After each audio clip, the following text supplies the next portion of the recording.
transferred to the product. Point 3, and they all indicate that the value of fixed capital will necessarily alter over time according to social circumstances.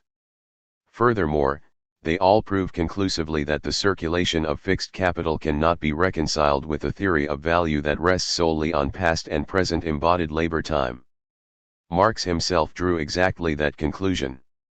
Once fixed capital separates from circulating, we encounter circumstances that wholly contradict Ricardo's doctrine of value, likewise his theory of profit, which is in fact a theory of surplus value, Capital, Volume 2, p. 223. Ricardo's doctrine of value as embodied labor time must indeed be rejected. But Marx's theory of value as socially necessary labor time is very different. Point 4, while Marx frequently equates socially necessary labor with embodied labor for the sake of convenience, the latter does not embrace all aspects of value as a social relation.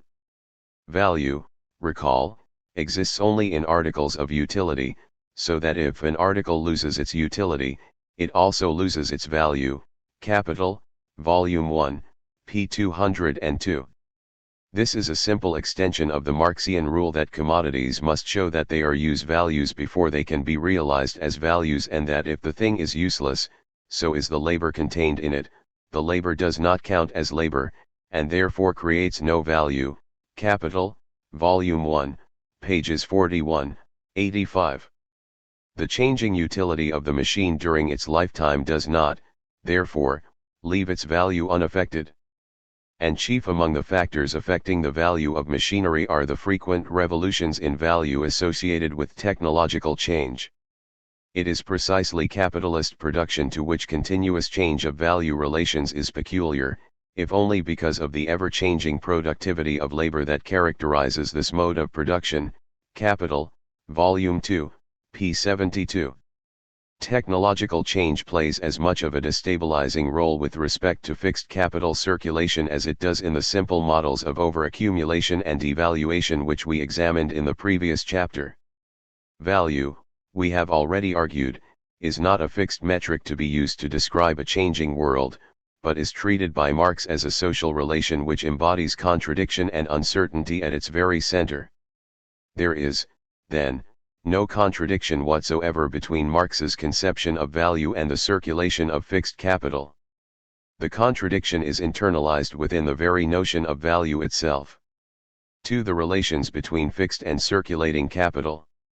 Marx held that fixed capital is as much a presupposition for the production of circulating capital as circulating capital is for the production of fixed capital. Grundriss, p. 734. Both the machines that are used as fixed capital and the inputs of circulating constant capital are produced in the first place through the use of fixed and circulating capital. Capital, Volume 2, p. 209. Furthermore, because fixed capital loses its value when not in use, a continuous flow of circulating capital, both labor power and raw materials, is a necessary condition for the realization of its value. Since each is necessary to the other, a certain relationship must exist between the flows of circulating and fixed capital. If balanced accumulation is to be achieved, for example, the total capital in society must be divided into fixed and circulating proportions according to some rational rule, that is, from the standpoint of accumulation. The classical political economists frequently attributed crises to a disproportionality between fixed and circulating capital, and Marx does not disagree. But he treats the disproportion as a symptom rather than a cause, and seeks the mechanisms that produce it. Consider, then, the simple case of a machine with a known lifetime which transfers value to the final product according to the straight line rule. Values in the form of commodities are withdrawn from circulation at the moment of purchase. No further commodities are taken out of circulation, except for repairs and maintenance, until the machine is replaced. Each year, however, commodities are returned to circulation through productive consumption of the machine until the commodity equivalent of the value embodied in the machine is totally returned to circulation in the last year of its life. The circulation of money takes a very different course. It is thrown into circulation all at one time but withdrawn from circulation only piecemeal according to the sale of the commodities produced. Capital, Volume 2, pages 161-7. In the absence of a credit system, the capitalist has to build up a hoard of money until there is enough to buy a new machine, p. 182. The peculiarity in this exchange lies in its time features. Money and commodities circulate according to quite different temporal patterns. Immediately after the purchase of the machine there is an excess of money in circulation in relation to commodities. Towards the end of the machine's lifetime the opposite condition arises.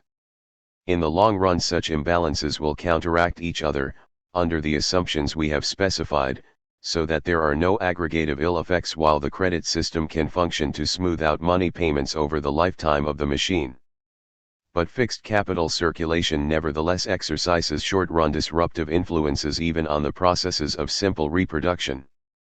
The money and commodity exchanges between Departments 1 and 2, see above, Chapter 6, would correspond only under the unlikely condition that an equal proportion of the total fixed capital in society be retired and replaced each year. This would require a fixed rate of value transfer and a particular age structure to the stock of fixed capital. Imbalances would arise also in the absence of a credit system because capitalists would have to hoard money to cover replacement costs while the circulating capital needed to build the machine would have to be advanced prior to replacement. And so, Marx concludes, a disproportion of the production of fixed and circulating capital, can and must arise even when the fixed capital is merely preserved. Capital, Volume 2, p. 469. This technical insight, which Marx, in his customary manner, establishes by way of tortuous arithmetic examples, brings us to the brink of the much broader questions that arise when technological change requires that the proportion of fixed capital be expanded in relation to the circulating capital. This happens because the production of machinery entails the production of means of value creation rather than the direct creation of use values for individual consumption. Grundriss, p. 710. Put another way, the part of production which is oriented to the production of fixed capital does not produce direct objects of individual gratification. Hence, only when a certain degree of productivity has already been reached, can an increasingly large part be applied to the production of means of production. This requires that society be able to wait, that a large part of the wealth already created can be withdrawn from immediate consumption and from production for immediate consumption, in order to employ this part for the labor which is not immediately productive. Grundriss, p. 707. Marx then goes on to specify the conditions that will allow fixed capital to be formed. This requires a certain level of productivity and of relative overabundance, and, more specifically, a level directly related to the transformation of circulating capital into fixed capital. Surplus population, from this standpoint, as well as surplus production, is a condition for this. Grundriss, p. 707. Furthermore, this relative surplus population and surplus production must be all the greater if the fixed capital is of large scale, long life, and only indirectly related to production, thus more to build railways, canals, aqueducts, telegraphs, etc. than to build the machinery. Grundriss, p. 707. So how are such surpluses of product and labor power to be procured or produced in the first place? There are two possible answers to that question. First of all, the surpluses can be procured through direct appropriation and primitive accumulation. The formation of a landless proletariat out of a peasant population, for example, can create the necessary surplus labor power. Thus the Irish became the railroad navvies and construction workers of the world, particularly after the potato famine, itself a product of the penetration of capitalist social relations into Irish society, finally forced them off the land. Capitalists can also, by appropriation or conversion, acquire the use value of fixed capital without that use value being first produced by other capitalists in commodity form. This can happen because fixed capital can be created simply by changing the uses of existing things. Means of production and instruments of labor can be appropriated from artisans and laborers, consumption goods can be acquired and put to productive use. Under the putting out system, for example, the cottages of the weavers, which had hitherto been part of the consumption fund, began to function as fixed capital, theories of surplus value, PT2, P23. A similar effect occurs when transport systems built primarily for consumption begin to be used more and more for production-related activities. The advantage here is that fixed capital can be formed without in any way interfering with circulating capital. How much fixed capital can be formed in this way depends, however, on the pre-existing conditions. Capital, after all, did not begin the world from the beginning but rather encountered production and products already present, before it subjugated them beneath its process. Grundriss, p. 675. 18th century Britain, for example, possessed a vast reservoir of material assets, perhaps 2 or 3 times the assets that Nigeria currently possesses, and these use values could easily be converted into fixed capital at little or no cost. The early industrialists acquired much of their fixed capital by putting old structures, mills, barns, houses, transport systems, etc., to new productive uses. Rates of fixed capital formation never rose much above 5 or 6% of national output, compared with the 12% or more usually considered essential to get the accumulation of capital going. 5 The aberrant case of Britain, which is so vital because it was to lead the way in sustained capital accumulation, is explicable given the fluidity of Marx's definitions. Appropriation, conversion, and primitive accumulation provided the fixed capital without diverting anything from circulating capital. These features continue to be of some importance throughout the history of capitalism. African immigrants, for example, play a vital role in French construction activity, as do Southern Europeans throughout much of Western Europe. But if technological change is to play its proper role, then capitalism has to develop the capacity to produce surpluses of product and labor power within its confines. This brings us to the second major mechanism for generating the necessary preconditions for fixed capital formation. Overaccumulation, which we have seen necessarily arises under capitalism on a periodic basis, involves the creation of unemployed capital at one pole and an unemployed worker population at the other. See above, Chapter 7.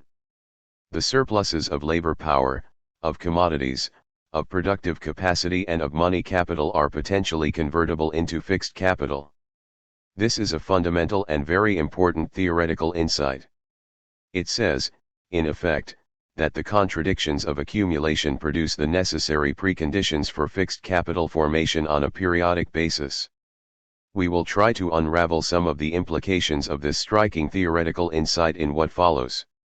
We begin with considering how the ebb and flow of the Industrial Reserve Army relates to fixed capital formation in the absence of any primitive accumulation or the mobilization of latent sectors within a population.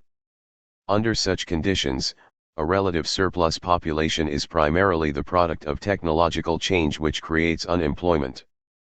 But technological change usually requires fixed capital formation. And the latter requires the prior formation of an Industrial Reserve Army. The rhythm of supply and demand for labor power and the capacity to absorb excess labor power through fixed capital formation appear to be regulated by contradictory circumstances. The very processes that produce an Industrial Reserve Army also absorb it. The contradiction is typically expressed through phases of fixed capital formation and surplus labor power absorption followed by widespread unemployment and stagnation in fixed capital formation. We cannot, however, understand such a process fully without considering how surplus products are also generated and absorbed. The surpluses of commodities, productive capacities, and labor power associated with overaccumulation cannot instantaneously be switched from, say, consumer goods industries, clothing, shoes, etc., to the production of fixed capital items, machinery, railroads. It often takes a crisis to force such a switch from circulating to fixed capital. Indeed, Marx argued that a crisis always forms the starting point for new investments, which lay a new material basis for the next turnover cycle. Capital, Volume 2, p. 186. If such switches could occur instantaneously and costlessly, then the problems of overaccumulation and devaluation of circulating capital could be entirely resolved by fixed capital formation. The limit to such switching would lie only in the capacity to realize the value of the fixed capital investments. Since the employment of fixed capital means an increase in the productivity of labor, the switch from circulating to fixed capital can only exacerbate the problem of overaccumulation in the long run.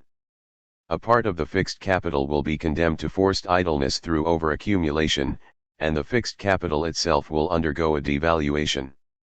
A short-run solution to problems of overaccumulation exacerbates the difficulties in the long run and puts part of the general burden of periodical devaluations upon fixed capital. The only difference would be that the timing and rhythm of crisis formation and resolution would now be deeply affected by the turnover process of fixed capital itself. The devaluation of fixed capital might be staved off indefinitely by switching more and more capital into fixed capital formation. This possibility was discussed by Tagan-Baranovsky in the context of Marx's schemas of expanded reproduction. 6 He showed that accumulation could continue in perpetuity provided that investment in fixed capital grew in the right proportions. This would imply an economy in which machines would be built to produce machines that built machines, something that looks quite absurd from the standpoint of human needs but which capitalism is theoretically capable of developing, since capitalists are interested only in surplus value and care not a jot for which use values they produce. The limits to such a lunatic economy would be reached only when the flow of circulating capital became insufficient to support the continued use of the fixed capital, or when the pace of technological change implied by fixed capital formation became so fast that devaluations through shortened economic lifetimes of machines became a serious problem. While Tagan-Baranovsky's solution cannot be sustained in the long run, he helps to explain why capitalism has frequent bouts of excessive investment in high-technology production without regard to the surpluses of labor power that already exist or the human needs of populations. In the short run, therefore, capital can respond to overaccumulation by switching to fixed capital formation, and the longer the life and the larger the scale of the fixed capital, the better. For example, large-scale public works, dams, railroads, etc. But sometime in the long run, problems of overaccumulation are bound to re-emerge, perhaps to be registered on an even grander scale in the devaluation of fixed capital itself. The contradictions inherent in the fixed capital form of circulation can be approached from another angle. Marx argues that the greater the scale on which fixed capital develops, the more does the continuity of the production process become an externally compelling condition for the mode of production founded on capital. Grundriss, p. 703. When capitalists purchase fixed capital, they are obliged to use it until its value, however calculated, is fully retrieved. Fixed capital engages the production of subsequent years, anticipates further labor as a counter-value and therefore exercises a coercive power over future uses. Grundriss, p. 731. Marx focuses on the tyranny that fixed capital, in the form of the machine under the control of the capitalist, exercises over the conditions of work of the laborer, hence the long and very powerful chapter on machinery in the first volume of Capital. But the point can be generalized. The more capital circulates in fixed form, the more the system of production and consumption is locked into specific activities geared to the realization of fixed capital. The contradiction involved in this should be readily apparent. On the one hand, fixed capital provides a powerful lever for accumulation while further investment in fixed capital provides at least temporary relief from problems of overaccumulation. On the other hand, production and consumption are increasingly imprisoned within fixed ways of doing things and increasingly committed to specific lines of production. Capitalism loses its flexibility, and the ability to innovate is checked.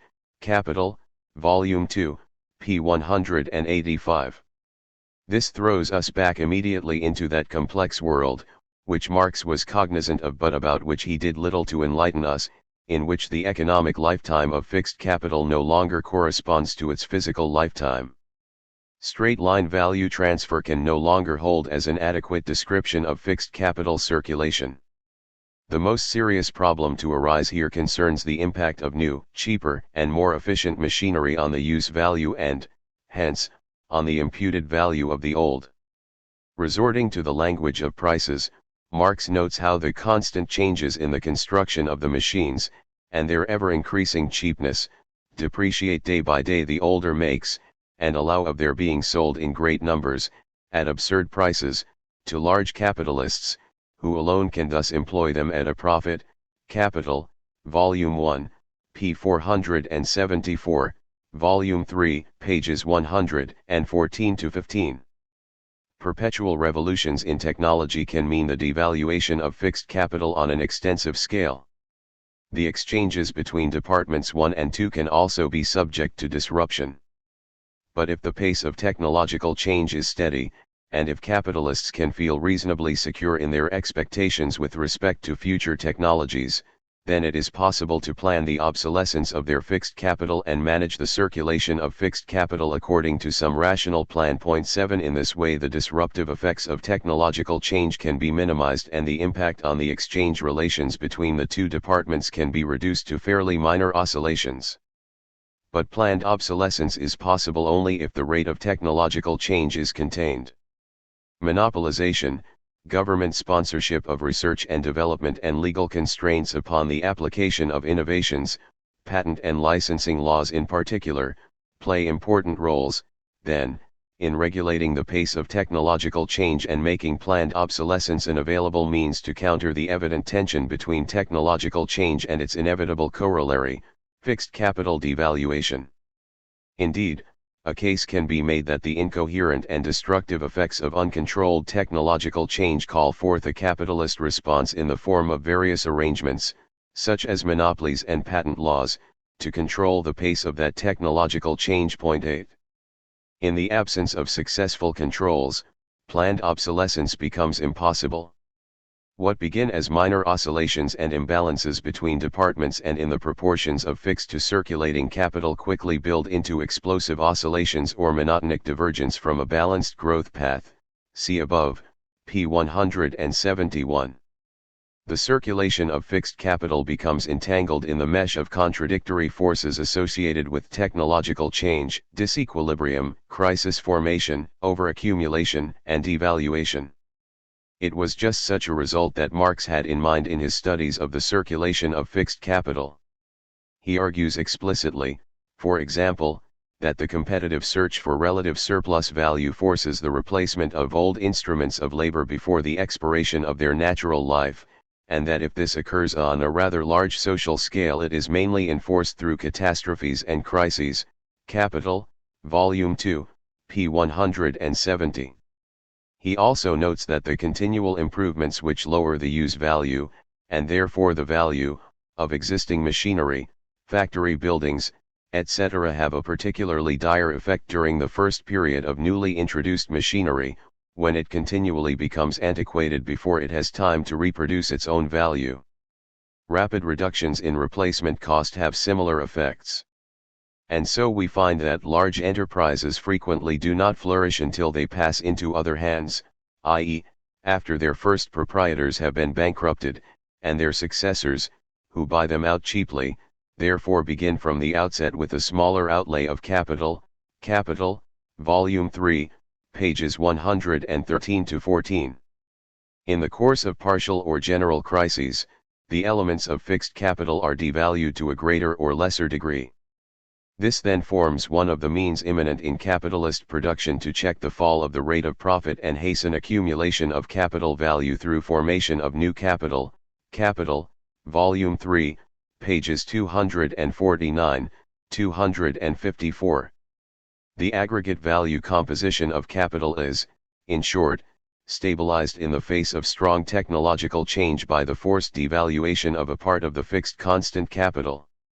The concepts of overaccumulation and devaluation have, then, a particular role to play in relation to fixed capital circulation.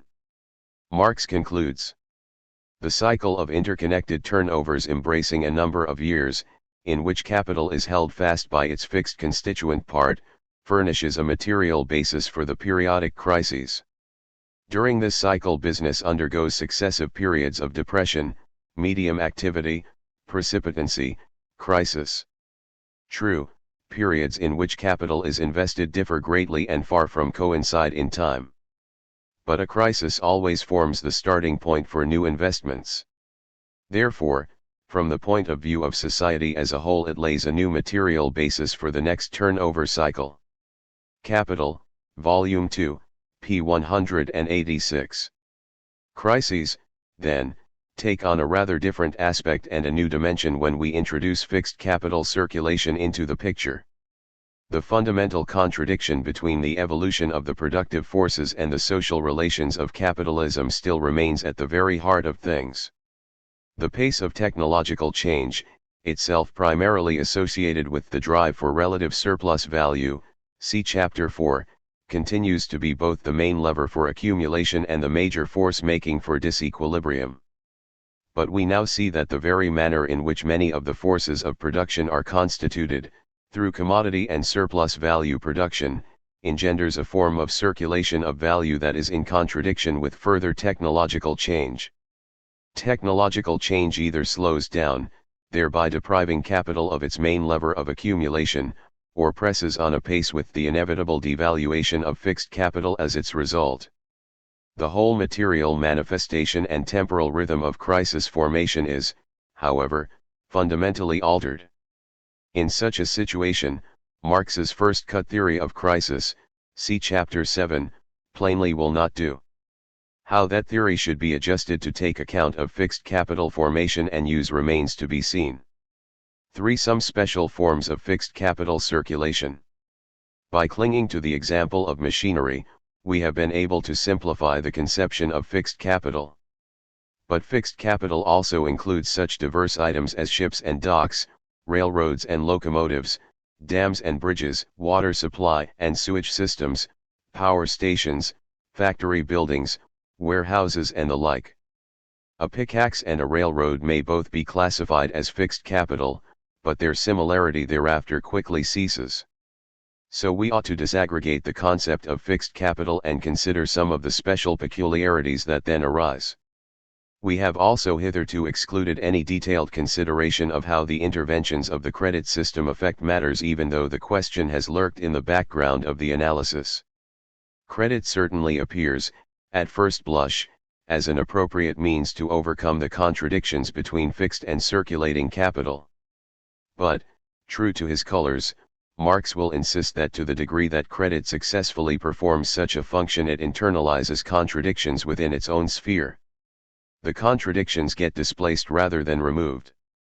Marx hints at such a displacement when he characterizes the different kind of return on fixed and circulating capital as the difference between annuity, interest, and the different forms of rent, on the one hand, and selling and profit on the other, Grundriss, p. 722. We will elaborate on this theme in the sections that follow.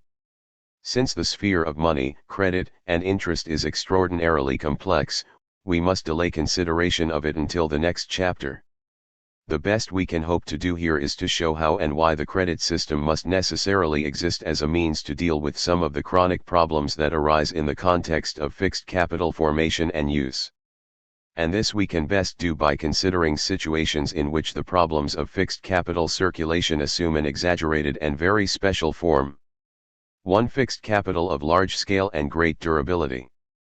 The turnover time of fixed capital is a function of its relative durability, and the durability of its material is therefore a condition of its function as an instrument of labor, and consequently the material basis of the mode of circulation which renders it fixed capital. Capital, Volume 2, pages 220-1. Insofar as durability depends upon physical properties, the material qualities of use values have an important effect upon turnover time. But Marx also insists that the greater durability of fixed capital must not be conceived of as a purely physical quality. Capital, Volume 2, p. 221. Durable materials are incorporated into fixed capital items because advantages arise from so doing. For example, the more often a machine must be replaced, the costlier it is. Grundriss, p. 711. On the other hand, the longer the fixed capital lasts, the more likely it is to be exposed to devaluation through technological change. The durability of fixed capital therefore varies according to economic circumstances and material and technological possibilities. We have already noted that different constituents of the fixed capital of a business have different periods of turnover, depending upon their different durabilities, and the same proposition applies to the fixed capital in society as a whole. We need to consider, then, the special problems that arise when, for whatever reason, fixed capital of great durability is created under capitalist relations of production. The amount of value that has to be thrown into monetary circulation and withdrawn from commodity circulation at the outset also varies a great deal depending upon the nature of the fixed capital formed. Docks and harbors require much more than simple agricultural implements. And it also happens that some fixed capital items can be produced incrementally, expanded bit by bit, like a railroad line, while others have to be totally finished before they can enter into use, a dam, for example. In all of these cases, the physical and material mode of being of the fixed capital affects the degree of difficulty encountered in forming it. There are, as it were, barriers to the entry of capital into certain kinds of activities because of the scale of initial effort involved. These barriers are in part a reflection of the material and physical properties of the use value required, but here, also, economic circumstances play their part. The scale of fixed capital investment depends in part upon the drive to achieve economies of scale in production, economies in employment of constant capital, and is not independent of the degree of concentration and centralization of capital. Be all of this as it may, the production and circulation of fixed capital of large scale and great durability poses some very specific problems which have to be dealt with. Consider, then, the difficulties that arise in relation to the investment and use of such items as a modern integrated iron and steel production facility, a petrochemical complex, a nuclear power station or a large dam. To begin with, the working period required to produce such items will itself be quite long, and puts a very considerable burden upon producers. Marx argued that in the less developed stages of capitalist production, undertakings requiring a long working period, and hence a large investment of capital for a long time, such as the building of roads, canals, etc., are not carried out on a capitalist basis at all but rather at communal or state expense. Capital, Volume 2, p. 233. In the advanced capitalist era, however, the concentration and centralization of capital and the organization of a sophisticated credit system allows such projects to be carried out on a capitalistic basis. Similar problems arise because of the massive outlay of money by the users of this fixed capital and because of the long time it takes, say, 30 years or more, to get that money back through production. Individual capitalists may therefore seek, of necessity, to shift the burden of such projects onto the shoulders of the state. Grundriss, p. 531. Certainly, fixed capital of this scale and durability could not be either produced or used without resort to the credit system. The latter relieves individual capitalists of the obligation to hoard massive amounts of money capital preparatory to the purchase of the fixed capital and converts the payment for that fixed capital into an annual payment. What in effect happens, presuming no personal savings on the part of other classes in society, is that capitalist producers investing in the present borrow from other capitalists who are saving with an eye to future investment or replacement. In this manner capital is kept fully employed in spite of the long turnover of large-scale fixed capital items. Credit makes it theoretically possible to balance the money exchanges between the various departments producing wage goods, constant circulating or constant fixed capital, although the commodity exchanges are in no way directly modified. But for harmony to exist in the money exchanges, aggregate savings must be in equilibrium with investment needs. We are immediately led to inquire how such an equilibrium might be established under the social relations of capitalism. And this can be dealt with only in the full context of an analysis of the credit system. If this equilibrium condition does not hold, and we will later see why it cannot except by accident, see Chapter 9, then credit may end up exacerbating rather than resolving the problem. The exchanges of material commodities between departments are still subject to disruption on their own account, and these disruptions become magnified by the introduction of large-scale and long-lived fixed capital. After all, the smaller the direct fruits borne by fixed capital, the greater must be the relative surplus population and surplus production, thus more to build railways, canals, aqueducts, telegraphs, etc. than to build machinery, Grundriss, p. 707. This means that either massive appropriation, slave labor, primitive accumulation, etc., or very strong overaccumulation is required if such projects are to be completed.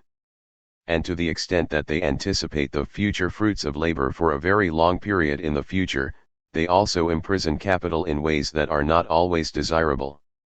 If, in the course of capitalist development, there were an even progression on all fronts from small to large scale and from short to long-term investment in fixed capital, then it would be easier to incorporate the theory of fixed capital formation and circulation into the general theory of accumulation. While there are objective reasons why the magnitude and the durability of the applied fixed capital develop with the development of the capitalist mode of production, Capital, Volume 2, p. 185, it is also true that the development of the productivity in different lines of industry proceeds at substantially different rates and frequently even in opposite directions, owing not only to natural and social conditions but also to the anarchy of competition and the peculiarity of the bourgeois mode of production, Capital, Volume 2, p. 260. There are, for example, a variety of forms of fixed capital, physical infrastructures such as docks and harbors, transport systems, and so on, which are relatively large-scale and which need to be produced early on in the history of capitalist development. And to the degree that tensions arise between the degree of centralization-decentralization of capital, between the spheres of market exchange and production, so we should expect that these factors also will interact with decisions on the use of fixed capital of a certain scale and durability. Differences in the scale and durability of fixed capital are destined, it seems, to be an essential feature to the uneven development of capitalism. 2. Fixed capital of an independent kind. Circumstances arise in which fixed capital appears not as a mere instrument of production within the production process, but rather as an independent form of capital, e.g. in the form of railways, canals, roads, aqueducts, improvements of the land, etc. Grundriss, pages 686-7. Fixed capital of an independent kind can be distinguished from fixed capital enclosed within the immediate production process by the very specific functions it performs in relation to production. It acts, as Marx puts it, as the general preconditions of production, p. 739. For the individual capitalist, the difference can be expressed as that between the machinery and the buildings that house the machinery. But in society as a whole we can observe many situations in which capitalists make use of the independent kinds of fixed capital in common and, as individuals, on a partial, intermittent, or temporary basis, Grundriss, p. 725. The peculiar relation that this kind of fixed capital has to production is associated with a specific kind of circulation process. The realization of the value and surplus value contained in it appears in the form of an annuity, where interest represents surplus value and the annuity the successive return of the value advanced. Grundriss, p. 723. The capitalist, in effect, purchases the use value of this kind of fixed capital on an annual or fee-for-service basis. The building that houses production is rented for the year, a forklift truck is rented for a week, a container is rented to take the commodity to its final destination. This implies that the independent form of fixed capital is owned by someone other than the capitalist producer. And herein lies the rational basis for the form of circulation that then arises. In effect, owners of capital lend it out to users in fixed rather than money form. Commodities loaned out as capital are loaned either as fixed or circulating capital, depending on their properties. Money may be loaned out in either form. It may be loaned as fixed capital, for instance, if it is paid back in the form of an annuity, whereby a portion of capital flows back together with interest.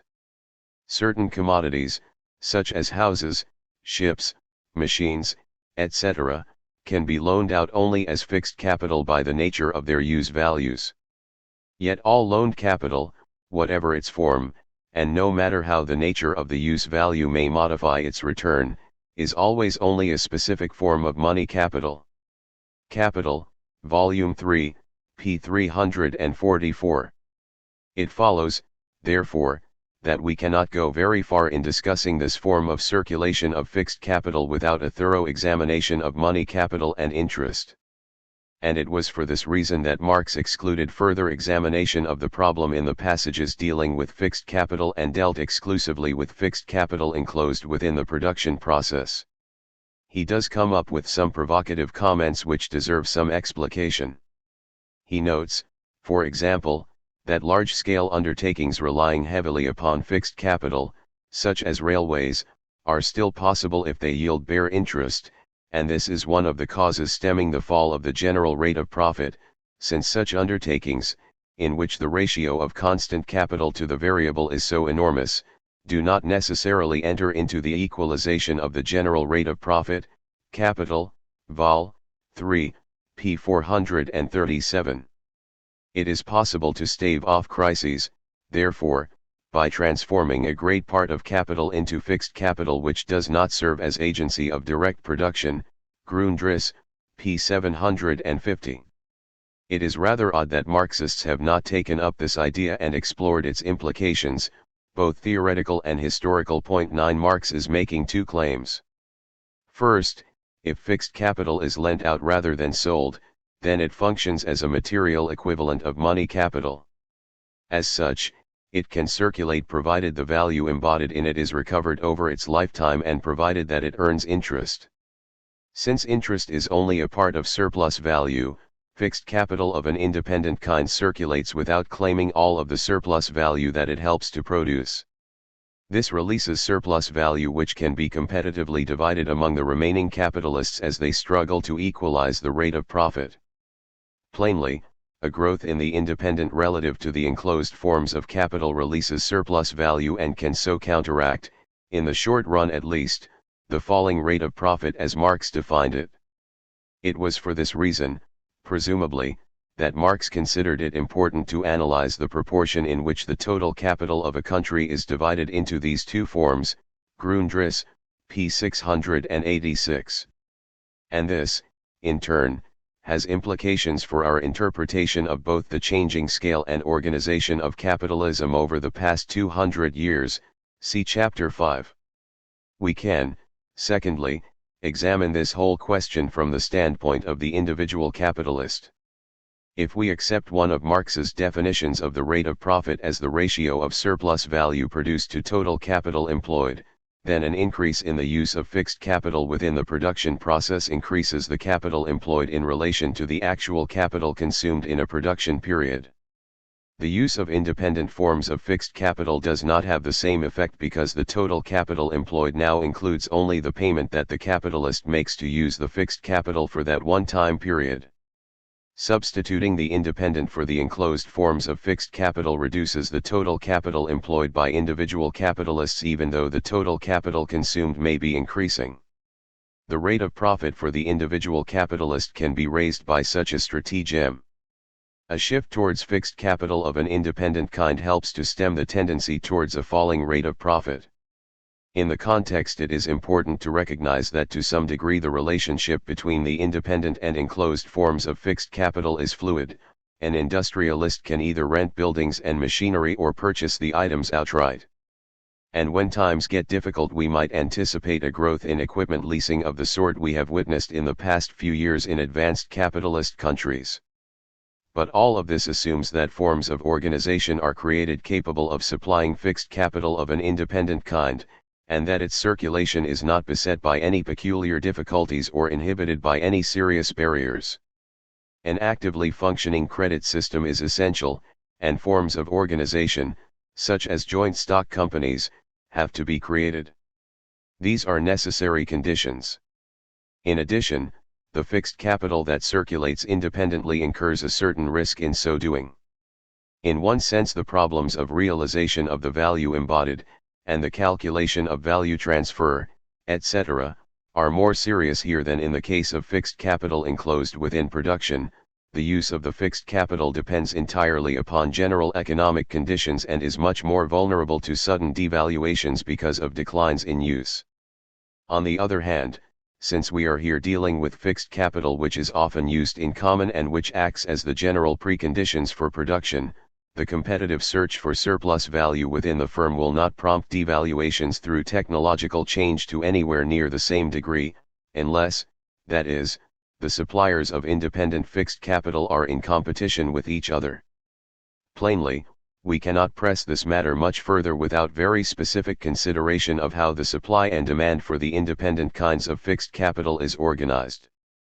Marx's views on this particular form of capital are far from being well developed. And the summary of his argument that we have provided raises as many questions as it answers. But, like Marx, we must necessarily defer deeper evaluation until we have at least some understanding of the credit system in place. Here we can only broach ideas that appear to be of great import, but which we are not yet equipped to explore in all their fullness. For the consumption fund. Certain commodities perform in the realm of consumption a somewhat analogous role to that played by fixed capital in the production process. The commodities are not consumed directly but serve as instruments of consumption. They include items as diverse as cutlery and kitchen utensils, refrigerators, television sets, and washing machines, houses, and the various means of collective consumption such as parks and walkways. All such items can conveniently be grouped together under the heading of the consumption fund. The distinction between fixed capital and the consumption fund is based on the use of commodities and not upon their material mode of being. Items can be transferred from one category to another through a change in use, see above, p. 205. The fixed capital embodied in warehouses and workshops can be converted, for example, into consumption fund items such as apartments and art galleries, and vice versa. Some items function simultaneously as means of both production and consumption, highways and automobiles, for example. Joint uses are always possible. Instruments of consumption do not have to be produced as commodities. Workers can produce their own housing in their own time and through their own efforts, and barter the products of their own labor among each other. Systems of this sort, common in the early years of capitalist industrialization, persist in the so-called informal sector of third world economies and in the underground economies of the advanced capitalist countries. Point 10. The value of labor power is sensitive to the form that provision of the consumption fund takes, because it is fixed according to the commodities purchased in the market. But since our primary concern at this point is with the circulation process of capital, we will assume that the consumption fund is produced solely through capitalist commodity production. A commodity is circulating capital for its producer no matter how it is used.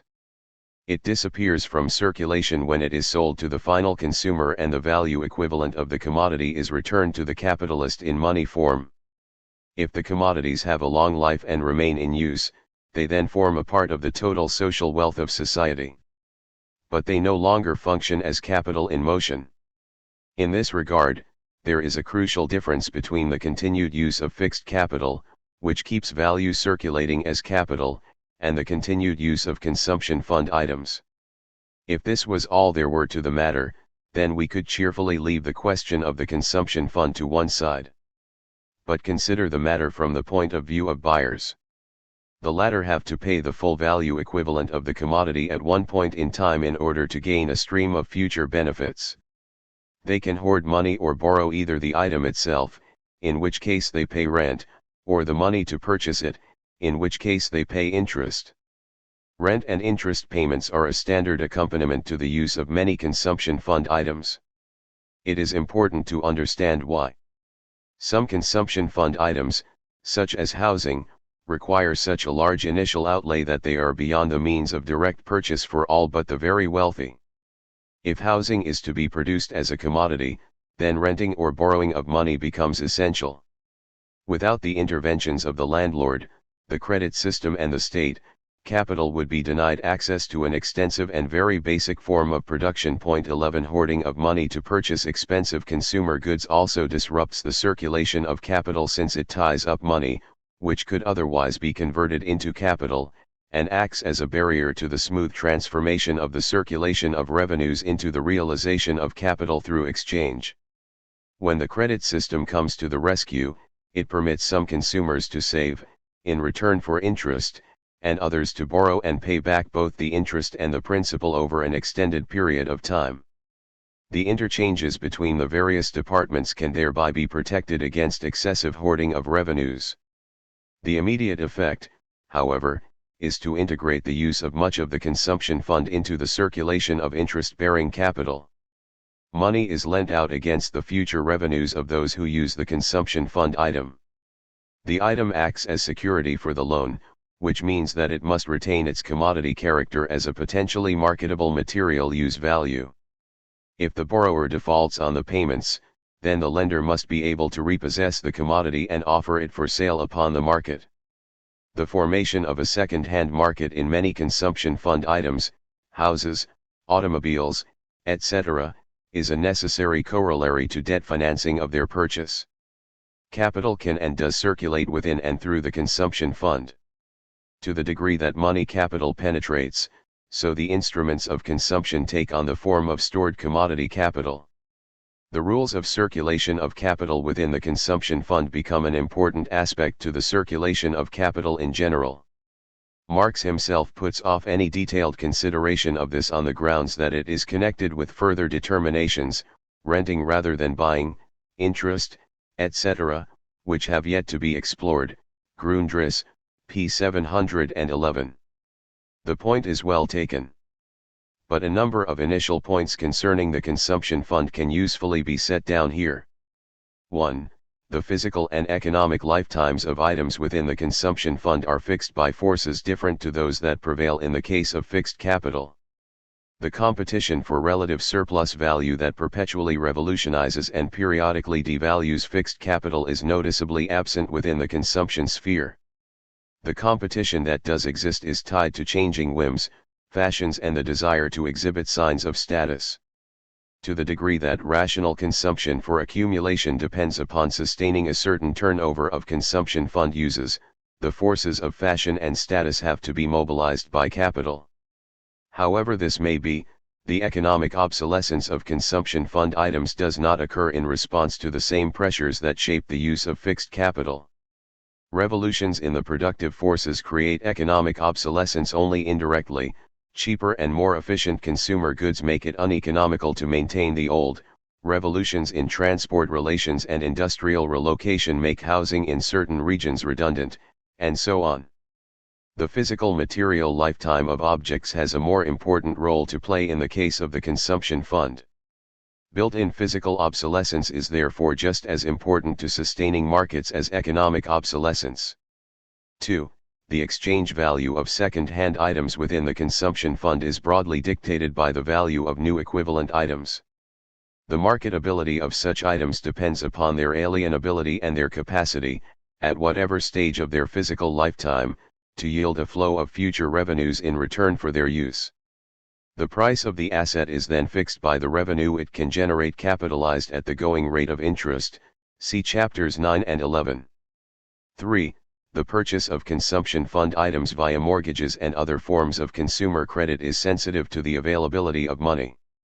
The cyclical impulses that derive from the tendency towards overaccumulation are therefore as active in consumption fund formation as they are with respect to investment in fixed capital. However, the capacity to absorb idle money capital within the consumption fund is limited by the circulation of future revenues. Over-indebtedness with respect to the consumption fund can be just as serious a problem as overinvestment in fixed capital. The claim on future revenues derived from future labor can far exceed the value-creating capacities of that future labor. The marketable assets within the consumption fund consequently stand to be devalued in the course of a crisis, while over-indebtedness can be a source of disequilibrium. On the other hand, the credit system has the capacity to stimulate production, through fixed capital formation, and realization in exchange, through consumption fund formation. We will consider the deeper ramifications of that in future chapters. 4. The distinction between necessities and luxuries within the consumption fund is worth noting. The manner, often conspicuous, in which the bourgeoisie consumes its revenues has far different ramifications from the creation of a consumption fund for the reproduction of labor power. Reduction in the cost of necessities, recall, is a source of surplus value. Cheap housing and low rent or interest payments benefit capital because economy in these conditions is a method of raising the rate of profit. Capital, Volume 3, p. 86. The formation of housing for workers often sparks cross-currents of conflict between landlords, builders, money capitalists, wage laborers, and capitalists in general. 12 State intervention often results. V. The built environment for production, exchange, and consumption. A part of the instruments of labor, which includes the general conditions of labor, is either localized as soon as it enters the process of production, or is produced from the outset in its immovable, localized form, such as improvements of the soil, factory buildings, blast furnaces, canals, railways, etc. The fact that some instruments of labor are localized, attached to the soil by their roots, assigns to this portion of fixed capital a peculiar role in the economy of nations. They cannot be sent abroad, cannot circulate as commodities in the world market. Title to this fixed capital may change, it may be bought and sold, and to this extent may circulate ideally. These titles of ownership may even circulate in foreign markets, for instance in the form of stocks. But a change of the persons owning this class of fixed capital does not alter the relation of the immovable, materially fixed part of the national wealth to its movable part. Capital, Volume 2, pages 162-3. Marx insists that we should not confuse fixed with immovable capital. Ships and locomotives are fixed capital even though they move, while some elements of circulating capital, such as water power, have to be used in situ. But we do have to consider the peculiar role that immovable fixed capital performs under capitalism in general and in the economy of nations in particular. A portion of the consumption fund, housing, parks, etc., is also immovable in space. This leads us to the conception of a built environment which functions as a vast, humanly created resource system, comprising use values embedded in the physical landscape, which can be utilized for production, exchange, and consumption. From the standpoint of production, these use values can be considered as both general preconditions for and direct forces of production. We have to deal, then, with improvements sunk in the soil, aqueducts, buildings, and machinery itself in great part, since it must be physically fixed, to act, railways, in short, every form in which the product of industry is welded fast to the surface of the earth. Grundriss, pages 739-40. The built environment for consumption and exchange is no less heterogeneous. The built environment comprises a whole host of diverse elements: factories, dams, offices, shops, warehouses, roads, railways, docks, power stations, water supply and sewage disposal systems, schools, hospitals, parks, cinemas, restaurants, the list is endless. Many elements, churches, houses, drainage systems, etc., are legacies from activities carried on under non-capitalist relations of production. At any one moment the built environment appears as a palimpsest of landscapes fashioned according to the dictates of different modes of production at different stages of their historical development. Under the social relations of capitalism, however, all elements assume a commodity form. Considered purely as commodities, the elements of the built environment exhibit certain peculiar characteristics. Immobility in space means that a commodity cannot be moved without the value embodied in it being destroyed. Elements of the built environment have spatial position or location as a fundamental rather than an incidental attribute. They therefore have to be built or assembled in situ on the land so that land and the appropriation of land rent, see Chapter 11, become significant. Furthermore, the usefulness of particular elements depends upon their location relative to others, shops, housing, schools, and factories must all be reasonably proximate to each other. The whole question of the spatial ordering of the built environment has then to be considered. The decision where to put one element cannot be divorced from the where of others. The built environment has to be regarded, then, as a geographically ordered, complex, composite commodity. The production, ordering, maintenance, renewal and transformation of such a commodity poses serious dilemmas. The production of individual elements, houses, factories, shops, schools, roads, etc., has to be coordinated, both in time and space, in such a way as to allow the composite commodity to assume an appropriate configuration.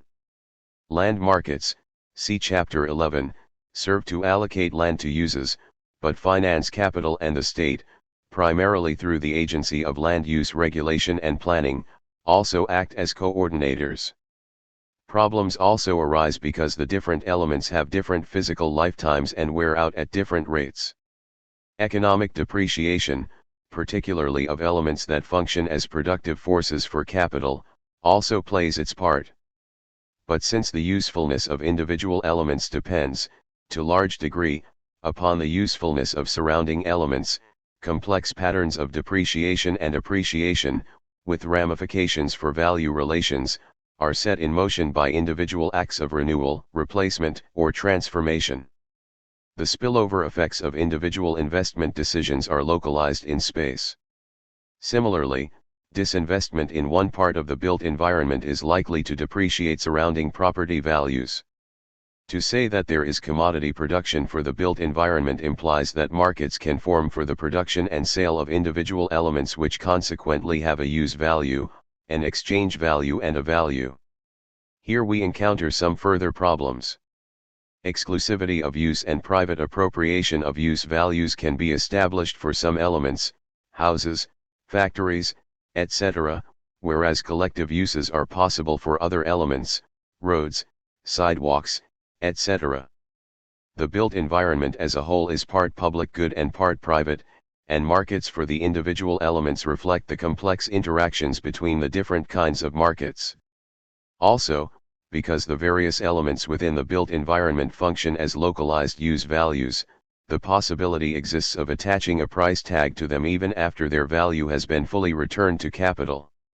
A rent can be extracted for their use and capitalized, at the going rate of interest, into a market price on land and its appurtenances. Two kinds of exchange value then exist side by side, the capitalized rental on old elements and the price of production on the new. The two prices are derived quite differently but are reconciled into a single price structure by the market system. If I can buy an old house for less than it takes to produce a new one with nearly identical characteristics, then why should I bother to construct a new one?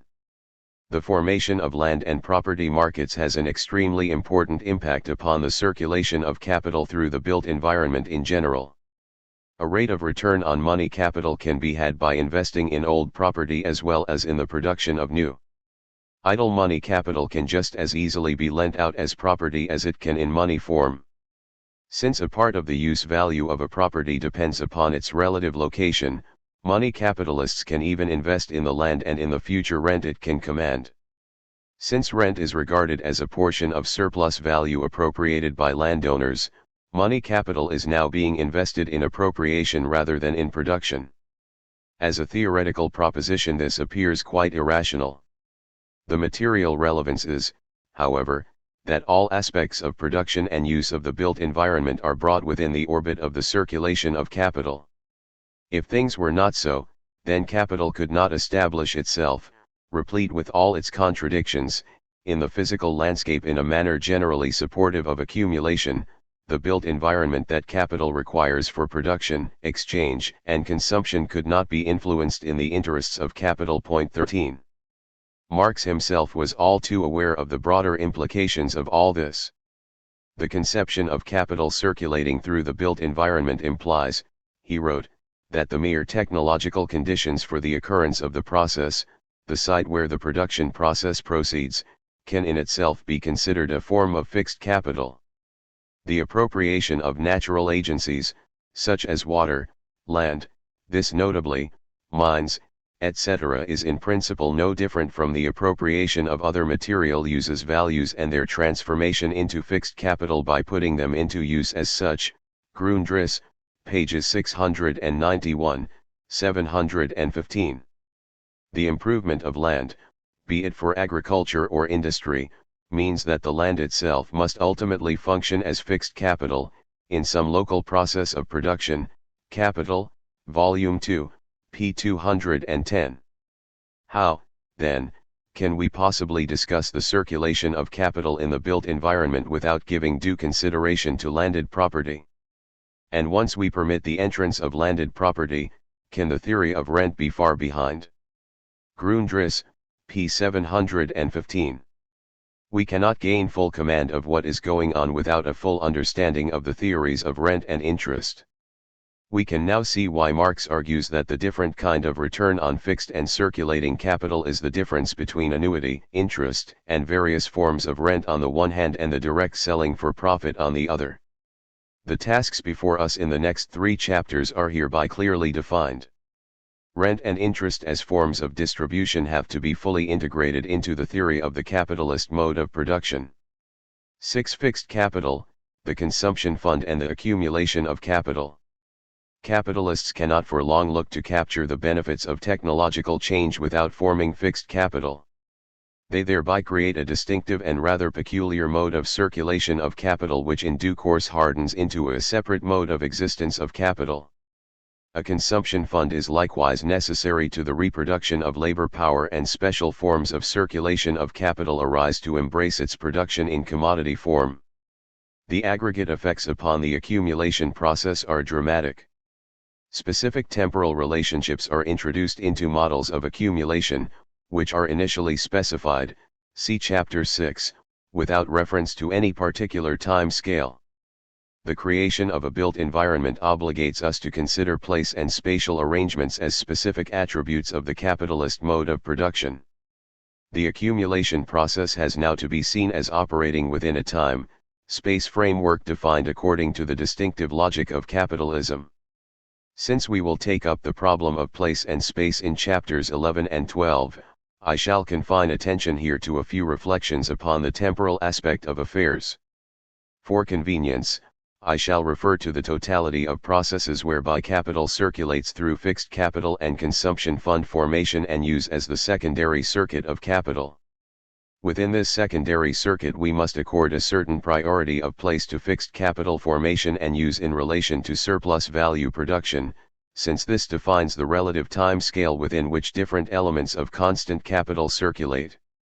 It is interesting, however, to observe how the rhythm of consumption fund formation and use is gradually drawn into a pattern of broad conformity to that experienced by fixed capital.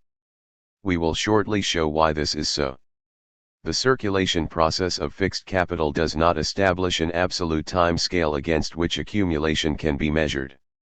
Marx's investigation of the material properties of machinery comes close on occasion to pinning the circulation of fixed capital to the rates of decay of material substance given normal wear and tear. But normal wear and tear cannot be defined without some prior notion of intensity of use, and the concept of economic, as opposed to physical, lifetime quickly upsets any easy construction of a temporal metric. The latter turns out to be a reflection of the general intensity of surplus value production within the labor process. Necessary and surplus labor time are, after all, a central feature in Marx's initial conceptual apparatus. The striving for relative surplus value is thus perpetually reshaping the temporality of social labor and social life. Beyond this, Marx demonstrates that the separation of fixed from circulating capital imparts a cyclical rhythm, potentially explosive, to the interchanges between departments 1 and 2. Given the ebb and flow in the volume of the industrial reserve army and the leads and lags involved in fixed capital formation, particularly large-scale works, which take up a long working period, strong cyclical fluctuations in the pace of accumulation appear inevitable. These impart in turn cyclical impulses to consumption fund formation which may, under certain circumstances, magnify the departures from equilibrium through a multiplier effect. We also notice that the overaccumulation of capital entails the production of surpluses of labor power, commodities, and money capital, conditions that are exactly right for stimulating flows of circulating capital into the secondary circuit of capital as a whole. Provided the switch into the secondary circuit of capital can be engineered, a process that may well involve a switching crisis of some sort, the secondary circuit appears as a godsend for the absorption of surplus, overaccumulated capital.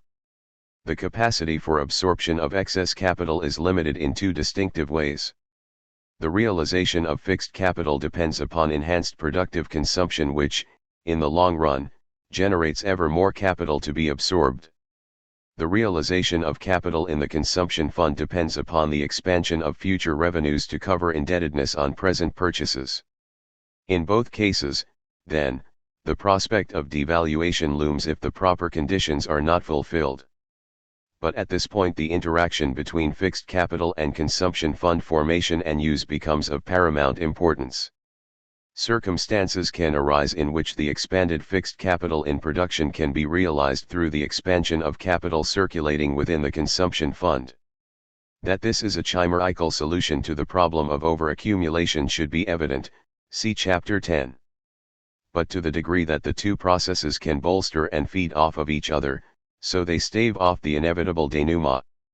The implication is that crisis formation takes on a particular temporal rhythm defined, in the first instance, by the relative circulation times at various components of fixed capital in relation to surplus value production.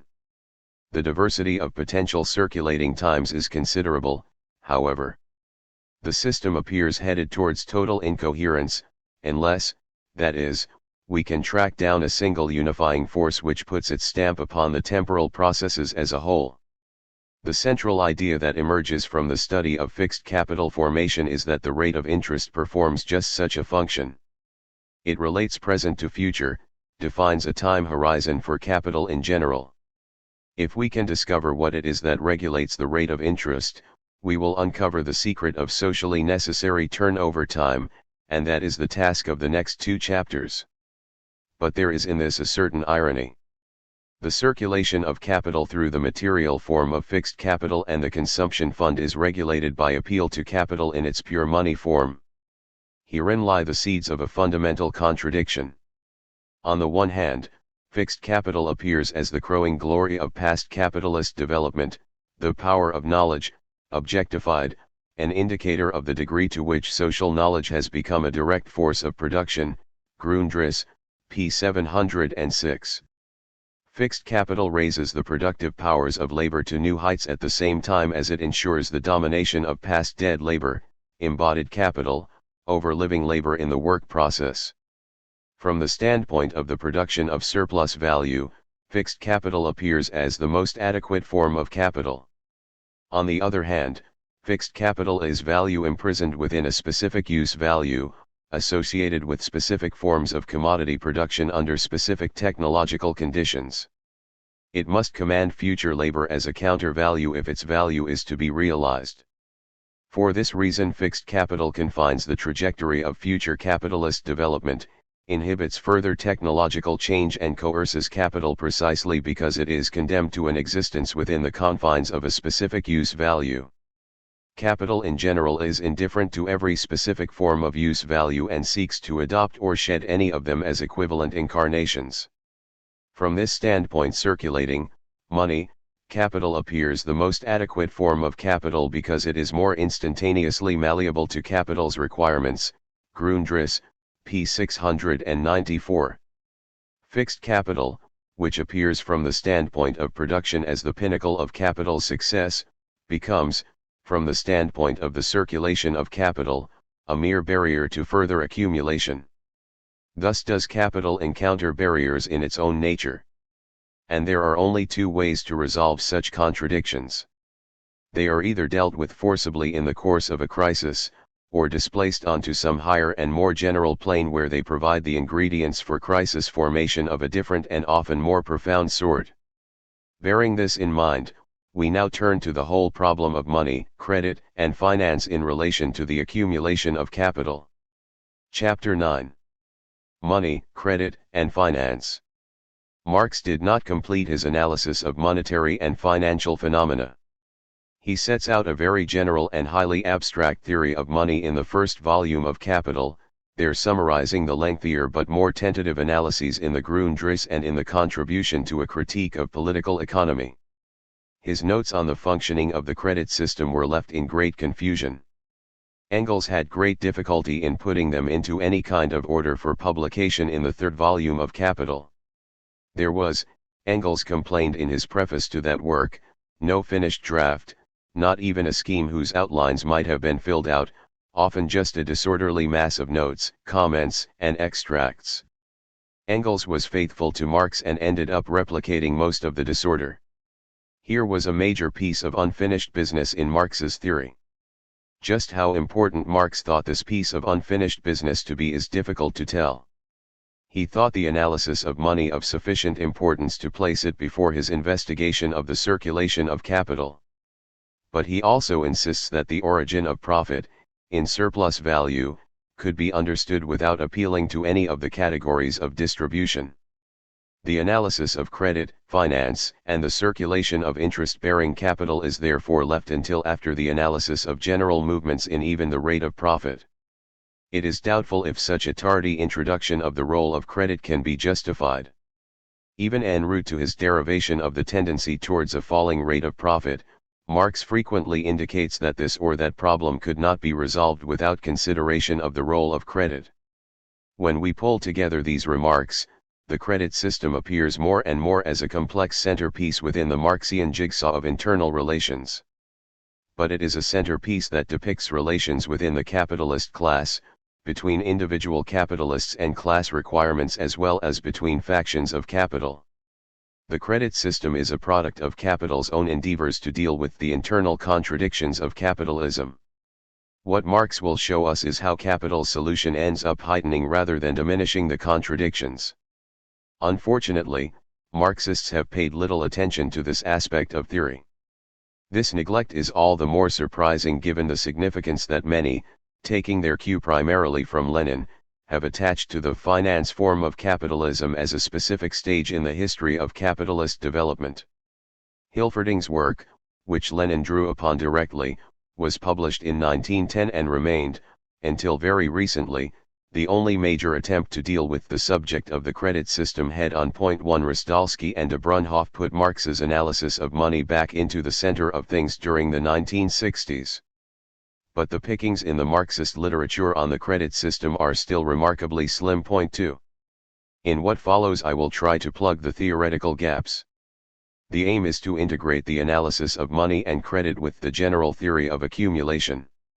This puts us in a better position to understand how and why the laws of motion of capitalism are necessarily expressed through, and to some extent guided by, the circulation of interest-bearing money capital channeled through the credit system. A second-cut theory of crises which integrates monetary and financial phenomena with the general theory of capitalist commodity production should not then be too far from our grasp. It is difficult, however, to devise a method of exposition that portrays essentials without glossing over complexities. I have therefore split the materials into 2 chapters. In this chapter I deal with various aspects of money, credit, and finance from a rather technical viewpoint. We begin with a fuller rendition of the role of money, a topic broached briefly in Chapter 1. This reflects Marx's view that money has to be understood independently of the circulation of capital. The transformation of money into capital can then be seen as new configurations of basic money uses.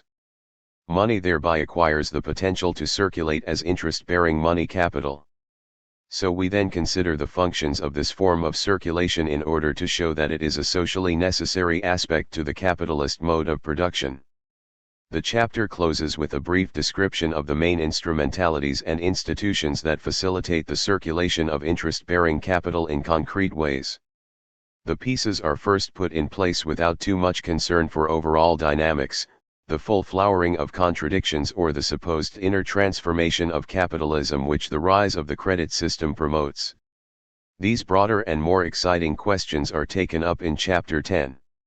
If there is a general theme that unites the 2 chapters, it is that money exists as the incarnation of general social power, independent of and external to particular production processes or specific commodities. Point 3 Money capital can function as the common capital of the capitalist class, but it can also be appropriated and amassed by private individuals.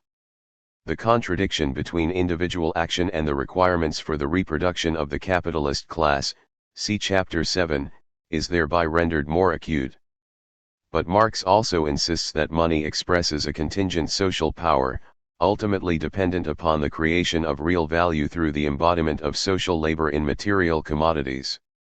It is the relationship between money as the general expression of value and commodities as the real embodiment of value that forms the pivot upon which much of the analysis turns. Money and commodities. A commodity, we may recall, is a material thing which embodies both a use value and an exchange value. This duality is the source from which all of the contradictions within the money form flow. Consider how this duality of use and exchange value is expressed in exchange. The relative form of value arises because the exchange value of a commodity cannot be measured in terms of itself but must always be expressed in terms of another. The idea that 20 yards of linen equals 20 yards of linen tells us nothing, whereas 20 yards of linen equals 1 coat tells us a lot. The exchange of two commodities also presupposes a relation of equivalence between them and indicates the existence of an equivalent form of value which Marx pins to socially necessary labor time or value itself. This equivalent form of value has to find a material earthly representative if the exchange of use values is to become general. The proliferation of exchange guarantees that one commodity will become the universal equivalent, the socially recognized incarnation of human labor in the abstract. This commodity is called the money commodity. The relative values of all other commodities can then be represented by prices, the ratios according to which they exchange against this money commodity. But we can immediately spot a contradiction. Labor in the abstract is being represented by a particular commodity produced under specific conditions of concrete human labor. This contradiction will always be with us in what follows, although, as we shall see, it usually takes on more mystified forms. The money commodity, like any other commodity, has a value, a use value and an exchange value. Its value is fixed by the socially necessary labor time embodied in it, albeit through concrete labor. As the universal equivalent, money functions as a measure of values and provides a standard of price against which the value of all other commodities can be assessed. But the realization of those prices depends upon an exchange process and therefore involves exchange values. The intervention of exchange converts a necessary relation between value ratios into a more or less accidental exchange ratio between a single commodity and another, the money commodity. Market prices deviate from values as a result. This is no defect, Marx insists, because the lawless irregularities of commodity production and exchange, the perpetual oscillations between demand and supply, could not possibly be equilibrated except by allowing prices to fluctuate around values. Capital, Volume L, p. 102. The use value of the money commodity is that it facilitates the circulation of commodities. It therefore functions as a medium of circulation. The value of the money commodity is in this case fixed as a reflection of the exchanges that it helps to bring about. We have only to read a price list backwards, to find the magnitude of the value of money expressed in all sorts of commodities. Capital, Volume 1, p. 95. From this standpoint, money takes on the relative form of value. The antagonism between the relative and equivalent forms of value is preserved within the money form itself because the money commodity now embodies two measures of value, the socially necessary labor time it embodies, and the socially necessary labor time for which it can, on average, be exchanged. In a perfect world, of course, the two representations of value should coincide. But the lawless irregularities of commodity production and exchange ever preclude the achievement of such perfection. The divergence between the two representations will frequently return to haunt us in the analysis that follows. Consider, now, the function of money as a medium of circulation. Assume, for the moment, that gold is the only money commodity. The quantity of gold required to circulate a certain quantity of commodities at their prices is fixed by the mass of gold in circulation multiplied by its velocity of circulation. The formula mv equals pq is identical to that employed by the quantity theorists such as Ricardo. Marx uses it also, but rejects the idea that the quantity of money determines the level of prices, a basic tenet of the quantity theorists. Capital, Volume 1, pages 123 to 4.4. Prices are, in the end, fixed by values, or the prices of production, see above, Chapter 2. But the velocity of circulation of both money and commodities fluctuates daily, and the prices and quantities of commodities also alter according to circumstances. The need for gold therefore fluctuates, and prices can deviate strongly from values unless some way can be found to augment and diminish the quantity of gold in circulation on relatively short notice. Marx argues that a reserve stock of gold, a hoard, is necessary to accommodate such fluctuations. Capital, Volume 1, p. 134. The total quantity of gold required is then equal to the gold needed to circulate commodities at their values plus whatever is needed for a reserve. The gold must first be produced as a commodity, of course. Additional gold may be required to replace that lost through wear and tear or to facilitate expanded commodity production. But the capacity to supply gold is governed by concrete conditions of production, and since any money commodity must be rare and of specific qualities, we find that the supply of gold, or any other money commodity, is not instantaneously adjustable. Also, when gold functions purely as a medium of circulation, its production costs have to be regarded as part of the necessary costs, or faux frais, of circulation. This is so because the gold that functions as money, as opposed to the gold that has non-monetary uses, must stay perpetually in circulation and never become a part of individual or productive consumption. As suppliers of the lubricant of exchange, the gold producers take away resources from productive uses. The weighing and calibration of gold is both risky and a nuisance. Gold, in common with other metallic monies, is inflexible, costly and inconvenient when used as a pure money commodity, even though, and in some respects precisely because, it possesses the requisite qualities to function as money. The inconvenience of weighing can be replaced by simple counting as soon as the money commodity becomes coin. Coins are pieces of gold whose shape and imprint signify that they contain weights of gold as indicated by the names of the money of account, such as pounds sterling, shilling, etc. Both the establishing of the mint price and the technical work of minting devolve upon the state. Coined money assumes a local and political character, it uses different national languages and wears different national uniforms. Coined money circulates therefore in the internal sphere of circulation of commodities, which is circumscribed by the boundaries of a given community and separated from the universal circulation of the world of commodities. Critique of Political Economy, p. 107. With coins, however, the possibility arises of a separation between their real and nominal values. Debasement of the coinage can become a problem while the production of coins has to be carefully controlled. Legislation becomes imperative, and the state usually takes on the responsibility of minting. Although government-regulated free minting, the production of coins by private persons, is also possible. The state necessarily takes on a role as an economic agent. 5 Coins can, in turn, be replaced by tokens or paper symbols. Convertible paper monies link the face value on the note with a given quantity of the basic money commodity. Such paper monies have the advantage that their quantity can more readily be adjusted to any increase in the need for money owing, for example, to the expanding volume of commodity exchange, while they are also much less costly to produce and thereby help to cut down on the costs of circulation. Such economies are only possible, however, if the total quantity of paper money is allowed to exceed the quantity of the money commodity into which that paper money can be converted. Under normal conditions this difference poses no problems, but in times of crisis convertibility frequently has to be suspended. This points up a peculiar disadvantage of all paper monies. Once notes are put into circulation they cannot be taken out again, at least, not in the same way that gold coins can be melted down and used for other purposes, so that it becomes impossible to adjust the supply of paper money downwards to accommodate a shrinking volume of commodity circulation. Inflation becomes a very real possibility.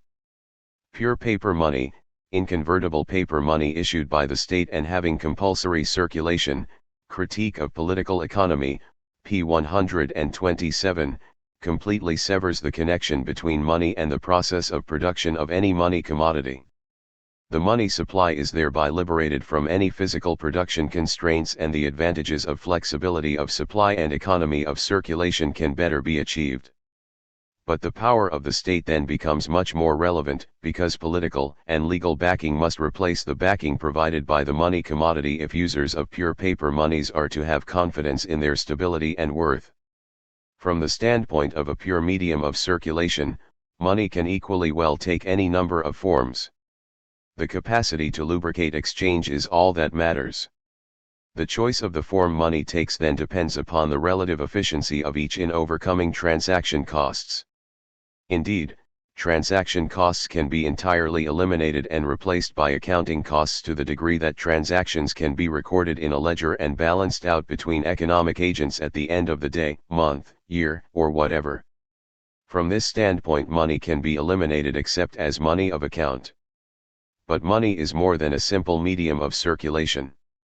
Leaving aside its function as a measure of value, a function that both capitalist society and bourgeois economists periodically but unsuccessfully seek to discard as irrelevant. 6. Money still possesses some peculiar transcendental properties. Money represents, after all, exchange value par excellence, and thereby stands opposed to all other commodities and their use values. Money assumes an independent and external power in relation to exchange because, as the universal equivalent, it is the very incarnation of social power. This social power, furthermore, can be appropriated and used by private persons. The significance of this has now to be worked out. Money permits the separation of sales and purchases in space and time. The constraints of barter can be overcome because an economic agent can sell a commodity for money at one place and time and use the money to purchase a commodity of equivalent value at another place and a subsequent time. Exchange is thereby liberated from the tyranny of Say's law, see above, pages 79 to 83. But for this to happen requires that the social power of money remain constant with respect to both time and space. Money has to be able to function as a trusted store of value, but the more money is used to store value rather than circulate values, the greater the monetary costs of circulation become. The use of money as money of account comes to the rescue. And so credit monies take root spontaneously within the processes of commodity exchange. Capital, Volume 1, p. 127. Credit monies have their origin in privately contracted bills of exchange and notes of credit which acquire the social form of money as soon as they begin to circulate as means of payment. Such monies have the double advantage that they can adjust instantaneously to alterations in the volume of commodity production. Producers simply increase or decrease the bills of exchange they circulate among each other, while they also economize greatly on transaction and circulation costs. The quantity of the money commodity required is reduced to that needed for active circulation plus whatever is needed to balance accounts and a reserve fund to meet contingencies. Credit monies are, in other respects, somewhat peculiar. No matter how far afield a privately contracted bill of exchange may circulate, it must always return to its place of origin for redemption. The other forms of money do not circulate in this way. A gold piece can pass from hand to hand and always remain in circulation without ever returning to its point of origin. Such forms of money are social from the very beginning though put to private use. Credit money, by way of contrast, is privately created money which can serve a social purpose when put into circulation. When the original debt is paid off, however, the credit money disappears from circulation. Credit money is perpetually being created and destroyed through the activities of private individuals. This is a vitally important conception.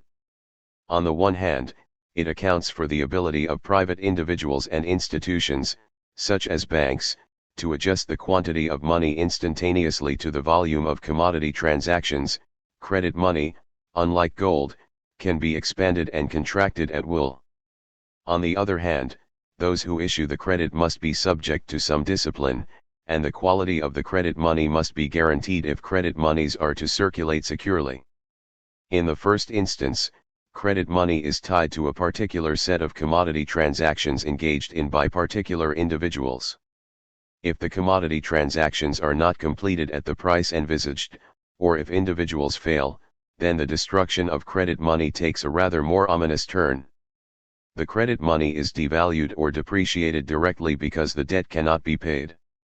The credit money cannot be converted into other forms of money, except, perhaps, at a deep discount by someone willing to take the risk of buying up what might be a worthless bill of exchange. The normal destruction of credit monies is here expressed as an abnormality, characteristic of commercial and monetary crises. The devaluation of credit money is, however, a private matter which may have social consequences.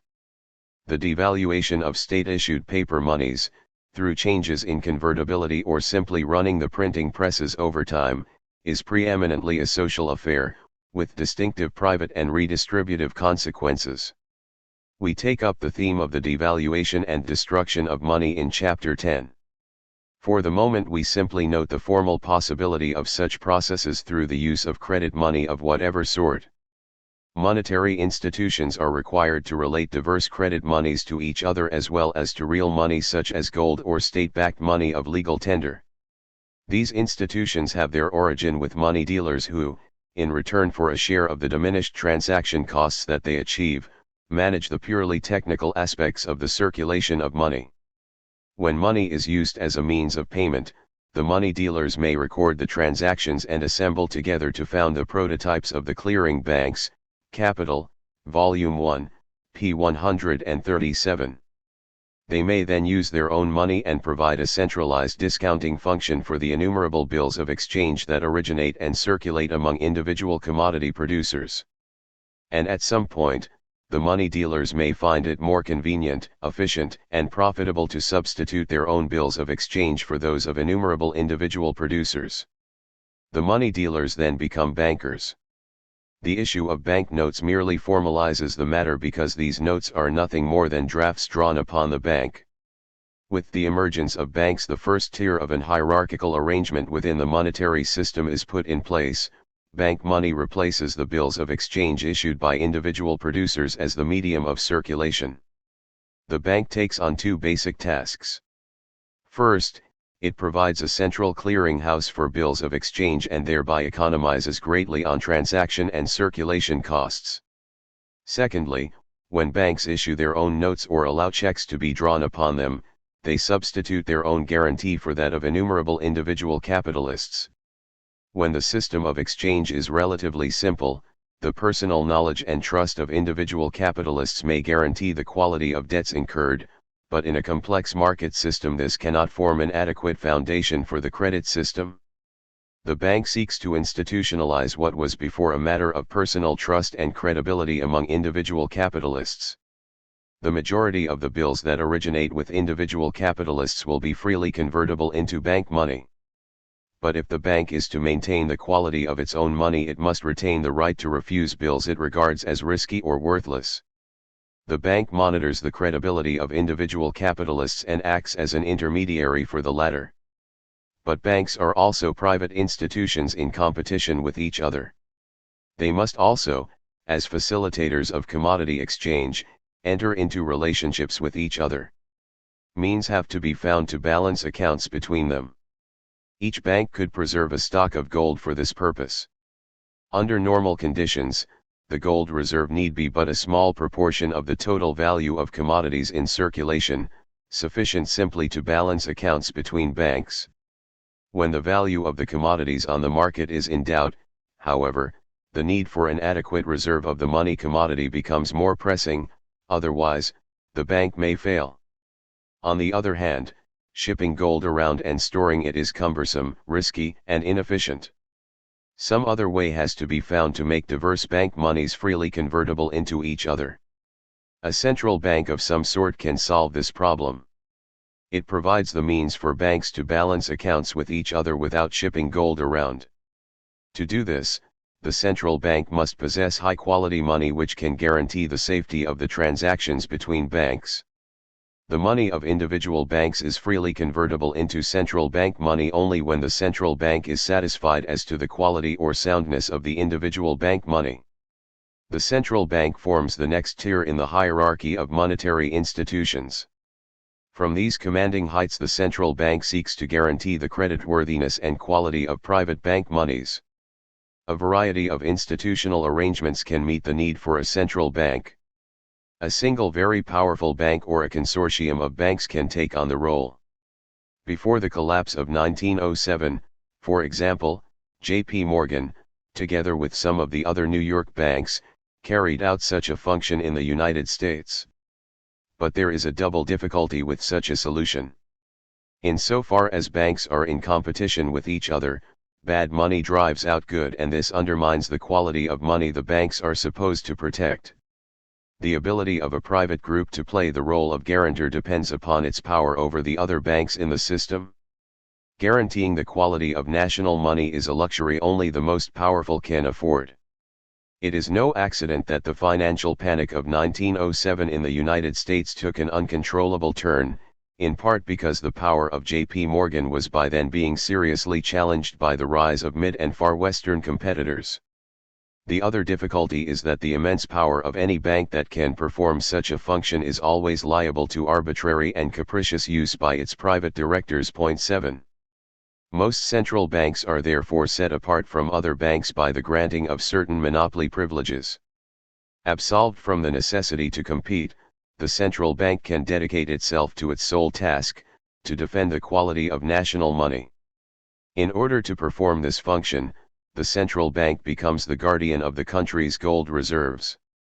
This gives it the power to drive out bad bank money by refusing convertibility into central bank money, which is the only kind of money which is freely convertible into gold.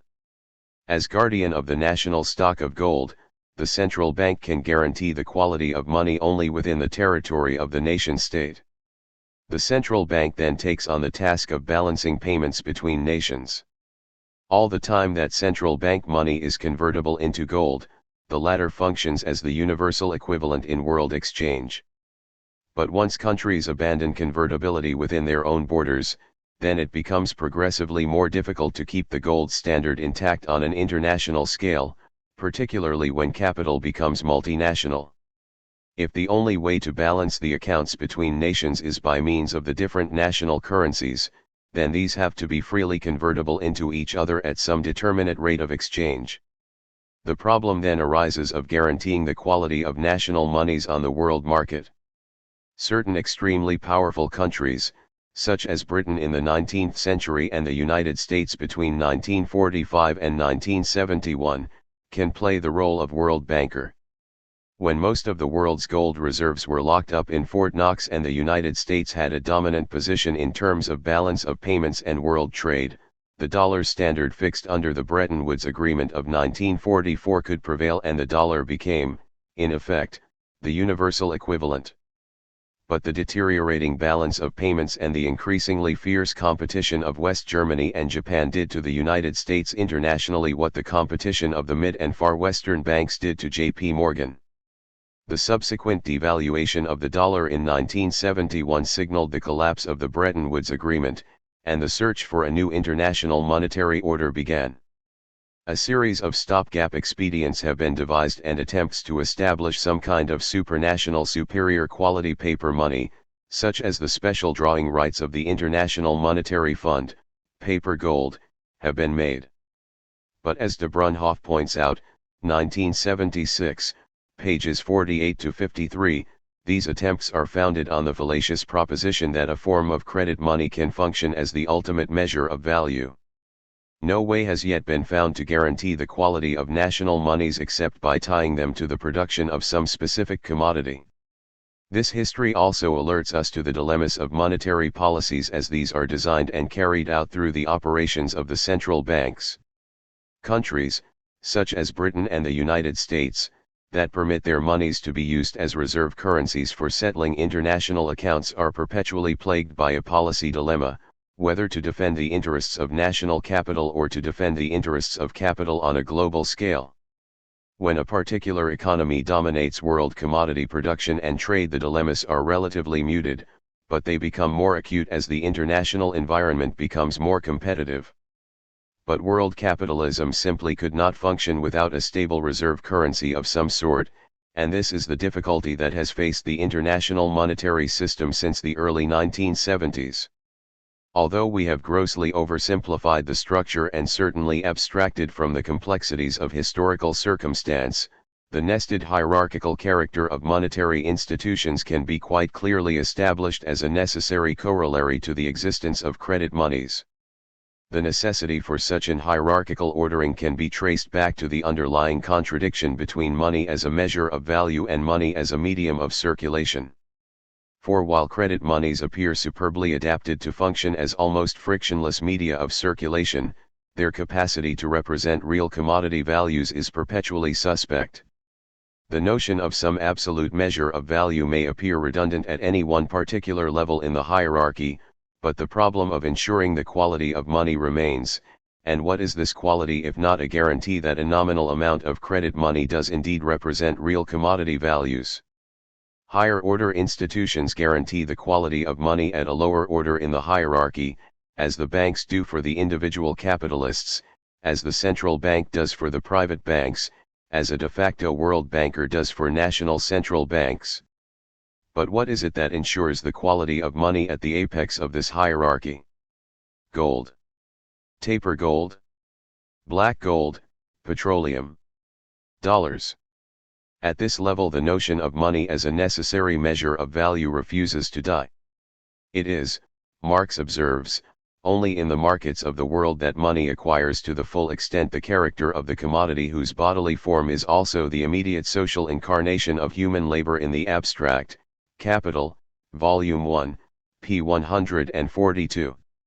The hierarchical ordering of monetary institutions overcomes the contradictions between the equivalent and relative forms of value, between money as a measure of value and a medium of circulation, at the local and national levels, only to leave the antagonism unresolved in the international arena. One further point has to be made about this hierarchical structure of monetary institutions. At first sight it seems as if those who sit at the apex of this hierarchy, the central bankers in particular, are in firm control of the circulation of money and therefore in a powerful position to influence commodity production and exchange. Marx explicitly rejects such a view. The power of the central bank, he argues, begins only where the private discounters stop, hence at a moment when its power is already extraordinarily limited. Grundriss, p. 124. The monopoly status of a central bank within a country does not give it effective powers of control, no matter how awesome the powers of the monetary authority. In like manner, private bankers exercise control only after individual discounters can go no further using their private bills of exchange. The most that any monetary authority can do under such circumstances is to engage in financial repression by refusing to discount the credit money that exists at lower orders in the hierarchy. 8. The International Monetary Fund can set about disciplining nation-states, central banks can discipline banks, and banks can discipline commodity producers. The powers exercised are those of negation rather than creation, however. Marx, therefore, readily concedes that an inadequate supply of money, inappropriate financial structure, or, in the present context, tight monetary policies can operate as barriers to the expansion of commodity production and, under certain circumstances, exacerbate crises, as happened in 1847-8 after the Mistaken Bank Act of 1844 in Britain. Capital, Volume 3, p. 516. But there is, in his view, no monetary power on earth that can by itself magically generate an expansion in commodity production. The real impetus to the system lies in accumulation through commodity production and exchange. Marx is violently opposed, therefore, to that version of the monetarist doctrine that supposes that the supply of money has creative effects. 9. This analysis of money under conditions of simple commodity production indicates that the central contradiction between money as a measure of value and money as a medium of exchange is never resolved. It is merely transposed to higher and higher levels within a hierarchy of monetary institutions. The various derivative functions of money, as store of value and means of payment, for example, give rise to further confusions. But we can best interpret the different forms money takes: the money commodity, coins, convertible and inconvertible paper currencies, various credit monies, etc. As an outcome of the drive to perfect money as a frictionless, costless, and instantaneously adjustable lubricant of exchange while preserving the quality of the money as a measure of value. The uncertain and lawless character of commodity production and exchange leads different economic agents to demand different kinds of money for definite purposes at particular conjunctures. In times of crisis, for example, economic agents typically look for secure forms of money, such as gold, but when commodity production is booming and exchange relations proliferating, the demand for credit monies is bound to rise. Armed with these general insights, we can now go on to consider how money is specifically put to use under the capitalist mode of production. In what follows we will find that the basic contradiction between money as a measure of value and money as a medium of circulation will become even more marked under capitalism, but that the functions and forms of money will be put to quite remarkable and often extremely subtle uses. 2. The transformation of money into capital. Marx constructs his theory of money out of an investigation of commodity production and exchange without any reference whatsoever to the circulation of capital. He takes this tack because a money economy is common to a variety of different modes of production and not unique to capitalism. Capital, Volume 2, p. 116. We would be seriously in error, he argues, if we sought to derive an understanding of money out of a study of the circulation of capital. But, by the same token, we would be equally remiss if we sought to understand the complex worlds of monetary circulation and financial operations under capitalism simply on the basis of some general theory of money. Capital, Volume 2, p. 30. We must avoid the confusion of money with capital at all costs and recognize that there is a palpable difference between the circulation of money as capital and its circulation as mere money. Capital, Volume 1, p. 149. We must now consider this palpable difference more carefully. Under conditions of simple commodity production and exchange organized on non-capitalist lines, we find that money circulates commodities and that commodities circulate money. The circulation of commodities and the circulation of money thus determine one another. Grundriss, p. 186. Money basically circulates in reverse order to the circulation of commodities. Complications arise when money is used as a means of payment. The money flows and the commodity exchanges diverge in space and time as well as in quantity, and when money moves, for whatever reason, into or out of a hoard. Nor is it easy to integrate the money producers into such a monetary system without disturbing its otherwise simple logic. Matters appear very differently, however, when we consider the capitalist form of circulation, of which the simplest expression is. Yet Marx insists that when money functions as capital it still can perform only money functions as medium of circulation, it facilitates the exchanges. And measure of value, how else can the increase M be validated? Money functions, then, assume the significance of capital functions only by virtue of their interconnections with the other stages of the circulation of capital. Capital, Volume 2, pages 77, 81. The palpable difference between the circulation of money as capital and the mere circulation of money through commodity exchange lies, in the first instance, in the new ways that capitals uses money. The transformation of money into capital, Volume 1, pt 2, also depends upon social and historical conditions. Money can circulate as capital only when labor power, with the capacity to produce more value than it itself has, is available as a commodity. The owner of money and the owner of labor power enter only into the relation of buyer and seller. But the buyer appears also from the outset in the capacity of an owner of means of production, The class relation between capitalist and wage laborer therefore exists. It is not money which by its nature creates this relation, it is, rather, the existence of this relation which permits of the transformation of a mere money function into a capital function. Capital, Volume 2, pages 29 to 30. Wage labor consequently forms a bridge between what otherwise might be quite disparate spheres of production and exchange. On the one hand, the buying and selling of labor power is nothing more than a simple commodity transaction rendered special by the fact that it is a market reflection of a social relation in production. On the other hand, a simple relation between buyer and seller becomes a relation inherent in production. Capital, Volume 2, p. 117. The social relations of production have an expression both within and without the actual process of production. It is across the bridge provided by wage labor that capital can flow continuously, the disruptions of crises apart, of course, through the spheres of production and exchange. Money could not be converted into capital if wage labor did not exist. Even then, the transformation of money into capital is not a painless affair. I cannot take the $10 or £10 in my pocket and convert it instantaneously into capital. In each line of production I must advance a certain amount of money capital in order to purchase the buildings, machinery, raw materials, and labor power needed to get production of surplus value underway. I must hoard up enough money in order to go into business. The amount varies from one line of production to another, contrast railroads with sweatshops in the garment industry. But hoarding withdraws money from circulation, and this, if it occurs on any large scale, can disrupt the circulation of money and commodities. The credit system becomes a necessity. I can then indeed convert the $10 in my pocket into capital by depositing it in a bank where it can immediately be lent out as capital in return for interest.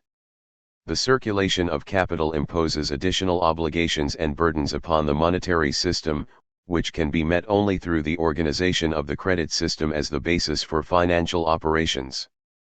We will consider the functions of the credit system in detail in section 4 below, but we can usefully sketch in here some of the demands that capital puts upon it. For example, the preservation and expansion of value requires continuity and smooth coordination when the material basis of production is characterized by discontinuity and discordance. Interchanges between departments and industries with different working periods, circulation, and turnover times have somehow to be smoothed out, and coordinations between the money, commodity and productive circuits of capital have also to be achieved.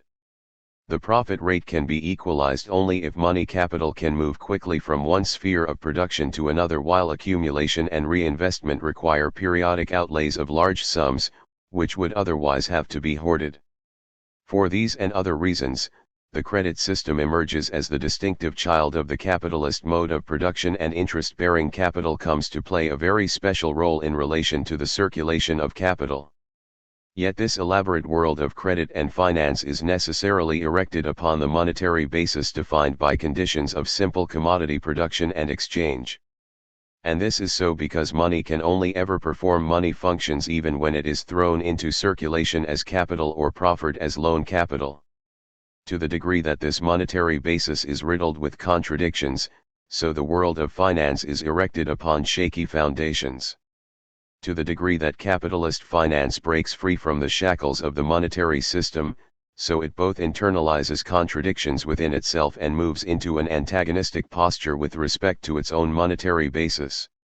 Marx makes much of this antagonism, and in Chapter 10 we will seek to understand how it imposes a peculiar monetary and financial twist to crisis formation under capitalism. We can usefully sketch in the basic lines of this antagonism if only to indicate where the analysis is headed. The argument goes roughly along the following lines. By virtue of their control over the means of production, capitalists can also appropriate the social power inherent in money and put it to work as money capital, and so produce surplus value through production. The logic of the overall circulation of capital forces them to create new financial instruments and a sophisticated credit system which pushes money and interest-bearing capital into a prominent role in relation to accumulation. But the coercive power of competition forces capitalists, as individual economic agents, to abuse that system and so undermine the social power of money itself. The currency may be debased, chronic inflation occurs, monetary crises are created, etc. It turns out that their use of money as a medium of circulation through the agency of the credit system undermines the utility of money as a measure and store of value. Steps must then be taken to preserve the quality of money. Tight and stringent monetary controls become necessary. Such controls either arise in the course of a crisis as capitalists rush to hold the basic money commodity, gold, for example, as the only legitimate representation of value, or else they are imposed as part of a conscious policy by a powerful monetary authority operating as an arm of the state. Under the latter circumstances, the politics of monetary policy as followed by the state becomes crucial to understanding the dynamics of capital accumulation. 10 Whatever the circumstances, however, the tendency towards excess in the realms of finance is ultimately checked by a return to the eternal verities of the monetary base. In what follows, we will seek to unravel the relations between monetary and financial phenomena step by step. We begin with interest and interest-bearing capital as fundamental categories operating within the credit system. We will then proceed to a simple description of the functions and instrumentalities of the credit system in relation to the circulation of capital. We will proceed in both cases as if the conflict with the monetary basis has no significant role to play. This will then put us in a position to attack the broader and more complex issues concerning the monetary and financial aspects to crisis formation in the subsequent chapter. 3. Interest. Interest-bearing capital, or, as we may call it in its antiquated form, usurer's capital, belongs together with its twin brother, merchant's capital, to the antediluvian forms of capital which long precede the capitalist mode of production and are to be found in the most diverse economic formations of society. Capital, Volume 3, p. 593.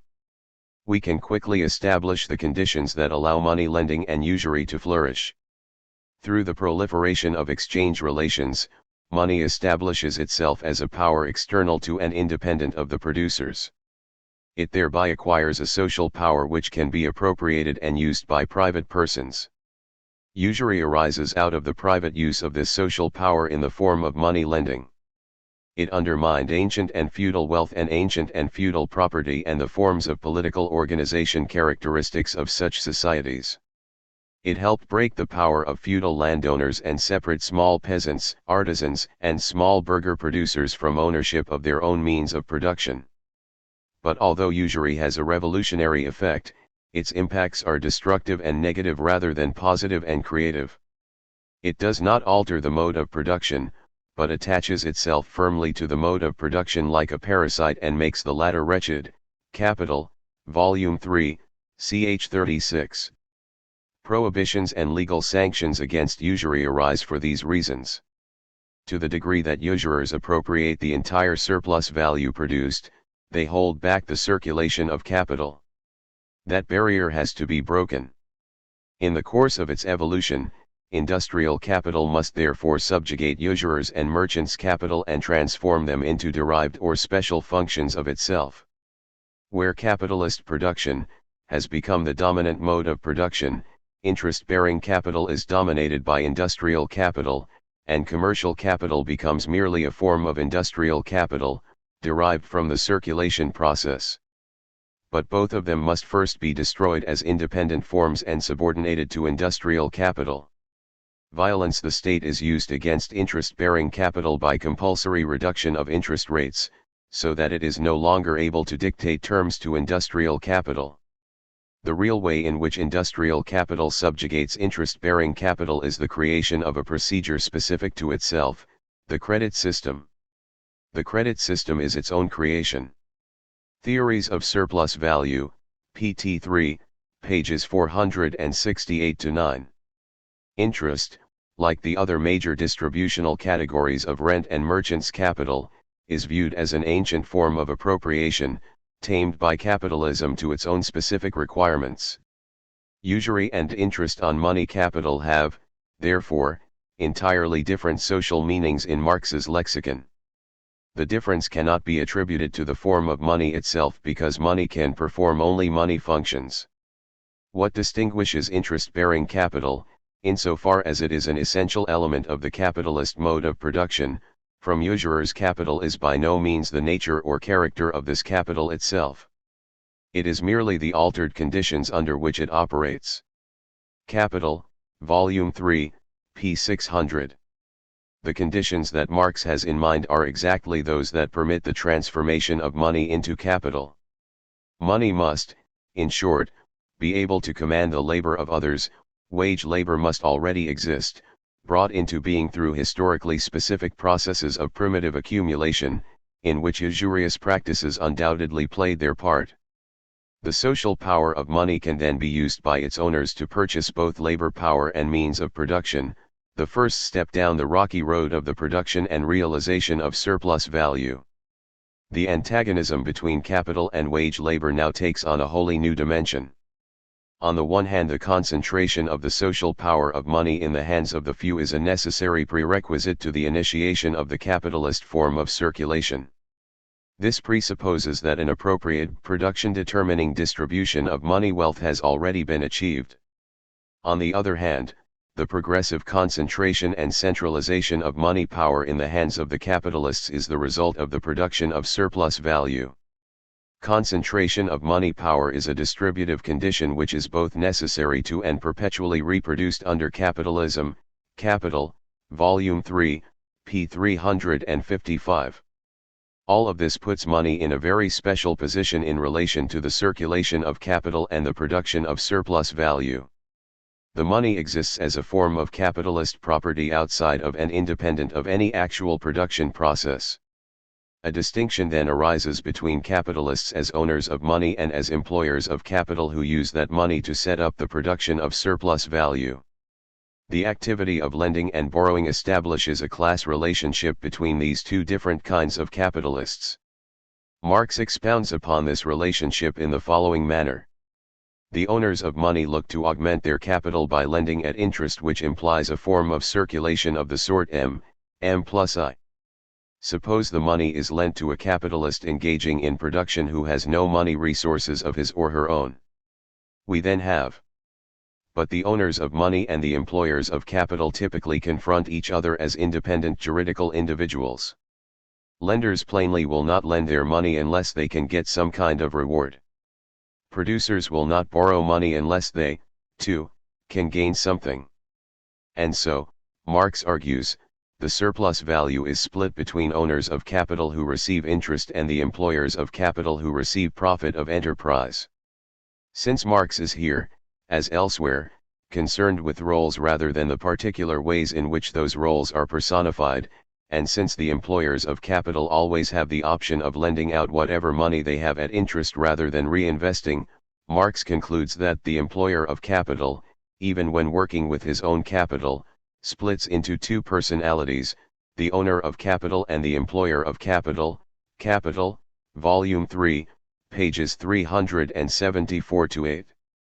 The basic conception which then emerges is this: interest is the mere fruit of owning money capital as property outside of any actual process of production, whereas profit of enterprise is the exclusive fruit of capital put to work within the process of production. The circulation of money as capital is to be interpreted as follows. Interest-bearing capital can then be defined as any money or money equivalent lent out by owners of capital in return for the going rate of interest. A number of observations and caveats can usefully be introduced into the argument at this point. To begin with, the owners of money can lend it to economic agents other than producers of surplus value, to merchants, landowners, governments, various factions of the bourgeoisie and even laborers. And the money can be lent for a variety of purposes that have nothing directly to do with production of surplus value. Since owners of money are concerned primarily to augment their money by interest, they are presumably indifferent as to whom and for what purposes the money is lent provided the return is secure. This creates some difficulties, which Marx is aware of but brushes aside for plausible enough reasons.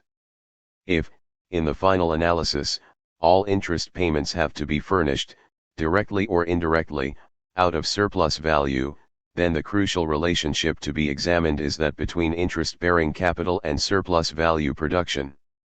Unfortunately, circumscribing the analysis in this way creates as many problems as it solves when we seek to bear the forces that determine the rate of interest.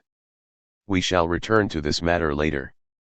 The virtue of Marx's approach is that it focuses our attention upon the relation between two forms of capital and an immanent class relation between owners of money, money capitalists, and employers of capital, industrial capitalists. Interest is a relationship between two capitalists, not between capitalist and laborer. Capital, Volume 3, p. 382. Marx rejects the bourgeois view that profit of enterprise is really a return to the managerial skills of the entrepreneur as worker. He does not deny that coordination and management are productive activities, but insists that wage determination here is ultimately brought into line with wages in general by the development of a numerous class of industrial and commercial managers and the general development which reduces the cost of production of specially trained labor power. Capital, Volume 3, p. 89. While this is a rather simplistic view of wage determination for the so-called managerial classes, there is no reason to deny that profit of enterprise is a return over and above that paid out as wages of superintendents, however much bourgeois theory and practice may seek to disguise that profit as a form of wages. We will later encounter circumstances, joint stock company forms of organization in particular, where the disguise becomes even more effective. See below, pages 276-8. But if interest is a relationship between two capitalists, then we have to understand the nature and implications of that relationship. The existence of money as capital outside of production and the activity of lending and borrowing implies that money acquires an additional use value, that of serving as capital. This use value resides in its faculty of begetting and increasing value, the capacity to produce the average profit under the average conditions. Money as capital becomes, in short, a commodity, albeit of a very special sort with its own peculiar mode of alienation. Capital, Volume 3, pages 338-52. The crux of the relation between money capitalists and industrial capitalists lies in the peculiarities that arise when capital itself takes on a commodity character. Consider, then, the relation between a money capitalist who lends to an industrial capitalist. The money capitalist parts with the use value of the money without receiving any equivalent in return, which in itself makes for a very peculiar kind of commodity transaction. What the money capitalist expects is the return of the original money capital plus interest at the end of a specified time period. First of all, a specific time dimension is thereby imposed upon the circulation of capital in general, which opens up all kinds of paths to deal with differential turnover times, circulation times, production periods and so on. We will return to these features shortly. Secondly, it makes it appear as if money grows automatically over time and makes even time itself appear as money. Marx concentrates heavily upon exposing the fetishism of that conception by showing very concretely that, if money capital increases by interest over a given time period, this is because productive capitalists have managed to produce sufficient surplus value within that period to cover the interest payment. Capital, Volume 3 p. 348. The money capitalists, in so far as they can dictate rates of interest and times of repayment, directly control the intensity of surplus value production. We will return to the potential coercive powers of money capitalists over industrial capitalists later, see pages 301-5 below. The use value of money as a commodity is unambiguous enough, but what of its value and exchange value? We here encounter another peculiarity. Money is the representative of value and cannot possibly be more valuable than the value it represents. Yet the use value of the money is that it can be used to produce greater value in the form of surplus value. We then arrive at what Marx considers to be a totally irrational expression: the value of value is that it produces greater value. Since price represents the expression of value in money, it likewise follows that interest, signifying the price of capital, is from the outset quite an irrational expression. Capital, Volume 3, p. 354. Money as a commodity has a use value but no value or natural price. This also follows because the transformation of money into capital does not involve a material production process and does not involve the embodiment of labor.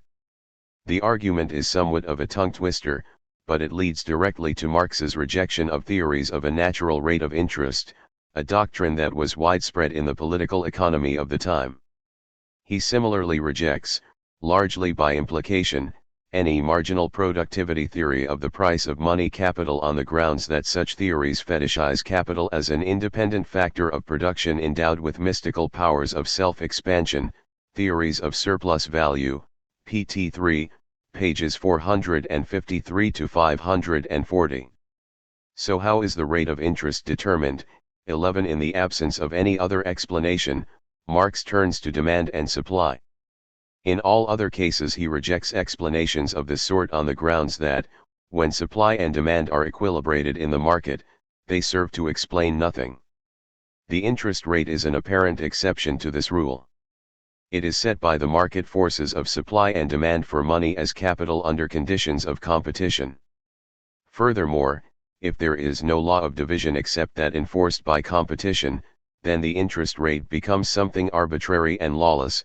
The determination is accidental, purely empirical, and only pedantry or fantasy would seek to represent this accident as a necessity. Capital, Volume 3, pages 356, 354. We can read these comments in two ways. Either Marx is saying that the determination of the rate of interest is totally arbitrary and lawless, and not susceptible to further scientific investigation except as an empirical regularity, or we can interpret him as saying that the interest rate is not regulated directly by the law of value. I lean to the second interpretation on two grounds. First of all, it would be very uncharacteristic of Marx, and wholly inconsistent with his wrestlings with the forces that determine the rate of interest, to take the first position. Secondly, we find Marx on a number of occasions making statements that suggest separate laws determine interest and profit of enterprise. Capital, Volume 3, p. 375. He also indicates that, although the lower limit to the rate of interest can in principle be any low, there will always be counteracting influences to raise it again. p. 358.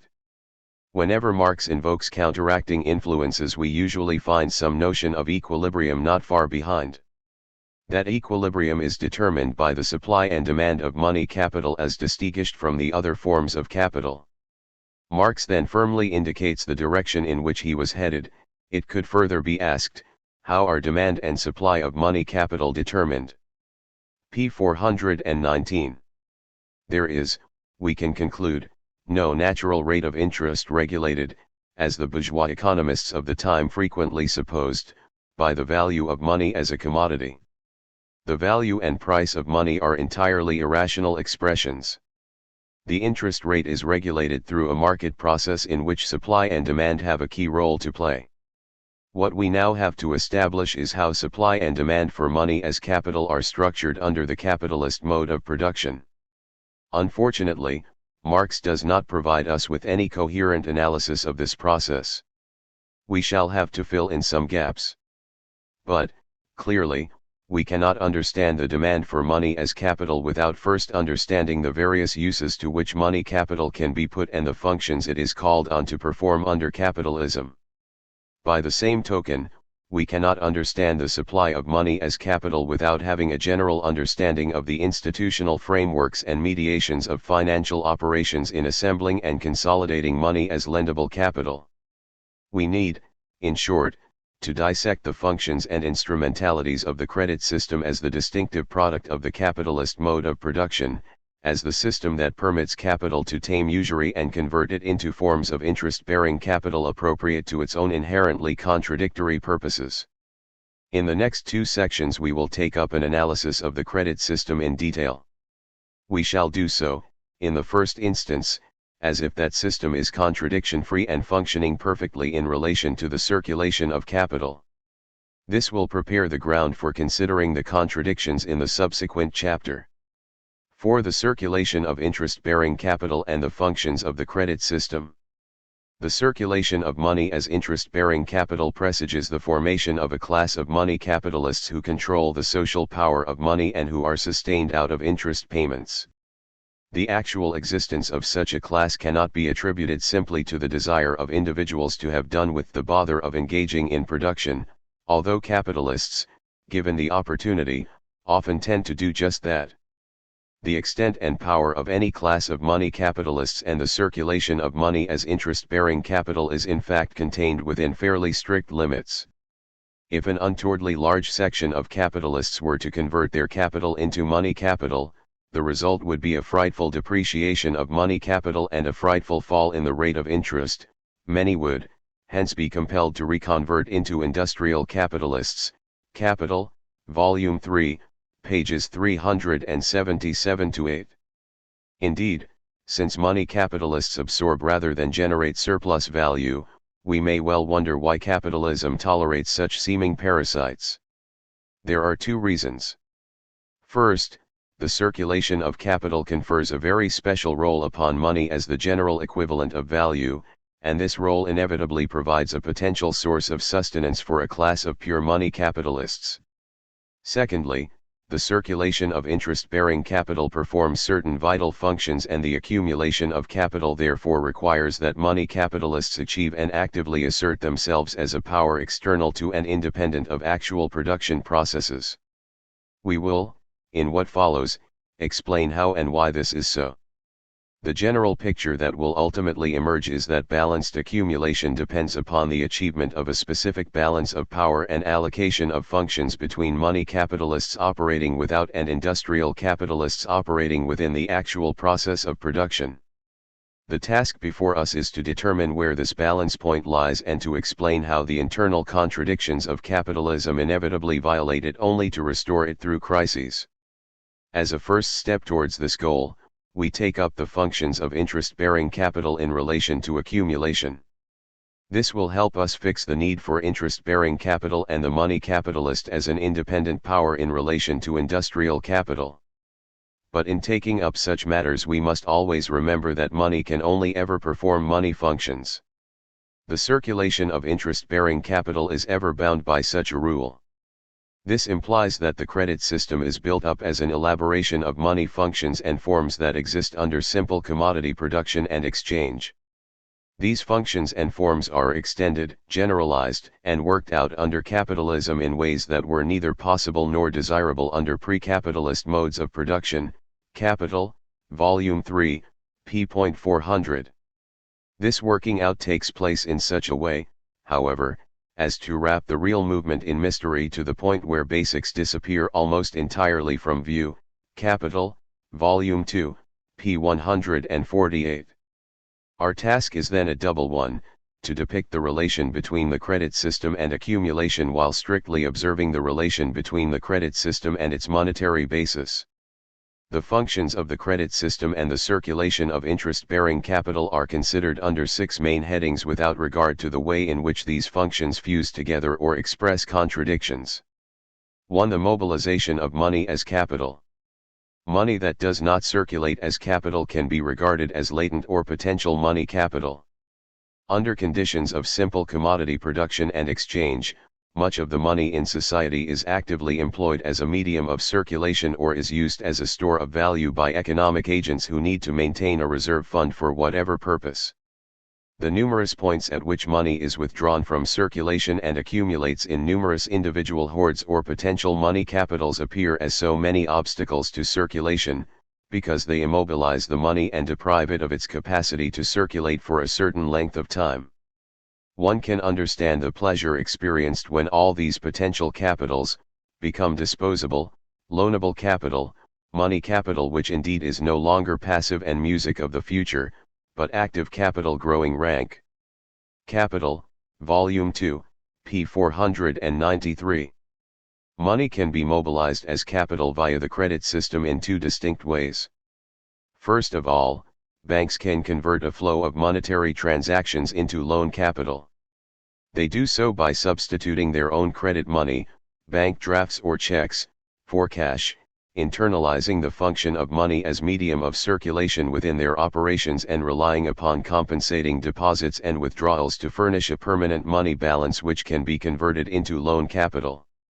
The shift from cash to check payments, of wages and salaries, for example, can therefore be seen as part of a general strategy to generate loan capital out of ordinary monetary transactions. Secondly, financial institutions concentrate the money savings and temporarily idle money capital of all classes and convert this money into capital. Small amounts, each in itself incapable of acting in the capacity of money capital, can thereby merge together into large masses and thus form a money power, capital, Volume 3, p. 403. The concentration and centralization of capital can proceed apace.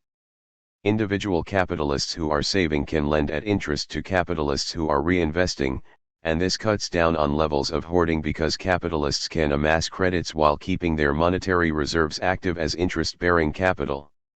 The same principle applies to all economic agents in society who require a reserve fund for whatever reason. The savings of all classes can be mobilized as money capital.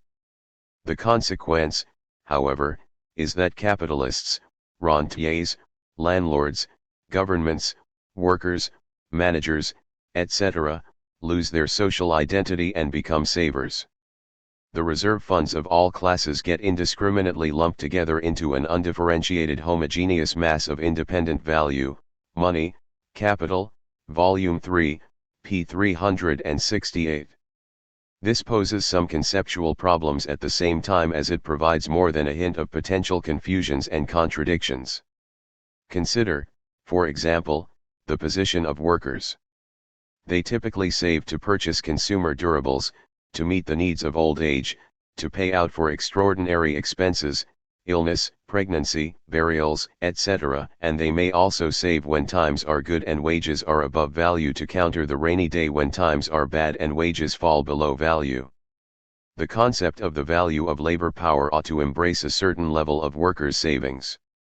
But when these savings are mobilized as capital, workers can also receive interest. This appears to make money capitalists of workers and contravenes the laws of value as we have so far specified them because workers are entitled to a part of the surplus value they produce, but CP 274 below. Furthermore, workers then have a strong stake in the preservation of the very system that exploits them because the destruction of that system entails the destruction of their savings.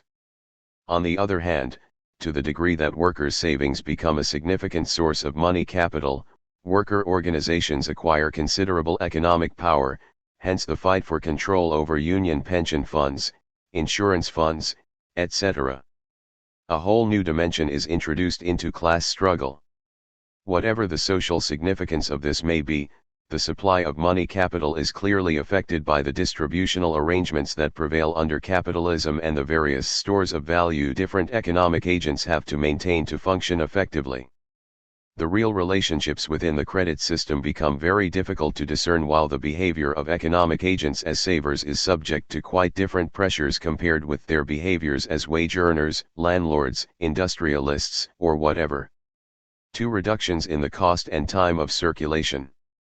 One of the principal costs of circulation, Marx argues, is money itself, capital, Volume 3, p. 435. The credit system helps to promote the efficiency of monetary circulation and to economize on transaction costs. It thereby helps to reduce the necessary but unproductive costs of circulation incurred even under simple commodity production. Herein, in Marx's view, lies the natural basis of the credit system in simple commodity production and exchange. In like manner, the credit system can help remove all manner of barriers to the free flow of capital through the respective spheres of production and circulation. Commodities requiring extra long production periods, for example, can be paid for by installments. This permits producers to turn over the same capital several times during a single production period. The dovetailing of money flows between industries requiring radically different production periods is also made possible by the use of credit. Differential circulation times and the growth of long-distance trade likewise form one of the material bases of the credit system, while the growth of credit permits commodities to penetrate to more distant markets. Capital, Volume 2, pages 251-2, Volume 3, pages 480-2.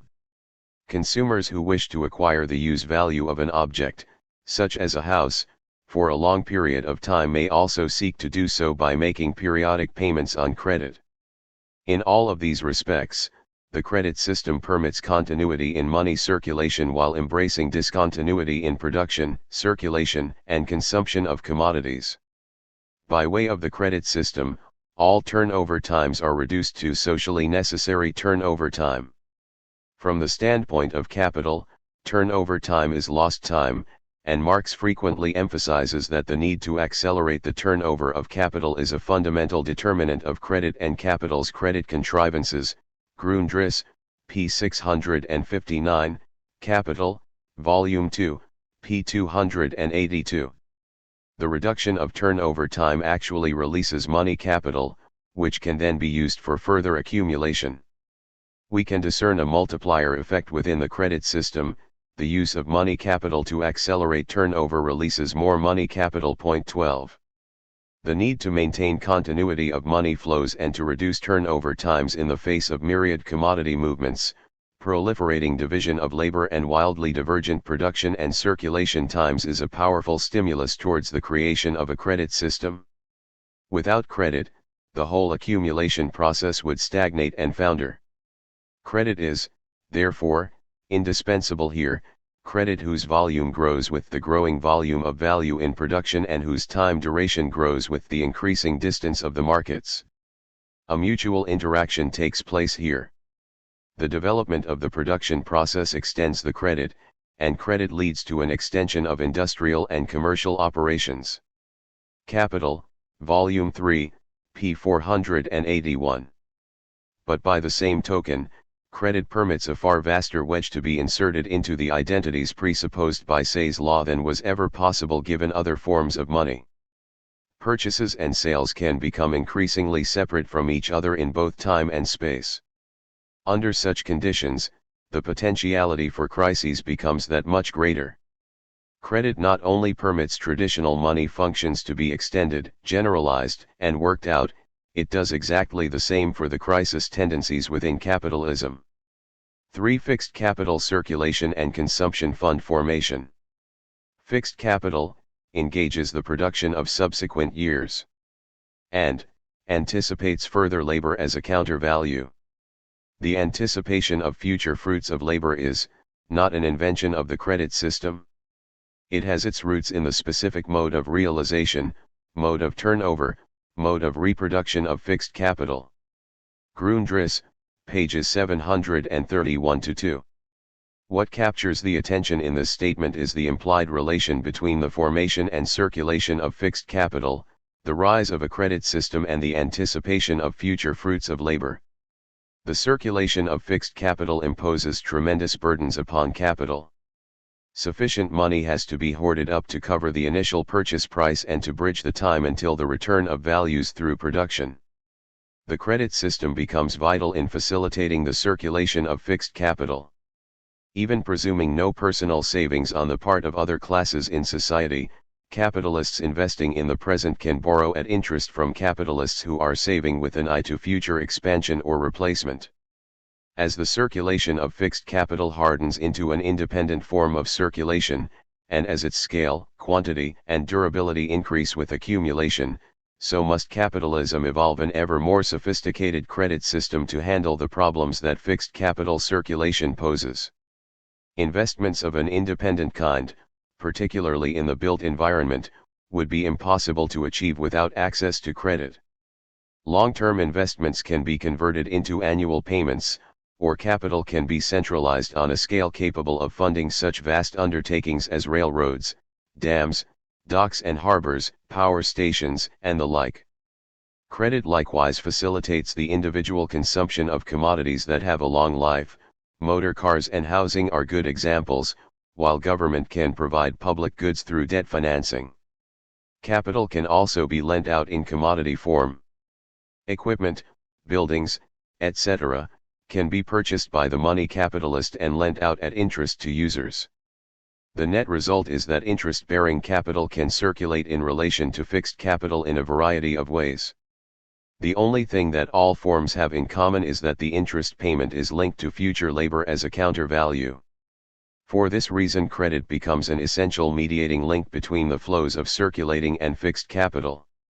Over and beyond the direct problems of coordinating two flows that march according to very different drummers, we must also consider how the credit system functions to redirect the surpluses of capital and population into fixed capital formation. We noted, in Chapter 8, the potential difficulty that arises when over-accumulated circulating capital has to be switched into fixed capital circulation. The idle money capital of, say, shoemakers can be siphoned off via the credit system and put to work with unemployed laborers to build, say, a railroad. But this leaves the surplus productive capacity and surplus commodities held by the shoemakers untouched. By creating money values equivalent to the surpluses of shoes and the idle productive capacity and putting that money into circulation as capital in railroad construction, capital can indeed be switched from one sphere to another. But this switch occurs without being backed by any real exchange of commodities. The credit system operates with a form of fictitious capital, a flow of money capital not backed by any commodity transaction.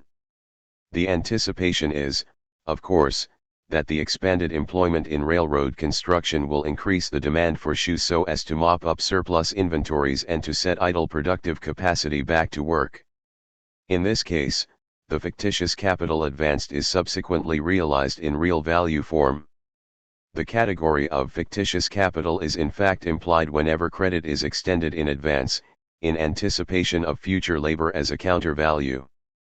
It permits a smooth switch of over-accumulating circulating capital into fixed capital formation, a process that can disguise the appearance of crises entirely in the short run. But the creation of fictitious values ahead of actual commodity production and realization is ever a risky business. The credit system becomes the cutting edge of accumulation with all the attendant dangers such exposure brings. The gap between fictitious values within the credit system and money tied to real values widens. The stage is set for crises within the credit system. With such profound speculative dangers, why does capitalism tolerate fictitious capital in the first place? We must now answer that question in general terms. For fictitious capital, we can, in the first instance, define the circulation of interest-bearing capital as an intersection between the money circuit of capital on the one hand and the circuits of commodity and productive capital on the other. When capital exists as money, it possesses all the virtues of general exchangeability, flexibility of use, mobility, and the like. Interest-bearing capital can best fulfill its coordinating functions if it preserves its flexibility in relation to specific uses, if it remains perpetually outside of production and uncommitted to specific products. But in the course of its circulation, lenders must sacrifice the flexibility of their money for a specific period of time in return for an interest payment. During that time, money becomes tied down to specific use values, commodities, productive apparatus, etc. Problems immediately arise. Lenders may not be able or willing to give up control over their money for the length of time that borrowers need to finance their operations.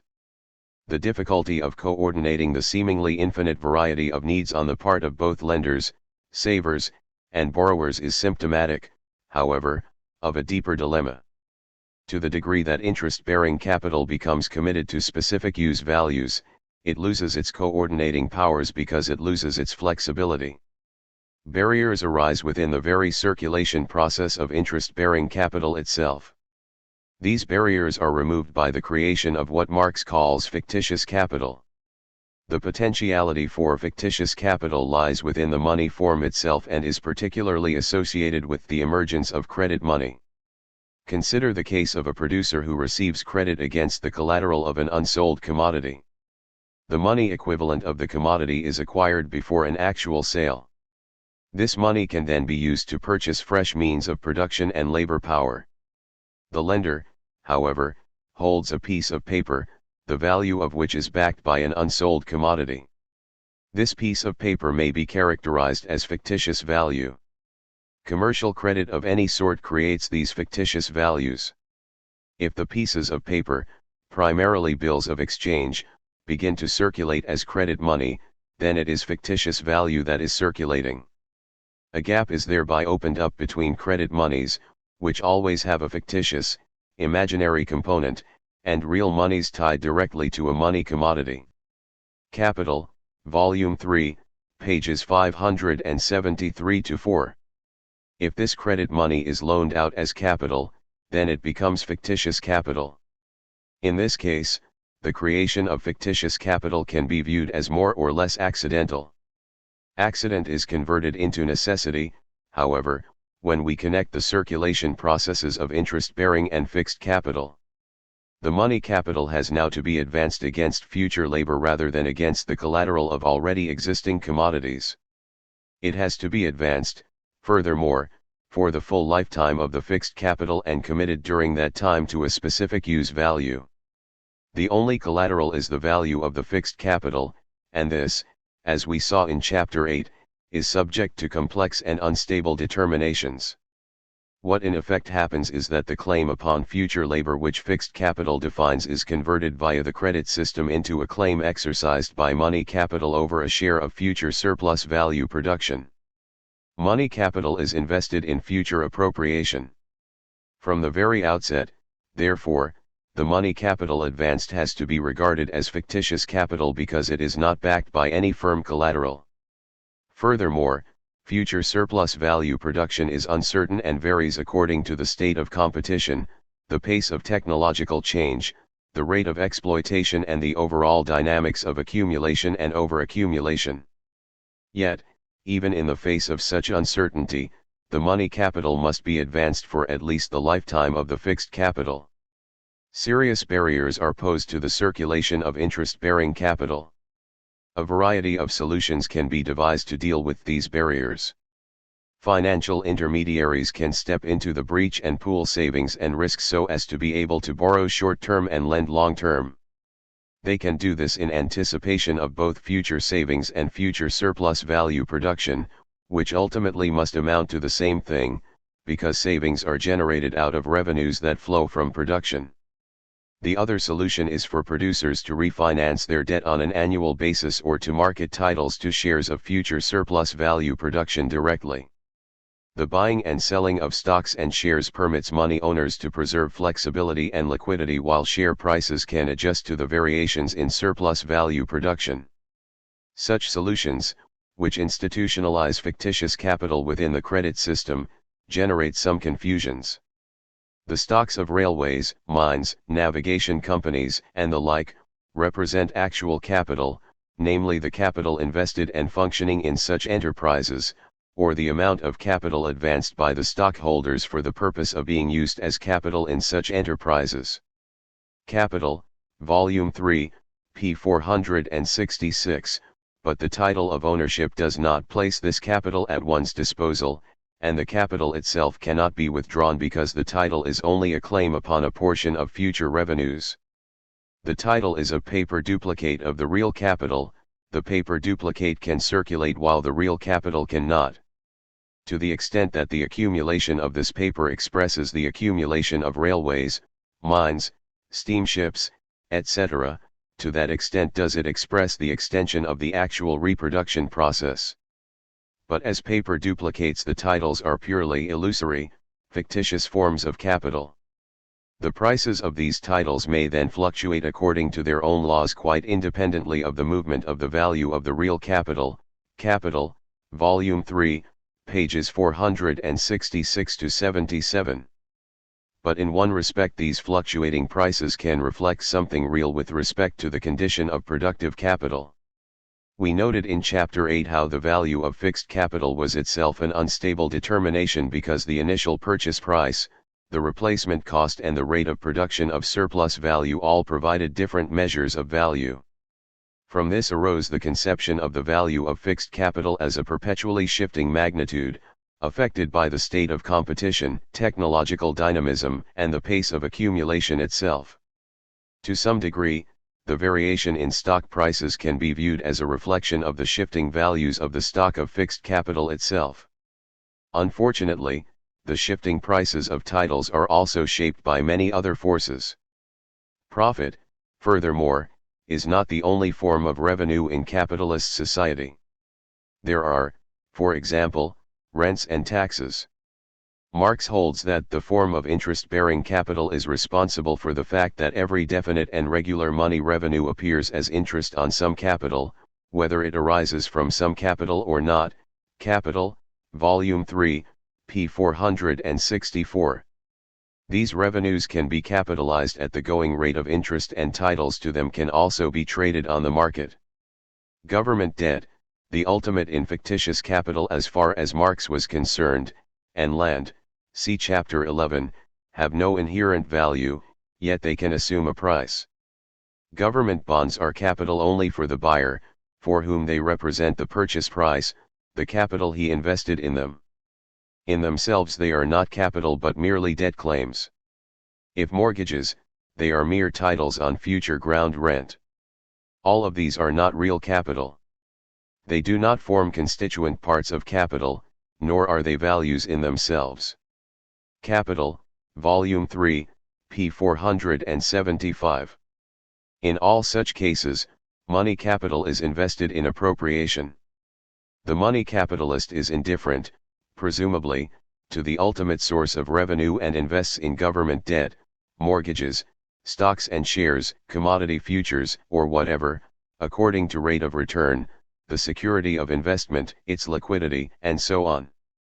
All connection with the actual expansion process of capital is thus completely lost, and the conception of capital as something with automatic self-expansion properties is thereby strengthened. The result, Marx holds, is that interest-bearing is the fountainhead of all manner of insane forms in which even an accumulation of debts can appear as an accumulation of capital. Everything, he says, is doubled and trebled and transformed into a mere phantom of the imagination. The credit system registers the height of distortion to the degree that the accumulation of claims far outruns real production. Capital, Volume 3, pages 464 to 72. Marx's primary purpose in all of this is to disabuse us of the idea that a marketable claim upon some future revenue is a real form of capital. He wishes to alert us to the insanity of a society in which investment in appropriation, rents, government debts, etc., appears just as important as investment in production. Marx insists that in the end only the latter matters. If no real accumulation, i.e. expansion of production and augmentation of the means of production, had taken place, what good would there be from the accumulation of debtors' money claims on production? Capital, Volume 3, p. 424. If all money capital invests in appropriation and none in actual production, then capitalism is not long for this world. And when the height of distortion is achieved in the credit system, the quality of money as a measure of value is threatened, so much so that in the course of a crisis, as Marx tirelessly points out, the system is forced to seek a more solid monetary basis than the one provided by credit monies and fictitious capital. With so much insanity built into the credit system, why permit such a state of affairs to continue? When we explore, step by step, the accumulation process and its contradictions, we find that fictitious capital is contained in the very concept of capital itself. Fixed capital formation and circulation is necessary for accumulation. The barrier fixed capital creates to future accumulation, see Chapter 8, can be overcome only by way of the credit system in general and by the creation of fictitious forms of capital in particular.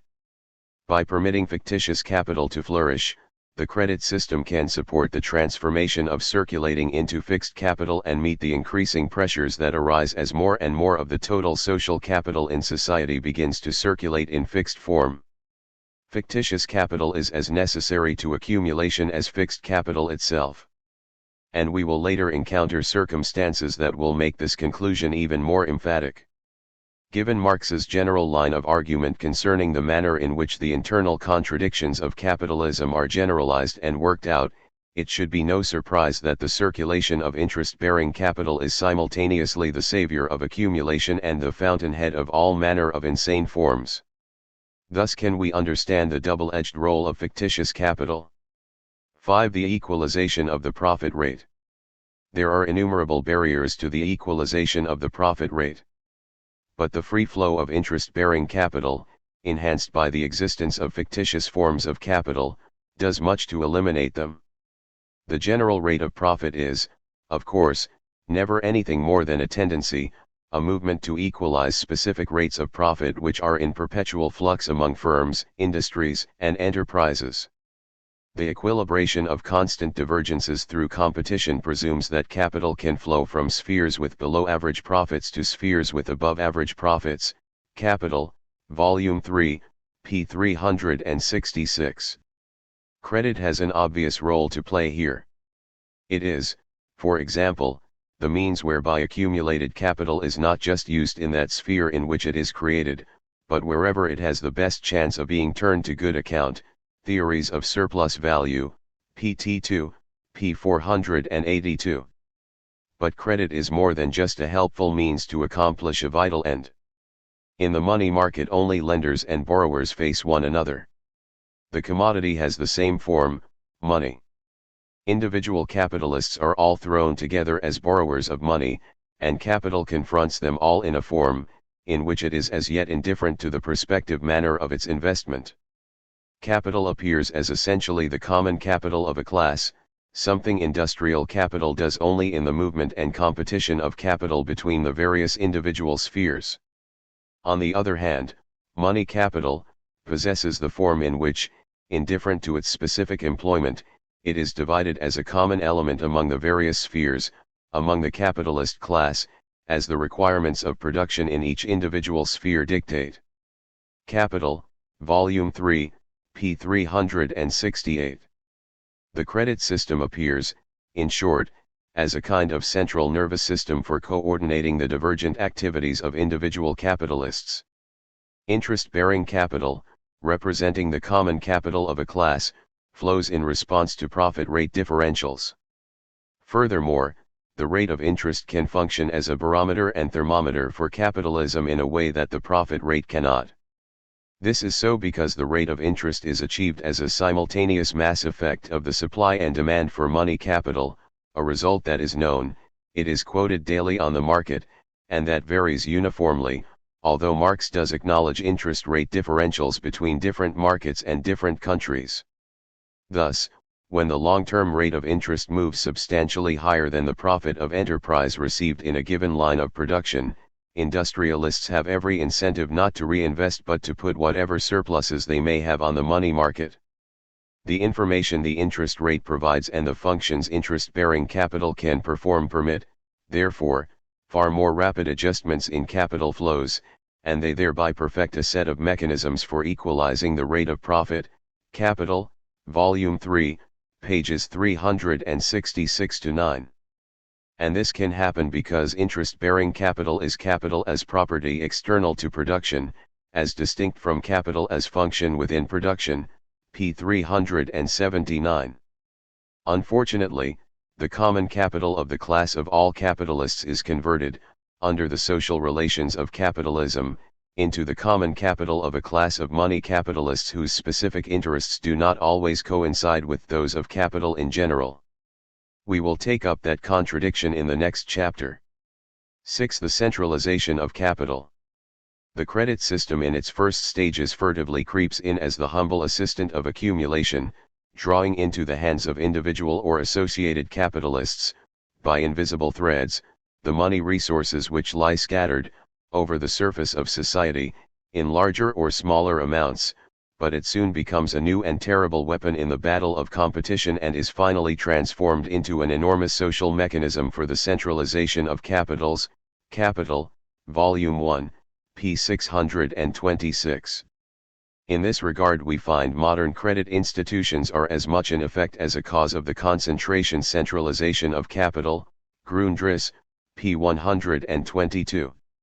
Let us consider how this might be. The centralization of capital via the credit system unleashes the full power and potential of technological and organizational change as a prime lever for accumulation, see Chapter 4. Economies of scale are more easily achieved, the barriers posed by the organizational capacities of the family firm can be overcome, and large-scale projects, particularly those embedded in the built environment, can be undertaken. And with the aid of fictitious capital, all of this can be done without unduly interrupting, except during crises, of course, the free flow of money capital. But the credit system also furnishes means to counter the destabilizing effects of technological and organizational change. For example, Marx lists an increase in stock capital as one of the influences counteracting the tendency towards a falling rate of profit. Undertakings of particularly high value composition comprised largely of fixed capital can be organized via the credit system so as not to enter into the equalization of the general rate of profit, since they can then be produced if they yield bare interest only. Capital, Volume 3, pages 240, 437. Overaccumulated circulating capital can be switched into a form of fixed capital circulation which helps to increase the rate of profit. 13. The value composition of capital can likewise be reduced by increasing vertical integration and the rate of profit raised by accelerating turnover time. And if all else should fail, violent processes of primitive accumulation can continue in the very heart of capitalism as the roving cavaliers of credit wreak havoc by making money out of devaluing other people's capital. The little fish are swallowed by the sharks and the lambs by the stock exchange wolves. Capital, Volume 3, p. 440. In all of these respects the credit system becomes a vital tool in the struggle to contain the destructive forces contained within the inner logic of capitalism. And while it is true that Marx puts the greatest emphasis upon the centralization of capital via the credit system, it is also the case that the forces of decentralization, the opening up of new lines of production, the proliferation in the division of labor and the internal decentralization within contemporary forms of capitalist organization, can be marshaled via the credit system. The centralization of money capital can be accompanied by a decentralization in the organization of productive activity. A distinction thus arises between financial and industrial forms of organization at the same time as specific kinds of relations spring up to bind them together. See Chapter 10. The proliferation of credit devices and financial straitgems therefore appears vital to the preservation of capitalism, and from this standpoint is indeed as much an effect as a cause of accumulation. V. The credit system, instrumentalities and institutions. Although we can certainly find many a sleight of hand in the slippery world of finance, the credit system does not operate by magic. Means have to be found to perform tasks, and means call forth institutions, and institutions need people to organize and run them. The bankers, financiers, stockbrokers, adel, who populate the world of finance perform highly specialized functions within the division of labor. To some degree or other they constitute themselves as a special class within the bourgeoisie. And to the degree that the credit system does indeed function as a kind of central nervous system regulating the movement of capital, so this class occupies what seem to be the commanding heights of the economy, from whence it confronts the industrial or merchant capitalists as the representatives of the total social capital. The money capitalists, as we shall call them, are nevertheless caught in a welter of contradictions. The credit system internalizes the contradictions of capitalism and does not abolish them. For example, bankers are capitalists in competition with each other and must ply their trade with all the tricks at their command, tricks which, from time to time, pull them into the abyss of financial ruin. On the other hand, they are supposed to act as responsible representatives of the total social capital and to use their powers wisely and well in the public interest. They are supposed to keep everyone's money as safe as the Bank of England. Much of the complexity that has arisen in the world of finance reflects continuing and elaborate attempts to harmonize two irreconcilable roles. While this may be the simple truth of the matter, we are none the less obligated to examine the instrumentalities and institutions that have arisen under capitalism, since these do have important material effects and theoretical implications. Marx himself focuses primarily on banks, gives a preliminary analysis of joint stock companies and makes mention, although usually in passing, of the wide range of specialized financial institutions, such as penny savings banks for workers, insurance companies, and so on. He could not possibly have anticipated the extensive growth of consumer credit, pension funds, and other accoutrements of the modern credit system. So it seems that there is much to do in updating Marx's analysis. We are not, however, seeking categories with which to describe the seemingly infinite variety of institutional arrangements that have arisen in different countries throughout the history of capitalism. An exhaustive analysis, as Marx pointed out, is not necessary, since we seek here only a firm theoretical basis for understanding how the instrumentalities and institutions embedded in the credit system affect the laws of motion of capitalism. We consider this topic under four main headings. 1. The general principles of financial mediation, the circulation of capital and the circulation of revenues. At the basis of all financial operations, there always lies an elementary transaction between economic units possessed of surpluses of values and economic units that wish to make use of those surpluses for some purpose. The economic units may be individuals, from whatever class, corporations, governments, trade unions, institutions like church and crown, professional and business organizations, pension funds, charities, banks and so on, while the range of possible purposes is immense, to circulate as industrial or merchant's capital, to purchase a house, erect a monument, launch a political campaign, buy a country estate for a favored mistress, build a church, etc. Financial institutions congregate around the need to find efficient ways to collect, concentrate, and if necessary to convert these surpluses into money form preparatory to throwing the money into circulation as interest-bearing capital. In the midst of what appears to be immense confusion, we ought, at the outset, to make a firm distinction between the circulation of what Marx called the money form of revenue and the money form of capital, Capital, Volume 3, p. 443. We have already dealt at length with the latter form of circulation. Surplus value is converted into money and used to produce more surplus value. The circulation of the money form of revenue is a very different process. Suppose, for example, workers set up institutions such as the early building societies in Britain or the savings and loan associations in the United States, which permit the savings of some workers to be used, in return for interest payments, to help other workers buy their houses.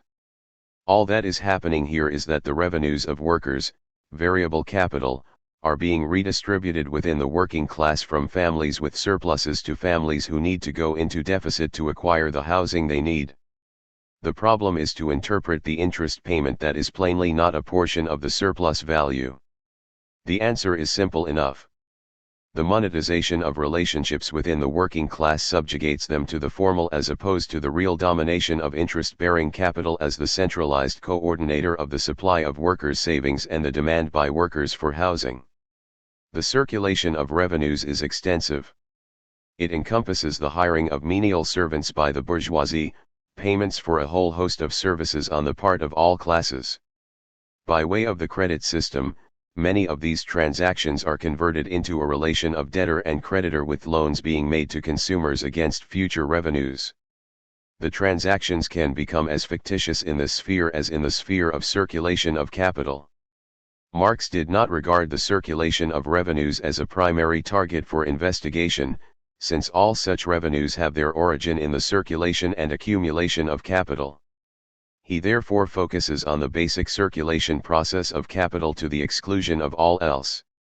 Our understanding of the supply and demand for loanable funds, however, can become all too easily obscured because the credit system tends to merge the circulation of revenues and the circulation of capital indiscriminately. Theoretically, we might distinguish several mini-circuits within the credit system. Circuits can connect units in surplus with those in need within the working class, within the bourgeoisie, among governments, and across and between these different kinds of economic units. In none of these cases can we interpret the interest payment as a direct slice out of the surplus value the loaned money helps to produce. The interest rate simply serves to regulate the borrowings and lendings out of revenues within the consumption sphere. The only connection to the circulation of capital, and an important one at that, lies in a diminution of personal hoarding and an increased demand for consumer goods which such credit arrangements can help to generate. These many circuits are very different from those that connect capitalist with capitalist or that link savings out of revenues with investment in the direct production of surplus value. Let us suppose, for the moment, that the various many circuits are isolated from each other. The interest rate in each circuit would be set within that sphere and would presumably vary according to supply and demand conditions. But money is always money, no matter whose pocket it is in. Money would begin to flow from circuits where the interest rate is low to those where it is high. There would be a tendency towards an equalization of the interest rate. Marx assumes a uniform and homogeneous rate of interest which presupposes the existence of a highly integrated credit system. The fragmentations could then be interpreted as a result of specialization in function. On the supply side, the mobilization of savings poses different problems according to the kind of economic unit. Penny savings banks, building societies, and savings and loan associations, a national savings network, benefit societies, pension and insurance funds, etc., may be appropriate for workers, but such institutions are not well adapted to handle the savings of the Rockefellers or oil-rich Arab sheiks. The savings of large corporations and governments likewise require specialized handling. On the demand side, small business loans, agricultural credit, the financing of consumer purchases, motor cars, housing, etc., the funding of government debt, the financing of large-scale projects, railways, public transport systems, public utilities, and meeting the needs of large multinational corporations are very different kinds of business calling for specialized expertise. The financial structure that results is fragmented to some degree, although national systems vary a great deal in this regard, from being highly decentralized in the United States to highly centralized in France. Point 15. The fragmentations do indeed imply that there is not one financial market but many. And we can certainly discern interest rate differentials between markets and between nations, while different lending rates exist in relation to the financing of different kinds of activities. What is impressive about modern credit systems, however, is the manner in which a high level of integration exists within an often extremely fragmented structure. The flow of funds into and out of savings and loan associations in the United States, for example, is highly sensitive to the interest rates offered elsewhere. The supply of mortgage money to the housing market is thereby affected by the demand for money in other sectors of the economy. Interest rate differentials between countries, when adjusted for differential rates of inflation in local currencies, also quickly spark flows of hot money capital to wherever the real rate of interest is highest. There are evidently strong forces at work which tend to equalize the long-term rate of interest. The consequence, however, is that the circulation of money as revenues and as capital become almost indistinguishable within the financial system. 2. Joint stock companies and markets for fictitious capital. We argued in Chapter 5 that capital had to be liberated from the constraints imposed by the family firm if it was to expand and survive. The corporate form of organization unleashed the full powers of technological and organization change, stimulated the production of new knowledges and allowed the achievement of economies of scale in production, organization, and marketing. It simultaneously separated ownership from management and led to a form of financing that liberated money capital as an independent power, as pure capitalist property external to production and commodity circulation. Corporations organized according to the joint stock principle raise money by selling stocks, shares, and bonds to money capitalists. The money raised is put to work as capital to produce surplus value, assuming, that is, the venture is intended as something more than pure swindle. Investors hold titles of ownership and receive interest, fixed or varying as the case may be. The titles are simply marketable claims to a share in future surplus value production. Investors can retrieve their money at any time by selling off their stocks, shares, and bonds to other investors. This buying and selling leads to the creation of a special kind of market, the stock market. This market is a market for fictitious capital. It is a market for the circulation of property rights as such. But property rights come in many forms. Titles of any sort can in principle be traded. Governments can sell rights to a portion of future tax revenues. Property rights to commodities can be traded without the commodities actually changing hands or, as in commodity futures markets, prior to actual commodity production. Rights to land, buildings, natural resources, oil drilling, mineral exploration rights, etc., can also be traded. There are, it seems, as many different markets for fictitious capital as there are forms of property ownership under capitalism. The complexity of these markets is quite staggering, and a variety of specialized institutions and mechanisms arise to deal with the very specific problems that arise with respect to different kinds of property right. The mortgage market functions very differently, for example, from the commodity futures market. But all of these markets have one thing in common. Property titles are paper duplicates, which in themselves have no value even though they circulate at a price. This poses two questions: first, what is it that fixes the prices, and second, is the title a duplicate of any real value whatsoever? The price of property titles is generally fixed by the present and anticipated future revenues to which ownership entitles the holder, capitalized at the going rate of interest. To the degree that the latter is fixed by the supply of and demand for money capital, prices plainly can shift in a manner entirely autonomous of alterations in anticipated revenues.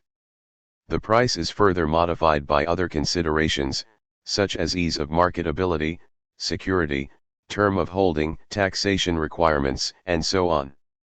We need not concern ourselves here with such details, since the main focus has to be upon the relation between these prices in general and the real values they must eventually represent. This relation provides us with an important clue in seeking to explain how and why the fictitious values, prices, achieved through the credit system can get so far removed from the values expressed in the monetary basis. In the case of joint stock companies, real capital, in the form of railroads, productive plant, etc., does indeed exist, and the title of ownership that yields a dividend, interest, is backed to some degree or other by a real capacity to produce surplus value. The problem is to discern the firmness of the backing, and this can be known to investors only if full disclosure of company finances is required. Otherwise, corporations can find ways to make it seem as if they are in a far stronger, or weaker, position than they really are and to manipulate the prices of their stock accordingly. For example, borrowed money can be used to supplement dividend payments and so encourage further investment in an enterprise that seems profitable even though it is not.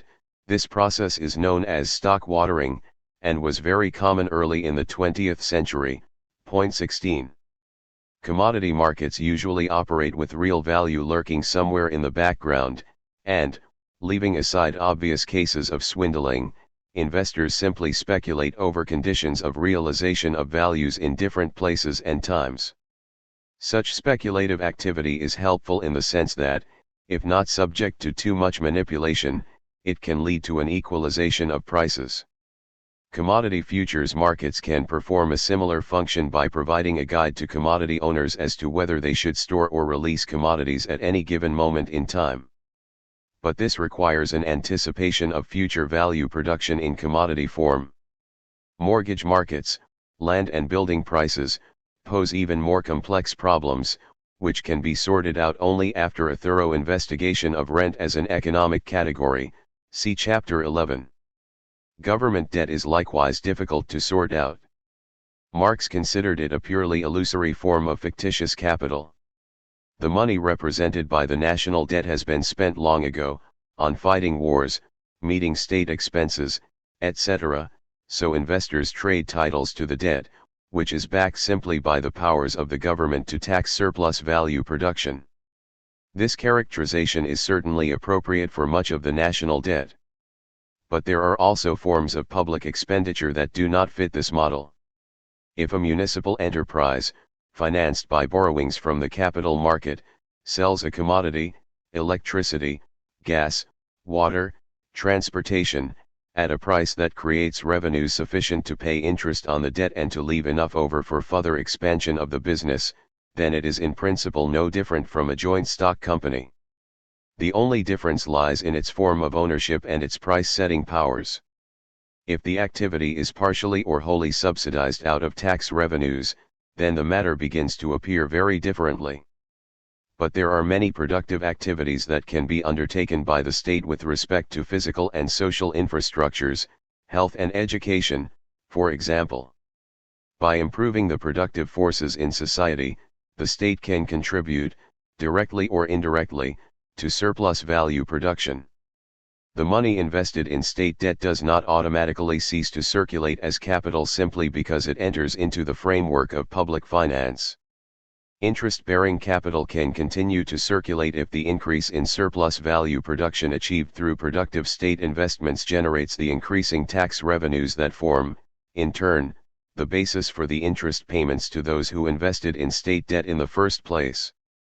This is, of course, the theory productive expenditures which has provided the rationale for all kinds of state activities. Point 17 But the fact that such an outcome is possible in no way guarantees that real values are indeed created by such state interventions. In all of these cases, however, the relationship between the prices of titles and the real values such titles represent is necessarily obscured. The revenues themselves are not directly tied to surplus value production but are mediated by rules of distribution and a whole host of institutional arrangements which help to coordinate the flow of interest-bearing capital but which obscure the relation to real values. The supply of and demand for money capital also intervenes since prices are revenues capitalized at the rate of interest. Yet markets for fictitious capital are vital to the survival of capitalism, because it is only through them that the continuity of flow of interest-bearing capital can be assured. This flow, as we argued in the preceding section, performs some vital coordinating functions. Markets for fictitious capital provide ways to coordinate the coordinating force in capitalist society. 3. The banking system. The distinction between banks and other financial intermediaries is important. Point 18 Savings banks, pension and insurance funds, savings and loan associations and building societies, credit unions, post office savings accounts, etc., mobilize savings that are savings out of an existing quantity of values. Under these conditions, it is impossible to save ahead of the production of values. The same restriction does not apply to banks, which both give credit and create money values by virtue of the credit they give. The banks create fictitious money values when they substitute their own drafts for the bills of exchange which capitalists, and others, circulate among themselves. These fictitious money values can then be lent out as capital. This means that the banks can convert a flow of money being used as a means of payment into free money capital. They can create money capital ahead of the production of values. The only limit to this capacity lies in the need to maintain a certain reserve of money to meet any sudden surge in demand for money on the part of their customers. A run on the bank occurs when depositors lose faith in the credit money of the bank and seek real money, the money commodity or state-backed legal tender, in its stead. The capacity of banks to create money capital out of fictitious values directly is important. There is, as we have seen, a perpetual problem under capitalism of finding the necessary slack resources to allow the reallocation of capital from relatively unproductive to more productive uses, always defined, of course, in terms of production of surplus value. In the early stages of capitalism, primitive accumulation and appropriation forced the reallocations directly or indirectly, through usury. In later stages, the mobilization of savings came to play an important role. But as primitive accumulation declined in relative importance, and as an increasing proportion of the total savings in society is wholly mobilized through the credit system, so the creation of money capital out of the flow of money within the banking system becomes the single most important source of the slack resources needed to force reallocations in capital flows. The only other source lies in overaccumulation, but even here idle productive capacity and excess commodities must first be monetized via the banking system if reallocations are to occur. Furthermore, the capacity of the banking system to generate a supply of money capital ahead of real value production increases with the increasing volume of market transactions and the increasing proportion of such transactions accomplished through the banking system. Marx focused on the role of the banks rather than on other kinds of financial intermediary precisely because they combined both monetary and financial functions. As de Brunhoff, 1978, p. 57, correctly concludes, the banking system is the strategic sector of the credit system because the banks are the only institutions which combine both the management of means of payment and money capital. These two managerial roles complement each other neatly insofar as the progress of accumulation requires the creation of fictitious values in money form ahead of any real production. But we have already noted, above, pages 247 to 9, that the capacity of banks to create credit monies without constraint poses an eternal threat to the quality of money as a measure of value. This threat is doubled and redoubled as the creation of fictitious values becomes a necessity rather than just a standing temptation. The potentiality for overspeculation under such circumstances is enormous.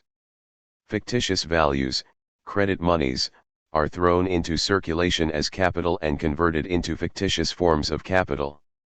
As a result, the greater portion of bankers' capital is purely fictitious and consists of claims, bills of exchange, government securities, which represent spent capital, and stocks, drafts on future revenue, capital, Volume 3, p. 469. Marx spends pages gleefully recounting examples of how the height of distortion occurs within the banking sector of the credit system. The severity of the threat to the quality of money is obvious. The response, as we saw in section I above, is to create a hierarchy of institutions with the express purpose of protecting the quality of money. Within any one country, a central bank typically sits at the apex of this hierarchy. We leave aside the international aspects of the problem for the moment. If the central bank is to succeed in its task, it must prevent fictitious values from moving too far out of line with real commodity values. It cannot impose a strict identity, even supposing it had the power to do so, because that would deny the production of free money capital to force new forms of accumulation. Nor can it let the creation of credit monies run wild. Herein lies what even bourgeois economists concede to be the art rather than the science of central banking, Signe Hans, 1978, ch. 12.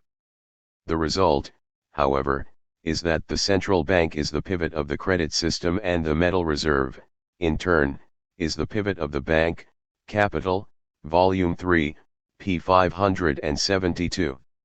Stripped of its direct tie to a money commodity implied by the phrase metal reserve, this means that the central bank necessarily regulates the flow of credit in seeking to preserve the quality of money. A tension exists, then, between the need to sustain accumulation through credit creation and the need to preserve the quality of money. If the former is inhibited, we end up with an overaccumulation of commodities and specific devaluation. If the quality of money is allowed to go to the dogs, we have generalized devaluation through chronic inflation. Thus are the dilemmas of modern times neatly presented. The monetary and financial systems are united within the banking system, and, within the nation-state, the central bank becomes the supreme regulatory power. What in effect happens is this: the credit system provides a means to discipline individual capitalists and even whole factions of capital to class requirements. But someone has to regulate the regulators. The central bank strives to fulfill that function. But to the degree that these regulatory powers lie within the hands of a specific faction of capital, they are almost bound to be perverted and undermined. This brings us directly to the whole question of state involvement in monetary and financial affairs. 4. State institutions. Modern credit systems typically exhibit a high degree of integration between private and state activities, while a whole branch of the state apparatus is now given over to the direct or indirect management of the credit system. The reasons for such a high degree of state involvement are not hard to pin down. Accumulation requires a free, untrammeled, and continuous flow of interest-bearing money capital. This flow has to be sustained in the face of overspeculation, distortion and all the other insane forms that the credit system inevitably spawns. Regulation of some sort is plainly required if the circulation of interest-bearing capital is to proceed free of severe and chronic disruption.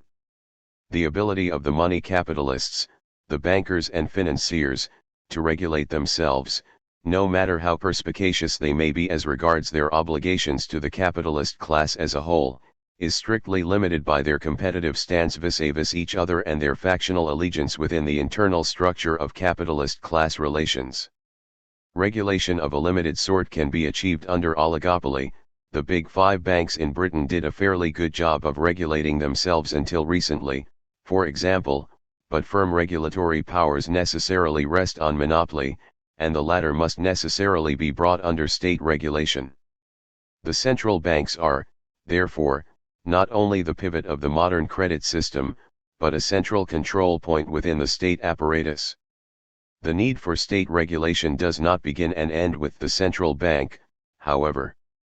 To the degree that the money capitalists fail to regulate their own excesses, so the state has to step in to eliminate the worst forms of abuse on the stock exchange, stock watering and other kinds of swindling, while barriers to the supply of money capital can be removed by state guarantees for deposits and savings.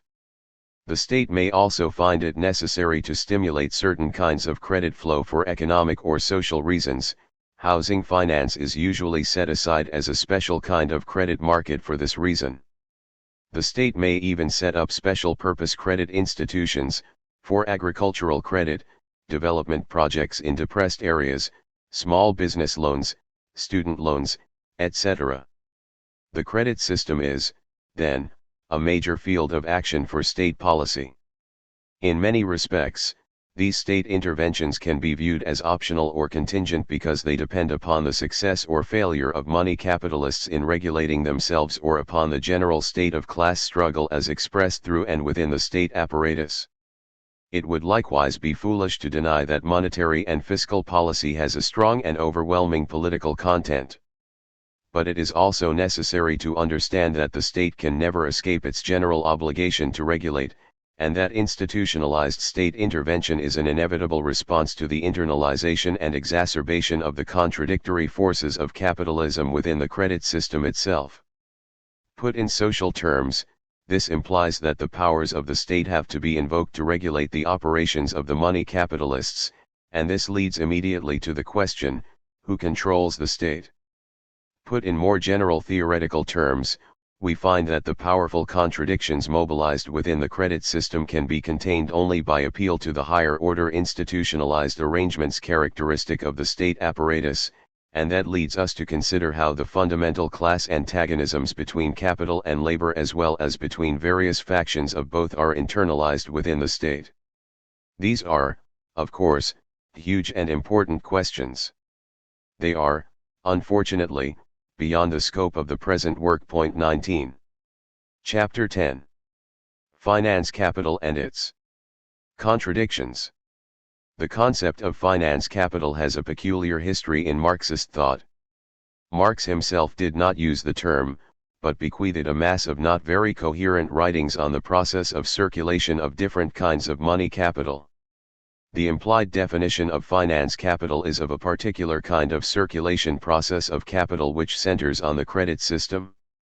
Later writers have tended to abandon this process viewpoint and treat the concept in terms of a particular configuration of factional alliances within the bourgeoisie, a power block which wields immense influence over the processes of accumulation in general. Yet, apart from Hilferding's basic work on the subject and the influential replication of some of his ideas in Lenin's seminal essay on imperialism, the concept has remained quite unanalyzed. It has passed into the folklore of Marxian theory with hardly a flutter of debate. From this privileged domain, the concept is periodically resurrected by Marxists whenever it is deemed polemically or scientifically appropriate. The use of the concept by this or that writer frequently draws critical commentary, of course, and occasionally bitter debates erupt over questions such as, do bankers control corporations or do corporations control banks? The debates typically center, however, on the manner in which a power block called finance capital is constituted and the relative importance of this power block vis-a-vis other power blocks. The rationale for constituting such a power block in the first place, the social necessity of its existence, is not generally questioned. The aim of this chapter is to contrast the process view of finance capital with the power block view, and to show how an exploration of the former, with particular emphasis upon its internal contradictions, helps identify the countervailing forces that simultaneously create and undermine the formation of coherent power blocks within the bourgeoisie. At the same time, I shall also argue that the proper understanding of the processes has a certain priority in Marxian theory because it yields us much deeper insights into the dynamics of accumulation and crisis formation than can any amount of delving into the mechanical intricacies of power block formation. The chapter therefore concludes with a second cut theory of crises, which strives to integrate an understanding of the contradictions inherent in finance capital as a process with the understanding of the problems of disequilibrium in production laid out in chapters 6 and 7. The credit system according to Marx. In chapter 9 we considered in detail the various technical functions and benefits the credit system confers upon the circulation of capital. Taken as an integrated whole, the credit system may be viewed as a kind of central nervous system through which the overall circulation of capital is coordinated. It permits the reallocation of money capital to and from activities, firms, sectors, regions and countries. It promotes the dovetailing of diverse activities, a burgeoning division of labor and a reduction in turnover times. It facilitates the equalization of the rate of profit and arbitrates between the forces making for centralization and decentralization of capital. It helps coordinate the relations between flows of fixed and circulating capital. The interest rate discounts present uses against future requirements, while forms of fictitious capital link current money capital flows with the anticipation of future fruits of labor. Interest-bearing capital can perform all these roles because money represents general social power. When concentrated in the hands of the capitalists, a concentration that reflects the appropriation of surplus value, money therefore comes to express the power of capitalist property outside of and external to any specific process of commodity production. Money capital, when mobilized through the credit system, can operate as the common capital of the capitalist class. Capital, Volume 3, p. 368. Properly organized and managed, the money capital amassed through the credit system has the potential to fine-tune the engine of accumulation through sophisticated coordination of investment decisions across an economy. Indifferent to any specific employment, this money capital can be used to impose the will of the capitalist class as a collectivity upon individual capitalists. To the degree that individual capitalists, acting in their own self-interest and seeking to maximize their profits in a competitive environment, adopt technologies and make decisions that are inconsistent with balanced accumulation, so does the credit system offer up the hope of controlling such errant behavior. The deep contradiction between individual behaviors and class requirements, which, we argued in Chapter 7, exercises such a powerful destabilizing influence over the path of accumulation, appears controllable, perhaps even reconcilable. Stability can be imposed upon an otherwise anarchistic and uncoordinated capitalism through the proper organization and management of the credit system? Or so it seems. The immense potential power that resides within the credit system deserves further illustration. Consider, first, the relation between production and consumption, see chapters 3 and 6. A proper allocation of credit can ensure a quantitative balance between them. The gap between purchases and sales, the basis for Marx's rejection of Say's law, can be bridged, and production can be harmonized with consumption to ensure balanced accumulation. Any increase in the flow of credit to housing construction, for example, is of little avail today without a parallel increase in the flow of mortgage finance to facilitate housing purchases. Credit can be used to accelerate production and consumption simultaneously. Flows of fixed and circulating capital can also be coordinated over time via seemingly simple adjustments within the credit system. All links in the realization process of capital bar 1 can be brought under the control of the credit system. The single exception is of the greatest importance. While inputs can be acquired and outputs disposed of with the aid of credit, there is no substitute for the actual transformation of nature through the concrete production of use values. The latter can be subjected to overall class control only to the degree that financier and industrialist become one, an idea that both Lenin and Hilferding later take up. Consider, Secondly, those antagonistic relations of distribution that act as a barrier to the production and realization of surplus value as a continuous process. Cannot the distributional shares of wages, rents, interest, taxes and profit of enterprise be modified by way of the credit system? Wages can certainly be whittled away by credit-fueled inflation, and workers' savings can likewise be mobilized as capital through the credit system, perhaps to be devalued at time of crisis. Capital, Volume 3, p. 508. And then there are the various secondary forms of exploitation, mortgages and consumer credit, for example, whereby workers' real incomes can be modified, p. 609. Furthermore, the buying and selling of titles to future revenues of any sort integrates other aspects of distribution, the appropriation of rents, taxes and profit of enterprise, into the general system of circulation of money capital. The credit system also facilitates the centralization of capital, and allows capital to break free from the fetters of the family firm and to operate as corporate capital. The distributional arrangements within the capitalist class can thereby be altered and the degree of centralization, decentralization, see Chapter 5, managed. If there is a perfect set of distributional arrangements for ensuring balanced accumulation, then banking and credit provide potential means for converging upon such an equilibrium point. On the surface, at least, the credit system contains the potential to straddle antagonisms between production and consumption, between production and realization, between present uses and future labor, between production and distribution. It also provides means to arbitrate between the individual and class interests of capitalists and so to contain the forces making for crises. Armed with such a potentially powerful weapon, the capitalist class has every incentive to perfect it. And there is indeed abundant evidence that each successive crisis of capitalism has pushed the credit system into new configurations in the course of its resolution. The radical transformation of financial structure in the United States in the 1930s provides a splendid example.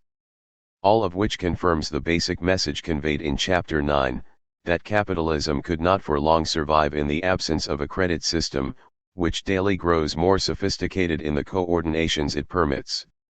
So how is it that crises still occur? Marx's answer is that credit suspends the barriers to the realization of capital only by raising them to their most general form. Grundriss, p. 623. What he means is that the use of credit tends to make matters worse in the long run because it can deal only with problems that arise in exchange and never with those in production. And there are, besides, a whole host of circumstances in which credit can generate erroneous price signals to producers and so aggravate the tendencies towards disproportionality and overaccumulation. Let us examine some of these circumstances. First, the equalization of the rate of profit. The credit system facilitates perfect competition and accelerates rather than diminishes the striving to gain relative surplus value through technological change. It also ensures that commodities trade at prices of production rather than according to values. Since the accelerating pace of technological change and the erroneous production signals given by prices of production lie behind the tendency for overaccumulation in the first place, it follows that in this respect credit exacerbates rather than diminishes the tendency towards disequilibrium. Secondly, the credit system confers a certain independent power upon the financiers and sets them apart as representatives of capital in general. A class of bankers and other middlemen inserts itself between savers, many of whom belong to a class of moneyed capitalists, and the industrial class of capitalists. Grundriss, p. 852. The managers of joint stock companies also congeal into a separate class of managers of other people's money, capital, Volume 3, pages 386 to 90. The growth of the credit system spawns new factions or classes. Marx often uses that term to describe them, within the bourgeoisie.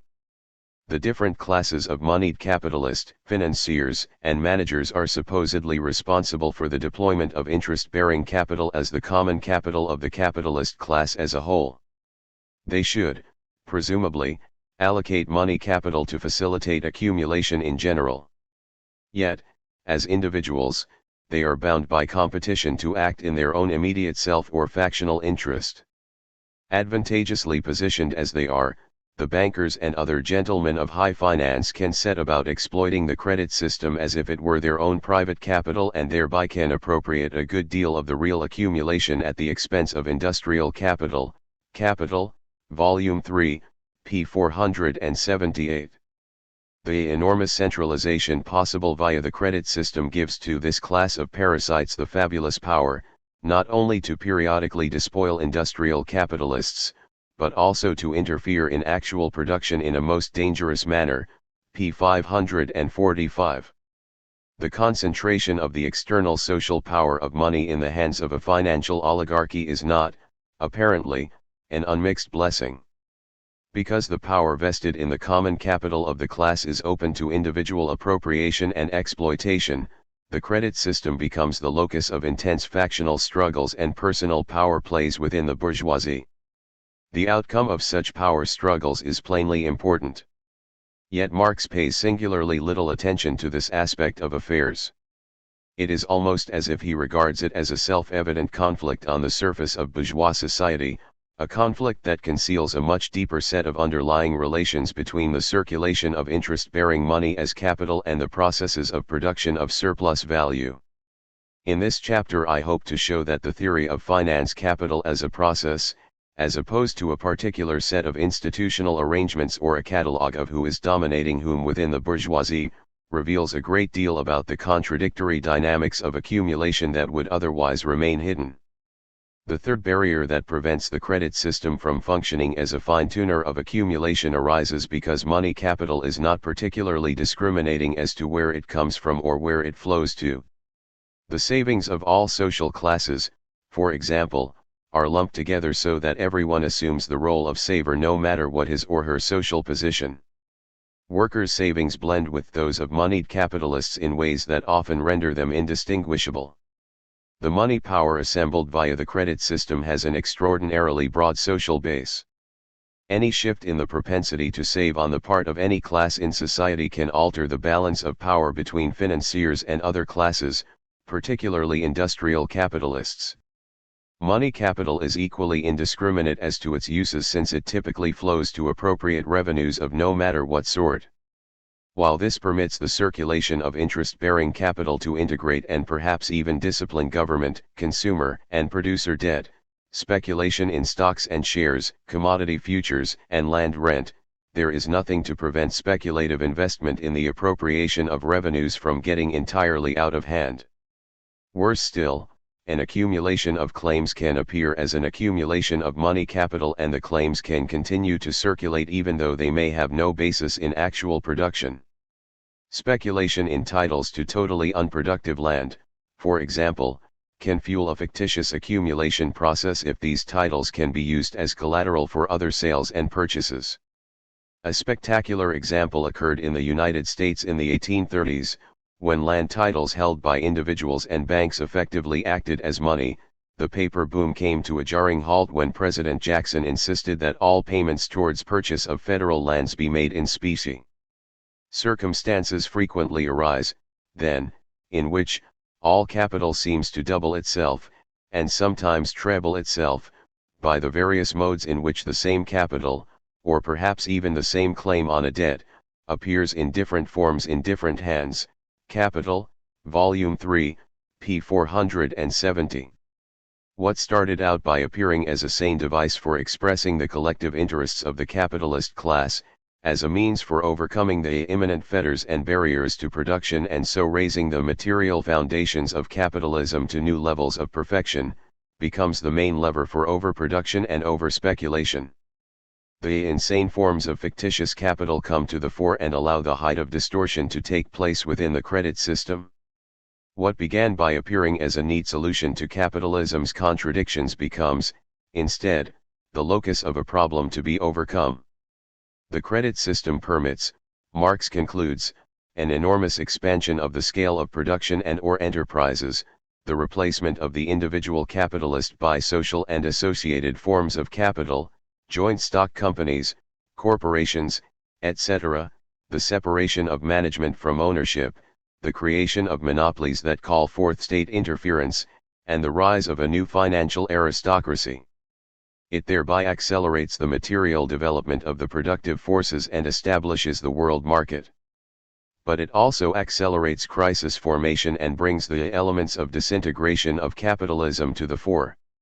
Marx calls this the abolition of the capitalist mode of production within the capitalist mode of production itself, and hence a self-dissolving contradiction. Capital, Volume 3, pages 438 to 41.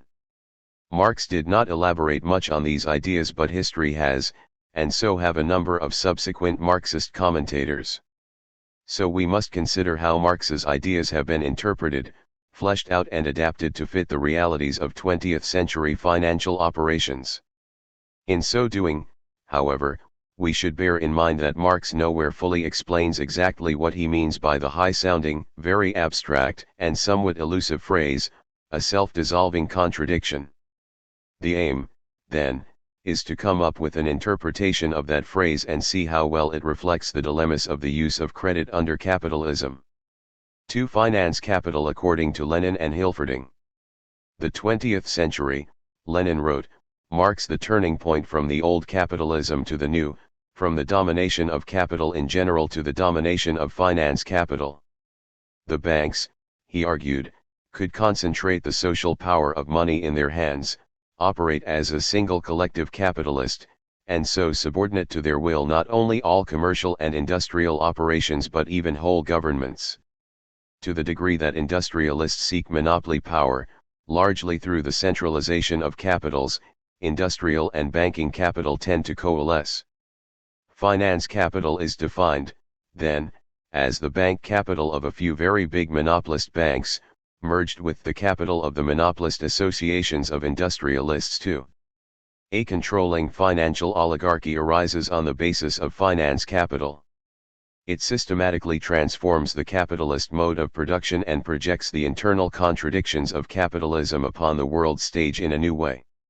It is beyond doubt, Lenin writes, that capitalism's transition to the stage of monopoly capitalism, to finance capital, is connected with the intensification of the struggle for the partitioning of the world. Imperialism, he continues, is capitalism at that stage of development at which the dominance of monopolies and finance capital is established, in which the export of capital has acquired pronounced importance, in which the division of the world among the international trusts has begun, in which the division of all territories of the globe among the biggest capitalist powers has been completed. The inherent contradictions of capitalism are now expressed in terms of an ever more dramatic uneven development of capitalism and a radical restructuring of class relations. A dominant financial oligarchy backed by financially powerful states buys labor peace in the core countries by encouraging the formation of a labor aristocracy, while the rest of the world is driven deeper and deeper into states of dependency, subservience, and rebellion. Competition within the financial oligarchy and between the financially powerful states is heightened rather than diminished. The end result, inter-imperialist rivalries and wars. Thus does Lenin, beginning with the concept of finance capital, arrive at a stunning analysis of 20th century imperialism. Yet the theoretical content of Lenin's argument is by no means clear. He nowhere elaborates on the concept of finance capital, and the exact manner in which it transforms the internal contradictions of capitalism into inter-imperialist rivalries remains obscure. He drew many of his ideas, somewhat eclectically, from the rather disparate frameworks of thought proposed by Hobson, Bukharin, and Hilferding. 3 Only the latter gives a very firm theoretical grounding to the concept of finance capital within a Marxian framework. While Lenin was strongly critical of Hilferding's political line, he appears to accept with but one reservation the basic conception of finance capital that Hilferding advances. The single reservation concerns Hilferding's mistaken views on money. 4 Lenin leaves us in the dark as to the nature of that mistake. We will shortly see how crucial an error it was. But first we must consider Hilferding's contribution. Hilferding faithfully replicates Marx in the overall format of his argument. He begins by examining the various forms of money before proceeding to show, as we did in the previous chapter, How and why credit is essential to the perpetuation of capital accumulation.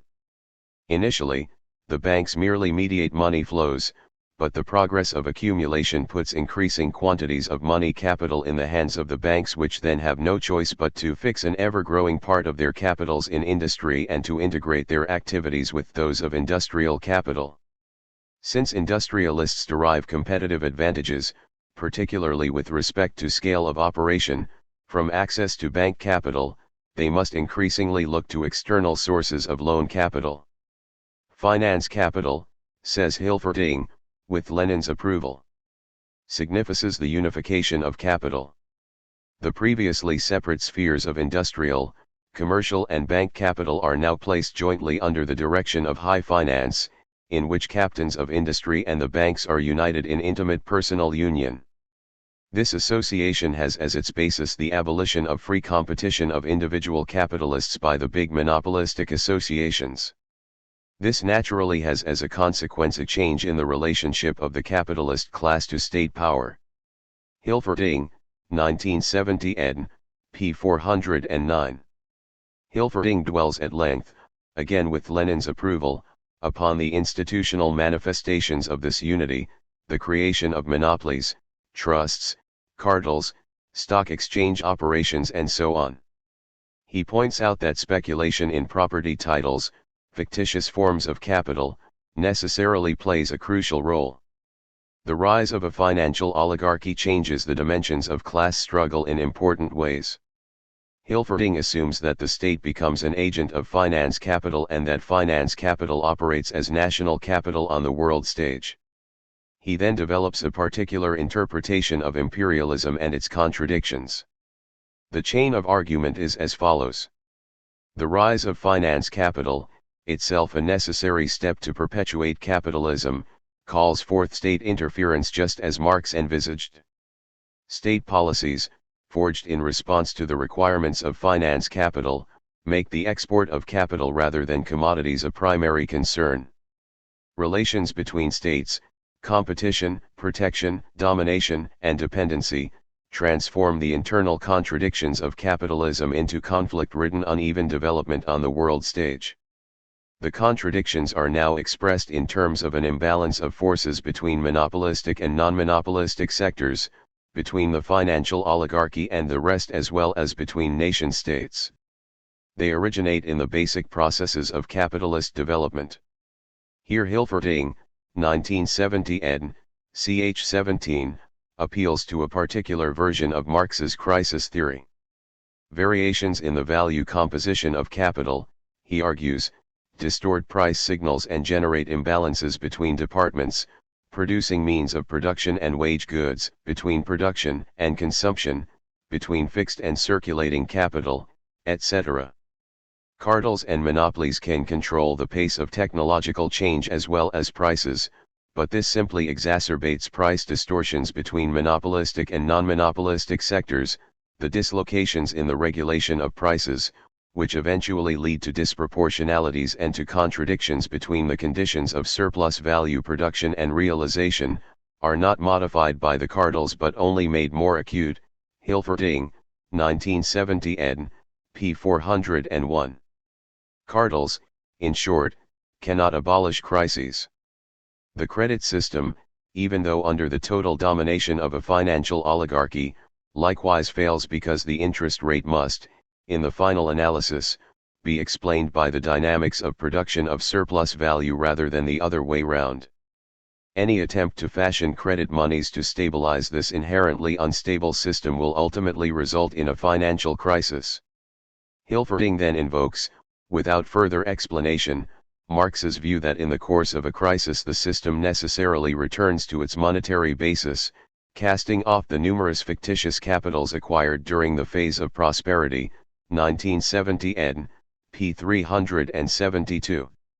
Protectionism, imperialism, and relations between states as well as between monopolistic and non-monopolistic sectors are treated as particular expressions, modified by the oligarchic character of finance capital, of these basic tendencies towards crisis formation. Lenin differs from Hilferding in two respects. First, while he seems to accept the identification of finance with national capital in the case of the main imperialist powers, he often switches to a supranational conception of finance capital, a position similar to that of Hobson, when it comes to analyzing the general condition of world capitalism. Lenin's formulation is, in this respect, more ambiguous than Hilferding's. 5 Secondly, he refers to Hilferding's mistake with respect to the theory of money. Lenin does not enlighten us as to the nature or implications of this mistake. De Brunhoff has recently confronted it directly. It is very important and warrants discussion. Hilferding, de Brunhoff argues, 1971, pages 81 to 93, follows Marx in format only. His view of finance capital as a unity of banking and industrial capital leads him to construct a financial theory of monetary phenomena, where Marx built a monetary theory of finance. The difference is important. Marx built his theory of money out of an analysis of commodity production and exchange without reference to the circulation of capital. In so doing, he first identified the contradiction between money as a measure of value and money as a medium of circulation in order to lay the basis for understanding how that contradiction is heightened when money circulates as capital. This contradiction disappears almost entirely from Hilferding's work. Monetary phenomena are reduced to pure organs of capitalist financing, completely under the control of finance capital.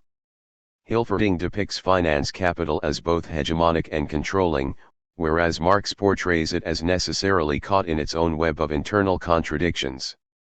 The central contradiction for Marx lay between what he called the financial system, credit, and its monetary basis. Hilferding quotes Marx's view that a return to the monetary basis is essential during crises, but he fails to explain why or how. This is the topic we now take up. 3. The contradiction between the financial system and its monetary basis. Marx frequently asserts that, in the course of a crisis, capitalism is forced to abandon the fictions of finance and to return to the world of hard cash, to the eternal verities of the monetary basis. He jokingly characterizes the monetary system as essentially a Catholic institution, the credit system essentially Protestant because the latter is powered by faith in money value as the immanent spirit of commodities, faith in the mode of production and its predestined order, faith in the individual agents of production as mere personifications of self-expanding capital. But, he goes on to point out, the credit system does not emancipate itself from the basis of the monetary system any more than Protestantism has emancipated itself from the foundations of Catholicism. Capital, Volume 3, p. 592. Though credit frequently crowds out money and usurps its place, the central bank always remains the pivot of the credit system, and the metal reserve, in turn, is the pivot of the bank, pages 572 to 3. Put another way, money, in the form of precious metal, remains the foundation from which the credit system, by its very nature, can never detach itself, p. 606. It is vital to understand what Marx meant by all of this. At first sight his ideas appear somewhat dated because he explicitly appeals to the precious metals as the pivot of the monetary system, a peculiarly 19th century notion. But if we inquire into the logic of Marx's argument, we can identify a very important principle which applies to capitalism in general. The inevitability of the contradiction between the financial system and its monetary basis can be traced back directly to the dual functions of money as a measure of value and as a medium of circulation. When money functions as a measure of value, it must truly represent the values it helps to circulate. Money here is in reality nothing but a particular expression of the social character of labor and its products, an external, socially accepted measure of the value embodied in commodities. The reason for pinning that measure to a specific metal, such as gold, is to ensure that the measuring rod, when it takes on material form, is as precise and unambiguous as possible. The contradiction in so doing, of course, is that the product of a concrete, specific labor process, gold, for example, is treated as the material representation of abstract labor. When money functions as a medium of circulation, on the other hand, it must divorce itself from the true representation of value, permit market prices to deviate from values and prove itself the flexible lubricant of an exchange process that is unpredictable and perpetually changing. Paper monies and credit monies can operate unrestrainedly and creatively in this respect. Under simple commodity production and exchange, these two aspects of money exist in an uneasy and antagonistic relation to each other.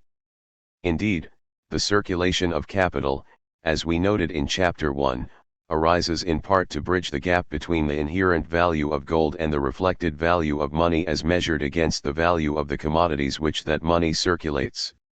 A study of the processes of circulation of capital indicates, however, that capitalism must evolve a sophisticated credit system and create fictitious forms of capital if it is to survive. The fictitious aspects of money, credit and paper monies, are pushed to extremes, and their links to the actualities of social labor become ever more tenuous. If social labor is firmly represented by the money commodity, gold, then we can argue that the separation between money in this latter sense and finance is exacerbated by the circulation of capital. This is what Marx meant by the concept of a contradiction between the financial system and its monetary basis. Let us explore the nature of this contradiction a little more explicitly. Consider, for example, what happens when credit money and fictitious forms of value usurp the place of the money commodity. If the pace of credit creation keeps pace with the socially necessary labor performed in society, then the effects of credit are beneficial rather than harmful with respect to the circulation of capital. But there is little to prevent credit creation from getting entirely out of hand, while, on the other hand, the problem of overaccumulation lurks perpetually in the background.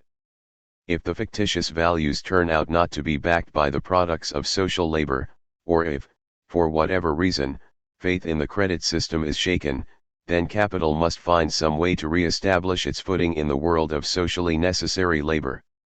There are two ways it can do this.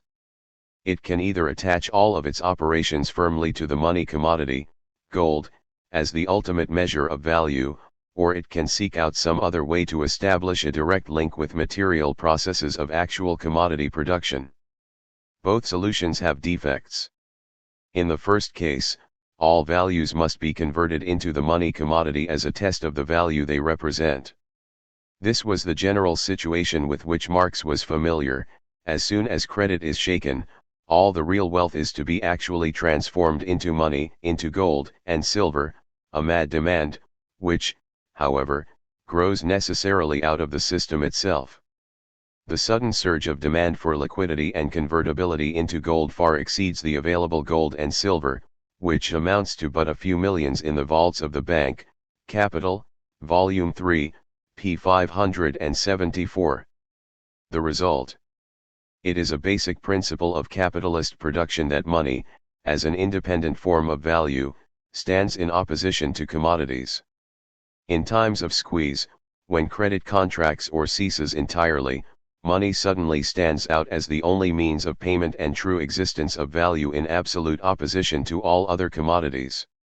Therefore, the value of commodities is sacrificed for the purpose of safeguarding the fantastic and independent existence of this value in money. For a few millions in money, many millions in commodities must therefore be sacrificed. This is inevitable under capitalist production and constitutes one of its beauties. Capital, Volume 3, p. 516. All of this assumes, however, that paper monies are freely convertible into the precious metals. Marx did not consider the case of inconvertible paper monies backed by the power of the state.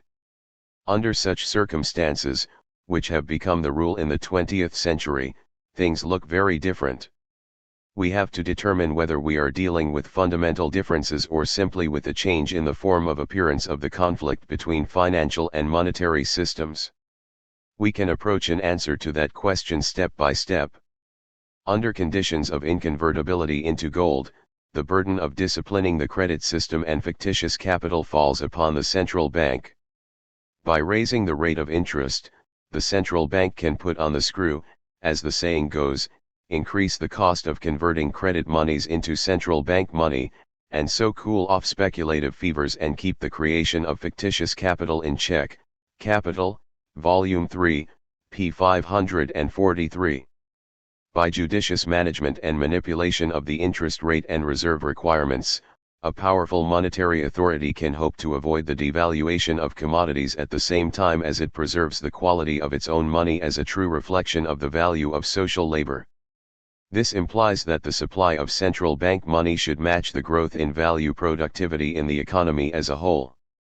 This kind of policy stance on the part of a central monetary authority has become the rule since the 1930s, when the blind defense of money as a measure of value entailed such a massive devaluation of commodities that the very survival of capitalism was at stake. Marx would argue that such a policy stance is founded upon an illusion. In the first place, the central bank cannot totally isolate itself from world trade and sever its links with some sort of international money system. Its autonomy is limited by its foreign exchange position. The national money may end up being devalued in relation to other national monies if the central bank actively flouts the rules of the international money system. And at the international level within the hierarchy of monies, the notion of money as a measure of value refuses to die, see above, p. 250. The relation between national and international monies constrains the power of any central bank. If there is no clear definition of world money, as has been the case since 1973, the international monetary system itself falls into crisis. Marx's second objection is that, even in the absence of any international monetary restraints, the power of the central bank, being strictly circumscribed, is totally insufficient to guard against crisis formation. There is, we have argued, Chapter 7, a chronic tendency to produce surpluses of capital, states of overaccumulation. We now have to consider the additional circumstance that fictitious capitals must necessarily be created ahead of real accumulation, which means that the accumulation of money capital must always reflect a greater accumulation of capital than actually exists. Capital, Volume 3, p. 505. This is in no way problematic all the time the real expansion of commodity values keeps pace with the prior creation of fictitious capital. But as soon as overaccumulation becomes evident, the realization of the fictitious values as well as values in commodity form is threatened. The demand for money at such a point is strictly a demand for liquidity. A return to the monetary basis at such a moment will surely destroy fictitious capitals and devalue commodities. The only feasible defense by a central bank against such a condition is to print state-backed money to buy up the surpluses and so realize the values of the fictitious capitals. Marx explicitly rules out such a solution, Capital, Volume 3, p. 490, because he assumes a money system backed by gold. The limited gold reserves prevent the central bank from stepping in and buying up all the depreciated commodities at their old nominal values. But if the national money is not convertible into gold, then a central bank could indeed print money in order to defend against overaccumulation and devaluation. In so doing, however, it devalues its own money. The tendency towards overaccumulation is converted, in short, into a tendency towards rampant inflation. Marx did not consider such a possibility or examine its implications. But his failure to do so in no way undermines the general structure of his argument. Defending the nominal value of commodities that embody socially unnecessary labor time is as irrational as defending money as a pure measure of value through blind adherence to a gold standard. Rampant inflation is just as hard to live with as the devaluation of commodities. What Marx's theory tells us, however, is that the contradiction between the financial system and its monetary base ultimately boils down to a contradiction between capital in its money form and capital in its commodity form. Capital, Volume 3, p. 460. Under conditions of overaccumulation, the capitalist class appears to have a choice between devaluing money or commodities, between inflation or depression. In the event that monetary policy is dedicated to avoiding both, it will merely end up incurring both, as the current state of capitalism illustrates. The power of finance capital is evidently very limited. Marx argued explicitly, for example, that no kind of bank legislation can eliminate a crisis, though mistaken bank legislation can intensify it. Capital, Volume 3, p. 490. This conclusion applies to the whole range of possible monetary policies. As long as the social character of labor appears as the money existence of commodities, and thus as a thing external to actual production, money crises, independent of or as an intensification of actual crises, are inevitable, p. 517. The contradictions between the financial system and its monetary basis heighten and become ever more awesome as capitalism progresses. These are the contradictions Hilferding misses entirely because of his mistaken interpretation of Marx's theory of money. The mistake is costly. And while Lenin recognizes the mistake, he does not rectify it but prefers instead to use Hilferding's definition of finance capital as a vehicle to show how the internal contradictions of capitalism are projected onto the world stage. Yet, buried within those tortured chapters on banking and finance in the third volume of Capital lies a powerful interpretation of the internal contradictions within the finance form of capitalism itself. When connected with the basic theory of money laid out in the first volume of Capital, we can begin to comprehend how accumulation for accumulation's sake and the circulation of capital split asunder the functions of money as medium of circulation and as measure of value and erect on this basis a deeply antagonistic relation between the world of money as a measure of the value of social labor and the intricate and complex world of financial operations based on credit. Marx did not fully analyze all possible dimensions to this antagonism, the potentiality for devaluation through inflation or the manner in which the antagonism can be expressed as inter-imperialist rivalries and international competition, for example. But his deep insights still have to be appreciated for what they are, and Marxian theory extended on this basis. For the interest rate and accumulation. The rate of interest on high-quality, central bank, money plays a vital role in regulating the relations between the financial system and its monetary base. This resurrects the question, what fixes the rate of interest in general? The answer arrived at in Chapter 9 was the forces that determine the supply and demand for interest-bearing money capital. The forces must now be identified. On the demand side, a distinction must first be made between the demand for money as a means of payment and as a means of purchase. Both relate to the circulation of capital as a whole but occupy quite different moments of that process. The demand for money to launch new production is very different in its signification from the demand for money to realize values already produced. The latter is particularly prevalent at times of overaccumulation, whereas the former is typical of a state of heightened competition for relative surplus value.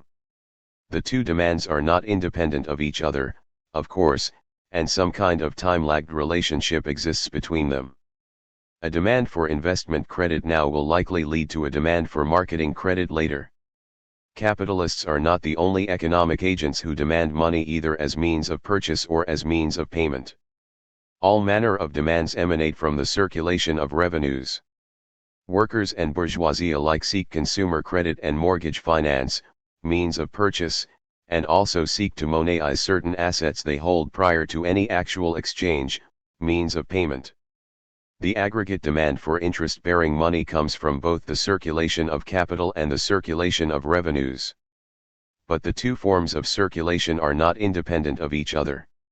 An expansion of consumer credit can perform the same function, mediated through the market, as giving credit to capitalists for inventories of unsold goods on hand. Credit is needed to lubricate the circulation of capital and revenues and to balance the relation between them. Capital generates revenues, which must ultimately circulate back to capital if the system is to be reproduced smoothly. The underlying unity between realization through production and realization in exchange must be preserved. The demand for money as capital is not, therefore, the sole determinant of the rate of interest, but is part of a very much more complex package of demands made upon the credit system and its monetary base. The disaggregations are important. They indicate the diverse points of origin of demand as well as the diversity of uses to which money can be put. They highlight the difficulty of gauging the correct, from the standpoint of accumulation, allocation of interest-bearing money to the various activities of production, circulation, exchange, landlordism, administration, consumption, etc. They indicate the possibility, but only the possibility, of failures emanating from gaps in the total circulation process of capital. They demonstrate more concretely how the height of distortion and all manner of insane forms can erupt within the credit system to destroy the delicate balance that must always prevail between production and realization through exchange.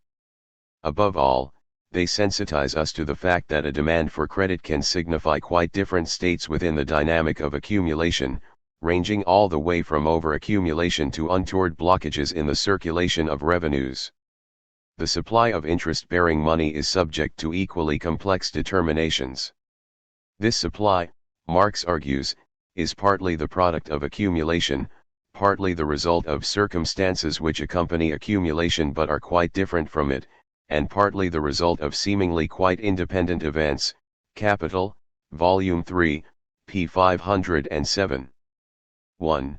Part of the surplus value produced through accumulation can be held as money surpluses by industrialists, merchants, financiers, landlords, and the state, while workers can also save out of variable capital. Rather than leave these surpluses idle, economic agents may strive to throw them into circulation as interest-bearing capital. 2. Overaccumulation produces surpluses of idle money, and therefore a low rate of interest, because of dearth of opportunity to employ money as capital in general. 3. The capacity of the banking system to mobilize money through the variety of techniques already described in Chapter 9 can spark an accumulation of loan capital quite independently of the actual accumulation. Capital, Volume 3, p. 495. 4. Debts and fictitious capital can begin to circulate as loan capital to the degree that everyone has faith in the health of the economy. Psychological states of expectation are, in the short run at least, important to that process which converts privately contracted debts into the social form of money. 5. Distributional arrangements and the relative power of the factions involved can also have a dramatic effect upon the quantity of money accumulated in a form ready for use as interest-bearing money. Landlords may squeeze a peasantry, the state may appropriate from all classes through taxation, a strong financial oligarchy may use its power to assemble vast money resources under its command, and so on. 6. An unusual fluctuation in the money supply, expansion or contraction of gold flow or printing of state monies, can, in the short run, augment or diminish the total quantity of money available for conversion into interest-bearing money until the effects are absorbed by price adjustments. The jumbled heterogeneity of forces that affect supply and demand for interest-bearing money guarantees considerable instability in the rate of interest. Short-term fluctuations need not concern us, such as the price of any commodity. The interest rate oscillates daily as supply and demand equilibrate each other in the market. The long-run underlying rate of interest is what matters. And there are two possible mechanisms that might give some semblance of order and coherence to the otherwise jumbled forces affecting supply and demand. Consider, first, the possibility that the rate of interest is dominated by the struggle between moneyed and industrial capitalists over the division of surplus value and the price of capital before it enters into the production process. Theories of Surplus Value, pt. 2, p. 509. Signs of such a struggle abound in capitalist society. Marx by no means denies its importance, the point is to establish exactly what it signifies. Is the underlying rate of interest basically a reflection of the power relation between industrialists and financiers? To suppose so would be to relegate all other facets of interest rate determination, around the circulation of revenues, for example, to a peripheral and purely secondary role. Marx was, in general, not averse to putting the direct relations of production in the forefront of affairs. I shall argue, however, that the constant guerrilla warfare between industrialists and financiers plays a similar kind of role to the struggle between capital and labor over the wage rate. See Chapter 2. In the final analysis, it is but a part of a whole complex of social processes that must serve to keep the interest rate close to an equilibrium position defined in relation to sustained accumulation. An imbalance in the power relation between industry and finance will force departure from equilibrium and so threaten accumulation. From this it follows that the survival of capitalism depends upon the achievement of some kind of proper balance of power between industrial and financial interests. This is an important conclusion, because it suggests that the power of finance capital, however that power block is institutionalized and defined, is necessarily a constrained power, and can never be unlimited or totally hegemonic. This still leaves us in the dark as to what fixes the underlying rate of interest. The only option is to conceive of an equilibrium rate of interest in relation to accumulation. Such an equilibrium can be defined in terms of the relation between the circulation of interest-bearing money on the one hand and the activities of production and consumption, realization, on the other. It operates at the point where the circulation of revenues and capital necessarily intersect. Precisely because the credit system is a centralized coordinator, the interest rate has to move in a way that helps to sustain both the production and realization of surplus value on a sustained basis. So why bother with such an elaborate enumeration of the forces that affect the demand and supply of interest-bearing money? The answer is simple enough. The material activities that structure demand and supply, and which, hence, fix the actual rate of interest, are so diverse that the equilibrium rate of interest will be achieved only by accident. The potential for disequilibrium is ever present. And if we inspect the forces that regulate supply and demand for interest-bearing money, we can see how the inner logic of capitalism is disruptive of equilibrium in the interest rate and so leads the economy away from stable balanced growth, down the path of crisis formation. This is, I believe, the point that Marx wanted to bring us to. In order to illustrate that idea, I shall try to reconstruct his representation of the accumulation cycle and show how interest rate movements play a crucial role in translating the contradictory dynamics of accumulation into specific forms of monetary and financial crises. V. The accumulation cycle. It is often said that Marx had no theory of the business cycle. 6. This is only partially true. He traced cyclical impulses in the relation between accumulation, industrial reserve army formation and the wage rate. He laid the groundwork for analyzing explosive oscillations in output and exchanges between the various departments of production. He built a synthetic model of the general temporal rhythm of overaccumulation and devaluation, see Chapter 6 and 7. His studies of fixed capital circulation, Chapter 8, also reveal cycles of innovation, expansion, renewal, and devaluation. The problem is to blend these partial insights into a unified representation of temporal dynamics. Otherwise it seems as if capitalism is beset by potentially divergent cyclical impulses which course through the economy in confusing ways. Interest rate fluctuations lie at the heart of cyclical movements and impose some semblance of order upon the latter. Marx denies that they are a prima magens. They are a central mediating link through which the inner contradictions of capitalism are expressed. His investigation of the forces that fix the rate of interest establishes that point exactly. But we have also seen how the interest rate can be affected by all manner of arbitrary and capricious features.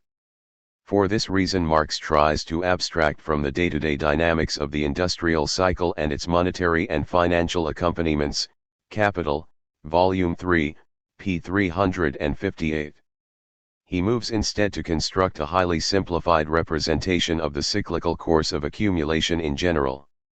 The intent is to capture the interactions between accumulation, technological change, fixed capital formation, employment and unemployment together with wage rates, consumer demand, the formation of fictitious capital, the surge of credit monies and the ultimate return to the monetary basis during crises of overaccumulation, devaluation. Marx's representation can be reconstructed from a careful reading of Volume 3 of Capital, chs 26-35. The accumulation process passes through various phases of stagnation, recovery, credit-based expansion, speculative fever, and crash. 1. Stagnation. The phase of stagnation in the wake of a crash is characterized by a severe curtailment of production and low rates of profit. Prices are forced downwards as producers dispose of surplus inventories at less than their prices of production. Unemployment is widespread and wages typically adjust downwards. Effective demand is weak because of diminished disposable incomes, wages as well as the revenues of the bourgeoisie. The demand for money as a medium of circulation is at a low ebb, the volume of commodity exchanges is down. Faith in the credit system has been severely shaken, while the demand for loan capital is much reduced because of pessimistic expectations as to future revenues. Money is used primarily to measure values and strip away extraneous fictitious capital from the economy. The actual turnover time of commodities is drastically shortened since credit is not available to extend it. Yet the rate of interest is low, the plethora of loanable money capital produced out of overaccumulation is now in evidence. This surplus of money capital is relative to the opportunities to employ that money safely and securely. The phase of stagnation is typically one of gentle technological adjustment, in the broad Marxian sense, which includes organizational and institutional change, as opposed to the violent shakeout that accompanies crises. The adjustments gradually bring production technologies and price of production ratios into line with those consistent with balanced accumulation. The stage is then set for subsequent expansion. 2. Recovery. A variety of opportunities arises during the phase of stagnation. Falling wages and interest rates leave a larger share of surplus value to profit of enterprise, which may partially compensate for lower prices. Devalued capital, commodities, fixed capital, buildings, etc., can be picked up for a song, so reducing outlays on constant capital and lowering the value composition of capital. Producers who have weathered the storm are usually blessed with a strong liquidity position, they can pay their bills with hard cash. Low interest rates and surpluses of labor power make conditions optimal for financing long-term fixed capital formation. Modest expansion begins once most of the surplus inventories have been disposed of. This permits prices to rise, and, with wages remaining low, the larger share of surplus value going to profit of enterprise now takes hold. The profit rate revives and sparks the return of business confidence. A cautious expansion of production may begin based on the strong liquidity position of businesses that have survived, they use their own funds to finance expansion. The low rate of interest may, with the return of some faith in the system, lead to the financing of certain long-term fixed capital investments, perhaps through the agency of the state. A concentration on this kind of investment expands employment in Department 1 and, because of the long production period involved, creates an effective demand without initially furnishing any element of supply. Capital, Volume 3, p. 315. This effective demand is felt in the consumer goods sector, Department 2. The tendency towards explosive oscillations between the two sectors is gently set in motion. The economic power of industrial capitalists tends to be strong relative to the bankers and financiers because the former have sufficient cash reserves to finance their own expansion and to extend commercial credit to each other so as to assure the continuity of production in the face of disparate turnover times, etc. Loan capital from the banks is not required for this purpose. The absorption of that loan capital through any large-scale fixed capital formation is more than matched by a gradual expansion in the supply of free money capital through increased savings on the part of all classes, increased flows of money to be converted into loan capital by the banks, etc. The interest rate therefore remains low. The quantity of fictitious capital increases but new promotions are usually associated, at this stage, with direct investment in means of production, and the commercial credit extended is closely tied to actual commodities in circulation. This is the kind of fictitious capital creation that is both necessary and unproblematic because it is usually followed by a subsequent expansion in accumulation. It poses no threat, therefore, to the preservation of a sound monetary basis. Competition is relatively relaxed during this phase.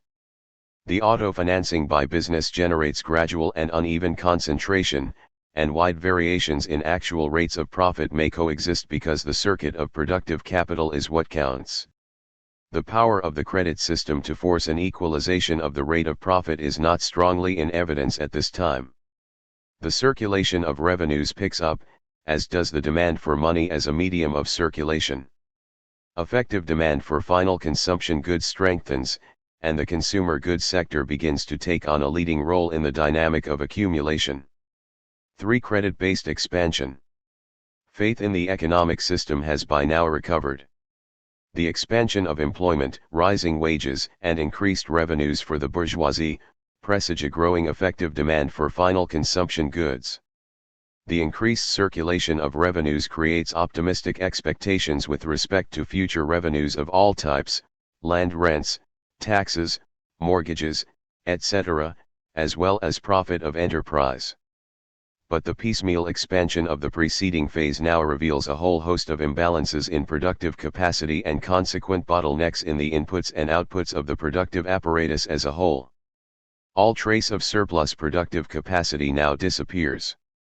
New investments appear necessary to create new supply, particularly of the elements of constant capital, raw materials, partially manufactured inputs and machinery. Attention switches back to investment in Department 1 as prices of constant capital rise in response to shortages in their supply. At the same time, the capacity of industrial capitalists to finance their own investments and to extend credit to each other is exhausted as they reach the limits of their cash reserves. They are forced to turn to the banks and financiers who strengthen their power vis-a-vis industrial capital as a consequence. The credit system comes into its own as the general coordinator of commodity production and exchange. The demand for money capital and for medium of circulation expands. This demand calls forth its own supply since faith in the system is now sufficiently strong to allow even debt claims to circulate as a form of money capital. The quantity of fictitious capital moves steadily ahead of the actual accumulation, and the gap between the monetary basis as a real measure of values and the various forms of paper monies in circulation begins to widen. But the growing power of the credit system in relation to industry also tends to force an equalization in the rate of profit. The connection between profit of enterprise and the interest rate is now very strong. Competition for loanable funds becomes more acute, and the interest rate begins to rise. Industrialists are pushed into a competitive struggle for relative surplus value at a time when labor shortages emerge. Wages tend to move above the value of labor power. Strong technological adjustments are called for. We witness a great expansion of fixed capital in all forms and the opening up of new enterprises on a vast and far-reaching scale. This requires yet more loan capital and puts industry ever more firmly at the service of money capital. But profit of enterprise is only one form of future revenue to attract loan capital. Industrialists must compete for funds against land speculators, stock jobbers, dealers in government debt, etc. Those roving cavaliers of credit who work on a money credit basis begin to appear for the first time in considerable numbers. Capital, Volume 3, p. 488. 4. Speculative fever. Credit-based expansion generates price rises if only because the total quantity of circulating medium now far outstrips the product of social labor. In addition, unemployment almost disappears and wage rates begin to soar. The condition of labor, Marx observes, is always at its best on the eve of a crisis. The effective demand for wage goods remains strong, but high wages are now beginning to cut into accumulation at the same time as rising interest rates also cut into profit of enterprise. Caught in a profit squeeze, industrialists look desperately for ways to innovate their way out of their difficulties. In this they are aided and abetted by a credit system that is by now fueling both production and realization.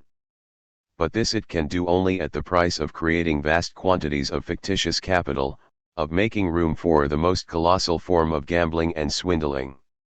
Beneath this speculative fever deep disturbances from equilibrium are evident.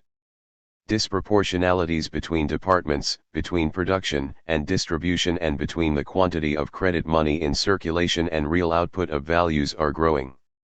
The value composition of capital is rising rapidly. The labor power is not there to permit the continued expansion of accumulation through production of surplus value, while the actual rate of exploitation is falling. Only the accumulation of fictitious capital can paper over the cracks. It is only a matter of time before the speculative bubble bursts. 5. The crash. The onset of a crisis is usually triggered by a spectacular failure which shakes confidence in fictitious forms of capital. The ensuing panic immediately focuses attention upon the quality of various credit monies. The return to the Catholicism of the monetary basis sets in with a vengeance. A chronic shortage of money of the right sort, closely tied to the money commodity, emerges at the very moment when producers and merchants are scrambling to meet their obligations. The rate of interest climbs to a point of extreme usury. Capital, Volume 3, p. 360. The extended chain of payments is broken and the circulation of capital lies momentarily broken into 1,000 disconnected pieces. At first sight the crisis appears to be merely a credit and money crisis, because it is only a question of the convertibility of bills of exchange into money, p. 490. The demand for liquidity rises rapidly. On the eve of the crisis, the bourgeois, with the self-sufficiency that springs from intoxicating prosperity, declares money to be a vain imagination. Commodities alone are money. But now the cry is everywhere, money alone is a commodity. As pants the hart after fresh water, so pants his soul after money, the only wealth. Capital, Volume 1, p. 138. The disruption in the circulation of commodity capital makes money as a measure of value the only secure form of wealth. The search to establish the real basis of values destroys capital in commodity form. As soon as a stoppage takes place, as a result of delayed returns, glutted markets, or fallen prices, a superabundance of industrial capital becomes available but in a form in which it cannot perform its functions. Huge quantities of commodity capital but unsaleable. Huge quantities of fixed capital, but largely idle due to stagnant reproduction. Factories are closed, raw materials accumulate, finished products flood the market as commodities. Capital, Volume 3, p. 483. Masses of laborers are thrown out of work, the wage rate drops precipitously, and the circulation of revenues suffers a chronic disruption in reaction to the breakdowns in the circulation of capital. Effective demand for consumer goods founders and prices collapse. For a few millions in money, many millions in commodities must therefore be sacrificed. The devaluation of capital, and of the laborer, proceed apace. Capitalists seek to stay alive by cannibalizing upon each other. The laborer is likewise sacrificed on the altar of the underlying irrationality of capitalism. Crisis, as the irrational rationalizer of the economic system, cuts a grim swathe across the economic landscape of capitalist society. 6. The politics of money management. The stripped-down account of the accumulation cycle reveals a tightly interwoven texture of interactions between employment and accumulation, between technological change, the rate of reinvestment and the state of competition, between production and realization in the different departments, between the circulation of capital and the circulation of revenues, between the supply of and demand for interest-bearing money, between the relative power of industrial capitalists and financiers, between capital and labor, between money as a medium of circulation and a measure of social labor, and, finally, between money and commodities as expressions of capital. 7. The intent is to show how the various contradictions of capitalism interlock and build upon each other in dynamic sequence to produce the initial surge of accumulation and its final denouement, savage devaluation of both capital and labor. The actual historical course of accumulation is, however, a much more complicated affair. It is affected, in the first instance, by a whole gamut of seemingly extraneous circumstances, wars, revolutions, harvest failures, droughts, etc. Secondly, there are innumerable nuances within the structure of internal contradictions themselves. The degree of organization of the working class can substantially modify wage rate adjustments and the pace and direction of technological change over the course of the cycle. The unification of industrial and banking capital modifies the power relation between them, while excessive centralization or decentralization of capital can also impart special twists to the accumulation process. Complications of this sort make every cycle unique. Marx evidently seeks to abstract from such conjunctural features, and in this we shall follow him. There is, however, one matter that does deserve special consideration. This is the role of monetary and fiscal policy in relation to the cycle. It is difficult to take up this issue without a full analysis of the capitalist state. Point 8 But a skeletal investigation of the problem here will help us understand why certain aspects of the state apparatus, such as the central bank, are necessarily outside of democratic control.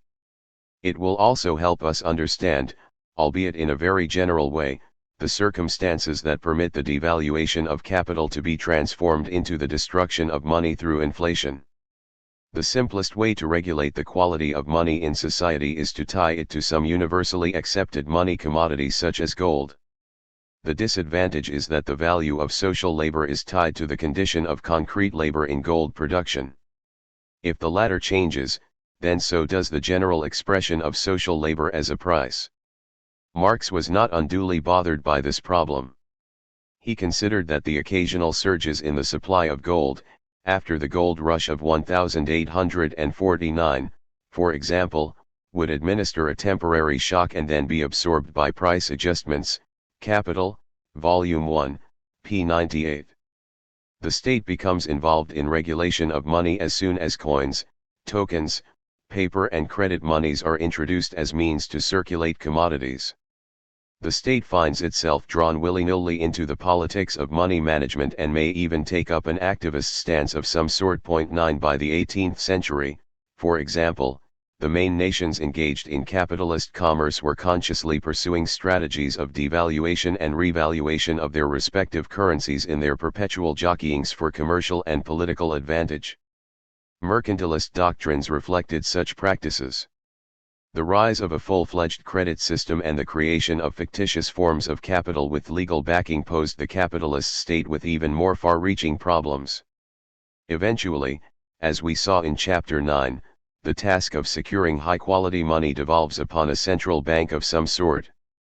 Because the central bank has the power to set the conditions under which other monies are convertible into its own money, it can, within certain limits, regulate the market rate of interest.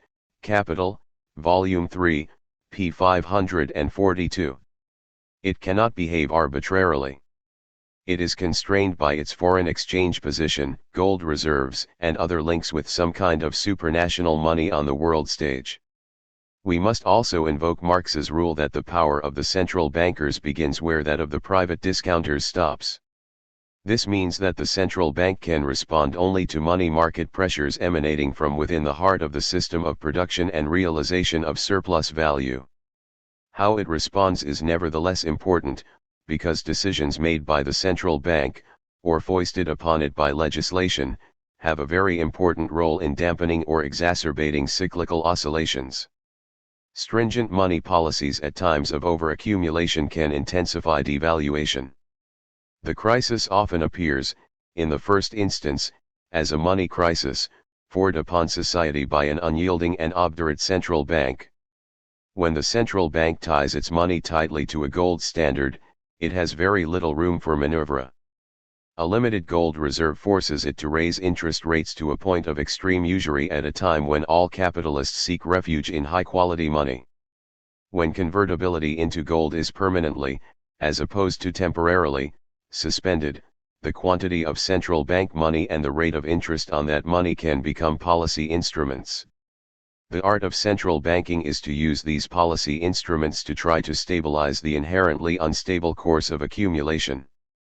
At the same time, the severance of central bank money from gold gives rise to the formal possibility of sustained inflation. We now take up that possibility in greater detail. 7. Inflation as a form of devaluation. Phases and instances of inflation abound in the history of capitalism. Any general interpretation of such phenomena has to be embedded in a complete theory of price determination. And it is clear that prices may rise or fall for a whole host of different reasons. Point 10 If we abstract from the various random shocks to which any economic system is heir, the bad harvests, the wars and rumors of war, etc., as well as from the perpetual market price oscillations that accompany the equilibration of demand and supply in the market, we can identify a variety of forces that affect movements in the underlying prices of production of the various commodities. The competitive struggle to acquire relative surplus value should increase the physical and value productivity of labor and so cheapen commodities. Capital, Volume 1, pages 319 to 20.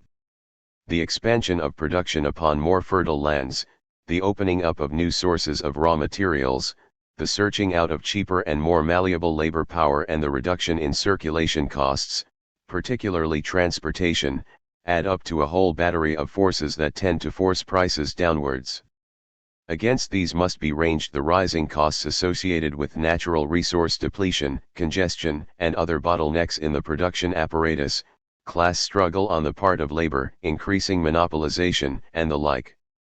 Price movements are, in the final analysis, dictated by the balance of incredibly divergent and particular forces.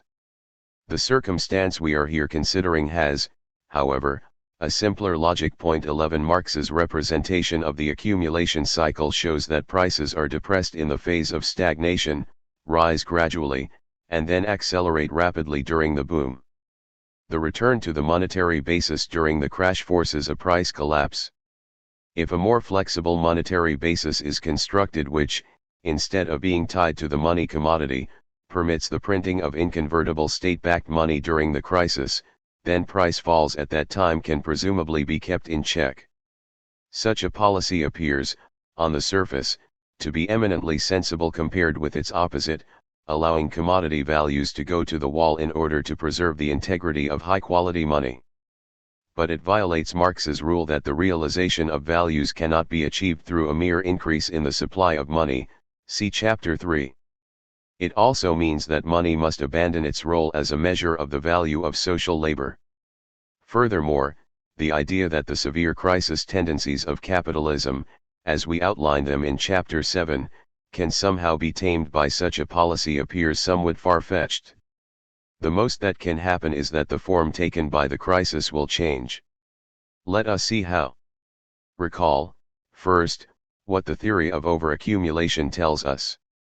Too much capital is produced in relation to opportunities to use that capital because individual capitalists, driven by competition and striving to maximize their profits through the exploitation of labor power, adopt technologies that drive the economy away from a balanced accumulation path.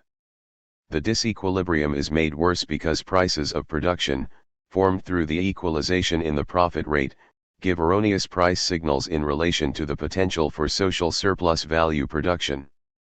In addition, the underlying disequilibrium tends to be obscured by the necessary creation of fictitious capitals ahead of real accumulation. Fictitious capitals and the interest-bearing capital invested in them stand to be destroyed in the course of a crisis, while devaluation can strike at capital in any of the states within the circulation process. Consider, now, how an expansion of central bank money relates to all of this.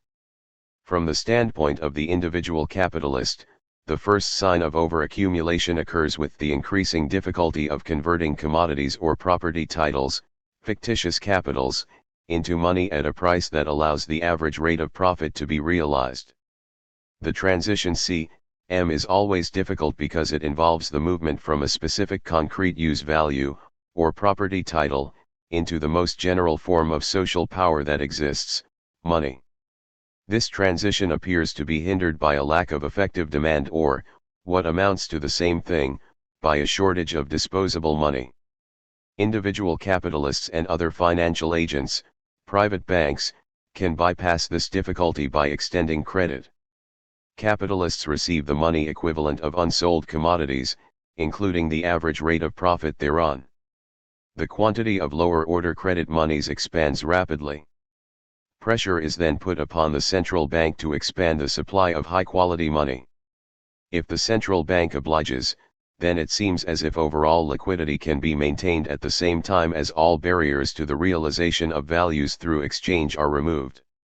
The matter is not, unfortunately, that simple. The central bank money issued can be used in a variety of ways. It could feed the circulation of fictitious capitals and so heighten speculative fevers. It could be converted into an effective demand for commodities, as opposed to property titles. Keynes insisted that the latter was more important to economic stability than the former and sought by specific fiscal policies, as opposed to pure monetary policies, to channel effective demand in ways that would contribute to stability rather than exacerbate the tendency towards disequilibrium. A simplified version of this idea goes like this. In times of depression, the state can create an effective demand for commodities by running a budget deficit which can be covered by borrowings from the capital market. While the increased effective demand solves the realization problem in the sphere of exchange, the increase in demand for loanable funds will, in the absence of any corresponding increase in supply, force interest rates upwards, perhaps to the point of extreme usury.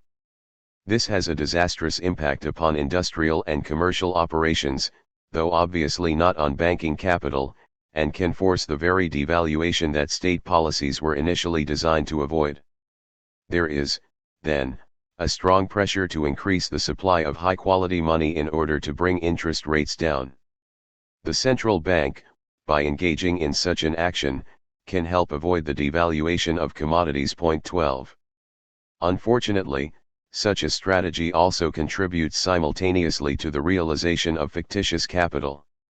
If, for example, there has been considerable speculative activity in land titles, then expanding effective demand for housing keeps that speculation very much alive at the same time as it increases the demand for commodities such as bricks, timber, etc. Support of this sort for fictitious capital implies, in effect, that the state substitutes its own fictitious capital, an increase in the stock of state-backed money, for the mass of privately held fictitious capital floating around in the credit system. Whether or not this is a good or bad thing depends entirely upon whether the fictitious values so created can be realized in subsequent phases of the circulation of capital. With the successful, though problematic, negotiation of the link C.M., the burden now shifts onto money, which will itself suffer devaluation if it is not thrown back into circulation within its normal time span. There are three possible uses for that money. 1. Money reinvested in production must cross the divide. An increase in M increases the demand for labor power and means of production and mops up any surpluses in the supply of both. This puts upward pressure on prices, which, in the context of a crisis, means that costs of production do not decline anywhere near as much as they otherwise would. The technological shakeout is nowhere near as vigorous as it normally would be, and there may even be pressure upon producers to continue a pattern of technological adjustment more characteristic of the phase of expansion than of retraction. Wages, for example, may not decline enough to stimulate the return to labor-intensive activities. The value composition of capital is unlikely to return to its equilibrium position under such conditions. 2. Money can be invested in appropriation, in the purchase of titles to future revenues, land, stocks and shares, government debt, etc. Fictitious values created by the state simply end up augmenting the quantity of privately held fictitious capital in the economy. The problem of the realization of such fictitious capitals through production is then posed anew. 3. The bourgeoisie diverts a portion of the extra money into its own consumption. This increases the demand for luxury goods which, in turn, bids up the demand for labor power and means of production. The extra money that the state throws into circulation has, therefore, at some point to be realized through production. This confirms Marx's fundamental finding in his investigation of the circulation of surplus value, capital, Volume 2, ch. 17, cf. above, pages 95-6. Realization in the sphere of exchange is, in the end, contingent upon further realization in the realm of production. Now it was Marx's basic argument that overaccumulation arises because the technological mix, including degree of centralization, vertical integration, etc., in production is arrived at by processes that ensure that it is inconsistent with further balanced accumulation. Nothing is changed with respect to those processes by the creation of extra money in the sphere of exchange. The printing of money cannot cure the problem. Indeed, the distortion of price signals makes the disequilibrium worse. The full force of the shakeout, which would bring the system back into an equilibrium position as measured by the value composition of capital, is held back. Further technological innovations that destabilize the system are encouraged. The trend towards overaccumulation will likely be increased rather than curbed. If individual capitalists and other private agents continue to extend credit to each other in the face of burgeoning overaccumulation and spiraling quantities of fictitious capital, and if they continue to be backed up by the printing of money by the central bank, then the insane aspects of the credit system can run amok. State-backed money breaks free from any pretense of acting as a firm measure of socially necessary labor. If money exercises little discipline over capitalists, there is nothing, except competition, to prevent their raising their prices arbitrarily. They realize profits in exchange in spite of the fall-off in real surplus value production. Such a situation is plainly untenable. Generalized inflation results and the underlying tendencies towards disequilibrium become worse, unless, that is, countervailing forces, such as the foreign exchange position of the central bank or conscious recognition on the part of the central bank that monetary discipline must be restored, come into play. The result, however, is that the devaluation of commodities can be converted into the devaluation of money through inflation. We must reiterate that this is not the only form of inflation that can exist, and any actual historical interlude of strong inflation may be the outcome of a variety of different forces. Inflation of the sort we are here considering has a very specific interpretation. The transformation of devaluation into inflation simultaneously entails the centralization and socialization of the devaluation process that accompanies overaccumulation. Devaluation, we should note, begins as a private affair, individual firms go bankrupt, particular commodities remain unsold, and ends up having social ramifications, unemployment, diminished circulation of revenues, etc. Inflation is a social affair at the very outset, but has private and particular consequences. The transformation of devaluation into inflation, therefore, has certain technical, economic and political implications that deserve to be explored. First, the socialization of devaluation reduces the impact of particular events upon the basic rhythm of the accumulation cycle. Potentially damaging bankruptcies of individual corporations can be avoided or absorbed, through government bailouts, for example, and their costs spread over society as a whole. The possibility that events of this sort will bring the whole system crashing down is much reduced. Secondly, the constant devaluation that attaches to technological change, see Chapter 7, can be converted into a constant mild inflation which, some Keynesians argue, helps to preserve balanced growth. Shifting price structures provide signals for planned obsolescence and new investment. Thirdly, minor oscillations in the accumulation process can be controlled and sometimes even manipulated for short-run political ends. A case of the latter is the so-called political business cycle, in which monetary policy is used to create an artificial boom in the economy just prior to elections. Point 13. The costs of mild bouts of devaluation, which sometimes hit overly hard during the brief spasm of crisis, can, however, be attenuated and spread out as a mild surge of inflation over several years. The socialization of devaluation through inflation also spreads the impacts of overaccumulation instantaneously over all social classes. But the effects are by no means equally felt. The distributive consequences vary according to circumstances. Marx pointed out, for example, that the depreciation of gold and silver in the 16th and 17th centuries depreciated the laboring class as well as the landed proprietors relative to the capitalists and thereby helped concentrate money power in the hands of the latter. Grundriss, p. 805. The incomes of the unproductive classes and those who live on fixed incomes tend to remain stationary during the inflation of prices, which goes hand in hand with overproduction and overspeculation, and this diminishes relatively their purchasing power at such times. Capital, Volume 3, p. 491.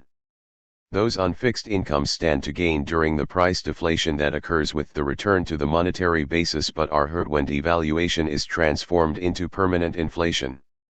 Inflation also tends to redistribute money power from savers to debtors because the latter pay off their debts in depreciated currency. Whether or not this happens depends, however, upon the rate of interest, which becomes negative in real terms when the inflation rate is higher than the nominal interest rate. A negative real rate of interest betokens the general devaluation of money savings. If the nominal rate of interest varies according to money resources, then the savings of the big bourgeoisie may be preserved from the ravages of inflation while those of the working classes may be devalued. Cf. Capital, Volume 3, p. 508. Most important of all, the transformation to permanent inflation allows capitalists to realize a long-cherished aim. The capitalist class, Marx observes, would never resist the trades unions, if it could always and under all circumstances do what it is doing now by way of exception, to wit, avail itself of every rise in wages in order to raise prices of commodities much higher yet and thus pocket greater profits. Capital, Volume 2, p. 340. This possibility becomes real only when the strict discipline of the money commodity gives way to the looser and more flexible practices of state creation of inconvertible paper money. If the state takes care of the effective demand problem and expands the money supply to keep pace, then individual capitalists can stabilize their profit rates, in the face of falling surplus value production, simply by adjusting the prices of the commodities they produce. The only short-run limitation in the market is price competition. To the degree that monopoly, oligopoly, and price leadership behaviors develop, so price competition weakens. For this reason inflation is frequently attributed to corporate practices under monopoly capitalism. Such practices have important secondary impacts, but inflation of the sort we are here considering has much deeper roots in the general transformation of devaluation of commodities into the devaluation of money. Class struggle changes dramatically with inflation. Wage cuts are hard to impose directly and typically provoke a very targeted, concrete working class response. With generalized inflation, employers can concede increases in nominal money wages and so reduce the intensity of direct worker opposition.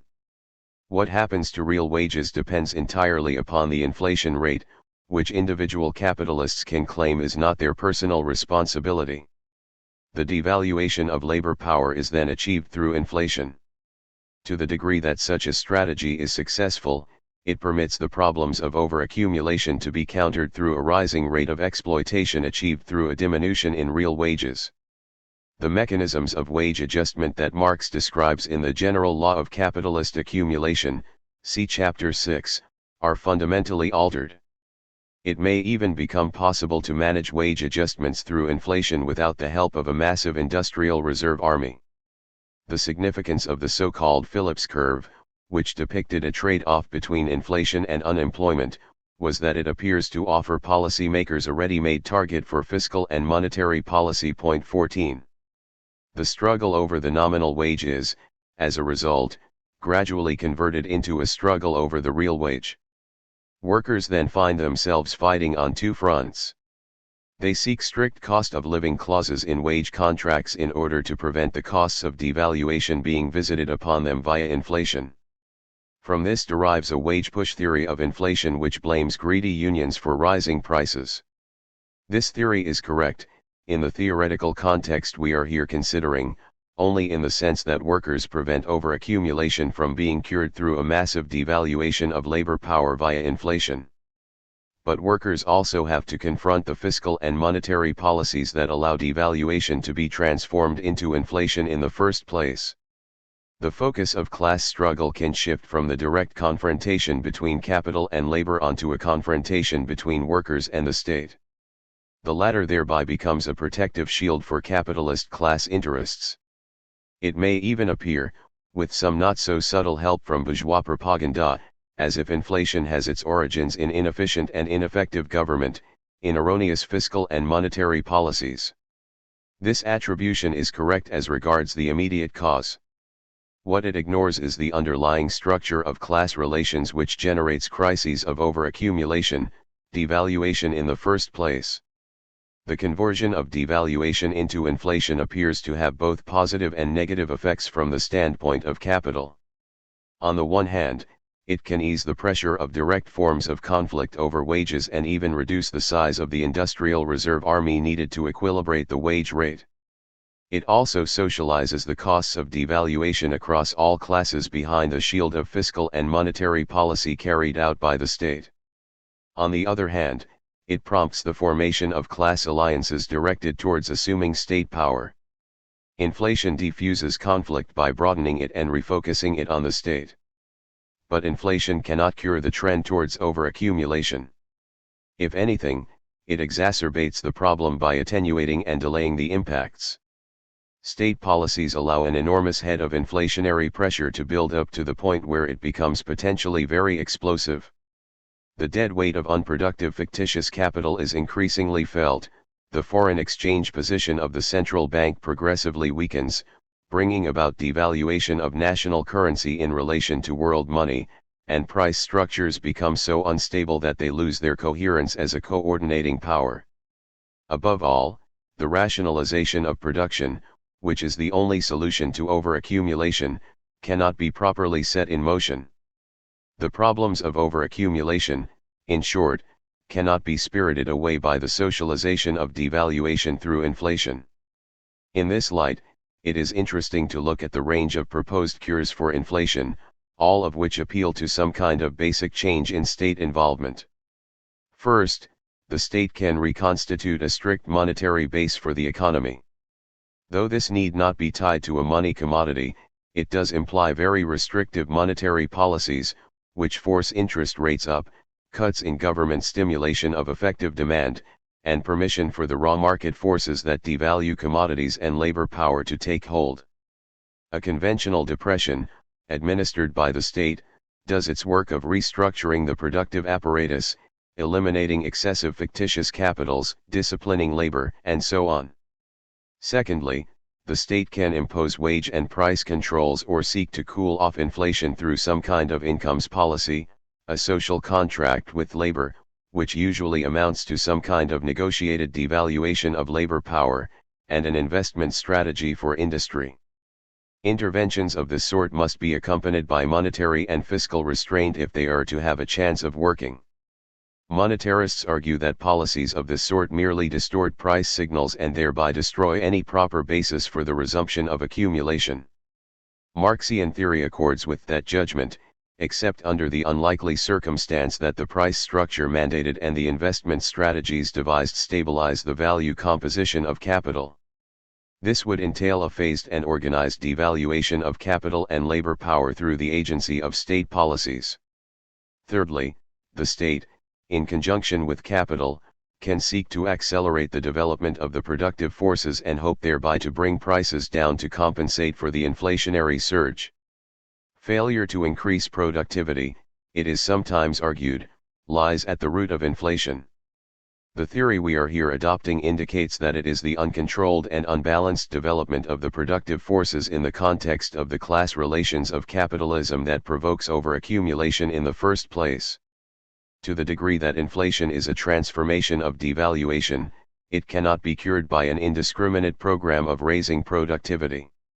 The state can seek to change the technological mix, forced mergers, special tax incentives to certain sectors, state sponsorship of research and development.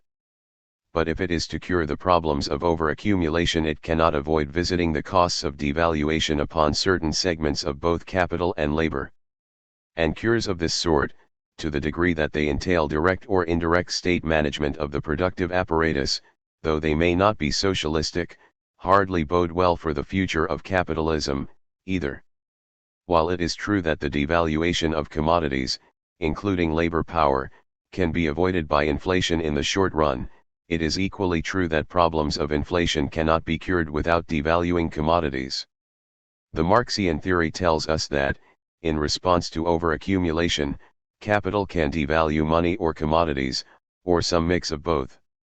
But only the devaluation of commodities, including labor power, can force the restructuring that will allow balanced accumulation to resume. There is, perhaps, no better testimony to the fundamental underlying irrationality of capitalism than that the economic choices that exist within the confines of its dominant class relations are of so restricted and dismal a variety. The bigger, broader choice is between preserving those class relations or eliminating them together with the contradictions to which they give rise. 8. Finance capital and its contradictions. There are two conceptions of finance capital at work in this chapter. The first is that of a process of circulation of interest-bearing capital, the second, of an institutionalized power block within the bourgeoisie. Neither conception is, in itself, entirely adequate. We must now strive to bring them together. In its surface appearance, the organized power of finance is impressive, seemingly impenetrable, and awe-inspiring. The financial system is shrouded in mystery born out of sheer complexity. It encompasses the intricate world of central banking, remote international institutions, the World Bank, the International Monetary Fund, a whole complex of interlocking financial markets, stock exchanges, commodity futures markets, mortgage markets, etc., agents, brokers, bankers, discounters, etc., and institutions, pension and insurance funds, merchant banks, credit unions, savings banks, etc. And above all, it includes an array of incredibly powerful private banks, the Bank of America, France's Crédit Agricole, Britain's Barclays. Bankers and their cohorts shuttle back and forth between Basel, Zurich, London, New York, and Tokyo.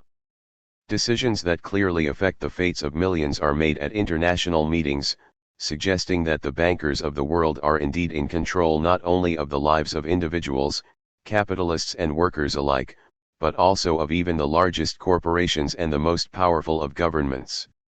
This image achieves even greater credibility when we see that even that aspect of the state given over to the protection of monetary operations, the central bank, always eludes democratic control.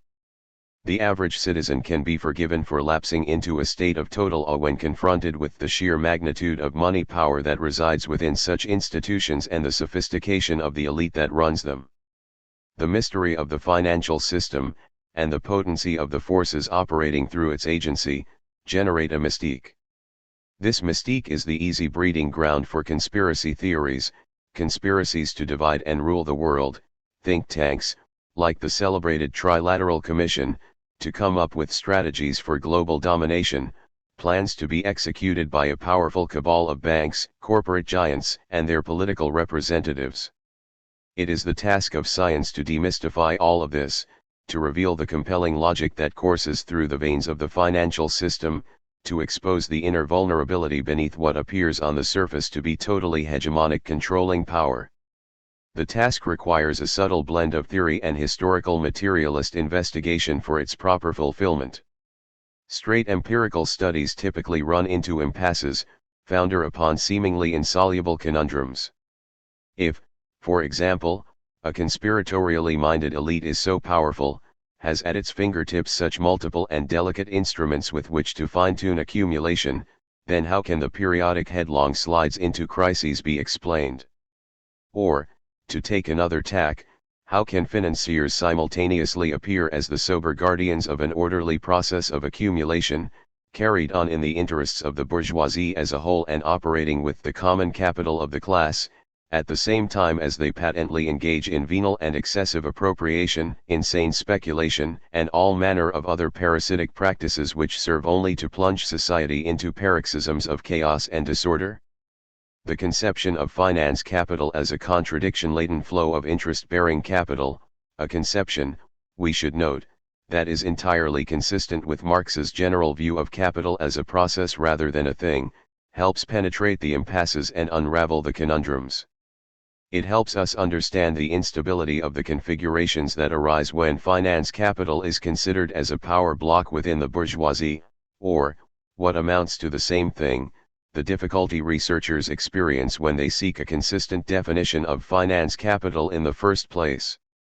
It also sheds further light on a topic first broached in Chapter 5, the dynamics of the organizational transformation of capitalism. We now probe further into these questions. 1. Finance capital as the class of financiers and money capitalists. Those who control the flow of money as an external power in relation to production occupy a strategic position in capitalist society. If that strategic position is to be converted into a real power base, then the centralization of money capital in a few hands is a first requirement. This centralization can occur in two ways. First, a few extraordinarily wealthy individuals or families can accumulate the mass of the money power in society in their hands. Secondly, a few powerful institutions can control the dispersed money power of innumerable individually powerless individuals. When a few wealthy families, such as the Mellons and Rockefellers, own much of the money wealth and participate strongly in the control of the remainder, then a unity of ownership and control prevails within the strategic center of the circulation of interest-bearing capital. This provides a first working definition of finance capital. Point 15. Excessive centralization of power within this strategic center is, however, inconsistent with the proper exercise of its coordinating functions. Competition within the financial sector has to be maintained if the interest rate is to adjust in ways responsive to accumulation, if money capital is to flow freely and avoid the typical bias imposed by monopolistic practices. The form of competition within the financial sector varies, however. Sometimes it is manifest as intense rivalry between financial empires, sometimes it arises out of social mechanisms that maintain a broad dispersal of money power within the bourgeoisie, in still other cases it is guaranteed by legal requirements which restrict certain institutions to certain kinds of activity, housing finance, for example, delimit the geographical area of operation, restrictions on interstate branch banking in the United States, for example, or even dictate basic conditions of management of the portfolio of assets a particular kind of financial institution can hold. Pension and insurance funds usually operate under such restraints. There is often a certain ambiguity as to where money power actually resides in such a fragmented system. The current concentration of much money wealth in the form of pension funds, for example, has given rise to a not very interesting debate over pension fund socialism, the idea that the mass of the people owns a large proportion of the fictitious capital in society through pension savings, and a real and very intense battle for control over the money power that pension funds represent. The accumulation of much of the money wealth in a few hands, likewise, does not necessarily mean that those few actively control the use of that money. They may seek to avoid risk by dispersing their wealth through a wide variety of institutions that operate independently of them. The total fragmentation and decentralization of the financial system is, on the other hand, also detrimental. The quality of paper money is best guaranteed by a central bank with monopoly powers. Failure to centralize money power also acts as a barrier to the conversion of money into capital as well as to subsequent accumulation insofar as the latter depends upon the centralization of capital. The rapid reorganization of capitalism into its corporate and conglomerate form, steps that we saw in Chapter 5 were necessary to the perpetuation of capitalism, could not have been brought about without a simultaneous shift in the capacity to centralize money power. The tension between centralization and decentralization is as evident, therefore, within the financial power block as it is elsewhere, see Chapter 5. It is evidenced in a variety of ways. For example, it helps explain why the United States exhibits a highly decentralized, seemingly chaotic financial system, kept in place by a weird assortment of piecemeal legislation enacted by a bourgeoisie that has spasmodically sought to counter the threat of excessive centralization, at the same time as it is characterized by immense concentrations of money wealth among a few families operating through a few large-scale financial institutions. 16. It helps explain also why banks simultaneously compete with each other in some arenas while in others they form alliances, consortia and, from time to time, conspiratorial cabals in order to assemble a sufficient concentration of money power to deal with the large-scale and long-term aspects of the financing of accumulation. The perpetually shifting realignments of both institutional structures and financial practices create a good deal of confusion. Seen as material expression of the underlying tension within the circulation of interest-bearing capital itself, the confusions and contradictions make more sense. They are simply surface appearances of the underlying requirement to balance centralization and decentralization within the financial system. 2. Finance capital as the unity of banking and industrial capital. The conception of finance capital advanced by Hilferding and generally accepted by Lenin is of the unity of banking and industrial capital. The unity is selective in the sense that it is only the large banks and the grand industrial enterprises that form the basis for delimiting finance capital as a distinctive power block.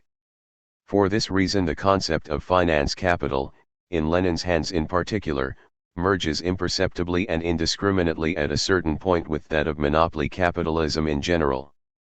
The unity of banking and industrial capital, if it exists at all, is certainly a stressful one. It is obvious, of course, that large corporations cannot conduct their affairs without extensive use of banking services and that banks are desperately anxious to command the vast flows of money large corporations generate. In this sense large-scale banking and corporate capital are necessary to each other, exist in a symbiotic relation to each other. If this is all that is meant by the unity of banking and industrial capital, then there is no problem. But both Hilferding and Lenin mean something more. They assert that the unity is a working unity, which dominates the accumulation process and carves up the world into regions of subordination to the collective power of a few large banks and corporations. The analysis of finance capital as a flow reveals the underlying unity and antagonism between financial and surplus value producing operations. The accumulation cycle, assuming no active state interventions, suggests a shifting balance of power between industrial capital and banking capital over the course of the cycle. The shifting balance reflects the relative weight of commodity versus money expressions of value within the accumulation process. In the early phases of the upswing industrial capital is in the driver's seat because commodities are what count. During the later phases of the boom industrial and financial interests unite to promote a credit-based expansion of commodity values. In the crisis, money is everything and the banks appear to hold the fates of industrial capitalists entirely in their hands because excess commodities cannot be converted into money. But banks themselves may also go under as the demand for high-quality money, gold or central bank money, far exceeds the supply. In the depths of the crisis, power resides with those who hold money of last resort. The accumulation cycle is much modified by contingent events and external interventions, particularly those of government. But shifting patterns of unity and antagonism between capital in commodity and money form are not eliminated. They are simply transformed into new configurations.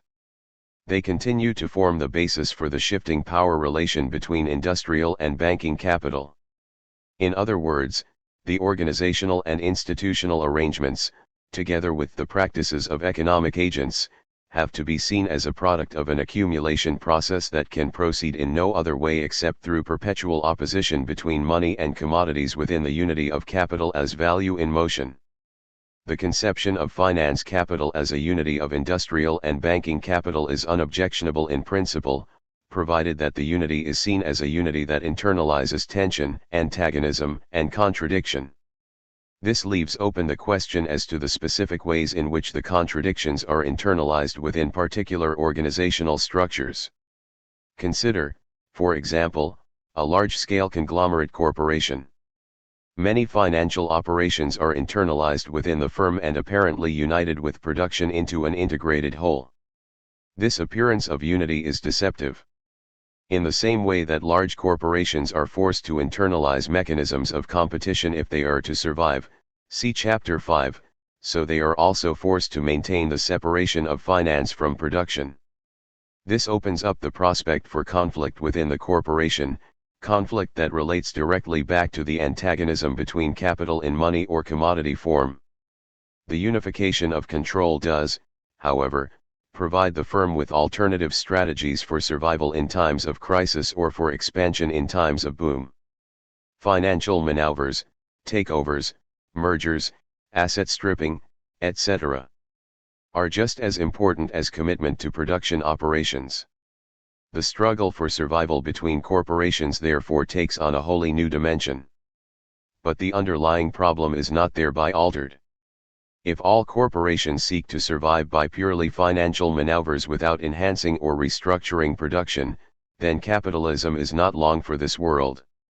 The form of appearance of struggle changes, as does the institutional and organizational framework, but the underlying essentials do not. The somewhat acrimonious debate over whether banks control corporations or corporations control banks must be viewed in a somewhat similar light. 17 What actually constitutes control is by no means clear. Formal definitions, a certain percentage of the stock, for example, rarely capture perpetually shifting practices. And to the degree that the accumulation process invariably produces phases that are long on commodities and short on money and vice versa, so we have to anticipate perpetual shifts in the power relation between industrial and banking capital. From this standpoint, putting corporate chiefs on the boards of major banks and appointing bank presidents as directors of corporations appears a futile attempt to establish an organizational unity in the face of a contradiction-laden process. But we would be wrong to leave matters there. The shifting patterns of control of corporations by banks or banks by corporations have also to be seen as part of a perpetual process of probing for an organizational form that will enhance the capacity of capitalism to survive in the face of its own internal contradictions. In exactly the same way that perpetual oscillations in market prices are fundamental to the establishment of equilibrium values, so perpetual oscillations in the balance of control between bankers and corporations are essential to the achievement of that equilibrium relation between finance and production of surplus value that is most appropriate at a particular moment of the accumulation process. The class that occupies the strategic center that joins finance and production may be clearly defined in a given situation, but it will surely remain an unstable configuration given the contradictory pressures and requirements that operate upon it. 18. The unitary conception of finance capital Hilferding advances has to be judged, therefore, as too one-sided and simplistic because he does not address the specific manner in which the unification of banking and industrial capital internalizes an insurmountable contradiction. The best that he can do is to assert in very general, non-specific terms that finance capital cannot overcome the contradictions of capitalism but merely serves to heighten them. What he fails to explain is exactly how and why this is necessarily so. 3. Finance capital and the state. At the level of the central bank, finance capital, however defined, integrates directly with a part of the state apparatus. But the state typically affects and relates to the circulation of interest-bearing capital across a far broader spectrum of activities than that. It fixes the legal and institutional framework and often designs the highly differentiated channels through which interest-bearing capital circulates into the different activities such as consumer debt, housing finance, industrial development, and the like. It often regulates flows down the different channels by fixing interest rate differentials or direct allocations of credit. The degree of centralization or decentralization of money wealth and control is likewise highly sensitive to state fiscal and redistributive taxation policies as well as to monetary strategies that affect inflation. The state itself absorbs a portion of the flow of interest-bearing capital in the form of state debt, and in the process creates fictitious capital of certain qualities, which may be further differentiated according to the governmental unit or agency doing the borrowing. U.S. government debt is qualitatively different, for example, from New York City debt. And at the center of this intricate system lies the central bank with all of its powers in relation to the quality of national money. A part of the state apparatus is entirely caught up in the circulation process of interest-bearing capital. There is an aspect, and only an aspect, of the state which cannot be considered even relatively autonomous of capital because it is necessarily constructed in the image of the motion of capital itself. The administrators of this aspect of the state apparatus manage the circulation of interest-bearing capital and function as the executive committee of the bourgeoisie no matter what their political allegiance. A necessary unity is thereby established between a part of the state apparatus and the money capitalists, industrialists, and financiers who similarly participate in the circulation of interest-bearing capital. From the outside it appears as if a section of the state colludes directly with industrial and financial interests. A new definition of finance capital comes to the fore, one in which all three interests are unified. 19. This unity contains a contradiction as well as the potentiality for transformation. Marx argues that the credit system requires state interference at the same time as it socializes capital and centralizes control over social labor. Socialized capital, brought under state regulation and control, is the inevitable product of the growth of capitalism. The credit system therefore constitutes the form of transition to a new mode of production. Capital, Volume 3, pages 438 to 41. Our attention is immediately focused on the antagonism within the unity of the overall circulation of interest-bearing capital. The central bank, after all, has the unenviable task of disciplining errant industrialists and bankers and penalizing them for their inevitable excesses in the race to accumulate and capture the benefits of accumulation. Open conflict frequently erupts, particularly at times of crisis, between the state apparatus, necessarily exercising disciplining powers, and all other factions of capital. This conflict exists even in states where political power clearly lies in the hands of the bourgeoisie. The capacity for the regulation and control of capital, albeit in the interests of the capitalist class as a whole, necessarily resides within the state apparatus. It then seems as if a working class movement can dominate capital if it can gain control of the strategic center within the state apparatus. But then the reverse side of the medal immediately becomes evident. Insofar as a part of the state apparatus is a pure reflection of capital itself, even a socialist government, as many have found to their cost, can do no more than strive for a more effective management of the contradiction-laden flow of interest-bearing capital. To be sure, adjustments here and there in both institutional structures and in the direction and quantity of flows can bring benefits to workers. But the limits to such redistributions are strictly circumscribed by the necessary unity that also prevails within the circulation of interest-bearing capital. Only the total abolition of this form of circulation will suffice if the state is to escape from a position of collusion with capital. Failing that, class struggle is internalized within the state because of the dual obligation to service the flow of interest-bearing capital while striving to meet the needs of workers. No matter what the circumstances, the state can never be viewed as an unproblematic partner of industrial and banking capital within a dominant power bloc. The underlying contradictions that plague the circulation of interest-bearing capital are frequently externalized as an opposition between the state, particularly the central bank, and industrial and banking capital. The role of the state is always, therefore, enigmatic and ambivalent. Even a purely capitalist state, run by and for the bourgeoisie, cannot circumvent the contradictions. All of this becomes even more problematic when projected onto the international stage. The central bank, as guardian of the quality of national money, enters into relations with other central banks to constitute the core of the international monetary system, even when that system is based firmly on a money commodity such as gold. The gold reserves and the international exchange position of the nation-state then materially affect the capacity of the central bank to respond to internal difficulties of capital accumulation within its borders. But the state also assumes certain powers to regulate the flows of capital, in commodity, money, and even variable form through protective tariffs, foreign exchange controls and immigration policies. And relations between states certainly cannot be discussed independently of economic, political, cultural, and military competition between them. What intrigued Hilferding and Lenin, of course, was the connection between finance capital, the state, and inter-imperialist rivalries. Hilferding focuses on the unity between industrial and banking capital within the framework of state power. The internal contradictions disappear. The unified power blocks centered on nation-states struggle with each other for world domination. Lenin takes Hilferding's line in the analysis of the core imperialist powers. But he also draws upon Hobson, who saw financial operations as an independent means to control the governments of the world.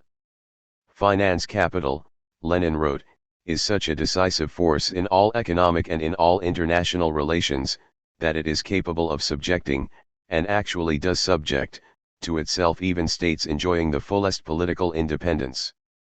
This can occur only if the flow of interest-bearing capital achieves a supranational aspect, over and above the mere power relations between states. Governments contract debts outside their borders and are thereby subjected to a certain fiscal and monetary discipline, no matter whether it be exercised by powerful international bankers, like the Rothschilds and the Barings in the 19th century, or consortia of private banks and supranational agencies like the International Monetary Fund today. The behavior of national economies can likewise be subjected to the discipline of international flows, particularly of money capital. Finance capital, Lenin averred, is that stage in which capital spreads its net over all countries of the world, through the export of money capital rather than goods. The enigmatic quality of the relation between finance capital and the state here becomes all too readily apparent. While the state apparatus forms the core of the strategic control center for the circulation of interest-bearing capital, the latter is simultaneously free to circulate in such a way as to discipline the separate nation-states to its purpose. The state is both controlled and controlling in its relation to the circulation of capital. Point 20. Which force dominates depends upon circumstance. But there, as elsewhere, the disequilibria have to be conceived of as perpetual oscillations around a moving point of equilibrium between countervailing forces. The equilibrium is that configuration in the relation between state powers and finance capital which can keep the capitalist system on its precariously evolutionary path. Failure to preserve that equilibrium, in the face of incredibly powerful forces that perpetually disturb it, can only push the capitalist system into a global crisis that necessarily invokes the might of competing economic, political, and military capitalist states. War appears as a means to resolve the internal contradictions of capitalism, see below, pages 438 to 45. Some vital questions to be posed here are, unfortunately, beyond the immediate scope of the analysis. The central point I want to make, however, is that the relation between finance capital, however conceived, and the state is founded upon a contradiction within a unity. Any analysis of the state and of power relations between states must understand the nature and origin of the contradictions and place that understanding at the very center of its concern. 9. The second cut theory of crises, the relation between production, money, and finance. The first cut theory of crises, Chapter 7, revealed their origin within production. Given the contradictory unity that necessarily prevails between production and exchange, crises inevitably find expression in exchange. Capital can here appear either as commodities or money. Since money is the independent form by means of which the identity of value may at any time be established, Capital, Volume 1, p. 154, it follows that crises must have a monetary expression. The analyses of credit and the circulation of interest-bearing capital, of the formation of fictitious capitals and all the other financial and monetary complications which have been the subject of the last two chapters add a new dimension entirely to the theory of crisis formation and expression under capitalism. We are now in a position to take a second cut at the theory of crisis, one that strives to integrate the financial and monetary aspect of affairs with the earlier analysis of the forces making for disequilibrium in production. We confine attention for the moment to capitalism within one country or, what amounts to the same thing, within a world capitalist economy characterized by a single undifferentiated monetary system. The most singular fact with which we then have to deal is the manner in which the credit system brings capital together as the common capital of the class, with the potentiality to counteract those errant behaviors of individual capitalists that are a primary source of disequilibrium in production. To this we can then add all of those vital powers that permit the coordination of production with realization and consumption and distribution. Sufficient power apparently resides within the credit system to counteract the tendency towards disequilibrium in production. This power cannot be applied directly but must be transmitted via price and other signals in the sphere of exchange. The existence of such powers does not guarantee that they will be so used. Indeed, in the early years of capitalism, private appropriation of the benefits to be had from the use of the common capital of the class was so predominant that the credit system was the locus of speculative crises which erupted relatively independently of disequilibrium in production. Such speculative crises have substantial effects. They can put a strain upon surplus value production and disrupt the course of accumulation. It then appears as if the sole origin of crises lies in financial manipulations. Marx rejects this interpretation with good reason. Nevertheless, The second cut theory of crises must always allow for relatively autonomous speculative booms in fixed capital and consumption fund formation, in land sales, in commodity prices and commodity futures, including those of money commodities like gold and silver, and in paper assets of all kinds. Such speculative fevers are not necessarily to be interpreted as direct manifestations of disequilibrium in production, they can and do occur on their own account. But Marx demonstrates that they are surface froth upon much deeper currents making for disequilibrium. He also shows us that overaccumulation creates conditions ripe for such speculative fevers, so that a concatenation of the latter almost invariably signals the existence of the former. The difficulty here is to disentangle the pure surface froth of perpetual speculation from the deeper rhythms of crisis formation in production. The analysis of the accumulation cycle paves the way for a more integrated view of the relation between financial phenomena and the dynamics of production. It shows how the inner contradictions within production are manifest in exchange as an opposition between money and commodity forms of value, which then becomes, via the agency of the credit system, an outright antagonism between the financial system and its monetary base. The latter antagonism then forms the rock upon which accumulation ultimately founders. The analysis appears to depict an accumulation cycle operating in the absence of extraneous speculative activity. Such is not the case. The formation of fictitious capital is essential to the whole dynamic, and how much or which of that is extraneous can be determined only after the crisis has done its work of rationalization. The surface of speculation, it turns out, is just as essential to the dynamics of accumulation as price movements are to the formation of values. This focuses attention upon the single most important defect in the idea of an accumulation cycle, a defect that led Marx to bury the notion in such a tentative and fragmentary set of formulations that I may justly be accused of foisting upon him an idea he did not really hold. I refer to the ahistorical manner in which the cycle is specified.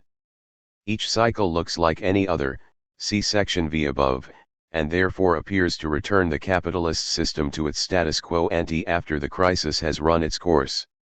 This hardly fits with Marx's concern for the laws of motion that govern the historical evolution of capitalism unless, that is, we are prepared to see the latter accomplished over the course of successive accumulation cycles.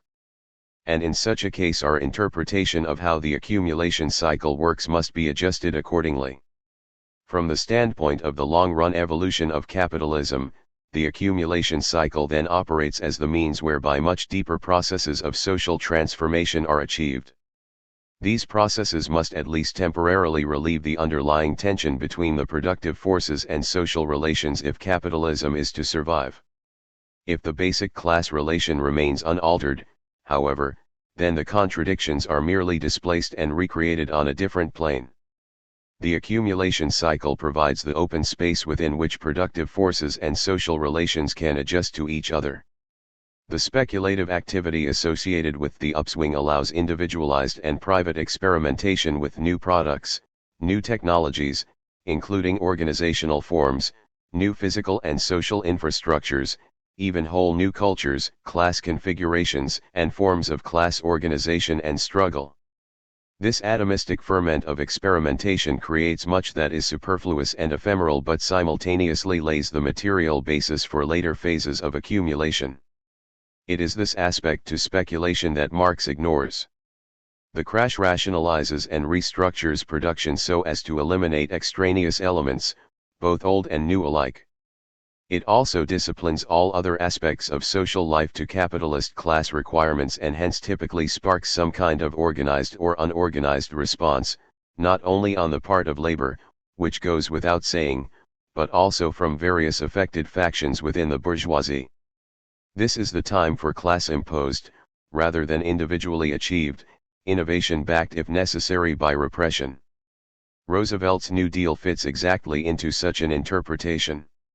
The net effect must be to bring productive forces and social relations back to some equilibrium position from whence the accumulation process can be renewed. Marx depicts an analogous process in his schematic representation of how one mode of production transforms into another. No social order is ever destroyed before all the productive forces for which it is sufficient have been developed, and new superior relations of production never replace older ones before the material conditions for their existence have matured within the framework of the old society.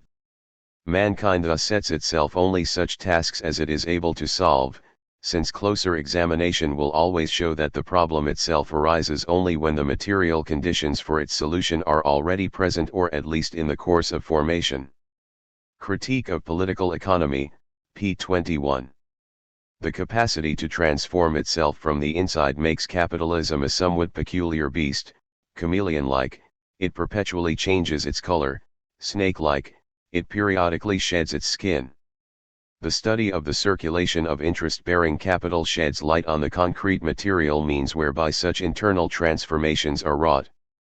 We see that the circulation of capital in general must necessarily assume, at a certain point, a new guise, that of the circulation of interest-bearing capital. This is the chrysalis out of which finance capital emerges as an organized controlling force, replete with internal contradictions and characterized by chronic instability. The emergence is not an abstract affair but involves the creation of new instrumentalities and institutions, new class factions, configurations and alliances, and new channels for the circulation of capital itself. All of this is part and parcel of the necessary evolution of capitalism. But if the power of the credit system is to be mobilized as a force to counteract disequilibrium in production, then it, too, must be transformed into an unambiguous instrument of class power, not in the sense that it falls into the hands of this or that faction of capitalists, but in the sense that it must be wielded in such a way as to ensure the reproduction of capital through accumulation.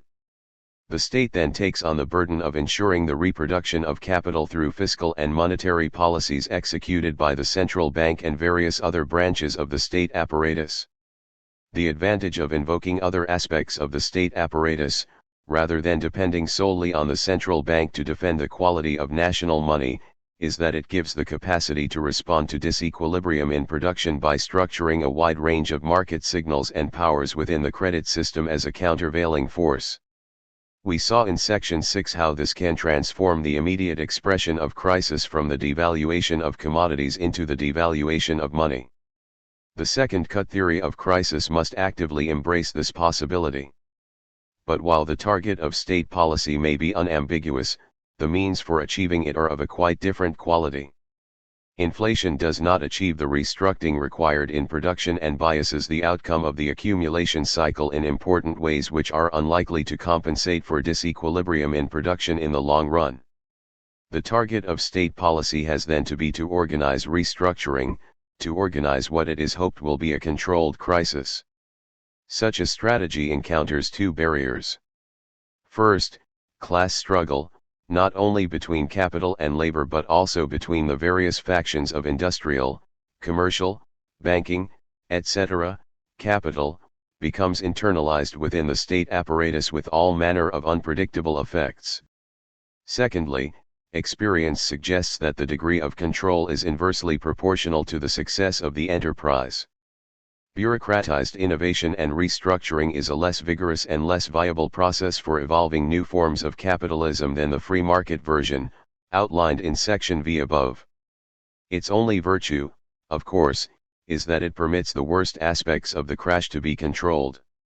Considerable debate exists in Marxist circles as to whether crises are to be regarded as temporary cyclical affairs, culminating, perhaps, in the ultimate denouement of capitalist catastrophe, or long-run secular declines, characterized by gradual degeneration and weakness in the face of burgeoning internal contradictions.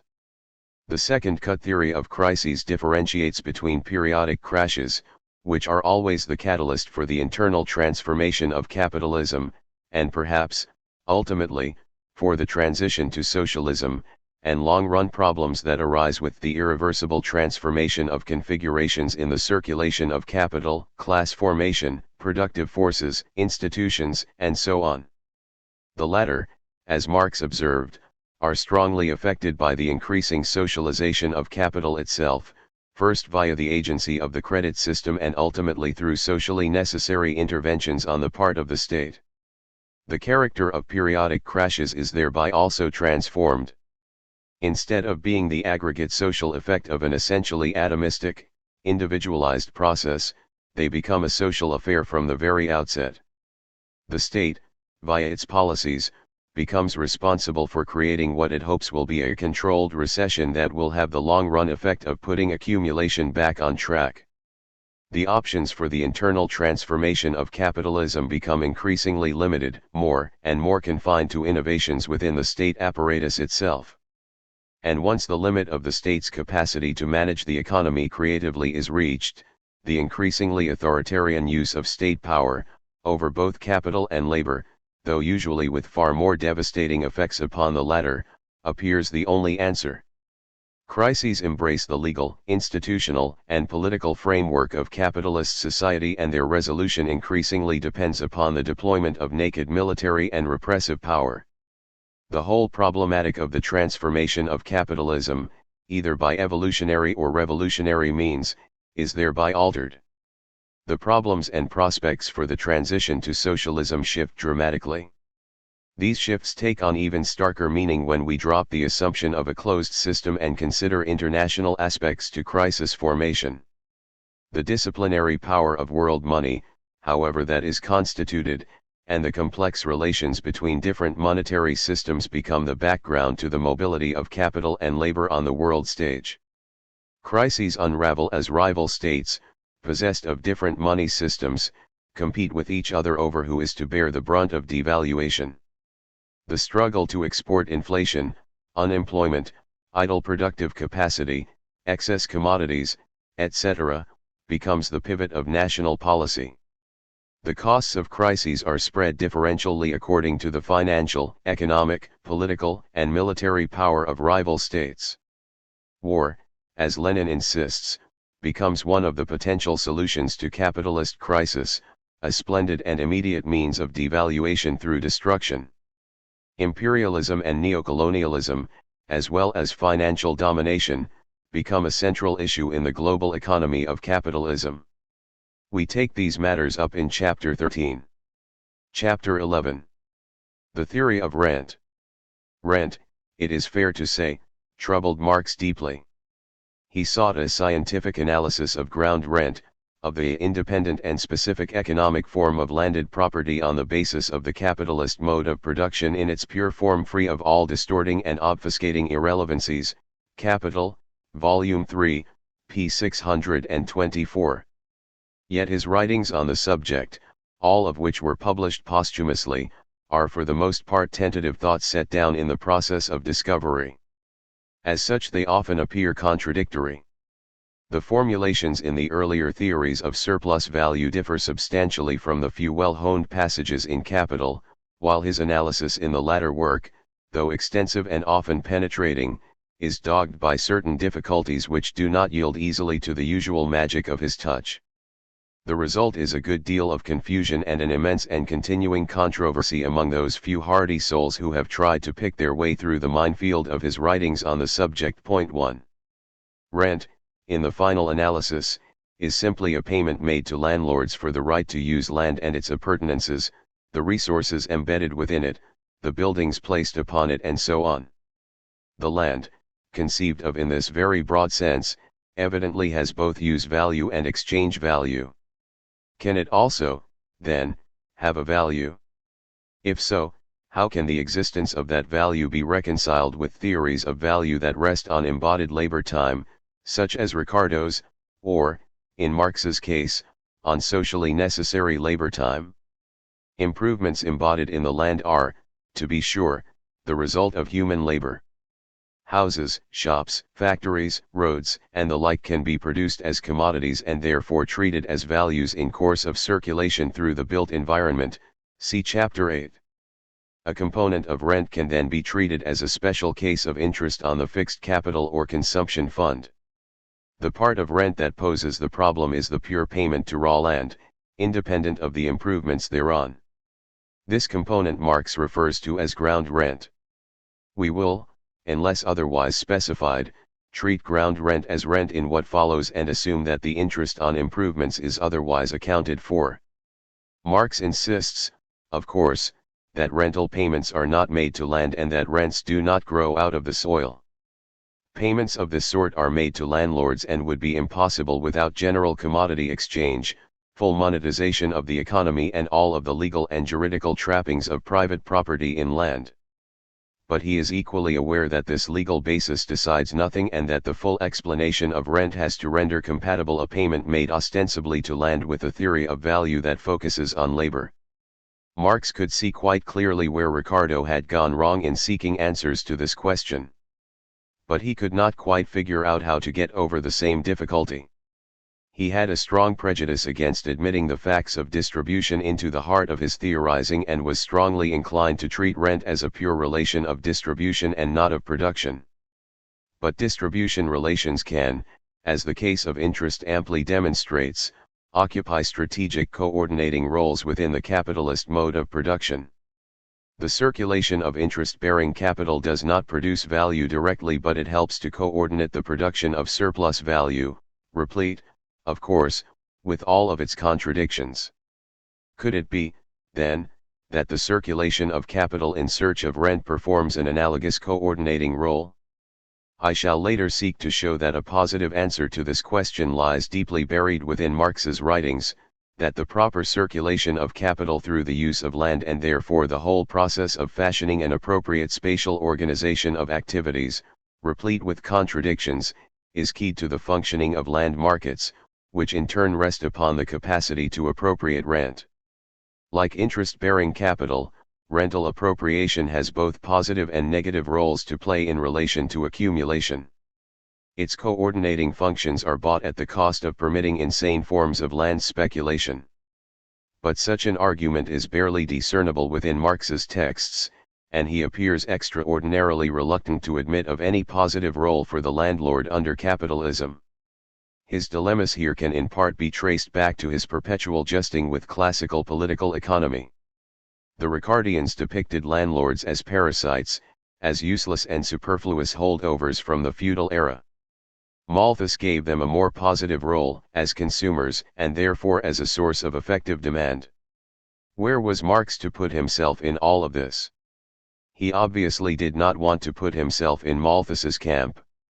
How could he distance himself from Ricardo without appearing to support Malthus? He therefore overtly sides with Ricardo.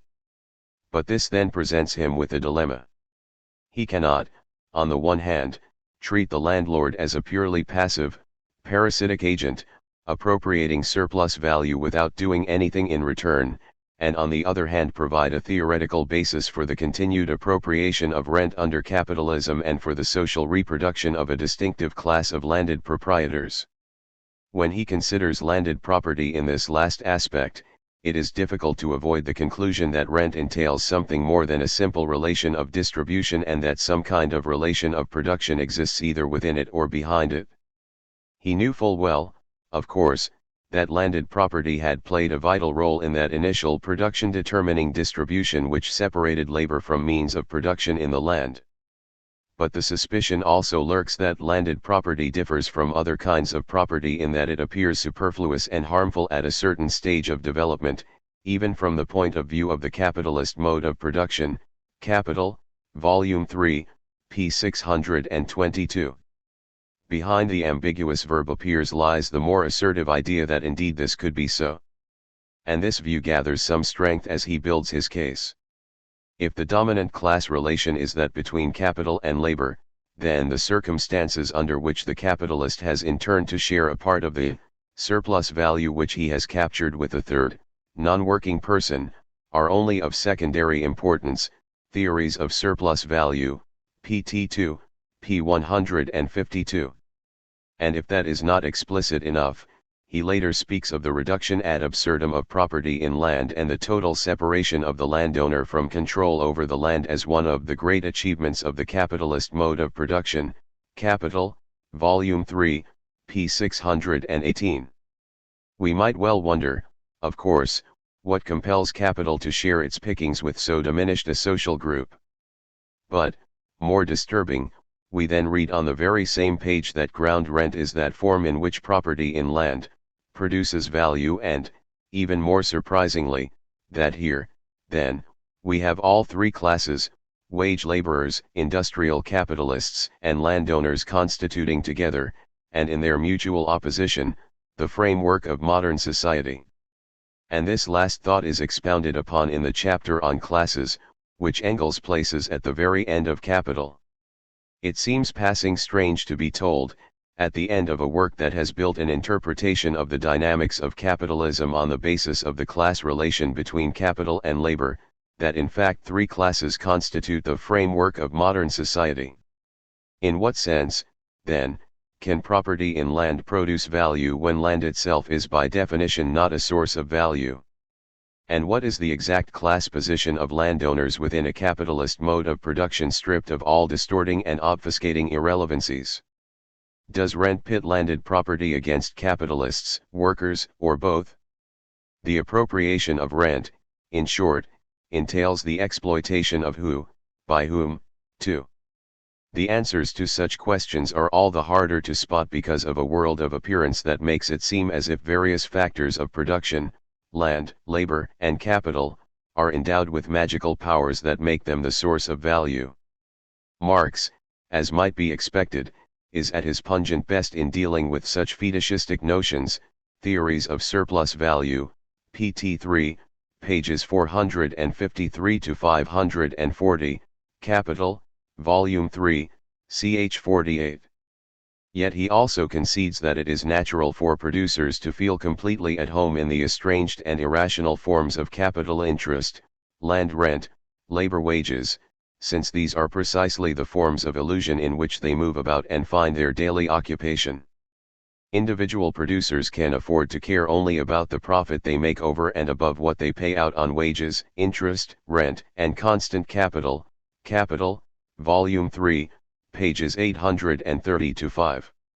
The rent they pay is real enough, and their response to what indeed may be a fetishistic category has real enough effects which have to be taken into account. Armed with the theory of value, it is easy to strip away the necessary fetishisms that invest daily experience, but matters do not end there.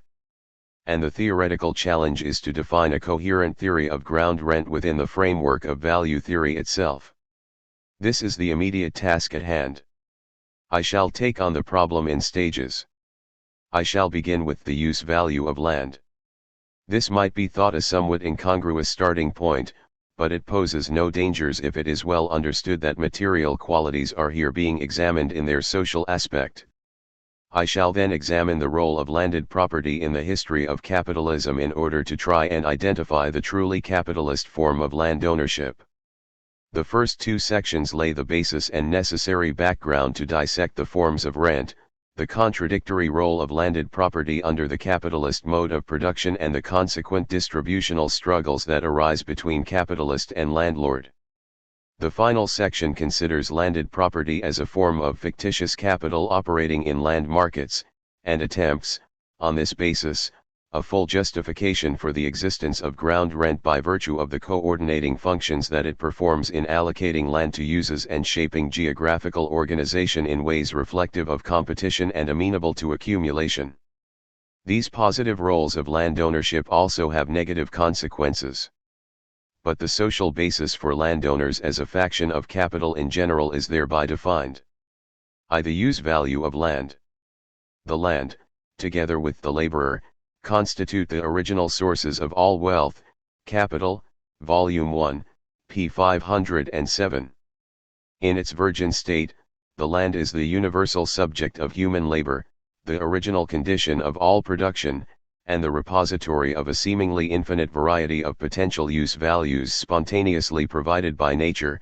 Capital, Volume 1, p. 178, Theories of Surplus Value, pt. 2, pages 43 to 4. Such a universal conception is only helpful, however, to the degree that it indicates conditions that capital must either cope with or modify. The use value of land and its appurtenances has to be considered in relation to the capitalist mode of production. Private persons can, under the laws of private property, acquire monopoly powers over definite portions of the globe, as exclusive spheres of their private will to the exclusion of all others. Capital, Volume 3, p. 615. Since the land is monopolizable and alienable, it can be rented or sold as a commodity. Certain circumstances arise in which clear private property rights are hard to establish: air, moving water, and the fish that swim therein, for example. We will not consider such problems here. The land itself is also a non-reproducible asset. By contrast, some, but not all, the use values embodied in it are not only reproducible but can be created through commodity production, factories, embankments, houses, shops, etc. The quantity of land in a state fit for certain types of human activity can be altered through the creation of use values in the built environment. But the total quantity of land on the Earth's surface cannot be significantly augmented or diminished through human agency, although reclamation from the sea can be important locally. When we push beyond these very general points, an array of fine distinctions confronts us between, for example, wholly natural use values and those created by human action, or land use actively for production and extraction versus land use simply as space, capital, Volume 3, p. 774. Marx argues that landed property demands its tribute in all of these senses. But we have to start somewhere, so we begin with the last of these distinctions. 1. The land as the basis for reproduction and extraction. The use values land contains can be extracted, as with minerals, mobilized in production as forces of nature, wind and water power, for example, or used as the basis for continuous reproduction, as in agriculture and forestry. In the first two cases we can designate the use values as conditions or elements of production. Agriculture is somewhat special. The land here not only supplies a stock of nutrients to be converted by plant growth and animal husbandry into food and sundry raw materials, but it also functions as an instrument or means of production. The production process is partially embodied within the soil itself. Point 3. This material condition is not the basis for rental appropriation. Much of Marx's analysis of agricultural rent is given over to attacking such an erroneous conception and explaining how it could arise.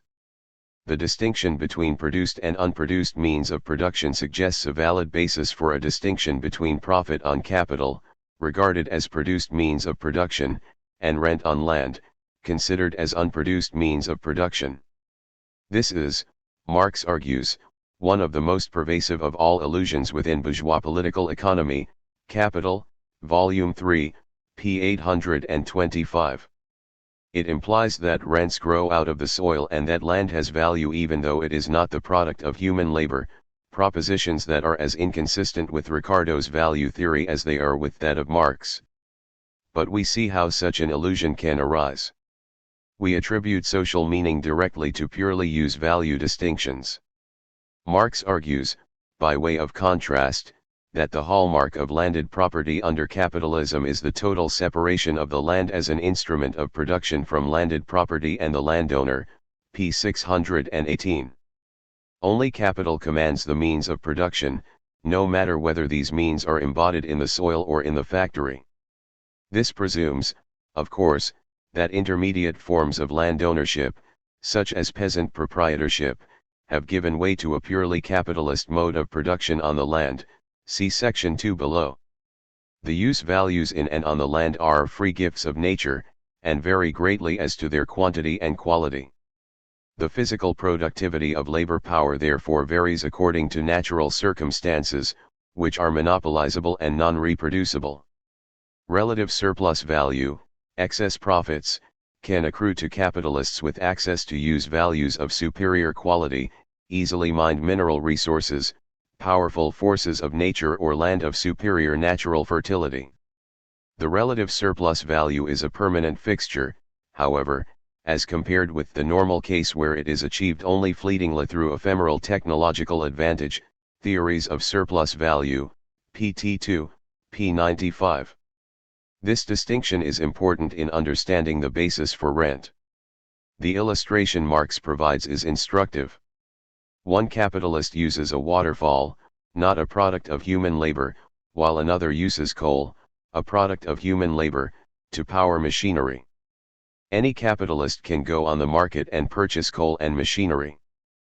but the waterfall is a monopolizable force of nature which is only at the command of those who have at their disposal particular portions of the earth and its appurtenances.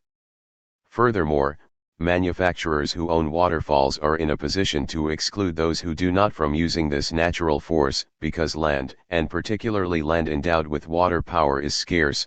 Capital, Volume 3, p. 645.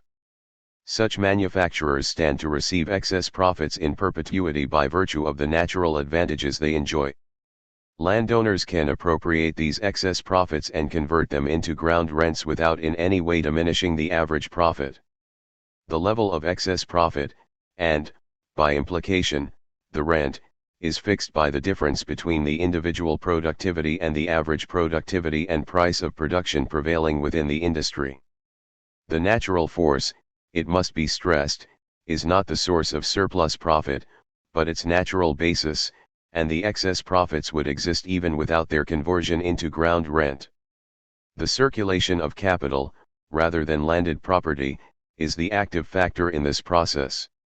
If, however, the average price of production falls below that achievable even with the aid of nature's free gifts, then the latter will be rendered useless, in the way that steam engines eliminated the water wheel. The permanence of excess profits must therefore be judged relative to the general processes of technological change. This brings us to the general question of the modification of natural forces by human action. The soil is capable of modification in ways that are very important for agricultural productivity. This form of technological change within the soil as means of production has some very peculiar characteristics. It can usually be accomplished only slowly, a fact that in Marx's view accounts at least in part for the relatively slow pace of technological change in agriculture compared with industry. Theories of Surplus Value, pt. 2, pages 93-6. Nevertheless, capital may be fixed in the land, incorporated in it either in a transitory manner, as through improvements of a chemical nature, fertilization, etc., or more permanently, as in drainage canals, irrigation works, leveling, farm buildings, etc. Capital, Volume 3, p. 619. This capital is called land capital, a particular form of fixed capital which circulates and is presumably used up in the normal way, see Chapter 8. This fixed capital ought to earn at least interest. Consider, now, the implications of such investments for the fertility of the soil. Fertility, we should begin by noting, always implies an economic relation, a relation to the existing chemical and mechanical level of development in agriculture, and, therefore, changes with this level of development. Fertility can be improved by an artificially created improvement in soil composition or by a mere change in agricultural methods. Capital, Volume 3, p. 651. Consider the first of these two possibilities.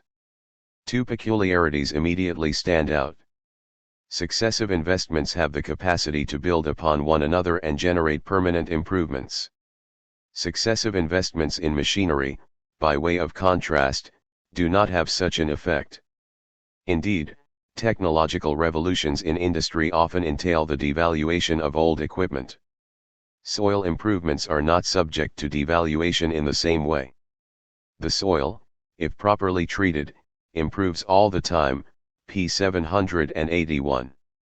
The circumstances that destroy the productive capacities of the land are not, therefore, comparable with those which reign in industry, p. 813. The second peculiarity arises because permanent improvement on one plot of land usually means creating such properties as are naturally possessed by some other piece of land elsewhere. Capital, Volume 3, p. 746. Capital creates in one place conditions of production that are free gifts of nature elsewhere. The boundary between interest on capital and rent on land appears somewhat blurred until the investment is amortized, when any permanent improvement becomes a free good and therefore in principle no different from free gifts of nature. The productivity of the land thus engendered by capital, later coincides with its natural productivity, hence swells the rent. On these grounds, Marx disputes Ricardo's view that rent is a payment for the original and indestructible powers of the soil, because these powers are as much the product of history as they are of nature. 2. Space, place, and location.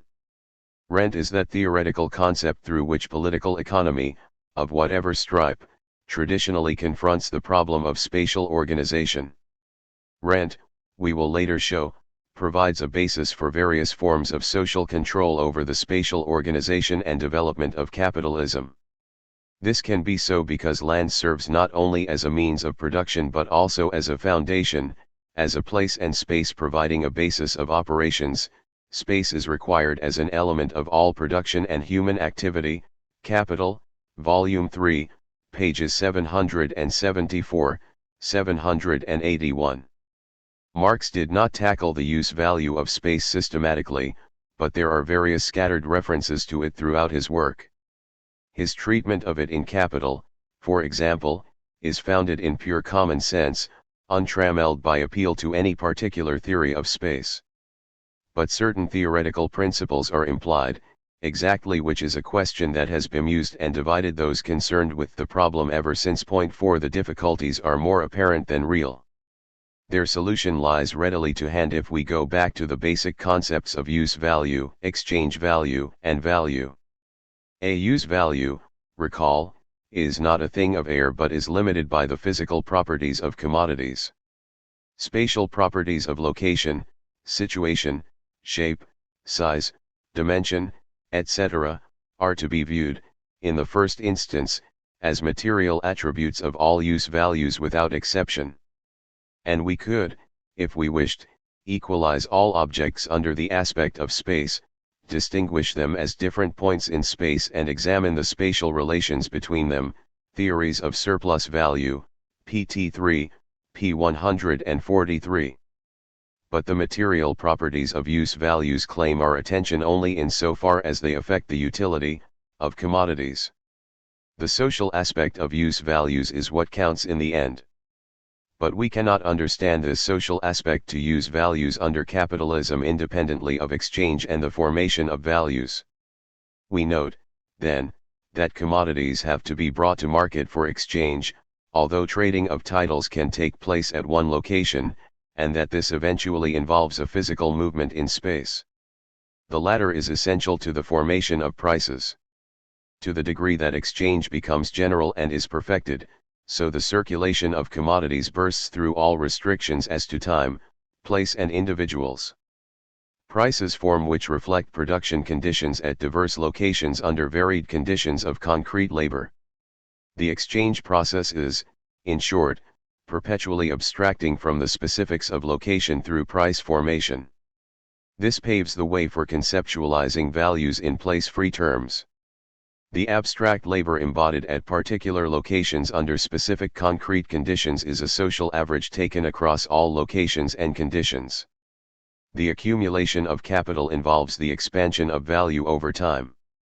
At first blush it would seem that space can be safely laid aside in such an analysis. But stripped of its material reference point in both use values and money, accumulation could be represented only ideally rather than materially. The pivot upon which the analysis always turns, we saw in Chapter 1, is the relation between use value, exchange value, and value. The trick, then, is to set our understanding of material spatial properties of use values into motion together with concepts of exchange value and value. The meaning of the spatial properties of use values in their social aspect can then be unraveled. We will, in what follows, take certain tentative steps down that path. The ownership of private property in land confers exclusive power on private persons over certain portions of the globe. This entails an absolute conception of space, one of the most important properties of which is a principle of individuation established through exclusivity of occupation of a certain portion of space. No two people can occupy exactly the same location in this space and be considered two separate people. Point 5. The exclusivity of control over absolute space is not confined to private persons but extends to states, administrative divisions and any other kind of juridical individual. Private property in land, in practice usually recorded through cadastral survey and mapping, clearly establishes the portion of the Earth's surface over which private individuals have exclusive monopoly powers. When commodity producers take their products to market, they move them across a space that can best be defined as relative. 6 Under this conception of space, the principle of individuation breaks down because many individuals can occupy the same position relative to some other point. More than one producer can be exactly 10 miles from market, for example, while the metric that prevails within the space can also be altered according to circumstance. Distances measured in cost or time are not the same as each other, and both are very different from physical distances. See Chapter 12. Producers in more favored locations, more favored in this case is measured in terms of lower transport costs, can gain excess profits. These excess profits, like differences in natural fertility, are to be regarded in the first instance as permanently fixed as compared with the usual transitory form of relative surplus value associated with ephemeral technological advantage. It then follows that those who own land in favored locations can convert the excess profits into ground rent without affecting the average rate of profit. But since space is used by everyone, not just producers, we have to consider the implications of more favored locations from the standpoint of all forms of human activity, including those of consumption. When we leave the realm of strict commodity production, a wide range of social and fortuitous circumstances can come into play. The consumption preferences of the bourgeoisie are, after all, not entirely predictable, shaped as they are by changing tastes, the whims of fashion, notions of prestige and so on. The seeming incoherence can be reduced somewhat, however, if the implications for the commodity labor power are quickly spelled out. The cost of reproduction, and therefore the value of labor power, is, given Marx's general rule on transport costs, sensitive to the cost of getting to and from work. If all workers receive a flat wage rate, then those who live in favored locations have a relative advantage over those who live further away. If the wage is set at a level needed to ensure the reproduction of the worker who lives furthest away, as can sometimes happen under conditions of labor scarcity, then all other workers receive a wage somewhat above value. It then follows that those who hold land can convert the excess wage into ground rent without in any way disturbing the value of labor power. It is important to distinguish cases of this sort from rack renting and other secondary forms of exploitation visited by landowners upon the laborers occupying their lands. In the latter case, of course, the ground rent is supplemented by a deduction out of the value of labor power in exactly the same way that powerful landed interests can, under certain circumstances, gain excess rents at the expense of capitalists' profit. The case of labor power illustrates that we can, in principle at least, investigate each of the multitude of different activities within capitalism, seek to discover the rational basis of each and the locational principles that guide them, and so establish the basis for rental payments in different lines of activity. Some, like wholesaling, retailing, and money and financial functions, are more amenable to treatment on this basis than others, for example the location of administrative, religious, ideological, and scientific functions.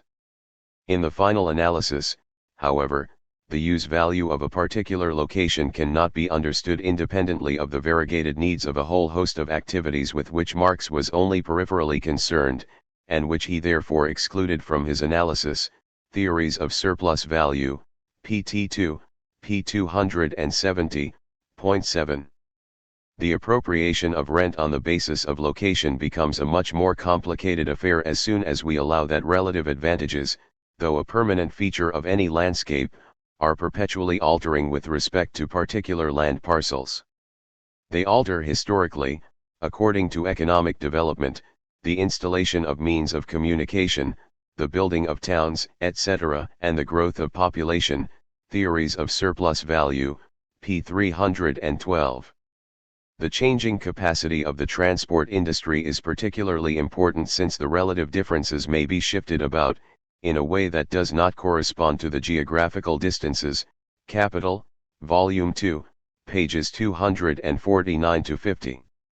The net effect in some cases may be to even out differences arising from location, but in others exactly the opposite result can be achieved. Capital, Volume 3, p. 650. The details of how and why this must necessarily occur under capitalism will be taken up in Chapter 12. For the moment, all we need to know is that locational advantages for specific land parcels can be altered by human agency. Which means that the action of capital itself, particularly through investment in transport and communications, can create spatial relationships. The spatial attributes of use values can then be brought back into the realm of analysis as socially created qualities and, therefore, as a fit and proper subject for full investigation in relation to the operation of the law of value. 3. Location, fertility, and prices of production. The effects of location and differentials in natural productivity intermingle in numerous and confusing ways, which sometimes reinforce and sometimes counteract each other. Fertile but poorly situated land may be abandoned in favor of less fertile but more favorably located land. The contradictory influences of location and fertility, and the variableness of the location factor, which is continually counterbalanced and perpetually passes through progressive changes tending towards equalization, alternately carry equally good, better, or worse land areas into new competition with the older ones under cultivation. Capital, Volume 3, p. 769. But conversely, a mass of fertile soil can have a neighborhood or spillover effect on poorer soil situated nearby. If inferior soil is surrounded by superior soil, then the latter gives it the advantage of location in comparison with more fertile soil which is not yet, or is about to become, part of the cultivated area. Capital, Volume 3, p. 669. Different activities also exhibit a different degree of sensitivity to location as opposed to the other qualitative attributes of particular sites. Agriculture is sensitive, generally speaking, to both fertility and location jointly, whereas factories, houses, shops, etc., are primarily sensitive to location. But the qualities of terrain, drainage, slope, aspect, healthiness, etc., are not irrelevant to the siting of the latter, while certain kinds of industrialized agriculture depend scarcely at all upon the natural productivity of the land they occupy. The more agriculture develops, Marx comments, the more all its elements enter into it as commodities from outside and, by implication, the more it is liberated from specific qualities of the soil. Theories of surplus value, pt 2, p. 54. Different activities compete with each other for the use of space. Marx explicitly abstracts from this process. Theories of surplus value, pt 2, p. 270, although he somewhat unwisely ventures the opinion, more or less as an aside, that the rent on all non-agricultural land is regulated by agricultural rent proper. Capital, Volume 3, p. 773. He should have regarded the rents as simultaneously determined by many competing activities. Behind this conception lies the idea that landowners are indifferent as to whether the rent they receive is a deduction out of wages of labor, out of excess or even average profit of capital, or out of any other form of revenue. And Marx himself is certainly well aware that poverty is more lucrative for house rent than the mines of Potosi ever were for Spain, and complains bitterly at how the monstrous power of landed property is used against laborers, as a means of practically expelling them from the earth as a dwelling place.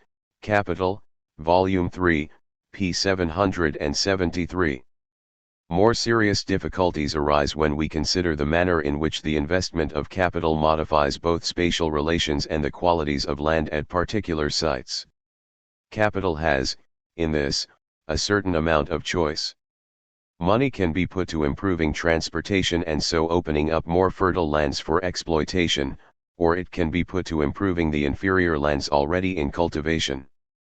The former strategy, because it deals with the relativity of space, will likely benefit many landowners, whereas the latter is more exclusively confined to individual owners. Leaving aside the obvious social problems that arise from such a difference, the complex interaction effects of investments on two aspects of use value that sometimes reinforce and sometimes contradict each other remains to be worked out.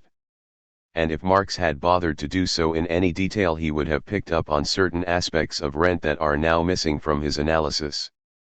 As it is, Marx bypasses all such difficulties by eliminating the question of location and concentrating solely on differentials in fertility as these affect agriculture only. This simplification permits him to derive a very important principle.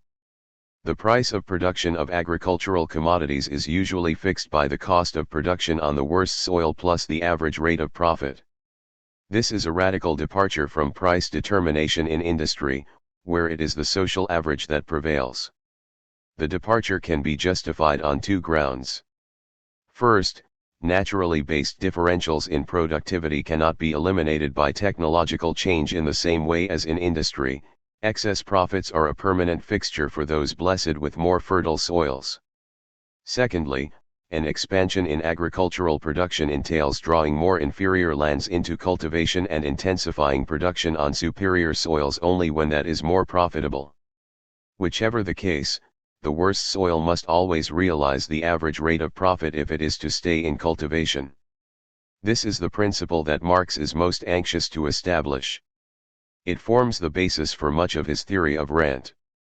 He recognizes, of course, that circumstances are by no means this simple.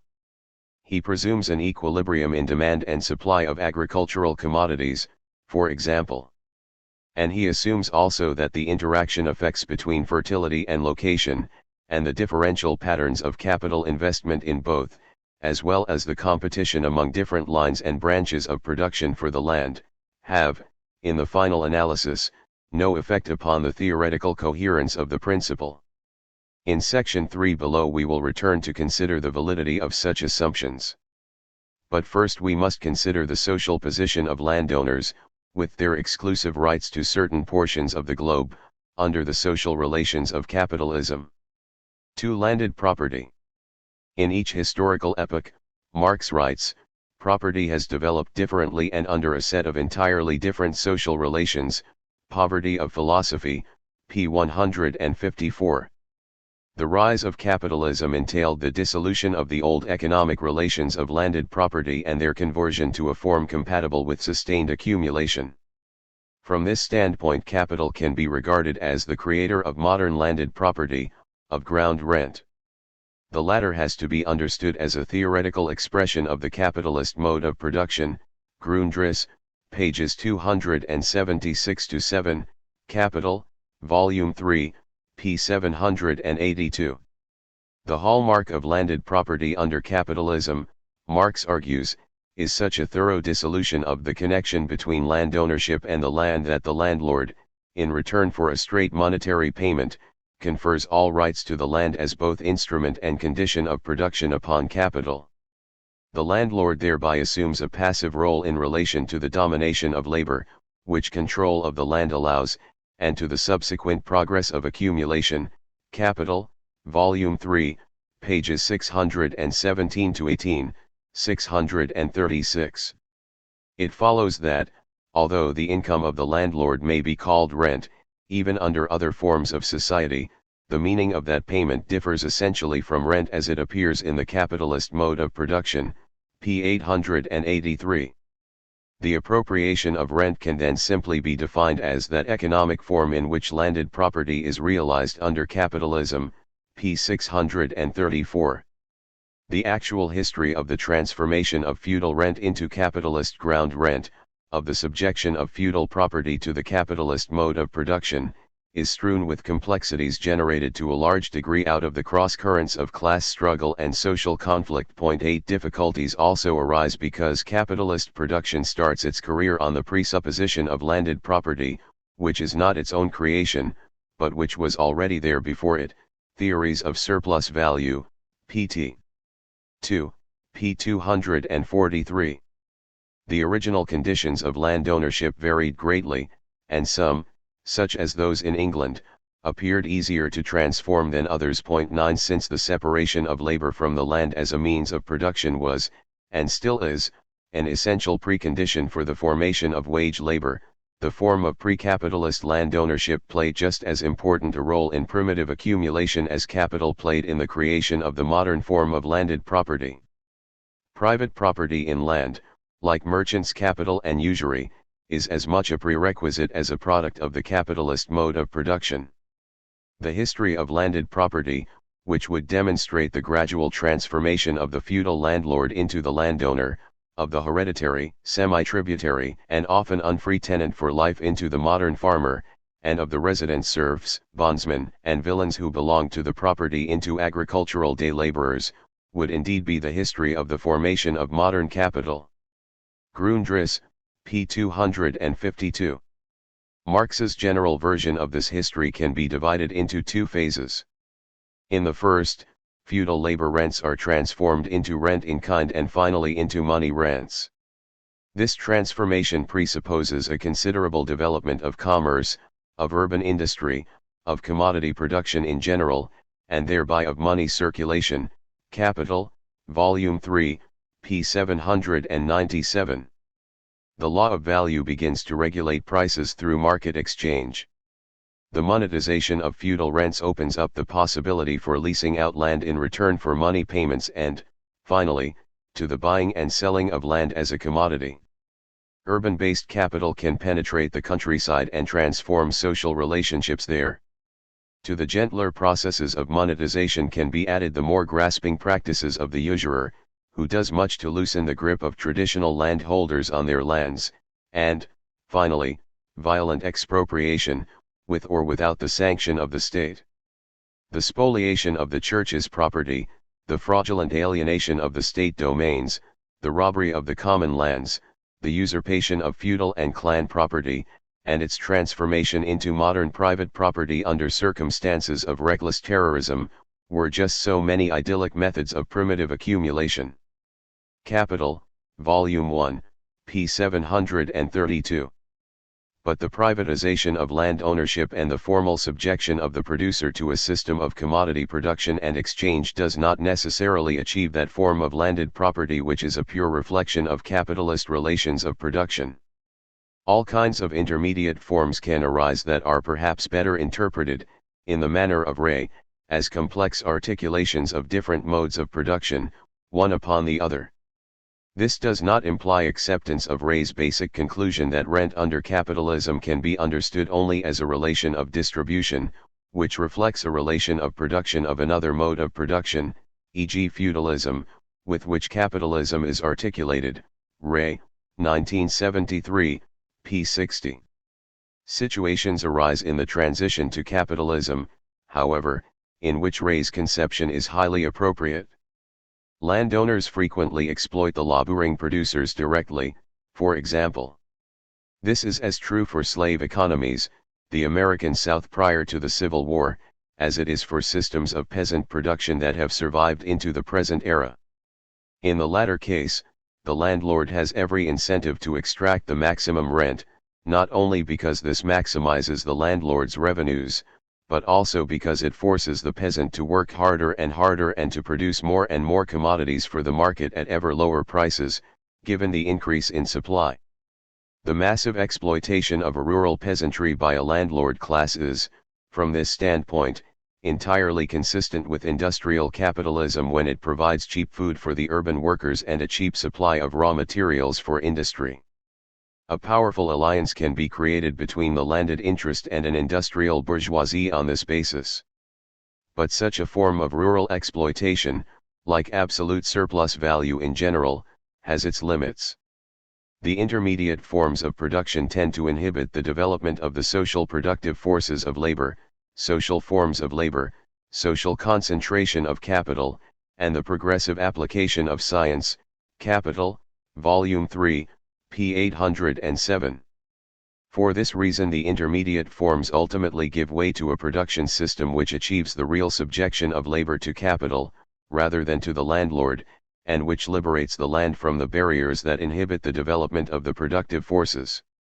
And the only way this can occur is through the complete removal of the landowner from any direct power over the use of the land, over the labor power employed thereon, and over the capital advanced, in return for a money payment.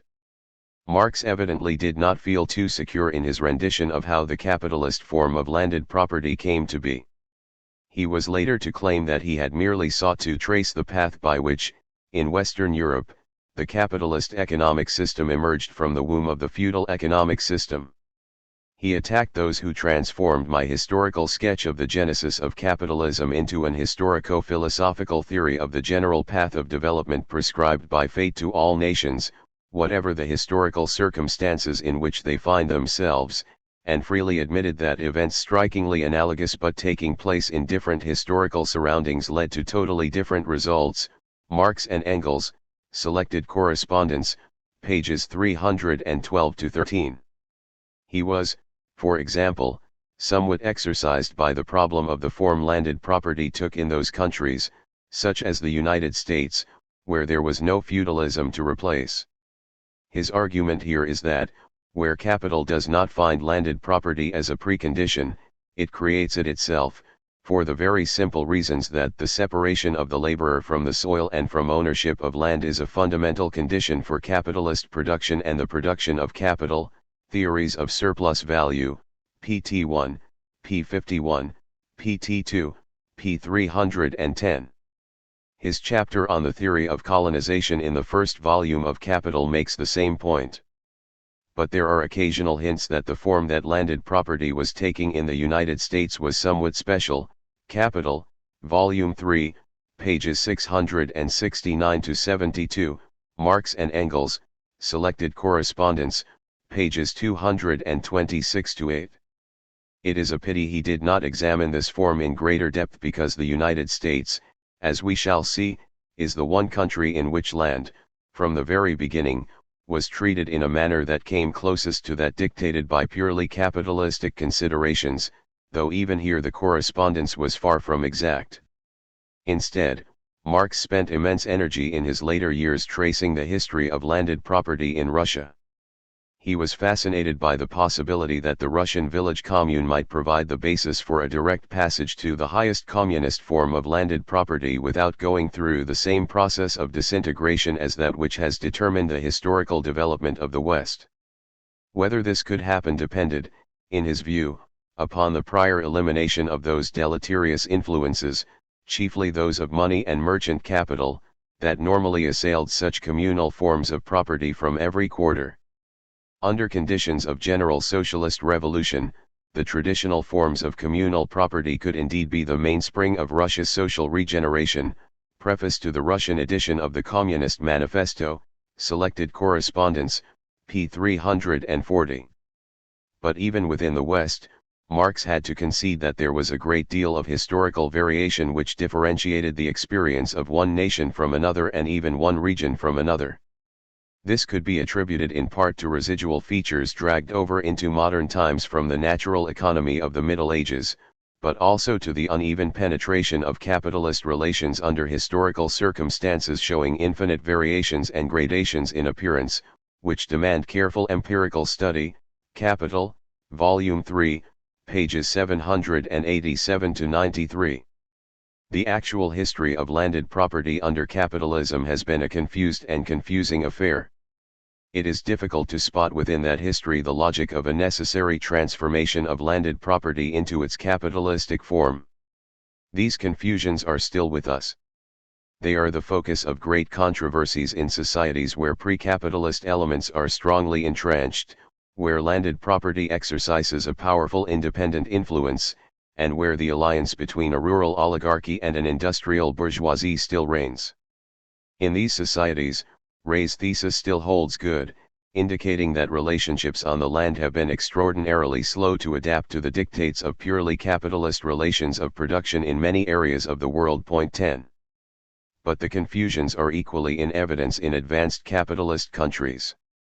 In Britain, as Massey and Kate Lano, 1978, have recently shown, landed property no longer exists, if it ever did, as a unified and relatively homogeneous class interest, but comprises motley and heterogeneous groups ranging all the way from ancient institutions, the church, the crown, large aristocratic estates, through financial institutions, banks, insurance and pension funds, to a wide range of individual and corporate owners, including workers who own their own homes, and government agencies. This heterogeneity is hard to reconcile with the idea that landlords constitute one of the three great classes in capitalist society. But if we probe hard within this diversity, we can begin to spot a central guiding feature in the behavior of all economic agents, regardless of exactly who they are and what their immediate interests dictate. This is the increasing tendency to treat the land as a pure financial asset. Herein lies the clue to both the form and the mechanics of the transition to the purely capitalistic form of private property in land. If land is freely traded, then it becomes a commodity of a rather special sort. Because the earth is not the product of labor, it cannot have a value. The purchase of land merely secures for the buyer a claim to receive annual rent. Capital, Volume 3, p. 808. Any stream of revenue, such as an annual rent, can be considered as the interest on some imaginary, fictitious capital. For the buyer, the rent figures in his accounts as the interest on the money laid out on land purchase, and is in principle no different from similar investments in government debt, stocks and shares of enterprises, consumer debt and so on. The money laid out is interest-bearing capital in every case. The land becomes a form of fictitious capital, and the land market functions simply as a particular branch, albeit with some special characteristics, of the circulation of interest-bearing capital. Under such conditions, the land is treated as a pure financial asset which is bought and sold according to the rent it yields.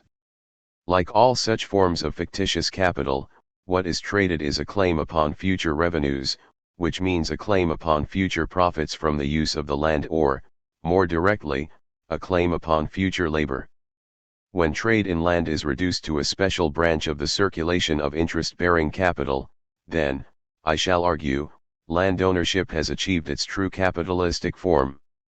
Marx does not reach this conclusion directly, although there are various hints scattered in the text to suggest that land trading could indeed be treated as a form of fictitious capital. Capital, Volume 3, pages 805-13. Once such a condition becomes general, then all landholders get caught up in a general system of circulation of interest-bearing capital and ignore its imperatives at their peril. Owner-producers, for example, are faced with a clear choice between purchasing the land or renting it from another. How that choice is exercised, under pure conditions of capitalist land ownership, should make no difference. In the same way that capitalists can collect interest and profit on their capital when they use their own funds in production, so they can collect rent and profit on their capital if they own the land they use. But the roles are quite separate. A producer, as landowner, can just as easily sell off the land and lease it back from another, or mortgage it to a bank.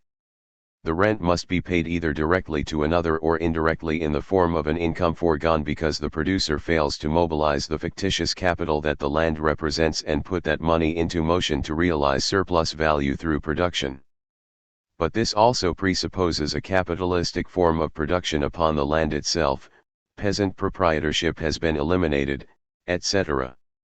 Furthermore, it is clear that the capitalistic form of private property would be unthinkable in the absence of a sophisticated and all-embracing credit system.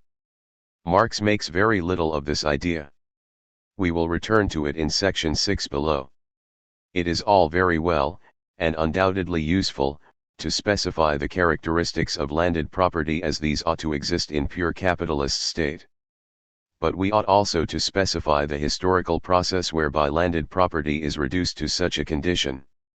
The ability to alienate and to trade land in no way guarantees that it will be traded as a pure financial asset, and for much of the history of capitalism land has not been freely traded according to such a simple principle. The growth of commodity exchange, the spread of monetary relationships and the growth of the credit system all form contextual conditions favorable to the increasing treatment of land as a financial asset. The attractiveness of land as an investment, its security as well as the prestige that traditionally attaches to ownership of it, has always made it vulnerable to surplus capital. The more surplus capital there is, in both the short term, through overaccumulation, and the long term, the more likely will land be absorbed into the framework of capital circulation in general. The growth of mortgage markets, the taxation of land as a financial asset by the state, which forces monetization, and the whole complex history of primitive accumulation and the monetization of landed property relations, which Marx gives a partial account of in the Grundriss, also play their respective roles. But in the final analysis, it is probably the need to revolutionize the productive forces on the land, to open up the land to the free flow of capital, that forces the reduction of land ownership to the holding of a pure financial asset. This implies that traditional forms of rural exploitation, the absolute surplus value extracted from the peasantry, can no longer meet the needs of capital in general, the supply of food and raw materials. The alliance between rural landowners and industrialists becomes an antagonism of the sort that characterized the first half of the 19th century in Britain. The treatment of land as a pure financial asset, and the reduction of landholders to a faction of money capitalists who have simply chosen, for whatever reason, to hold a claim on rent rather than on some other form of future revenue, is not free of its contradictory aspects. Point 11 The normal condition of ownership of a means of production entails, in the case of land, ownership of a claim upon revenue which attaches to a use value with peculiar qualities, see section I above. Monopoly power over the use of land, implied by the very condition of land ownership, can never be entirely stripped of its monopolistic aspects, because land is variegated in terms of its qualities of fertility, location, etc. Such monopoly power creates all kinds of opportunities for the appropriation of rent which do not arise in the case of other kinds of financial asset except under special circumstances. Monopoly control can arise in any sector, of course, but it is a chronic and unavoidable aspect which inevitably infects the circulation of interest-bearing capital through land purchase. The insane forms of speculation and the height of distortion achieved within the credit system, see Chapter 10, stand, therefore, to be greatly magnified in the case of speculation in future rents. The integration of land ownership within the circulation of interest-bearing capital may open up the land to the free flow of capital, but it also opens it up to the full play of the contradictions of capitalism. That it does so in a context characterized by appropriation and monopoly control guarantees that the problem of land speculation will acquire deep significance within the overall unstable dynamic of capitalism. We will revert again and again to this theme in what follows. 3. The forms of rent. Marx considered that rent, under capitalism, could take 4 different forms: monopoly, absolute, and 2 types of differential rent. These categories are adapted from classical political economy. Fairly early on in his investigations, Marx declared, "The only thing I have got to prove theoretically is the possibility of absolute rent, without violating the law of value." This is the point around which the theoretical controversy has turned from the days of the physiocrats up till now. Ricardo denies this possibility. I maintain that it exists. Selected correspondence, with Engels, p. 134. The odd thing is, however, that differential rent takes up hundreds of pages in Capital and Theories of Surplus Value while absolute rent is dealt with most summarily. I shall argue that Marx's initial concern for absolute rent was dictated more by his fascination with the contradictions of bourgeois political economy than by deep theoretical considerations, and that his real contribution lies in pushing the theory of differential rent into entirely new terrain. 1. Monopoly rent. All rent is based on the monopoly power of private owners of certain portions of the globe. But we can also assume, without contradiction, that users freely compete for plots of land of different quality in different locations and that landowners likewise compete with each other for the rent they can command. Circumstances sometimes arise, however, in which such competitive conditions do not prevail. Monopoly rents can then be realized. 2 different situations appear relevant. Capital, Volume 3, p. 775. First, property owners who control land of such special quality or location in relation to a certain kind of activity may be able to extract monopoly rents from those desiring to use that land. In the realm of production, the most obvious example is the vineyard producing wine of extraordinary quality which can easily be sold at a monopoly price.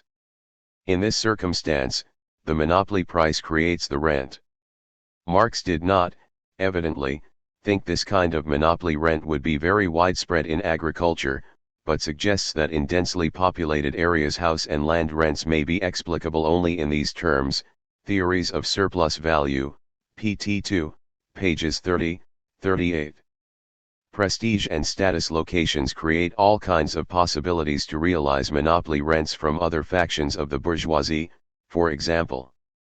Secondly, landowners may refuse to release the unused land under their control unless paid such a high rent that the market prices of commodities produced on that land are forced above value. In this instance, which depends upon the scarcity of land and upon the collective class power and position of the landed interest, the rent charged creates the monopoly price. This form of monopoly rent can be important in all sectors and affect the cost of food grains as well as the cost of working class housing. In both cases, of course, the monopoly rent depends upon the ability to realize a monopoly price for the product, wine, grain, or housing. And in both cases, also, the monopoly rent is a deduction out of the surplus value produced in society as a whole, a redistribution, through exchange, of aggregate surplus value, capital, Volume 3, p. 833. The first case can be eliminated from consideration because, like trade in antiques and works of art, it is of peripheral concern to any study of general commodity production.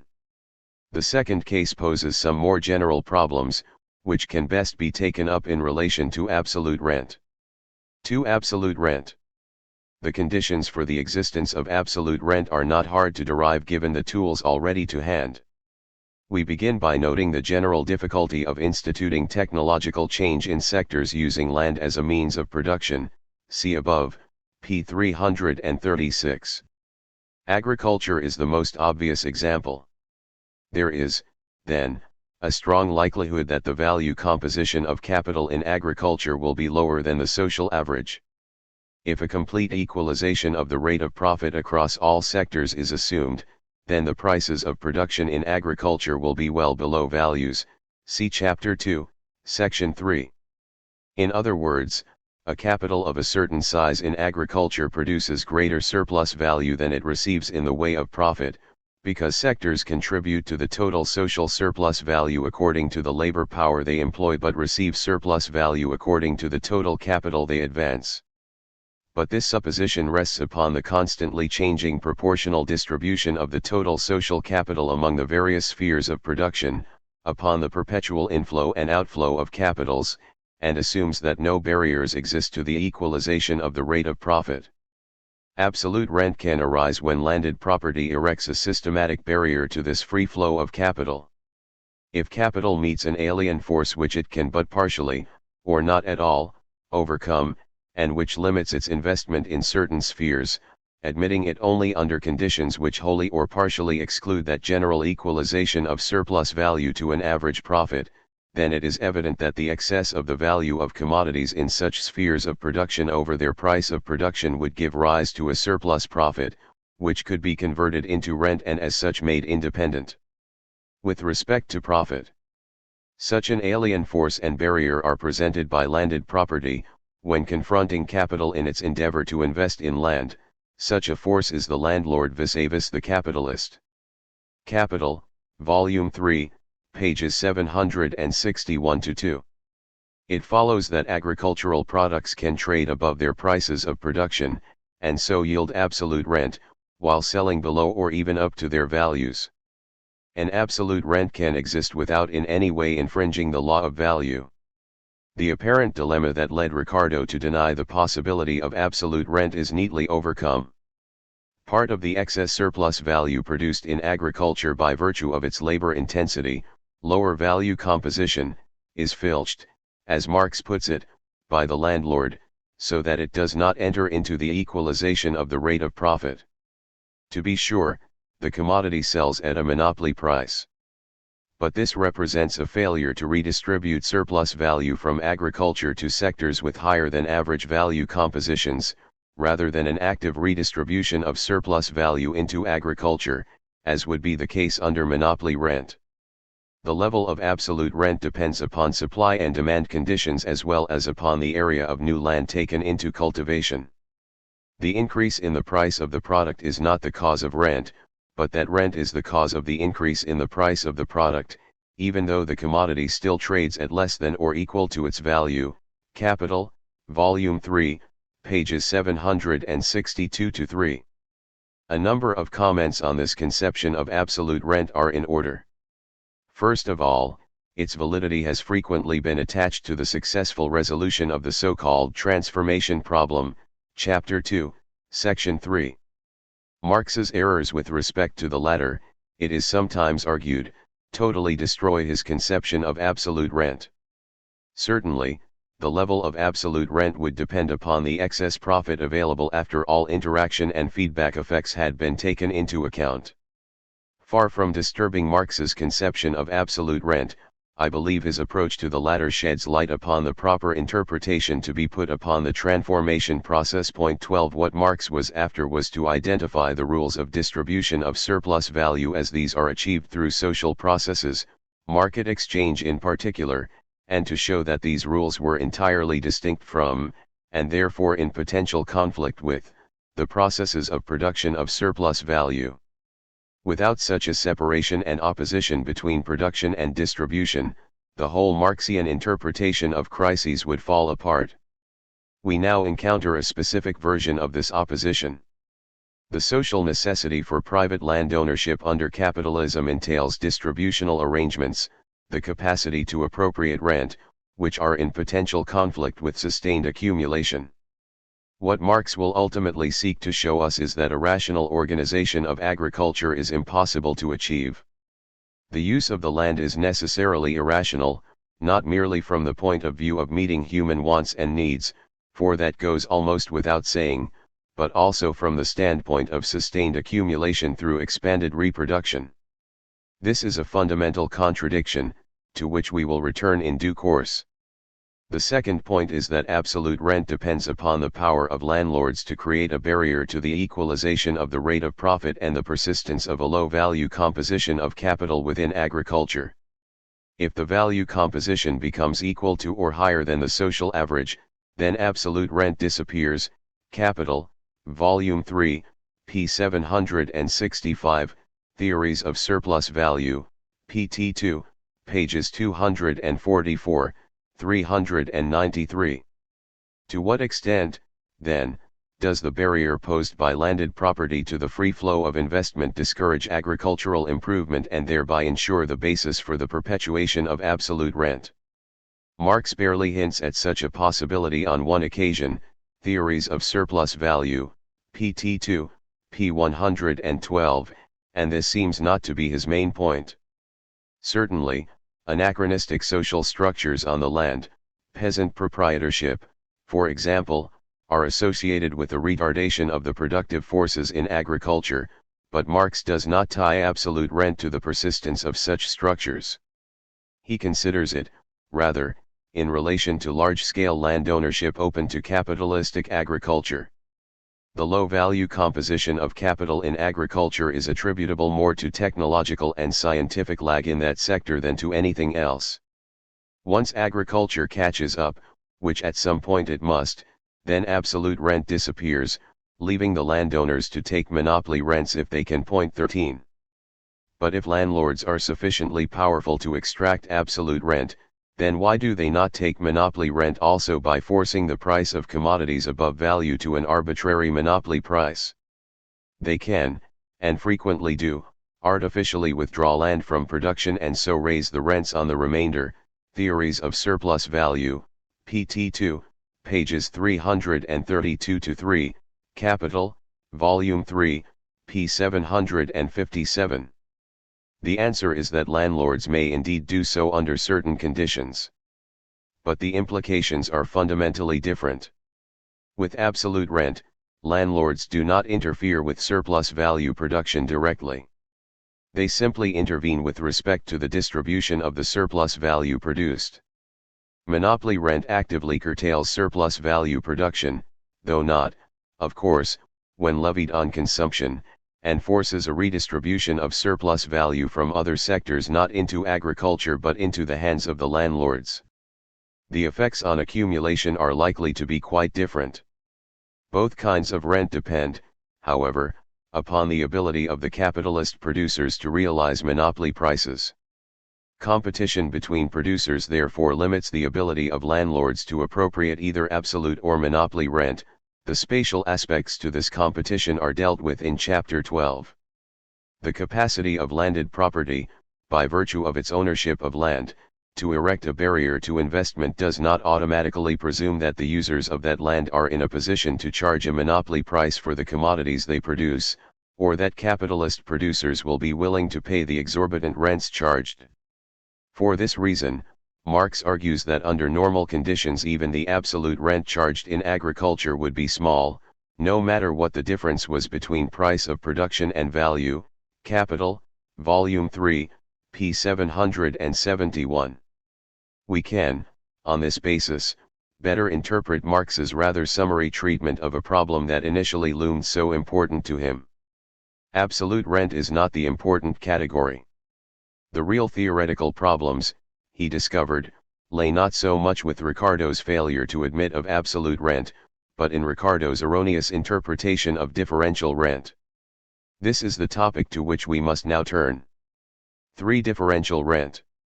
In his early works, Marx evidently viewed Ricardo's formulation of differential rent as reasonably unproblematic. But in Capital he begins to discover problems and wrinkles in the Ricardian formulation and generates the outlines of a quite different theory, one that is scarcely hinted at in theories of surplus value and is by no means completely worked out in Capital.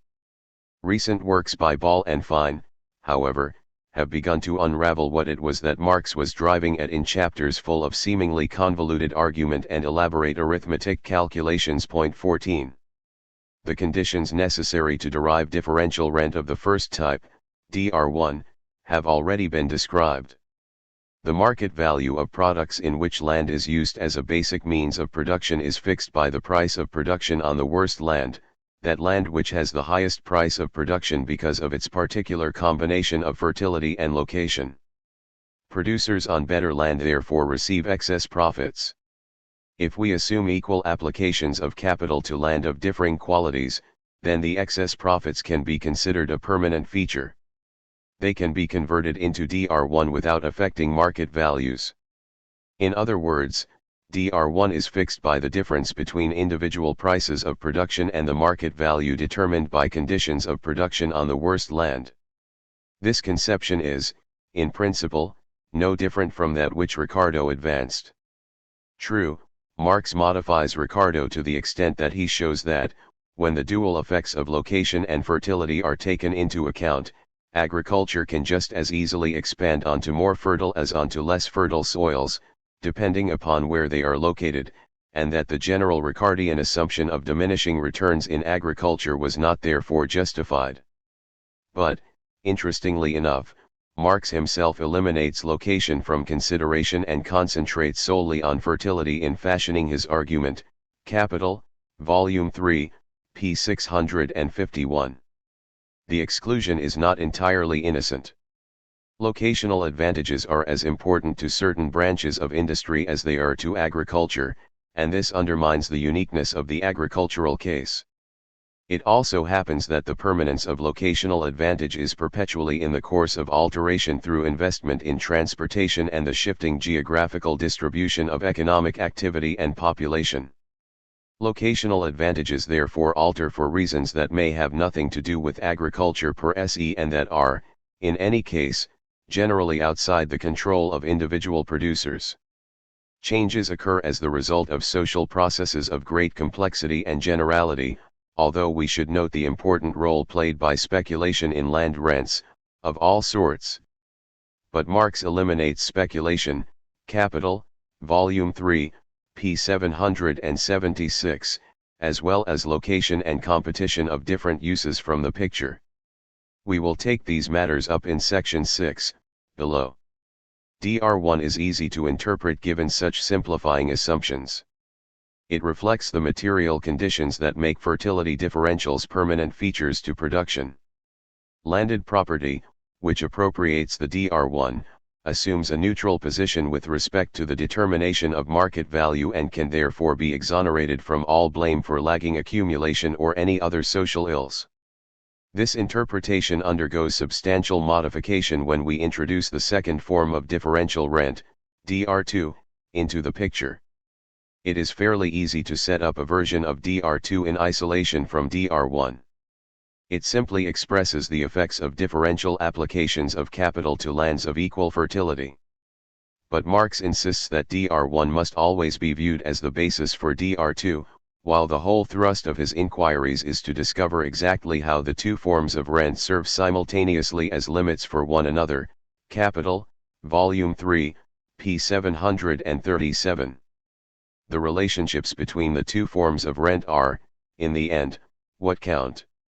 And these relationships are not so easy to untangle.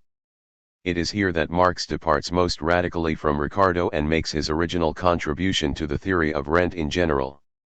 We begin, however, with the simplest case. If land is of equal fertility everywhere, and location has no effect, then DR1 would not exist. If all producers invest exactly the same amount of capital on their land, call this the normal capital invested, then there would be no DR2 either. But if some producers invest more than the normal capital, and gain returns to scale on the capital they invest, then their individual price of production will be lower than the market value fixed by the application of the normal capital. All or some of this difference may then be appropriated as DR2. We are here dealing with the flow of capital organized by producers using land as a means of production. We assume that agriculture is completely organized on a capitalist basis, and that no soil yields any produce without an investment of capital. Capital, Volume 3, p. 704. The problem is then to understand the logic that guides the flow of capital into agriculture given the peculiar conditions that attach to land as a means of production and the phenomenon of private land ownership. This is, evidently, the most important of all the tasks we face in constructing the theory of ground rent in its distinctively capitalist form. Here capital, conceived of as a flow of value, is confronted with the peculiar circumstance that it must flow actively through the soil itself, which is owned by another, in order to be realized as surplus value. We can immediately enter certain observations. The flow of capital will be partly dependent upon the pace of accumulation and concentration of capital within agriculture, but it will also be highly sensitive to the existence of a credit system and to the general conditions that prevail within capital markets. In periods of stringency it will not suffice for uncultivated soil to yield the tenant an average profit, whereas in other periods, when there is a plethora of capital, it will pour into agriculture even without a rise in market price. Capital, Volume 3, p. 770, cf. pages 676, 690. For the sake of simplicity we will hold these external conditions constant, although the connection between the tendency towards overaccumulation, Chapter 7, and the creation of fixed capital improvements in agriculture, Chapter 8, should be noted as of great potential importance. We should also mark the possibility for some peculiar forms of circulation that arise when, as sometimes happens, landlords are also the financiers.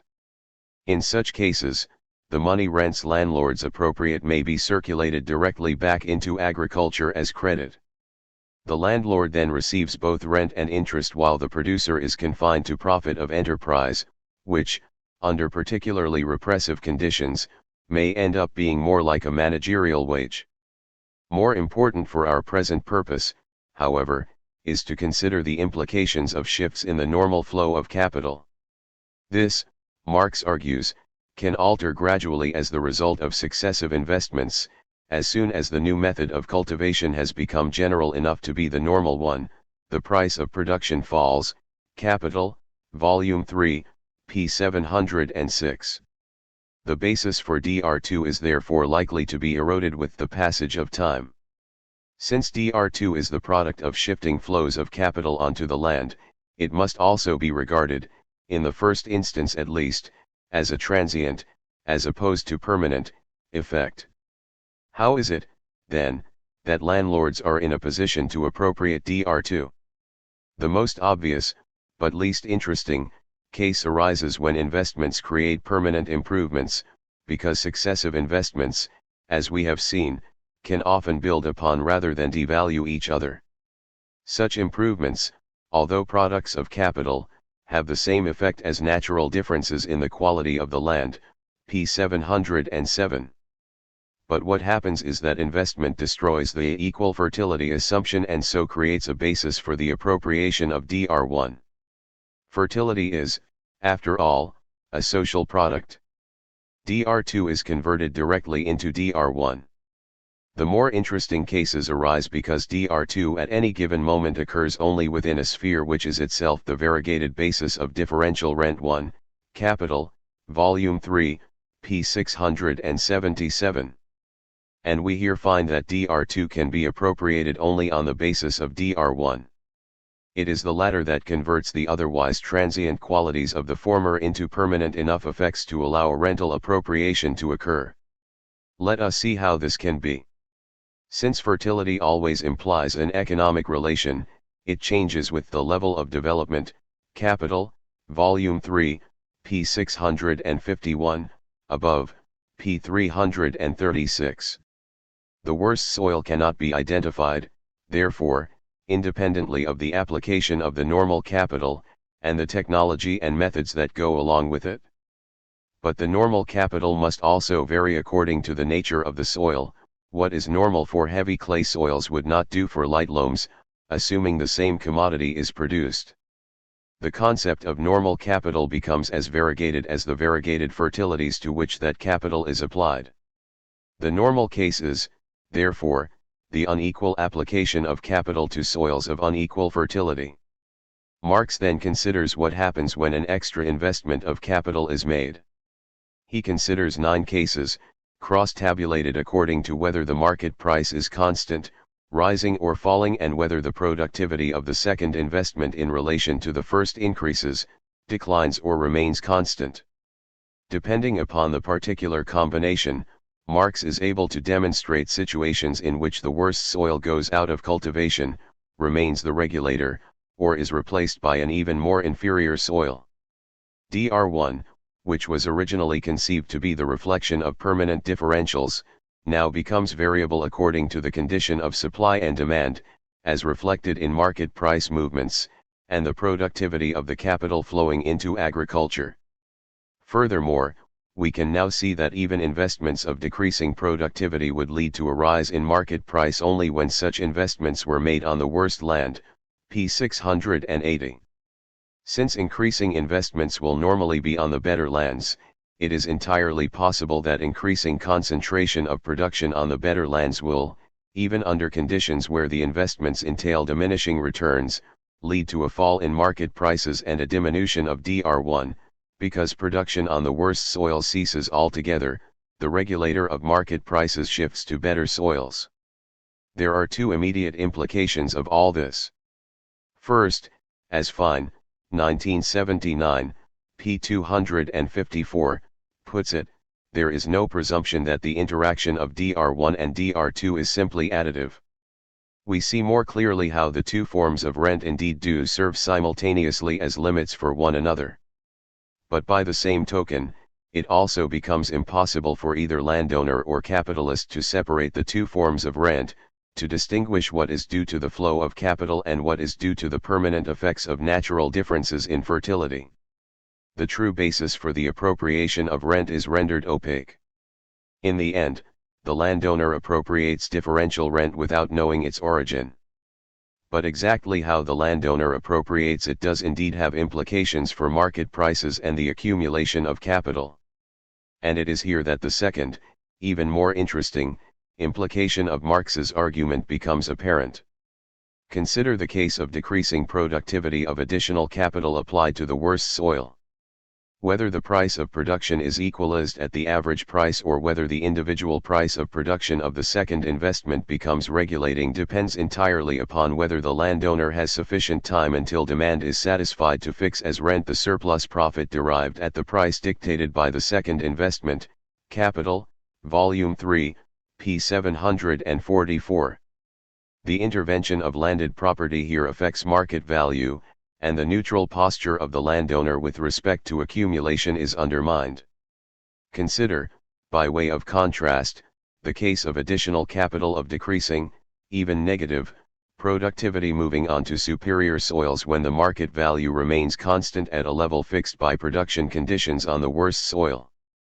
In the absence of rental appropriation, additional capital with underproductiveness, or even increasing underproductiveness, might be invested until the individual average price per quarter from the best soils became equal to the general price of production, thus eliminating excess profit and differential rent on the superior soil. Under the law of landed property, however, the case in which the additional capital produces only at the general price of production would have constituted the limit. Beyond this point, the additional investment of capital in the same land would have had to cease. The equalization of the individual average price, in the case of underproductiveness, is thereby prevented. Capital, Volume 3, p. 735, in this case, then, it seems that the intervention of landed property and the appropriation of rent have a beneficial effect in relation to accumulation. They prevent the flow of capital down channels that would otherwise be unproductive of surplus value, though not of profit. Finally, we contrast the impact of property relations in countries with maturer civilizations, where a reserve price of some sort exists on uncultivated lands, with countries in which capital can flow with only the hindrance of clearing costs onto new land. That the latter will lead to extensive forms of investment and the former to intensive forms is obvious. Capital, Volume 3, p. 672. However, the concentration of capital, upon a smaller area of land increases the amount of rent per acre, whereas under the same conditions, its dispersion over a larger area, does not. Consequently, given two countries in which the prices of production are identical, the differences in soil type are identical and the same amount of capital is invested, but in the one country more in the form of successive outlays upon a limited area of land, whereas in the other more in the form of coordinated outlays upon a larger area, then the rent per acre, and thereby the price of land, would be higher in the first country and lower in the second, although the total rent would be the same for both countries. Capital, Volume 3, p. 692. Property can have positive, negative, or neutral effects upon market prices, the accumulation of capital, the degree of dispersal of production, and so on. A subsidiary conclusion is that differential rent can, under certain conditions, arise even on the worst soil. Capital, Volume 3, ch. 44.15. Marx had arrived at such general conclusions, without any evidence to back them up, much earlier. Rent, he wrote, may not determine the price of the product directly, but it determines the method of production, whether a large amount of capital is concentrated on a small area of land, or a small amount of capital is spread over a large area of land, and whether this or that type of product is produced. Theories of surplus value, pt. 3, p. 515. The appropriation of rent can be variously viewed as socially necessary, totally deleterious, or a matter of indifference in relation to the accumulation of capital. This conclusion helps us to understand the contradictory role of landed property and rental appropriation under capitalism. For the contradictory role of ground rent and landed property within the capitalist mode of production. The monopoly of landed property, besides being an historical premise, is also a continuing basis for the capitalist mode of production. Capital, Volume 3, p. 617. The implication is that the appropriation of rent and the existence of private property in land are socially necessary conditions for the perpetuation of capitalism. The basis of such a social necessity has to be firmly established.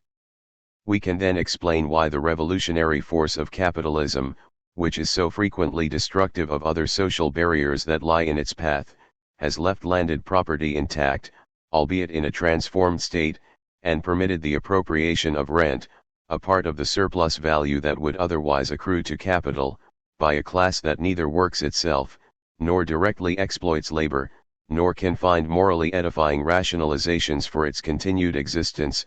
p. 829. What, in short, is the real social basis for the reproduction of landed property under capitalism? Marx's answer is clear enough. Landed property has nothing to do with the actual process of production. Its role is confined to transferring a portion of the produced surplus value from the pockets of capital to its own. However, the landlord plays a role in the capitalist process of production not merely through the pressure he exerts upon capital, nor merely because large landed property is a prerequisite and condition of capitalist production, since it is a prerequisite and condition of the expropriation of the laborer from the means of production, but particularly because he appears as the personification of one of the most essential conditions of production. Capital, Volume 3, p. 821. Let us consider these three roles more carefully. 1. The separation of the laborer from the land as means of production. If the land were, at everyone's free disposal, then a principal element for the formation of capital would be missing. The producing of someone else's unpaid labor would thus become impossible, and this would put an end to capitalist production altogether. Theories of Surplus Value, pt. 2, pages 43-4, given the fundamental character of land as an original condition of production, those who work it must somehow be drawn or forced into commodity exchange. The extraction of rent from peasants by landlords plays a vital role in forcing the peasants to part with at least a portion of their product rather than consuming it themselves.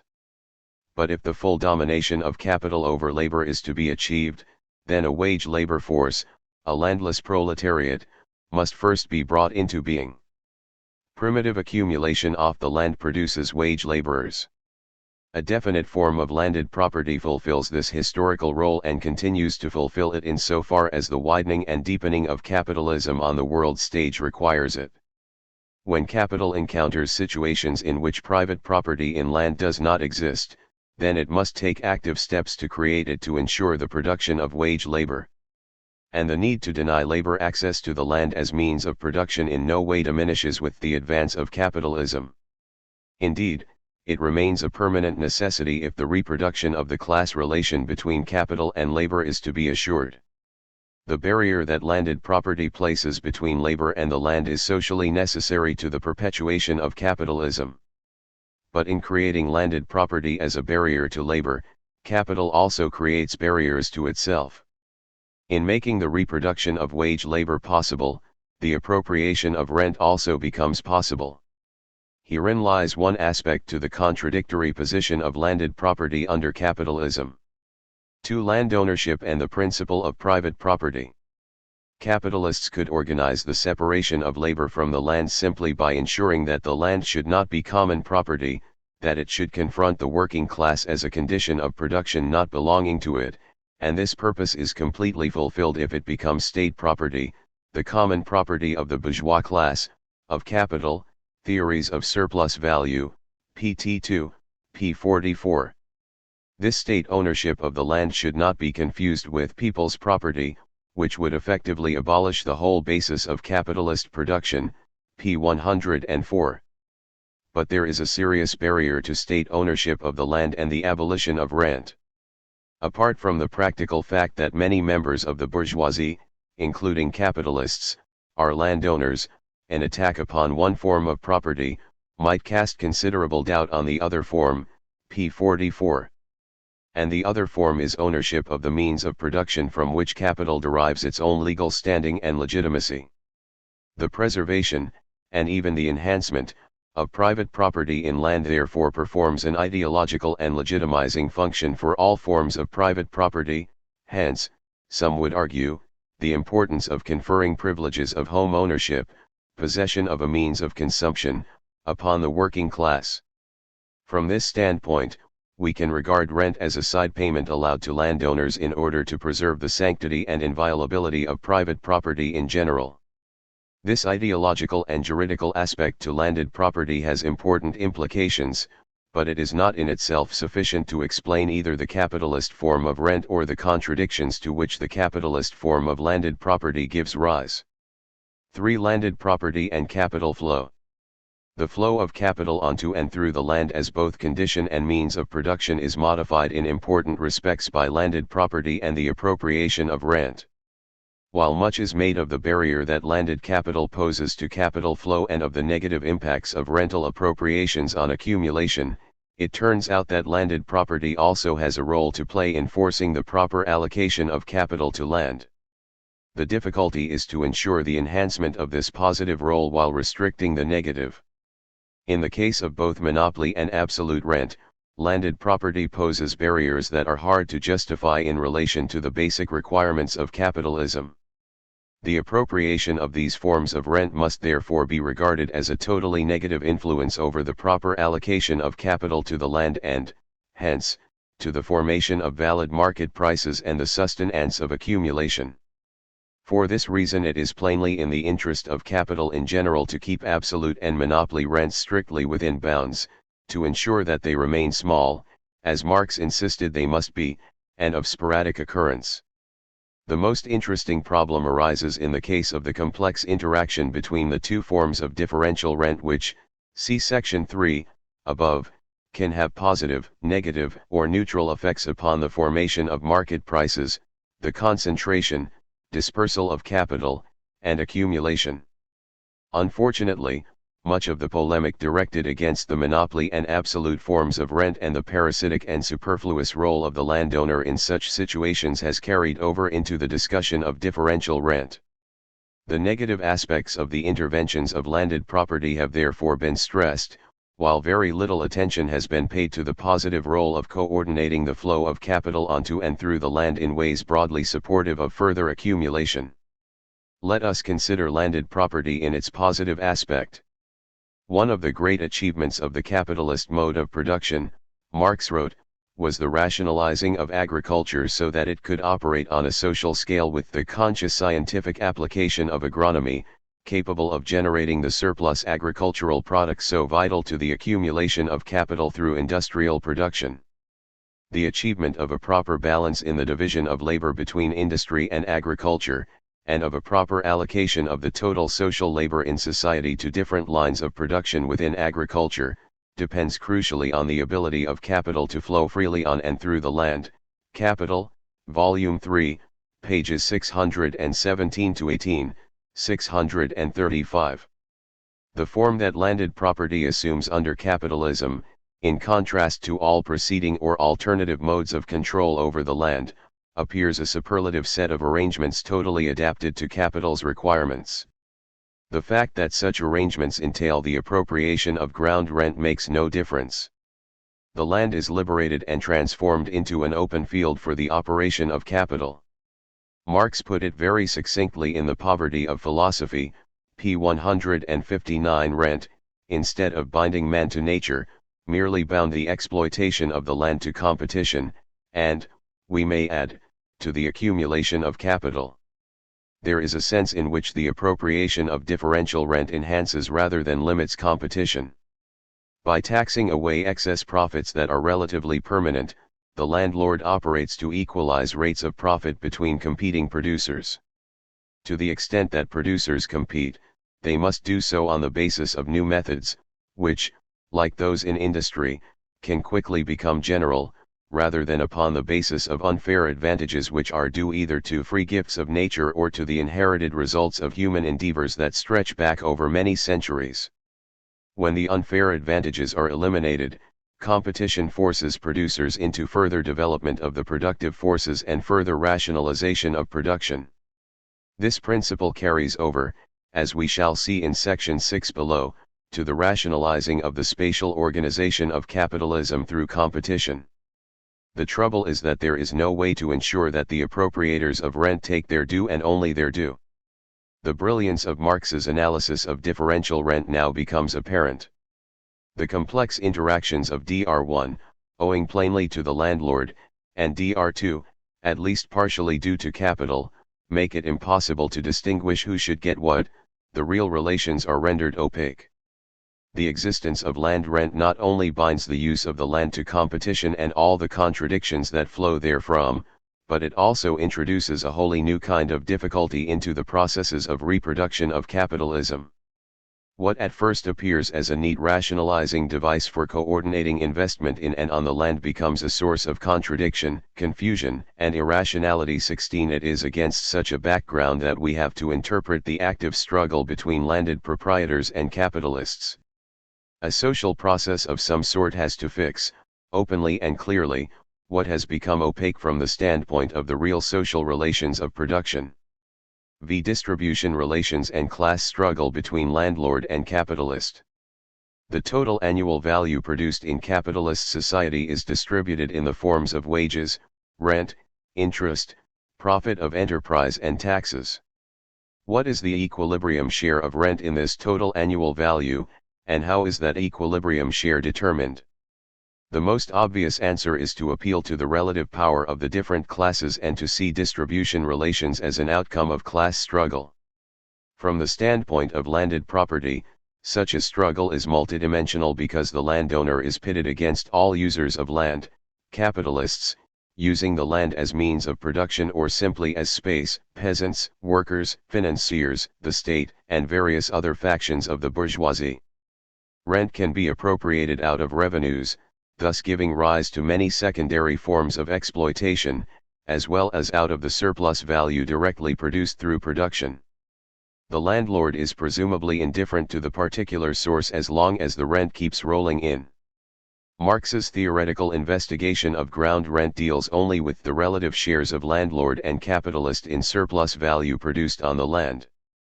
But it invites us to look at the evident struggle over distributive shares as an expression of deeper forces which circumscribe the relative powers of the classes involved. Take the relation between landlords and peasant producers, for example. If the latter are regarded as independent laborers in control of their own production process, then landlords exist in a direct relation of exploitation to them and have every incentive to extort as much rent as possible in order to force labor from the peasant and to force expanding commodity production. The struggle between landlord and peasant is directly engaged. Force decides the outcome. 17 The interest of capital, all the while an adequate supply of cheap food and raw materials is achieved, is to ally with landlords and encourage ever higher levels of exploitation on the land. The situation is very different when landlords appropriate rents from capitalists using the land as means of production. The former could, if powerful enough, appropriate much of the capitalist's profit. But here we encounter limiting circumstances which materially alter the class relations. Landlords cannot compel capitalists to invest in the same way that they can compel peasants to labor.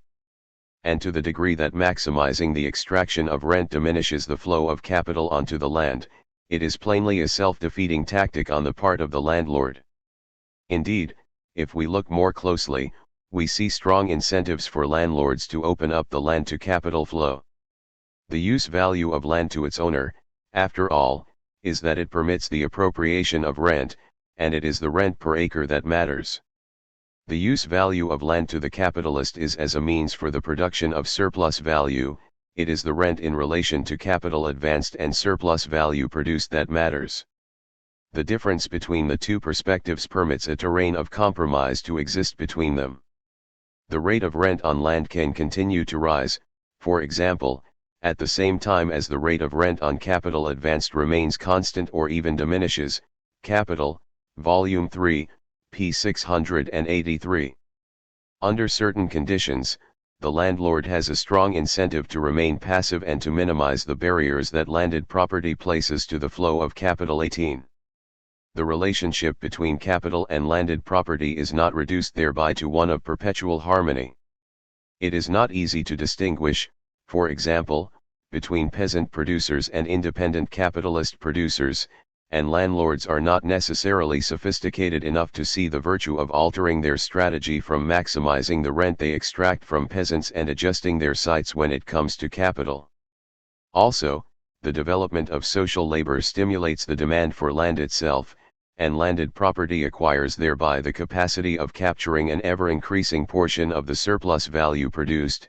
Capital, Volume 3, pages 637-9. Blessed with such a capacity, what landlord could resist using it? The landlord is perpetually caught between the evident foolishness of taking too little and the penalties that accrue from taking too much. The same tension hovers over the conditions of contract relating to permanent improvements. Though improvements may be made by the capitalist, they become the property of the landowner as soon as the time stipulated by contract has expired. The interest on buildings, for example, falls into the hands of the industrial capitalist, the building speculator, or the tenant, so long as the lease lasts, but afterwards it passes into the hands of the landlord together with the land, and so inflates his rent. Herein lies one of the secrets of the increasing enrichment of the landowners, the continuous inflation of their rents, and the constantly growing money value of their estates. But herein also lies one of the greatest obstacles to the rational development of agriculture, as well as all other forms of investment in the built environment, because the tenant avoids all improvements and outlays for which he cannot expect complete returns during the term of his lease. Capital, Volume 3, pages 619 to 22. The struggle over the length and terms of tenancy and just compensation for capital investment in permanent improvements predictably becomes the central contractual issue in the relation between capital and landowner. And, like the contract over the working day, so central to the relationship between capital and labor, it is ultimately regulated by the state, either by legislation or legal precedent. The outcome of this struggle has important implications for accumulation. If capital acquires a perpetual right to the permanent improvements capital itself creates, then excess profits become a permanent rather than transitory feature within the competition for relative surplus value. The forces that tie the exploitation of the land to competition are blunted. The allocation of social labor to activities will be distorted in comparison with balanced accumulation. The overconcentration of activities in space will almost certainly result. A variety of serious imbalances will arise within the capitalist accumulation process. The theory of ground rent illustrates that such consequences can be avoided only if landed property ruthlessly appropriates the excess profits to be had from any kind of permanent advantage, whether it is created by human agency or not. But if the landlord appropriates too quickly or too savagely, then the stimulus to make investments in the first place is also blunted. Is it possible to identify an equilibrium point between these two contrary requirements? The most obvious point to look is at that time when the investment has been fully amortized. But that point is hard, if not impossible, to identify because the physical lifetime of these investments is exceedingly long while the economic lifetime suffers from all the ambiguities that face the circulation of fixed capital in general, see Chapter 8.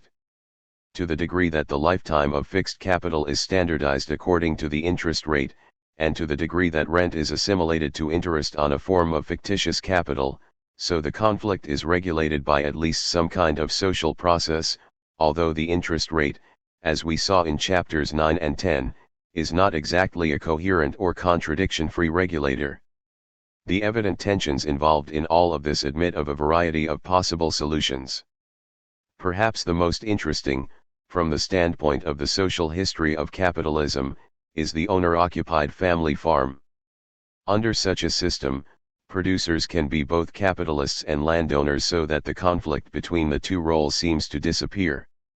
Marx considers such a situation both exceptional and fortuitous. Capital, Volume 3, pages 751-2. It is hard to deny his reasoning.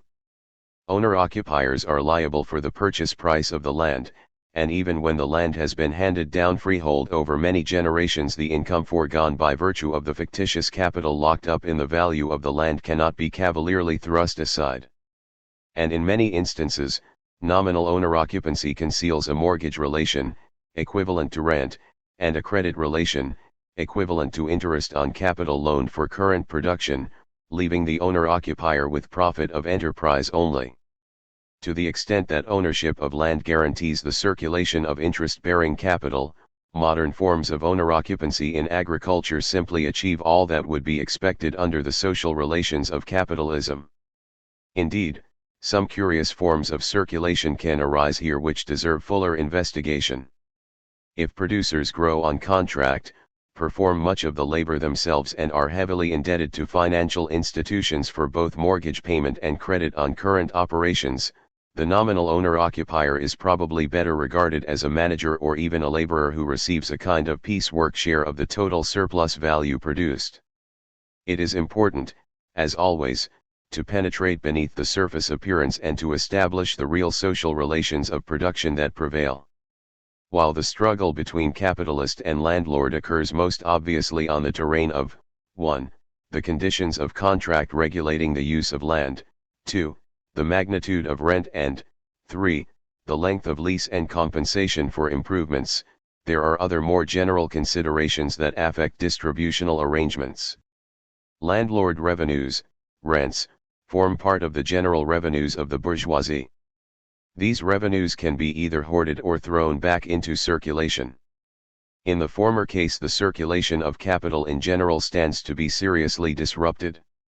In the latter, the revenues can continue to circulate through the purchase of services, luxury goods, and so forth, or be converted into money capital, which flows into both production and consumption via the credit system. How the revenues are used has important implications. Revenues that flow back in the purchase of luxury goods can play an important role in stimulating effective demand, though not, as we have already seen, Chapter 3, in solving the realization problem for capital. Landlords in this case also operate as one of the consuming classes of society whose activities are integrated into the overall dynamics of the circulation of capital.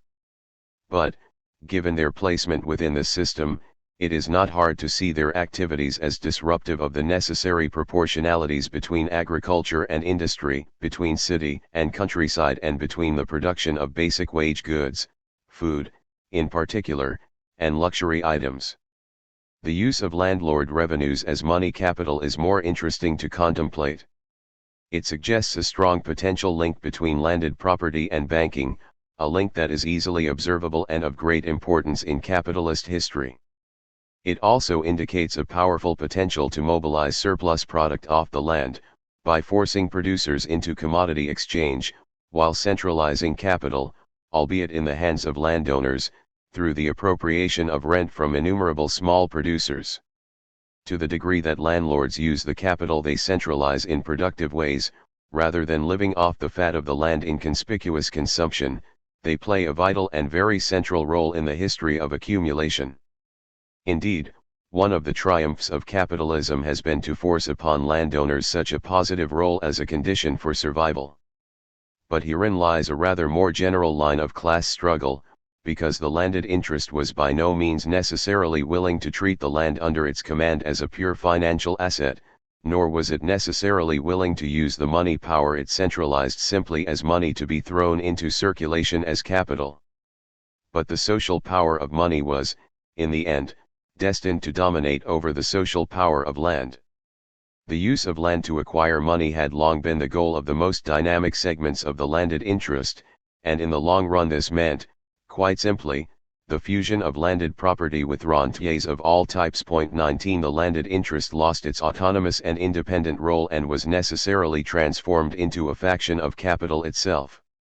The historic struggles between the landed and industrial interests in 19th century Britain, and the continuing struggles of like character in many other parts of the world, have to be set against the background of such a necessary transformation which assimilates both within the framework of the circulation of interest-bearing capital.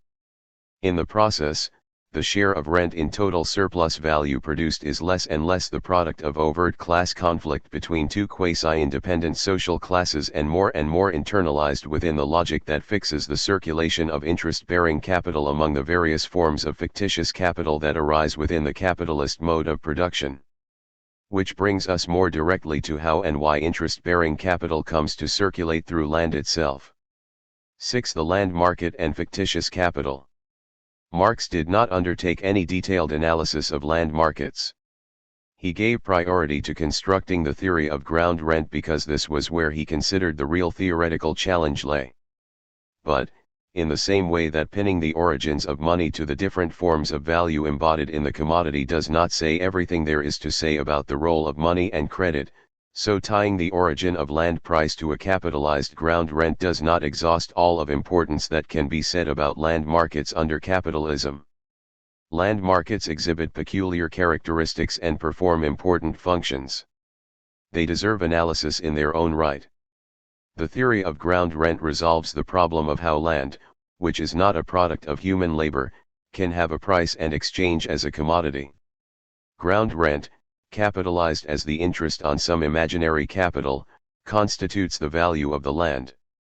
What is bought and sold is not the land, but title to the ground rent yielded by it. The money laid out is equivalent to an interest-bearing investment. The buyer acquires a claim upon anticipated future revenues, a claim upon the future fruits of labor. Title to the land becomes, in short, a form of fictitious capital, see above, pages 266 to 70. If capital is lent out as money, as land and soil, house, etc., then it becomes a commodity as capital, or the commodity put into circulation is capital as capital, Grundriss, p. 724. This much we have already established. Point 20. The basic forces regulating the price of land and its appurtenances are the rate of interest and anticipated future rental revenues. Movements in the interest rate impose strong temporal rhythms and bring land price movements within an overall framework defined by the relation between the accumulation of capital and the supply and demand for money capital, see chapters 9 and 10. Long-run tendencies towards a falling rate of interest or temporary plethoras of money capital will generally result in enhanced land values, rents remaining constant. Changing anticipations of future rents, tied to both future capital flows and future labor, likewise affect land and property prices. For this reason even unused land can acquire a price, capital, Volume 3, p. 669. The speculative element is always present in land trading. The importance of this has now to be established, though Marx in general excludes speculation from his purview. He does, however, take up one interesting example. In the case of house building in rapidly growing cities, he notes, the profit from building is extremely small and the main profit comes from raising the ground rent, so that it is the ground rent, and not the house, which is the actual object of building speculation. Capital, Volume 3, pages 774 to 6, Volume 2, p. 234. The holders of land by no means assume a passive stance in this case. They play an active role in creating conditions that permit future rents to be appropriated. The advance of capital and the application of labor in the present ensures an increase in future rents. This case is of more general significance than Marx appears to have realized. By actively pursuing the appropriation of values, landholders can force production on the land into new configurations and even push surplus value production on a scale and with an intensity that might not otherwise occur. In so doing, of course, they condemn future labor to ever-increasing levels of exploitation in the name of the land itself. The activist role of fictitious capital operating on the land and the contradictions it engenders deserve careful scrutiny. It performs certain important coordinating functions and thereby legitimates and justifies the appropriation of rent within the overall logic of the capitalist mode of production. The circulation of interest-bearing capital through land markets coordinates the use of land in relation to surplus value production in much the same way that it helps to coordinate allocations of labor power and to equalize the rate of profit across different lines of production in general. The peculiarities of land add some new wrinkles to this process. In practice there is little to force capitalists to forego the relatively permanent advantages, of fertility or location, they enjoy on a particular plot of land in order to promote a different but higher rent-yielding use, particularly if the benefits to be had from investing in such a change are immediately drawn off in the form of higher rents. The situation changes materially if interest-bearing capital circulates through land markets perpetually in search of enhanced future ground rents and fixes land prices accordingly. In this case, the circulation of interest-bearing capital promotes activities on the land that conform to highest and best uses, not simply in the present, but also in anticipation of future surplus value production. The landowners who treat the land as a pure financial asset perform exactly such a task. They coerce, by raising rents, for example, or cooperate with capital to ensure the creation of enhanced ground rents. In the case of an activist alliance between landowner and capitalist, the former takes on the role of developer who seeks to capture enhanced rents while the capitalist captures profit. 21 Situations of the sort that Marx notes can then all too easily arise. The enhanced rents far outweigh the profit to be had from direct investment. By perpetually striving to put land to its highest and best use, landowners create a sorting device which sifts land uses and forces allocations of capital and labor that might not otherwise occur. By looking to the future, they also inject a fluidity and dynamism into the use of land that would otherwise be hard to generate. The more vigorous landowners are in this regard, the more active the land market and the more adjustable does the use of the land become in relation to social requirements, in the present instance, the accumulation of capital. We can now bring the argument with respect to the role of land ownership and rental appropriation under capitalism full circle. Not only is the appropriation of rent socially necessary, but landowners must necessarily take an active role in the pursuit of enhanced rents. There is nothing inconsistent in such behavior, provided, of course, that the land is treated simply as a financial asset, a form of fictitious capital open to all investors. The freer interest-bearing capital is to roam the land looking for titles to future ground rents to appropriate, the better it can fulfill its coordinating role. But by the same token, the more open the land market is, the more recklessly can surplus money capital build pyramids of debt claims and seek to realize its excessive hopes through the pillaging and destruction of production on the land itself. Investment in appropriation, so necessary to the performance of these coordinating functions, is here, as elsewhere, the fountainhead of all manner of insane forms and the source of potentially serious distortions. Speculation in land may be necessary to capitalism, but speculative orgies periodically become a quagmire of destruction for capital itself. The significance of these powers of coordination, together with their negative consequences, are particularly evident when it comes the problem of spatial organization, a topic Marx also tends to exclude from his theoretical purview, except as a peripheral concern. The land market shapes the allocation of capital to land and thereby shapes the geographical structure of production, exchange, and consumption, the technical division of labor in space, the socio-economic spaces of reproduction, and so forth. Land prices form signals to which the various economic agents can respond. The land market is a powerful force making for the rationalization of geographical structures in relation to competition. Landowners, furthermore, play an active role in the process of geographical structuring and restructuring, provided, of course, they treat the land as a pure financial asset. Consider transportation relations. The stimulus to revolutionize these arises out of the need to diminish the circulation time of commodities, to extend markets geographically and so simultaneously to build the possibility for cheapening raw material inputs, expanding the basis for realization while accelerating the turnover time of capital. If rent depends upon relative location, and the relative location stands to be transformed by improved transportation, then transport investment stands to enhance land values in areas proximate to it. Landowners stand to gain, or lose, accordingly. They have a strong vested interest in the where and when of transportation investment. They may even be willing to promote it at a loss, preferably using other people's money or through the agency of the state, in order to benefit from enhanced ground rents. The English landed interest learned this trick relatively early, and it has remained a basic facet of capitalism ever since. Landowners are generally drawn to compete for that particular pattern of development, that particular bundle of investments and activities, that has the best prospect of enhancing future rents. Shaping the geographical pattern of use of land to competition depends upon competition among landholders for enhanced rents. The coordinations rendered possible by the existence of land markets and price signals are, in this regard, of vital importance. But the anarchistic character of such competition can have strong negative consequences. Surplus capitals may be put to work in profligate ways.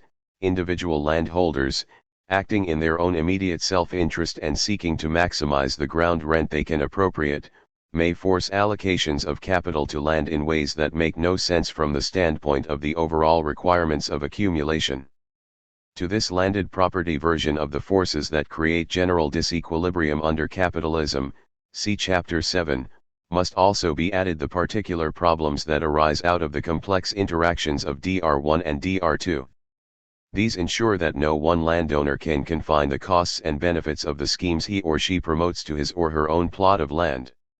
Taken together, the forces that shape the geography of capitalism through the functioning of land markets are in perpetual danger of dissolving into a nightmare of incoherency and periodic orgies of speculation.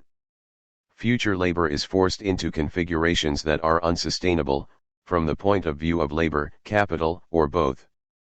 The problem is to prevent such a dissolution, while preserving the land market as a basic coordinating device. Capital has only two lines of defense in such situations: monopolization or state control. Neither solution is free of internal contradictions. The monopolization of the land development process through large-scale concentration of land ownership permits a coherent process of land development in which the various synergistic effects of investments can be orchestrated to advantage. Herein, incidentally, lies the temptation to connect land ownership with high finance, a connection that stretches back over a long period and makes the landed version of finance capitalism historically prior to the industrial capital version, which we have already considered. Chapter 10.22. The trouble with this kind of monopolization is, of course, that it opens the possibility to appropriate monopoly rents, a form of appropriation that is generally inimical to accumulation. The financiers can partially offset this tendency by taking charge of their own account. The credit system structures the land market to preserve the circulation of interest-bearing capital as a whole. The result is a kind of double coordination achieved through the interlocking of the various forms of circulation of interest-bearing capital.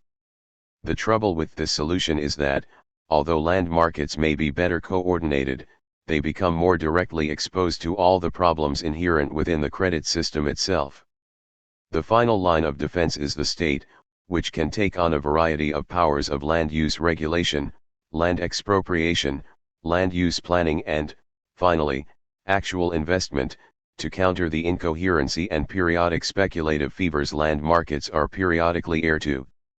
While the state can undoubtedly put its stamp on geographical structures, it does not necessarily do so in ways that effectively bind the use of land to competition or the process of geographical restructuring to the accumulation of capital.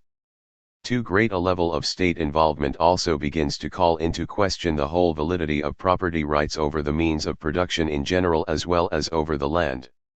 Capitalism cannot do without land price and land markets as basic coordinating devices in the allocation of land to uses. It can merely strive to constrain their operation so as to make them less incoherent and less vulnerable to speculative disorders. Two implications then derive from this general conclusion. First, land prices could not exist without the monopoly power of private property in land and the capacity to appropriate rent which that power confers. Both rent and private property in land are socially necessary to the perpetuation of capitalism. The necessity for the social reproduction of landed property and for the appropriation of rent has been fully defined. The questions with which we began this chapter are effectively resolved. There is an important caveat to this argument. Only that kind of land ownership that treats the land as a pure financial asset will do. All other forms of landed property must give way. The land must become a form of fictitious capital and be treated as an open field for the circulation of interest-bearing capital. Only under such a condition does the apparent contradiction between the law of value and the existence of rent on land disappear. How far capitalist social formations have advanced down such a path is a matter for historical investigation. That the law of value under the capitalist mode of production entails such a transformation process is incontrovertible. Secondly, land price captures simultaneously the temporality of accumulation, as registered by movements in the rate of interest, and the specificity of material use values distributed in space, and therefore unites both temporal and spatial considerations within a single framework defined by the law of value. But it does not do all this in a passive or neutral manner. Land price must be realized through future rental appropriation, which rests on future labor. The payment of land price by capital therefore condemns labor to very specific activities in particular locations over the time span fixed by the rate of interest, if, that is, the capital advanced in land purchase is not to be devalued. Here we see, once more, how the operation of the law of value constrains living labor. We will take up further implications of this result in Chapter 12. The circulation of interest-bearing capital in land titles plays an analogous role to that of fictitious capital in general. It indicates locational paths for future accumulation and acts as a catalytic forcing agent that reorganizes the spatial configuration of accumulation according to the underlying imperatives of accumulation. The fact that it sometimes forces too hard, beyond the capacity of either capital or labor to bear, or in erroneous directions, because of the inevitable distortions that arise when the circulation of money capital encounters and makes use of the monopoly privileges that attach to private property in land, simply establishes that the land market necessarily internalizes all the fundamental underlying contradictions of the capitalist mode of production. It thereby imposes those contradictions upon the very physical landscape of capitalism itself. Yet it is, at the same time, a vital coordinating device in the struggle to organize the use of land in ways that contribute to the production of surplus value and the structuring of capitalist social formations in general. Chapter 12. The production of spatial configurations, the geographical mobilities of capital and labor. The historical geography of capitalism has been nothing short of remarkable. Peoples possessed of the utmost diversity of historical experience, living in an incredible variety of physical circumstances, have been welded, sometimes greatly and cajolingly but more often through the exercise of ruthless brute force, into a complex unity under the international division of labor. Monetary relations have penetrated into every nook and cranny of the world and into almost every aspect of social, even private life. This formal subordination of human activity to capital, exercised through the market, has been increasingly complemented by that real subordination which requires the conversion of labor into the commodity labor power through primitive accumulation. This radical transformation of social relations has not progressed evenly. It has moved faster in some places than in others. It has been strongly resisted here and made more welcome there. It has penetrated relatively peaceably in one place and with genocidal violence in another. It has also been accompanied by physical transformations that are breathtaking in scope and radical in their implications. New productive forces have been produced and distributed across the face of the earth. Vast concentrations of capital and labor have come together in metropolitan areas of incredible complexity, while transport and communication systems, stretched in far-flung nets around the globe, permit information and ideas as well as material goods and even labor power to move around with relative ease. Factories and fields, schools, churches, shopping centers, and parks, roads and railways litter a landscape that has been indelibly and irreversibly carved out according to the dictates of capitalism. Again, this physical transformation has not progressed evenly. Vast concentrations of productive power here contrast with relatively empty regions there. Tight concentrations of activity in one place contrast with sprawling far-flung development in another. All of this adds up to what we call the uneven geographical development of capitalism. This surface appearance of extraordinary historical, geographical change cries out for theoretical examination. There is much to do here and unfortunately not much theoretical guidance as to how to do it. Point 1. The difficulty is to find a way to approach the issue that is both theoretically grounded in basic Marxian concepts and robust enough to handle the evident confusions, antagonisms, and conflicts that characterize the spatial articulation of human activities under capitalism. The phenomena to be looked at are, besides, of seemingly infinite variety. They include events and processes as diverse as individual fights over jurisdictional rights to a plot of land, colonial and neo-colonial policies carried out by different nation-states, residential differentiation within urban areas, fights between street gangs over turf, the organization and design of space to convey social and symbolic meanings, the spatial articulation of diverse market systems, financial, commodity, etc., regional patterns of growth within a division of labor, spatial concentrations in the distribution of the industrial reserve army, class alliances built around territorial concepts like community, region, and nation, and so on. It would be all too easy in the face of such diversity to succumb to that spatial fetishism that equalizes all phenomena subspecies spati and treats the geometric properties of spatial patterns as fundamental. The opposite danger is to see spatial organization as a mere reflection of the processes of accumulation and class reproduction. In what follows I shall try to steer a middle course. I view location as a fundamental material attribute of human activity but recognize that location is socially produced. The production of spatial configurations can then be treated as an active moment within the overall temporal dynamic of accumulation and social reproduction. The theoretical basis for this was laid down in part in Chapter 11. Space, we there showed, is a material attribute of all use values. But commodity production converts use values into social use values. We then have to consider how material spatial attributes of use values, location in particular, are converted into social spaces through commodity production. Since commodity production entails relations between use value, exchange value, and value, it follows that our understanding of spatial configurations in their social aspect must likewise be built upon an understanding of how use value, exchange value, and value integrate with each other in the production and use of spatial configurations. The investigation of the land market in Chapter 11 provides an example of the path to take. We must now construct a more general kind of argument.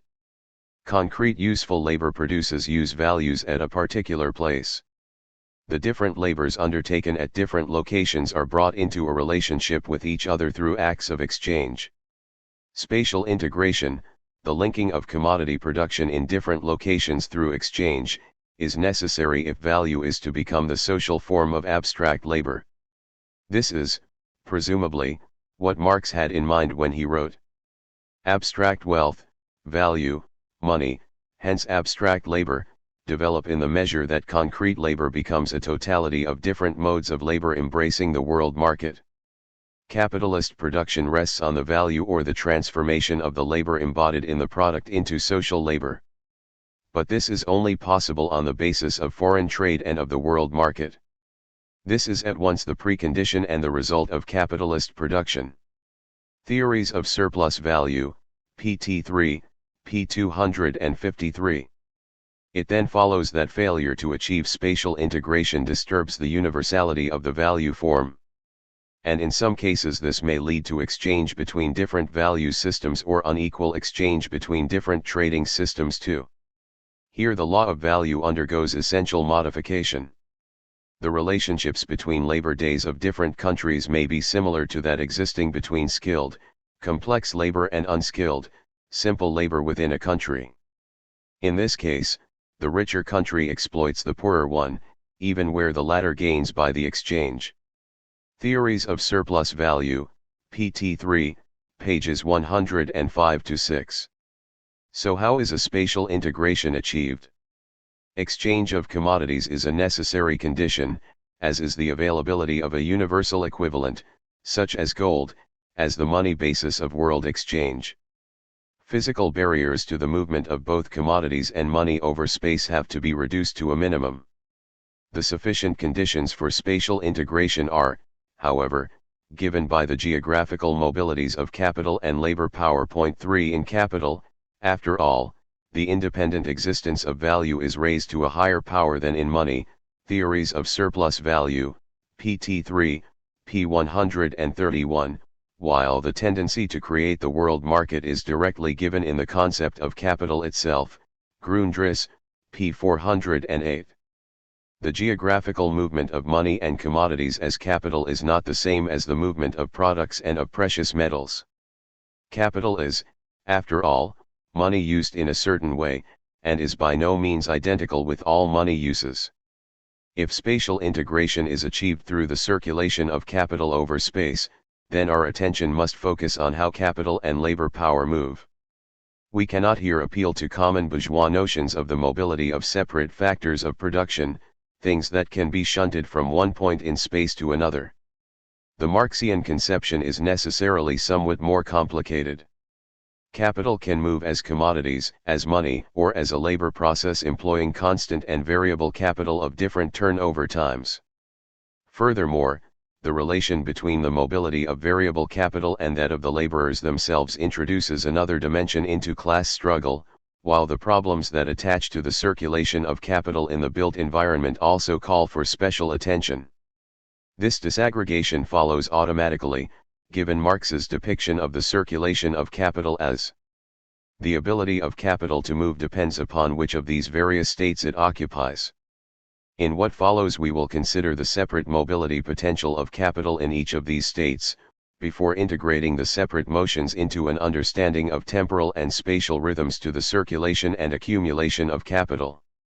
In this way we may hope to unravel how spatial integration is achieved through concrete material circulation processes of capital itself. I-transport relations and the mobility of capital as commodities. The ability to move goods around defines the mobility of capital in commodity form. Point 4 This mobility depends upon transport relations modified by the attributes of commodities such as their weight, size, fragility, perishability, etc. Marx argues that the spatial condition, the bringing the product to market, belongs to the production process itself. Grundriss, pages 533-4, Capital, Volume 2, pages 149-51. The transport industry is therefore productive of value because it is a sphere of material production that affects a material change in the object of labor, a spatial change, a change of place. The transport industry sells change of location as its product. Capital, Volume 2, p. 52, Theories of Surplus Value, pt. 1, p. 412. Like any other intermediate input, the value of the commodity change of location enters into the cost price of other commodities. The value of all commodities is therefore inclusive of all socially necessary costs of transportation, defined as the average cost of getting products to their final destinations. The cost of movement is not the sole consideration. The regularity and reliability of transport flows can reduce the need for inventories of both raw materials and finished products and so release fallow capital for active accumulation. Capital, Volume 2, p. 142.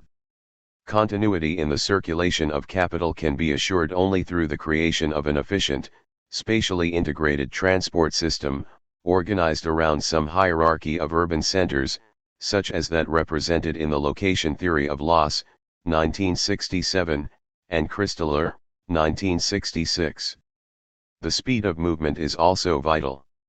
Spatial distance then reduces itself to time because the important thing is not the market's distance in space but the speed with which it can be reached.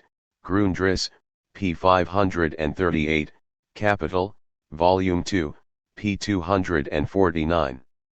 Reductions in the cost and time of movement, together with improvements in the regularity and reliability of transport services, belong to the development of the forces of production by capital. Marx depicts the consequent impulse to revolutionize transport relations in very general terms.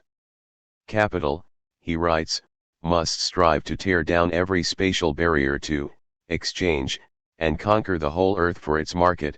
It must annihilate the space with time in order to reduce the turnover time of capital to the twinkling of an eye.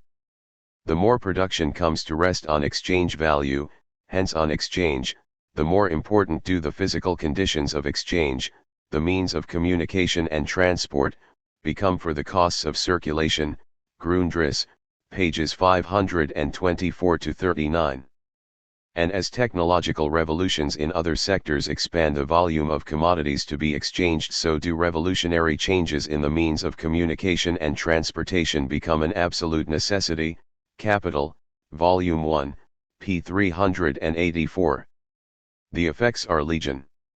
The mobility of capital in commodity form is accomplished within a perpetually shifting framework of relative spaces, since cost and time distances may be shifted about by the development of the means of transportation in a way that does not correspond to geographical distances. Capital, Volume 2, p. 249. Falling average costs of movement directly reduce the value, and price of production, of the commodities moved. The indirect effects are no less important. Put simply, if we conceive of value as a social average taken over all locations integrated into some network of exchange, then expansion or contraction of that network through changes in transport capability alter value relations. Previously inaccessible products and resources brought into the network of exchange through new transportation arrangements can have startling effects upon values and prices of production. The domain of locations across which value is averaged depends, in short, upon the level and degree of spatial integration achieved under specific transport relations. It then follows that such crucial magnitudes as the value of labor power and the value composition of capital are highly sensitive to the productive forces brought to bear within the transport industry. As space relations alter in response to transport investment, so do the relative fortunes of capitalists in different locations. Some suffer devaluation of labor power, their fixed capital and consumption fund, housing, etc., while others enjoy, temporarily at least, excess profits and an upward revaluation of available means of production and consumption. An important conclusion then follows, a conclusion that necessarily modifies the general concept of overaccumulation devaluation laid out in Chapter 7. Devaluation, arising for whatever reason, is always particular to a place, is always location-specific. We will take up the implications of this far-reaching principle later. We confine attention here to its effects within the transport industry itself. Since change of location is produced and consumed at the same moment, immediate overproduction and devaluation is a technical impossibility. Only the fixed capital can be devalued. But the fixed capital required in the transport industry is extensive, and a lot of it is embedded in the built environment as roads, rails, terminals, etc.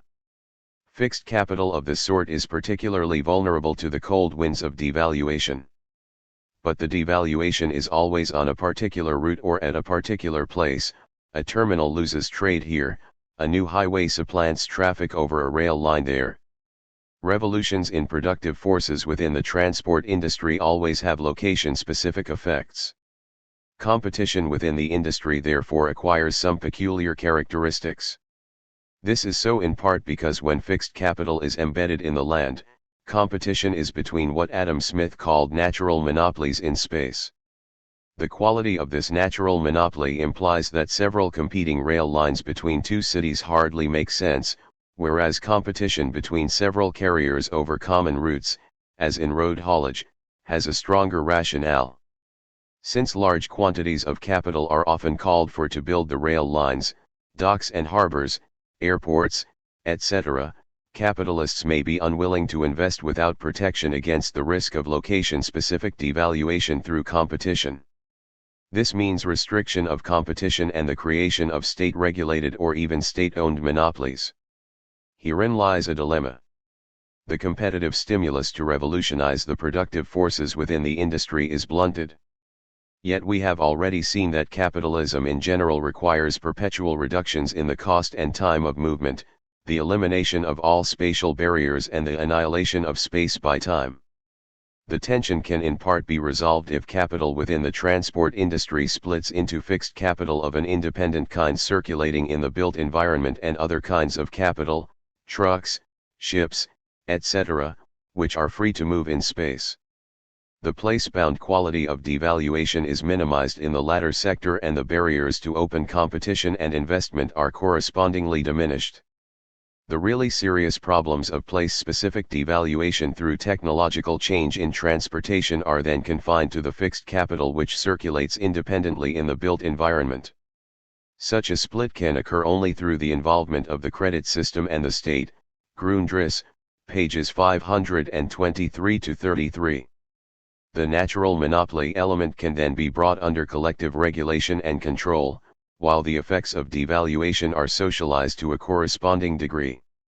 Furthermore, as we saw in chapters 7 and 8, investments of this sort can be organized so as to yield interest only and so diminish the overall upward pressure on the value composition of capital. The disadvantage is that the pace of technological change within this portion of the transport industry is subject to the economic power, policies, and sometimes arbitrary whims of associated capitalists, a powerful cabal of financiers, for example, or of state bureaucrats. The coordination of investment strategies for the formation of new physical infrastructures within the transport industry then becomes problematic. Land price movements, of the sort discussed in Chapter 11, now enter into the picture because those who organize investments in immobile transport infrastructures can often appropriate the benefits of rising land values in the areas served. This is as true for the state as it is for associated capitalists. This means that it is beneficial, from the standpoint of capital in general, to let loose land speculation and the appropriation of rents and land taxes as a means to pull, push, and guide transport investments. We here find additional validation for the general thesis set out in Chapter 11, that the appropriation of rent performs vital coordinating functions within capitalism. The effect, however, is that the creation of transport infrastructures depends upon speculative and political mechanisms rather than upon more usual market mechanisms. There are some major contradictions in all of this. Accumulation requires that more and more capital should shift into the production of means of transportation and communication. Capital, Volume 2, p. 251. But the transport industry typically has a high technical and value composition of capital and weak powers of surplus value production within its confines. This weakness has therefore to be offset by compensating advances in capacity for surplus value production in the sectors served by the transport industry if aggregate rates of profit are to be maintained.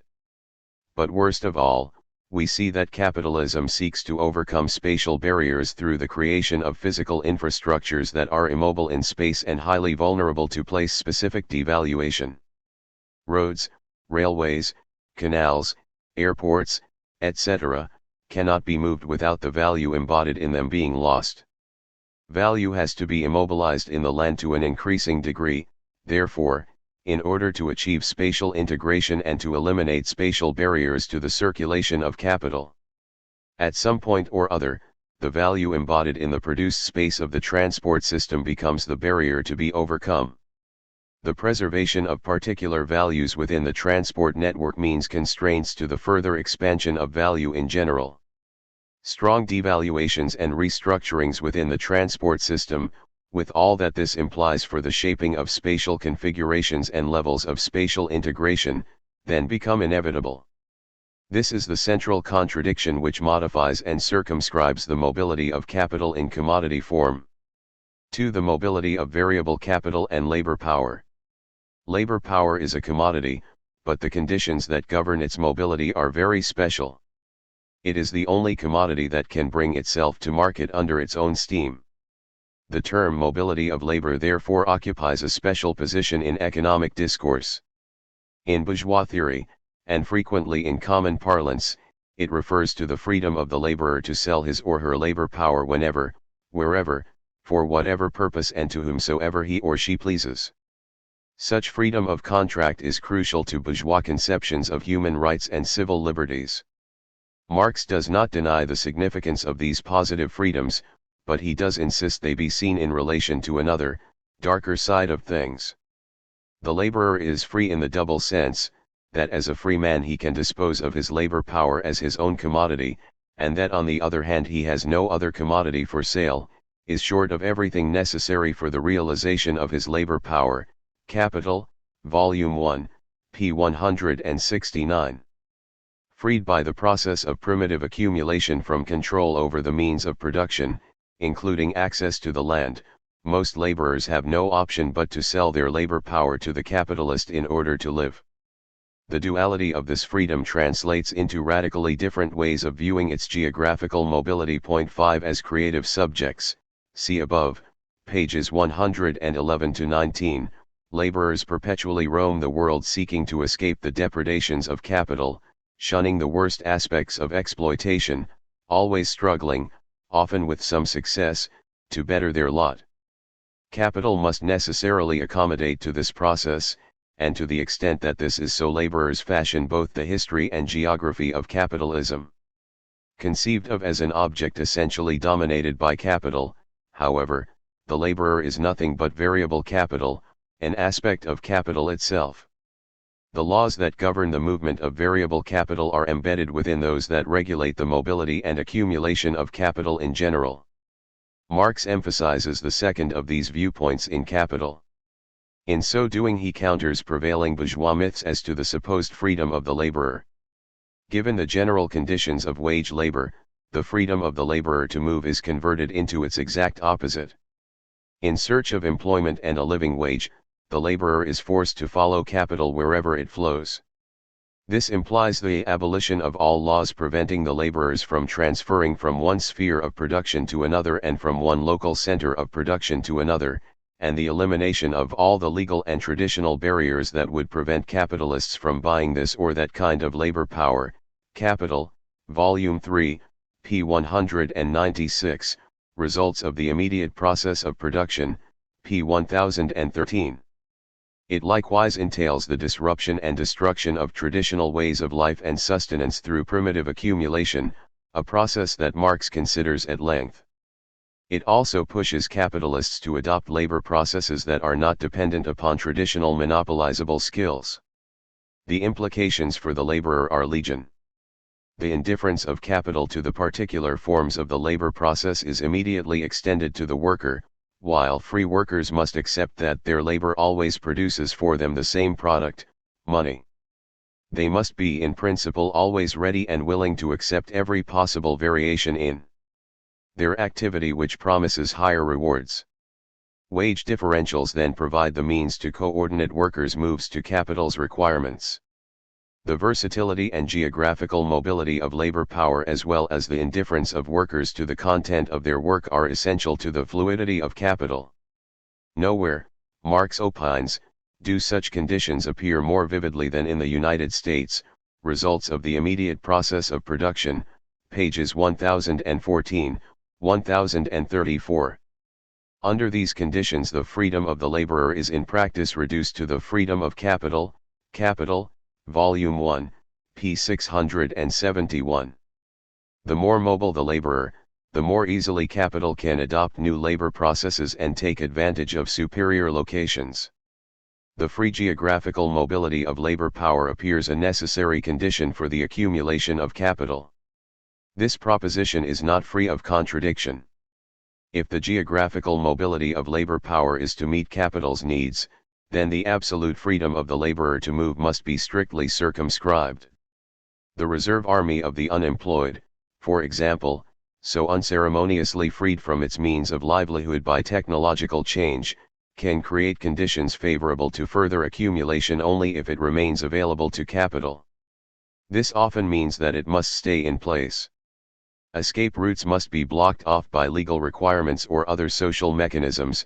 Land ownership and rent, for example, prevent laborers from going back to the land and so escaping from the clutches of capital.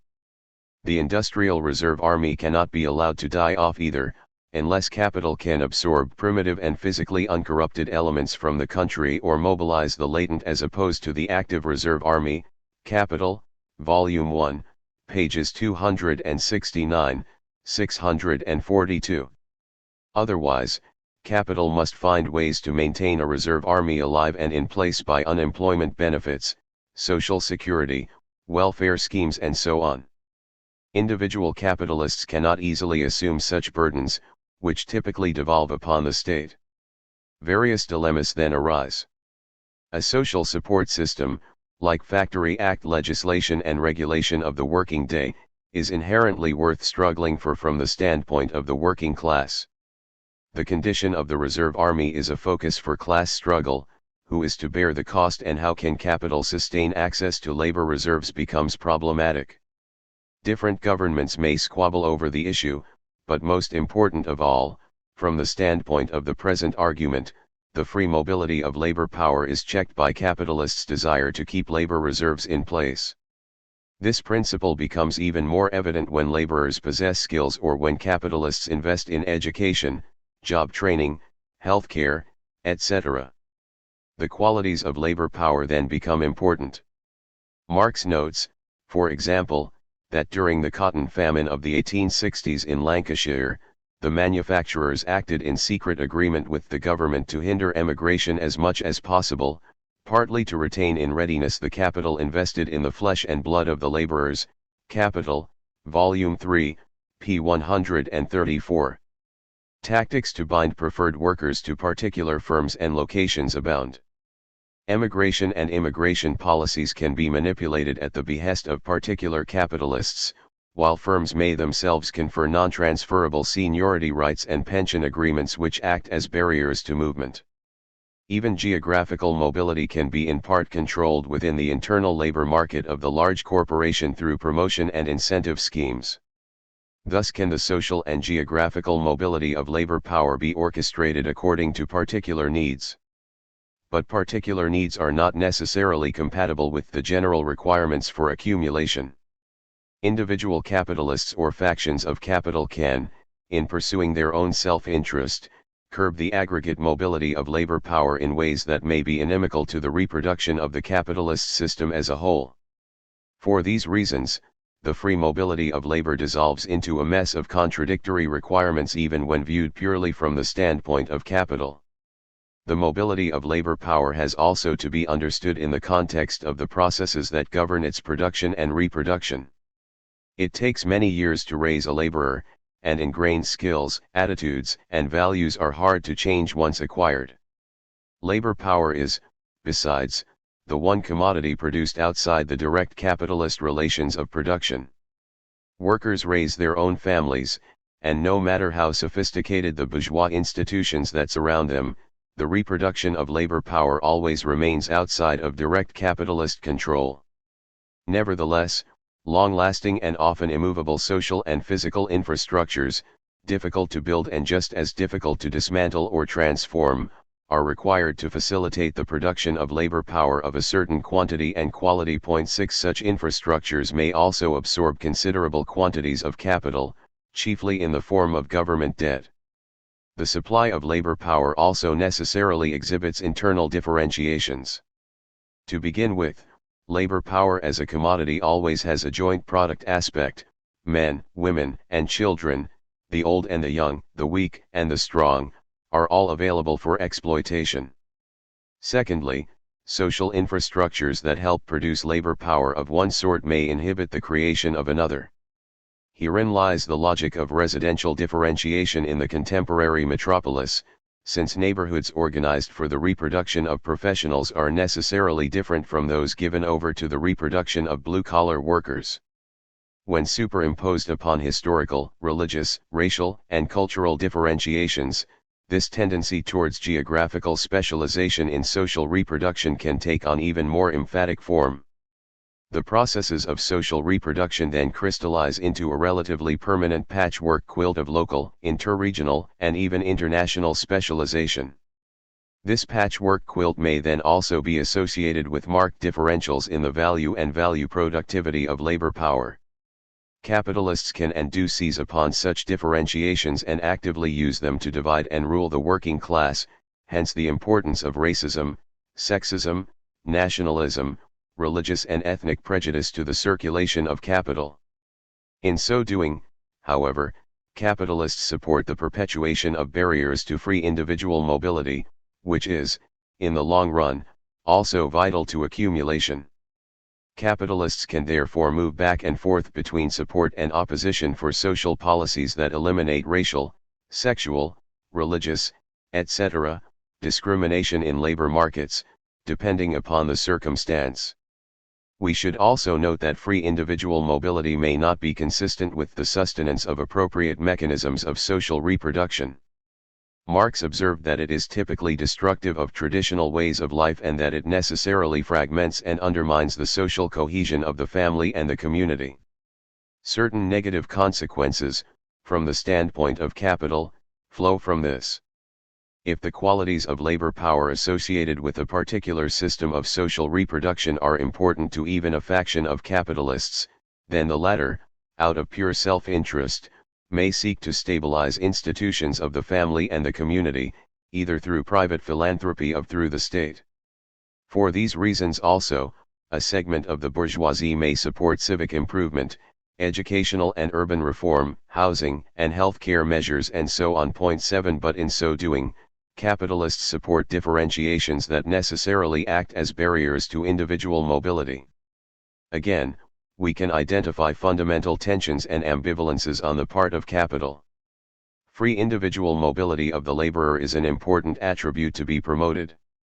But capitalists also need to keep labor reserves in place, keep labor markets segmented as a means of social control and support adequate social reproduction processes for labor powers of certain qualities. Such contradictory impulses, which derive from the internal contradictions of capitalism in general, generate countervailing influences over the geographical mobility of labor power, independently of the will of the workers themselves. But workers are more than mere objects for capital. Geographical mobility has quite a different meaning for them. It represents the possibility of escape from tyranny and oppression, including that visited on labor by capital. It represents the hope and striving for a better life, even if that striving plays into the hands of capital as workers respond to the material incentives capital offers, higher wages and improved work conditions. There is, in this, a certain irony. Capital in general relies upon this perpetual search by workers for a better life, defined in material and money terms, as means to orchestrate labor mobility to its requirements and to discipline individual capitalists to class requirements. The free geographical mobility of laborers helps equilibrate, for example, the wage rate to that average value of labor power that keeps accumulation in balance, see Chapter 2. But geographical mobility also imposes burdens upon the laborer. Disruption of traditional support mechanisms and ways of life can be hard to bear. We here encounter the reverse side of the push for mobility as a means of escape. The networks of personal contacts, the support systems and elaborate coping mechanisms within family and community, institutional protections, to say nothing of the mechanisms for political mobilization, can all be built up through the creative efforts of workers and their families into islands of strength and privilege within a sea of class struggle. Protection of such islands often assumes great importance in the lives of workers. Strong loyalties to family, community, place, and cultural milieu act as barriers to geographical mobility. Exclusion of other workers, on economic, social, religious, ethnic, racial, etc., grounds, may also be seen as crucial to the protection of the islands of strength already established. This was a problem that Marx encountered as he ventured into the complex politics of English and Irish workers under 19th-century British capitalism. Point 8. The upshot is that labor, if it cannot escape entirely from the clutches of capital, is faced with a bitter choice. It can flee and seek the better life elsewhere, or it can stay in place and fight. The choice is not all or nothing. Seasonal, periodic, and even relatively long-term migrations, together with remittances to take care of families left behind, are some of the intermediate solutions. The choice, in the final analysis, belongs to labor no matter what the influence of capital. But the irony remains. Whatever path labor takes has the potential for conversion into something advantageous to capital. It follows from Marx's argument that this potential is bound to be realized, albeit with many a quirk and wrinkle, if the one fundamental condition that defines the position of the laborer in capitalist society remains intact. If laborers must sell their labor power in order to live, then there is no escape. This was, of course, the political point that Marx always sought to hammer home. The only solution to the contradictions of capitalism entails the abolition of wage labor.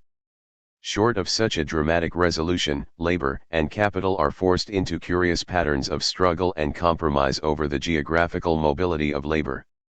Both capital and labor have rights to move, and between two rights force decides. But the outcomes are not easy to interpret. In struggling to achieve their own ends, either by moving or by staying in place and fighting to improve conditions of social reproduction. Workers may help, if the ends always remain limited, to stabilize capitalism rather than undermine or overthrow it. The erratic movement of capital, on the other hand, may disrupt conditions of labor reproduction and so threaten the very basis of further exploitation of labor power. Capital may then be forced back into patterns of support for family and community which may, in turn, enhance the workers' base for political struggle. The geographical mobility of both capital and labor is not an unambiguous affair from either standpoint. This is the condition that is fundamental to understanding the mobility of labor. It is the condition that will remain in place until workers no longer have to sell their labor power as a commodity in order to live. 3. The mobility of money capital. Different forms of money, gold bullion, coins, notes, credits, etc., vary according to the ease and security with which they can be moved. Gold coins, with high value-to-weight ratio, are not that costly to move physically, but time taken and the risks attached pose definite limitations. Under modern conditions, credit monies are the most mobile of all. They can move around the world as quickly as information and instructions concerning their use will allow. The only physical barrier lies in the communications system through which messages can be transmitted. Improvements in techniques of information transfer are therefore as fundamental to accumulation as the revolutions in transportation that enhance the mobility of commodities. Grundriss, p. 161.9. Post, telegraph, telephone, radio, telex, electronic transfers, etc., all help credit money to traverse space in the twinkling of an eye. Money capital of this sort can apparently roam the world with scarcely any let or hindrance, integrating and coordinating production and exchange with almost no regard for material spatial barriers. Since Marx argues, see above, Chapter 1, that values become the regulators of commodity exchange only to the degree that a well-integrated exchange system evolves, it follows that the more freely credit monies move, the more perfectly exchange relations reflect value relations and the more meaningful it comes to speak of a money commodity as a universal equivalent. But we immediately encounter certain paradoxes and contradictions that impinge socially upon the free mobility of even credit monies. The latter can function only in the context of certain firm institutional arrangements, the most important of which are those provided by the state. Marx insists that all ideal forms of money possess a local and political character, and his chapter on money in capital is strewn with allusions to the nation-state as the basic monetary unit when money is used as pure medium of circulation. Relations between the money systems of different nation-states and between monetary blocks then enter into the picture. Social barriers arise to money movement because of the different legal, institutional and political arrangements that back the money system. The drive to create a credit system as free as possible from material spatial constraints therefore rests, paradoxically, upon territorial differentiations, which can prevent the movement of money under certain conditions. We have encountered this kind of contradiction before. The spatial mobility of commodities depends upon the creation of a transport network that is immobile in space. In both cases, spatial barriers are overcome only through the creation of particular spatial structures. When the latter become the barriers, which, with time, they must, then we can see more clearly how it is that the universality towards which capitalism irresistibly strives encounters barriers in its own nature. Grundriss, p. 410. Credit monies could freely roam the world, of course, if they were directly tied to a money commodity, like gold. But it is the central virtue of credit money that it is liberated from being so pinned down. It must necessarily be liberated from monetary restraints during the upswing, for example, if new configurations of surplus value production and organization are to be achieved. By the same token, it stands to be devalued in relation to high-quality money during a crisis. Where that high-quality money is located, and its strength as a measure of social labor, then become important. When gold still functions as the sole measure of value, then the gold reserves of the central banks form the monetary basis. When inconvertible paper money backed by the state functions as the sole measure of value within a country, then the supply and quality of central bank money is all that counts as internal backing for credit money. International exchanges then occur according to the fluctuating exchange ratios established between different national monies. In either case, the value of social labor as registered either by the gold reserves or by the foreign exchange position of the nation-state become fundamental supports of the credit system. The stronger its foreign exchange position and/or gold reserves, the more leeway a central bank has to provide a firm monetary basis for the credit system. Marx was well aware of the importance of such relations, as his writings on crisis formation and bullion drain clearly illustrate. Capital, Volume 3, ch. 35. The upshot is this: while credit monies can roam the world as fast as information can move, they also encounter social barriers posed by the existence of different national monies of varying quality, depending upon foreign exchange position, gold reserves, central bank policies and the like. Point 10. At times of crisis, credit monies are forced to relate back to a monetary basis that is geographically differentiated. Each nation-state strives to protect its monetary basis if the viability of the credit system is to be assured. This means enhancing value and surplus value production within its borders or appropriating values produced elsewhere, through colonial or imperialist ventures. Interstate competition with respect to flows of capital, in whatever form, automatically follows. Each nation-state may then find it necessary to protect its monetary basis by restricting the movement of capital, through protective tariffs, production subsidies, foreign exchange controls, etc. The movement of labor power may also be controlled. But the whole logic now collapses back onto itself. In order to protect the monetary basis that forms the foundation for credit money, the most mobile form of capital, it may become necessary to restrict the spatial mobility of capital in general. Such a situation is inherently unstable and contradictory. And instability breeds uncertainty and further defensiveness on the part of monetary authorities in different nation-states. We are then well on our way to understanding how, in the absence of any supranational agreement, of the sort negotiated at Bretton Woods in 1944, the international monetary system can dissolve into chaos as crises unfold geographically upon the world stage. We will pick up this theme later. 4. The location of production processes. The origin of surplus value lies in a concrete labor process organized under capitalist relations of production and exchange. The material transformation of nature, the production of social use values, necessarily occurs at a particular place. With the sole exception of the transport industry, which produces change of location as its product, the production of commodities is tied to a particular location for the duration of the labor process. Locations can be changed without incurring devaluation of the capital employed only after the labor process has run its course. The duration of each labor process is fixed by the real turnover time of the capital employed. The longer these turnover times, the harder it is to shift locations unless components of that capital, machines and inventories, can be moved at nominal cost. Producers are firmly pinned down for long time periods through reliance upon fixed capital of long turnover time embedded in the land itself.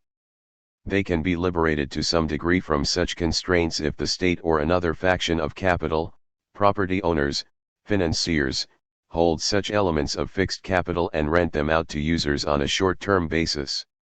The location of production under capitalism is a very intricate affair subject to multiple determinations.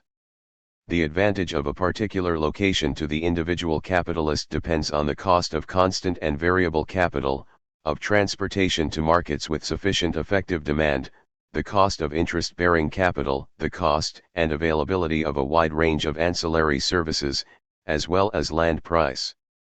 These costs vary according to the munificence of nature, so-called natural resource endowments, social, political and economic conditions which affect the value of labor power, costs of intermediate inputs, levels of effective demand, etc. Producers also engage in spatial competition, that is, competition for favorable sites and locations, for domination of particular market areas, and the like. These considerations are dealt with, of course, in bourgeois location theory. Point 11. Our task here is to interpret them from a Marxian perspective.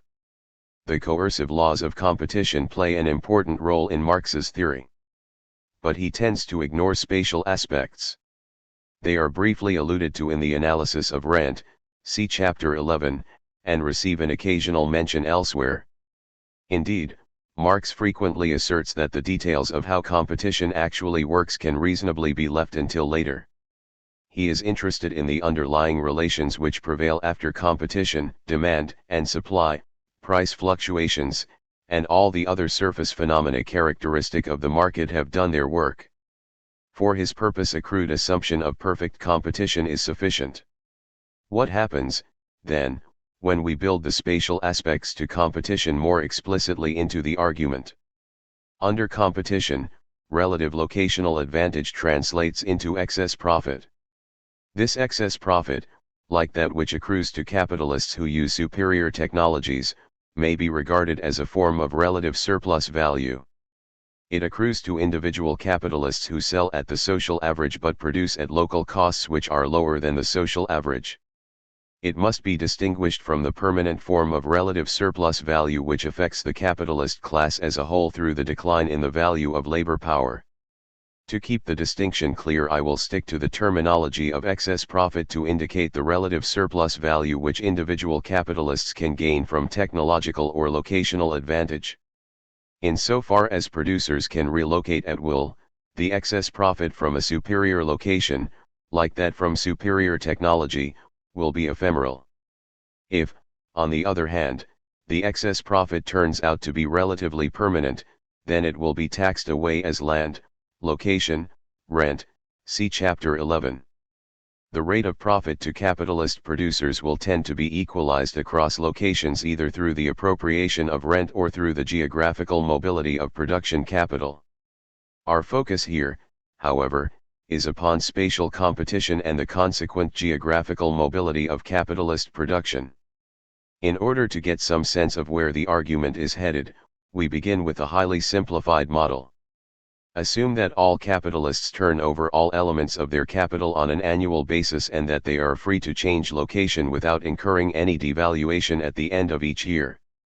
Imagine, also, a closed plane upon which competing capitalists with identical technologies accumulate capital through the production and exchange of a homogeneous product. Assume, finally, that all capitalists have perfect information about profit opportunities on the plane. At the end of each year, capitalists can shift into a spatial configuration of production locations which equalize the profit rate. But what, then, do they do with their accumulated capital? If one capitalist expands output and shifts location to maximize the prospects of realizing values, in both production and exchange, then other capitalists are forced to follow suit in order to defend their competitive position. Point 12. The aggregate long-run effect on a closed plane is that the search for individual excess profits from location forces the average profit rate closer and closer to zero. This is an extraordinary result. It means that competition for relative locational advantage on a closed plane under conditions of accumulation tends to produce a landscape of production that is antithetical to further accumulation. Individual capitalists, acting in their own self-interest and striving to maximize their profits under the coercive pressures of competition, tend to expand production and shift locations up to the point where the capacity to produce further surplus value disappears. There is, it seems, a spatial version of Marx's falling rate of profit thesis. Point 13. This model is not particularly realistic, but it does help identify some useful working hypotheses. First, the processes making for spatial equilibrium, broadly spelled out in bourgeois location theory, are, from the Marxian perspective, to be seen as part and parcel of the processes which lead to crises of accumulation. Conversely, those countervailing forces, including those unleashed in the course of crises, which push the space economy of production into some seeming state of chronic disequilibrium, have a potentially important role to play in staving off, limiting or resolving aggregate spatial crises of accumulation. The general import of these hypotheses is to confirm that location is an active moment within the overall circulation and accumulation of capital, that what we will later call uneven geographical development together with radical restructurings of the space economy of capitalism play a vital role in the processes of crisis formation and resolution, and that there may even be a spatial fix, as we call it, to the internal contradictions of capitalism. In what follows we will strive to put flesh on the bare bones of these ideas. 1. Technology versus location as sources of relative surplus value. Capitalists can individually hope to acquire relative surplus value for themselves, excess profits, by adopting superior technologies or seeking out superior locations. A direct trade-off exists, therefore, between changing technology or location in the competitive search for excess profits. Producers in disadvantaged locations, for example, could compensate for that disadvantage by adopting a superior technology, and vice versa. The relations between these two potential sources of excess profit therefore deserve close consideration. We first note that in both cases the excess profit which accrues to individual capitalists is in principle temporary. It disappears as soon as other capitalists adopt the same technology or shift to equally advantageous locations. Under conditions of instantaneous and costless relocation, the excess profit due to location would be negligible except in the case of monopolizable and special resources of the sort that give rise to rental appropriation. To the degree that barriers exist to relocation, through cost, the time taken to complete a given labor process, etc. Islands of relative locational advantage could be produced through the action of capital. The analogy with the case of differential rent of the second sort, see Chapter 11, is exact. Relatively permanent spatial configurations of excess profits would dull the incentive of capitalists to engage in technological change in those advantaged locations, unless the excess profit is taxed away as land rent. We here reaffirm the thesis explored in Chapter 11, that the appropriation of rent plays an important role in equalizing the rate of profit to producers across locations, thus forcing individual capitalists back onto the straight and narrow path of seeking excess profits through technological change. Consider, now, a situation in which the mobility of production capital and rental appropriation have equalized the rate of profit across all locations within a bounded plane on which there is a finite supply of labor power. Accumulation will proceed unchecked all the time there are surpluses of labor power. As the labor surpluses are absorbed, more and more capitalists, in pursuit of excess profits, will be forced to adopt new technologies. These disturb and alter the conditions under which the preceding spatial equilibrium, defined as equalization of the profit rate, was achieved. Spatial competition is reactivated in a variety of ways. First, producers with superior technologies may extend their market areas at the expense of others who are then forced to respond either by shifting locations or adopting the new technology. If the new technology affects economies of scale and is neutral with respect to the value of labor power, i.e., it does not give rise to the permanent form of relative surplus value, then the surplus value produced on the plane remains constant. It is merely redistributed. If the new technology requires an increase in the capital advanced, then the average rate of profit declines, although advantaged individual capitalists still stand to gain excess profits. Here again we see the spatial aspect of the falling profit rate in action. If the profit rate is to be stabilized, then some of the competitors must be driven out of business, and that means place-specific devaluation. Secondly, when producers increase the technical and value compositions of capitals they employ, then three related effects follow. 1. The demand for labor power in the vicinity of the innovators may drop, triggering unemployment, falling wages, and extra opportunities to acquire relative surplus value on the basis of local labor market conditions favorable to expansion. We presume, for the moment, no mobility of labor. 2. The market for wage goods in that vicinity declines and local suppliers of wage goods are at least temporarily disadvantaged. They can innovate or relocate in response. 3. The demand for means of production will rise locally and suppliers will be temporarily advantaged. The total interaction effects are, evidently, legion and the economy will take some time to shake down into some kind of spatial equilibrium in which profit rates are again equalized. Thirdly, substitutions within the categories of constant and variable capital through technological change will also play a role in altering the calculus of locational advantage. 1.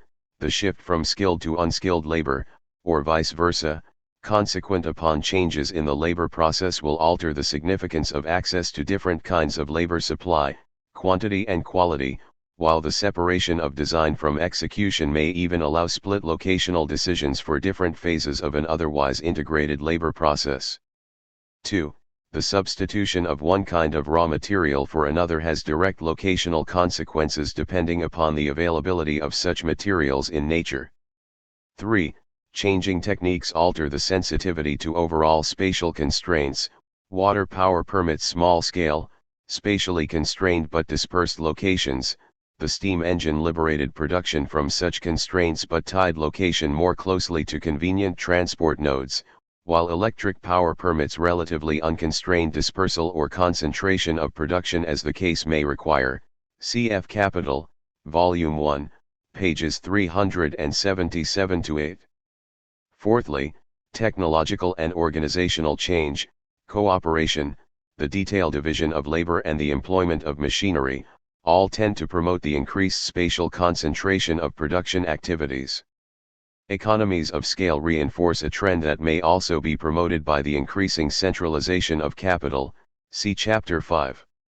Growing interdependency within the division of labor, as opposed to competition for control over spatially distinct markets, means that technological and organizational changes may well lead to the agglomeration of activities within large urban centers.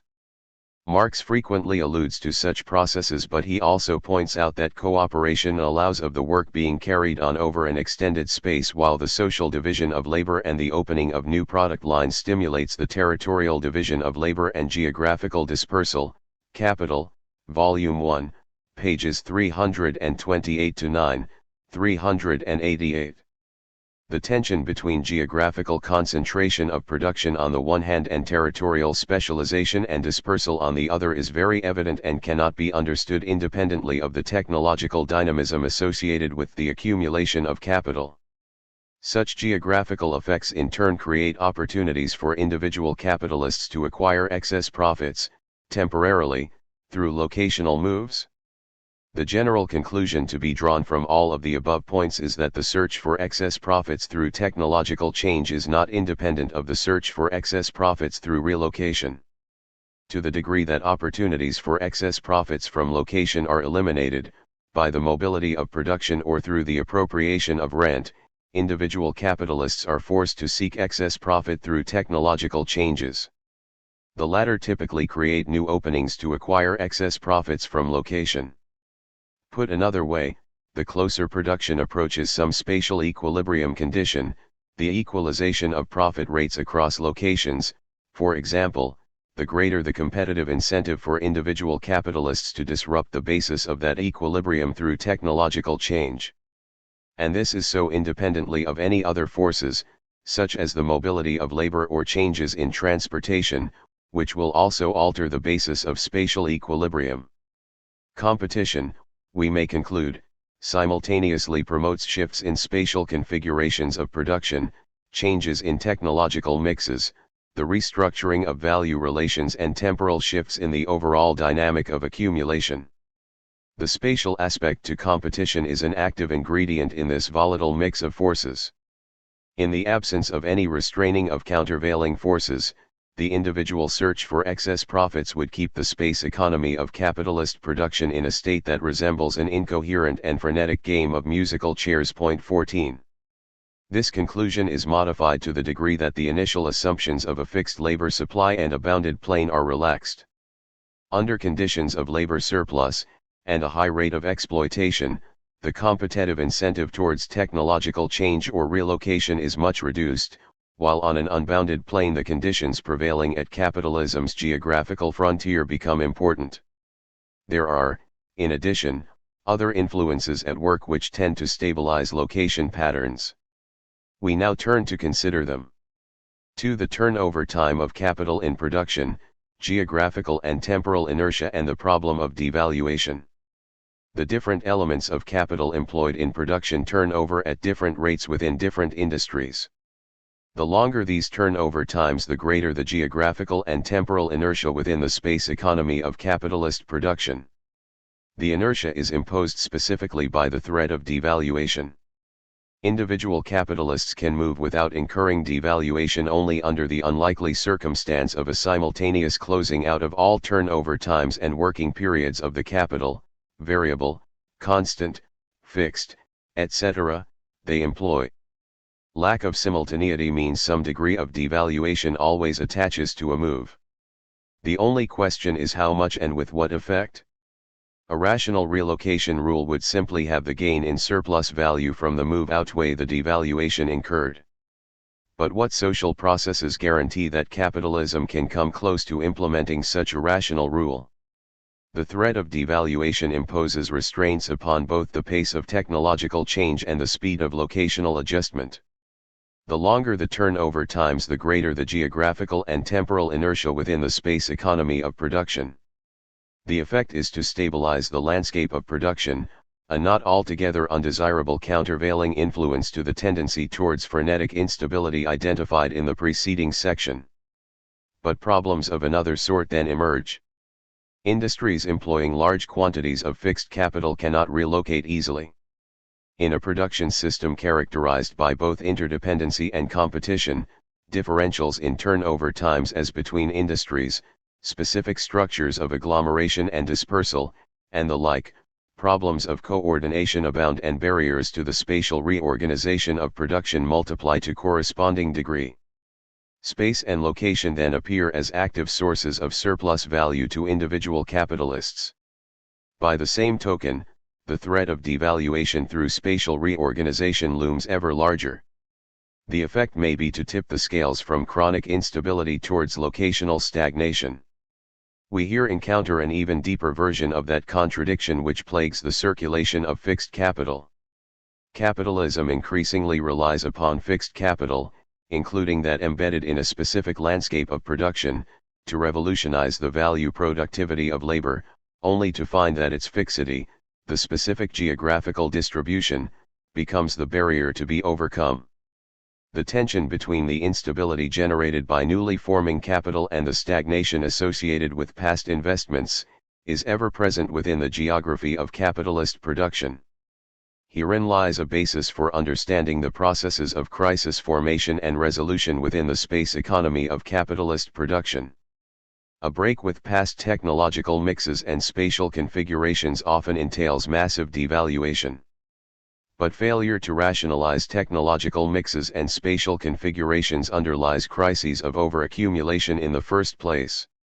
The general devaluation which occurs in the course of the crisis liberates capital to establish new technologies and new spatial structures simultaneously. Point 15. But we now have to add a further wrinkle to this already complex picture.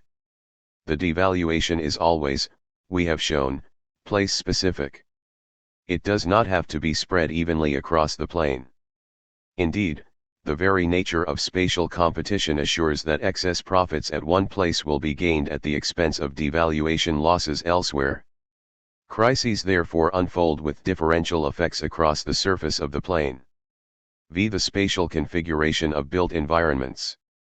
If production capitalists can purchase the use values which attach to the capital embedded in the land on a fee-for-service or annual basis, then they can more easily shift locations without incurring massive penalties of devaluation.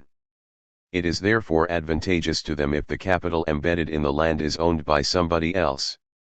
This advantage, which applies to all other economic agents, merchants, financiers, and even laborers, is realized when a portion of the total capital circulates through the built environment as fixed capital of an independent kind, see Chapter 8. The general principle at work is this: both capital and labor can become more geographically mobile at the price of freezing a portion of the total social capital in place. Such a condition is inherently conflictual. If the portion of capital free to move takes full advantage of its potential mobility, then that portion of the capital locked in place will surely suffer from all manner of uncertain revaluations, both increase and decline.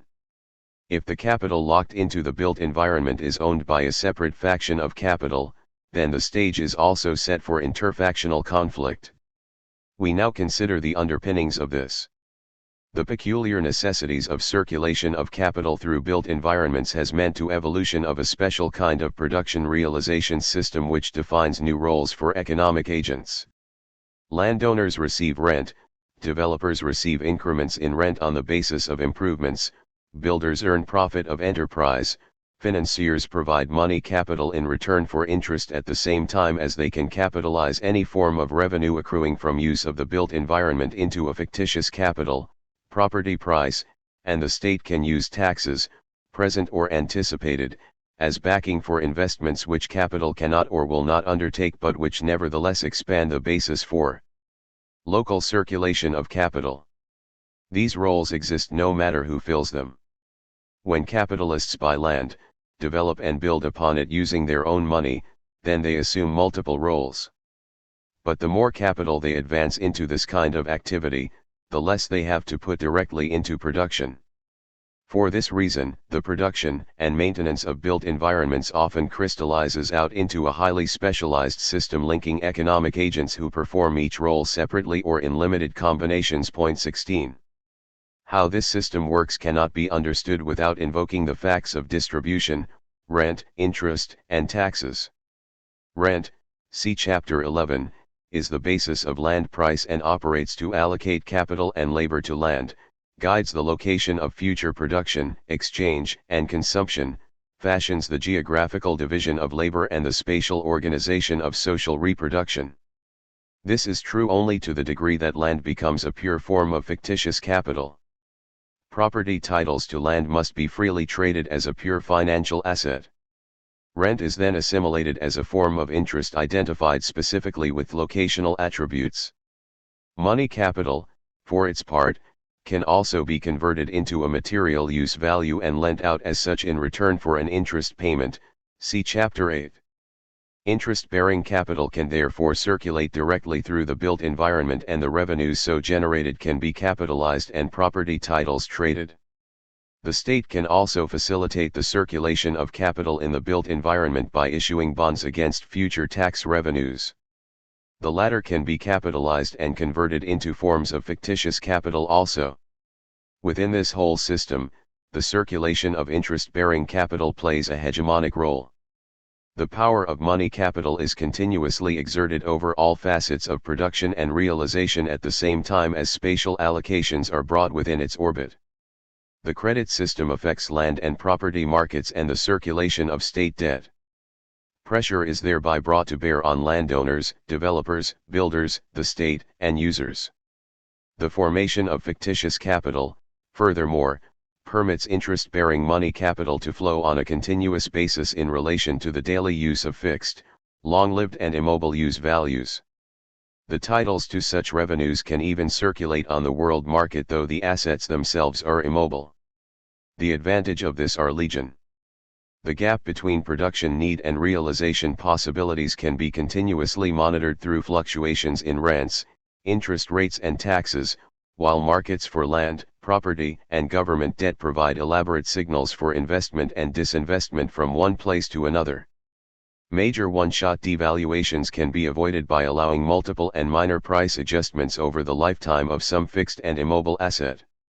Investors can push money capital in or take it out at any time, sometimes with a gain and sometimes at a loss. The omnipresent risk of devaluation can also be partially socialized because a serious loss here may be more than offset by a particular gain there. And if massive localized devaluations do occur, they can be partially absorbed within the credit system or by the state. The intricate mediations of diverse economic agents appropriating revenues of different types are brought within a common framework, that of the credit system performing fundamental coordinating functions, see Chapter 9. The effect is to reduce time and space to a common socially determined metric, the rate of interest, itself a representation of value in motion. Temporal and geographical horizons of capital flow are simultaneously defined. Resources are taken from the earth and land taken up at the periphery, for example, at rates dictated by the prevailing rate of interest rather than in accord with some other conception of current or future well-being. And as the rates of interest, themselves a product of accumulation through the exploitation of labor power, see above, pages 296 to 305, fluctuate, so the temporal and geographical horizons of capital flow pulse outwards or contract. Within this general system a wide variety of special kinds of institutional arrangements spring up to deal with the day-to-day problems of coordination in the production, use, transformation, and abandonment of particular elements within the built environment. Point 17 For example, redlining by financial institutions and urban renewal often entail organized abandonment. The state also establishes urban and regional planning strategies and channels both public and private investments accordingly. Legal and administrative regulations arise to control and promote interactive benefits and costs of different kinds of proximate land uses. Arrangements of this sort modify the basic land and property market mechanisms, founded on trading in fictitious capitals. The effect is the creation of a hierarchy of means, market, institutional and state, for the production, modification, and transformation of spatial configurations to the built environment. The general purpose of such intricate arrangements is to establish independent means and independent forms of circulation which can shape the spatial configurations of the built environment to the variegated requirements of both capital and labor in general. This grand objective is achieved, however, at tremendous cost. The appropriation of rent, for example, fosters the fetishistic illusion that land and even location are directly productive of value. Similar illusions surround property markets and the circulation of government debt. Fictitious capitals are, after all, fictitious. The circulation of titles to claims on future labor is inherently speculative. The whole system of relations upon which the production of spatial configurations in the built environment is based, tends to facilitate and, on occasion, to exacerbate the insane bouts of speculation to which the credit system is in any case prone. In addition, factional struggles over distributive shares, between landowners, developers, financiers, builders, and the state, can easily degenerate into vicious bloodlettings with material outcomes that often have little or nothing to do with the real needs of capital and labor in general. There is, it seems, something perverse in trying to create physical conditions favorable to accumulation by giving free rein to the appropriation of surplus value by landlords, developers, financiers, and the like, none of whom, with the exception of builders, organize the real production of surplus value. In particular, it opens the question, how much appropriation is appropriate? To this there is no clear answer, and even if there were, there is no guarantee that the forces at work under capitalism could ever achieve it. Hence arises the persistent worry that too much capital might circulate in unproductive land and property speculation, or in state debt, at the expense of actual surplus value production. So why tolerate the existence of that army of real estate speculators, land jobbers, and the like? The answer should by now be clear: speculation in land and property markets and in government debt are necessary evils. Too much speculation, to be sure, diverts capital away from real production and meets its fate of devaluation as a consequence. But curtailment of speculation has equally invidious results from the standpoint of capitalism. The transformation of spatial configurations in the built environment would be held in check, and the physical landscape necessary to future accumulation could not hope to materialize. It would be nice as there were some middle path between these two extremes. But this cannot be. Rampant speculation and unchecked appropriation, costly as these are for capital and life-sapping as they may be for labor, generate the chaotic ferment out of which new spatial configurations can grow. Speculative restructurings achieved in phases of easy credit and expansion, stand to be rationalized in the course of the subsequent crises. Waves of speculation in the creation of new spatial configurations are as vital to the survival of capitalism as other forms of speculation. And given their form, there can be no doubt that the processes we have here considered can all too easily add their bit to the height of insanity periodically manifest within the credit system. The creation of spatial configurations and the circulation of capital in built environment is, We can firmly conclude, a highly active moment in the general processes of crisis formation and resolution. 6. The territoriality of social infrastructures. The social infrastructures which support life and work under capitalism are not created overnight and require a certain depth and stability if they are to be effective. They are also geographically differentiated. How and why they got that way is a problem for history. But there are powerful forces at work within the logic of capitalism which keep them that way. These forces deserve some elucidation. The social infrastructures and institutions of capitalism are incredibly diverse and fulfill an immense variety of functions. They regulate contracts, exchange, money, and credit, as well as intercapitalist competition, the centralization of capitals, the conditions of labor, such as the working day, and various other aspects of the capital-labor relation. They often define particular frameworks for class struggle. They provide means to produce scientific and technical knowledge, new managerial techniques and new means to facilitate the collection, storage, and communication of information. They also embrace the wide variety of institutions which contribute to the reproduction of labor power, health, education, social services, etc., and cultural life in all of its variegated aspects, including that of the bourgeoisie. They offer means of ideological control as well as forums for ideological debate.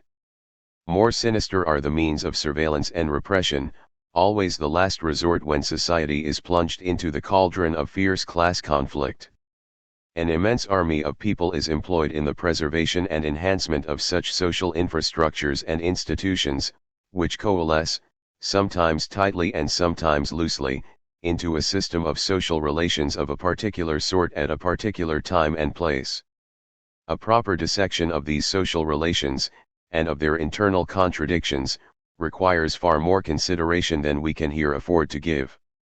Yet something must be ventured if the principal forces governing their spatial evolution are to be identified. Though by no means as easy to pin down, and on that account more nebulous, social infrastructures and built environments exhibit certain parallels in the relations they bear to the circulation of capital. That idea will be much elaborated upon in what follows. The different elements of social infrastructure meld together to form a kind of human resource complex, greater than the mere sum of its parts. Such a resource complex is hard to change if only because of the strong bonding of seemingly different elements within it. The strong links between religion and education form a good example. On this account alone, the human resource complex is by no means instantly adjustable to capital's requirements. It forms a part of the human geographical environment to which capital must, to some degree, adapt. It is, furthermore, deeply sensitive to every nuance in cultural, racial, ethnic, religious, and linguistic history. The social relations of capitalism, for example, either incubated within the womb of some pre-existing society or were forcibly imposed from outside in later years. Already differentiated social infrastructures were the raw materials out of which new human resource complexes had to be fashioned. The quality of the initial raw materials are readily discernible in the results. And the organizational form and history of the elements of social infrastructure ensures that political power centers and territorial arrangements exist that are by no means direct expressions of the social relations of capitalism. This is particularly true for the state apparatus, administration, organized religion, and so on. Our thesis, however, is that the circulation of capital transforms, creates, sustains, and even resurrects certain social infrastructures at the expense of others. It is hard to get a handle on exactly how. But the general line of interconnection is clear enough. Social infrastructures have to be supported out of surpluses, and under capitalism that means out of surplus value production.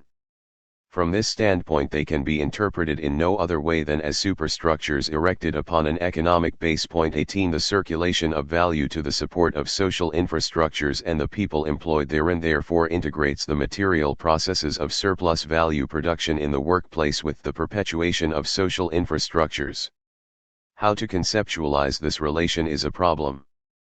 At one extreme there are those who insist on the independent power and relative autonomy of social infrastructural organization in relation to the economic base, which implies the power to tax surplus value without restraint. At the other, are those who view social infrastructures as mere reflections of the requirements of accumulation, which denies the intricate interlocks and the significance of history and tradition. Point 19. Under the latter conception, the problem of geographical organization would become largely moot. The territoriality of social infrastructures would simply reflect the needs of the geographical division of labor and other facets of spatial organization required by capital. Neither conception is satisfactory. We need some way to break the impasse. The circulation of capital, we have argued throughout this work, has to be considered as a continuous process of expansion of value. The circulation of values through social infrastructures is but a moment in this total process. We must now discover the significance of that moment in relation to the overall process. Values taxed from capital which flow to support social infrastructures return to capital in the form of an effective demand for the commodities which capitalists produce. There is, in this, no loss to capital. Those employed then appear as pure consuming classes and as such can occasionally play a role in countering problems of disproportionality, etc. See Chapter 3. But time absorbed by the circulation of value in social infrastructures is lost time for surplus value production. The aggregate turnover time of capital is extended through the expansion of the sphere of circulation, to the detriment of the expansion of values. Moreover, all kinds of geographical redistributions are possible. The tax on surplus value produced in one place can re-emerge as an effective demand on the other side of the world. This is as true for organizations like the Roman Catholic Church as it is for the Bank of America. Consumption centers can arise that have no basis in local surplus value production. Populated predominantly by consuming classes, such centers can become identified mainly with ideological, administrative, research and other social infrastructural functions. The principles governing such geographical redistributions of value flows through social infrastructures are hard to establish. Apart from the general restraint of turnover time, itself malleable as ease of geographical movement improves, the geographical redistributions appear at worst as arbitrary and accidental and at best as the outcome of power struggles between factions of the bourgeoisie, including the consuming classes who have specific interests of their own, some of whom may also define themselves geographically in the name of a city, region, or nation-state. We will return to this issue in the next chapter. The circulation of value through social infrastructures can also have direct and indirect impacts upon surplus value production. Though hard to pin down with precision, the concept of the productivity of flows of value into social infrastructures is by no means redundant. The parallel to public investment in physical infrastructures comes immediately to mind. Improvements in the social conditions for surplus value production can have important long-term effects. Improvements in the quality of quantity of labor power through healthcare and education, as well as through a host of intangible means which affect discipline, the work ethic, respect for authority, consciousness, and the like, can have a salutary effect upon surplus value production. And if workers are proving recalcitrant and rumbustious, then why not preach to them from press or pulpit, or intimidate them through the deployment of moral sanctions, or legal or repressive power? Some of the flows into the social infrastructure can therefore be viewed as investments designed to enhance the social conditions for the production of surplus value. The same principle applies when flows into administration and regulation help maintain the security and smoothness of an accelerating turnover process of capital. Flows to support scientific and technical research, to cite yet another instance, can also return directly to the sphere of production as a material force, new technologies. The immense significance of the social infrastructural moment in the total circulation process of capital cannot be denied. Value flows of this sort do not produce surplus value in themselves. They simply enhance the conditions for surplus value production. The problem, which besets the capitalists as well as us, is to identify the conditions, means and circumstances which allow this potentiality to be realized.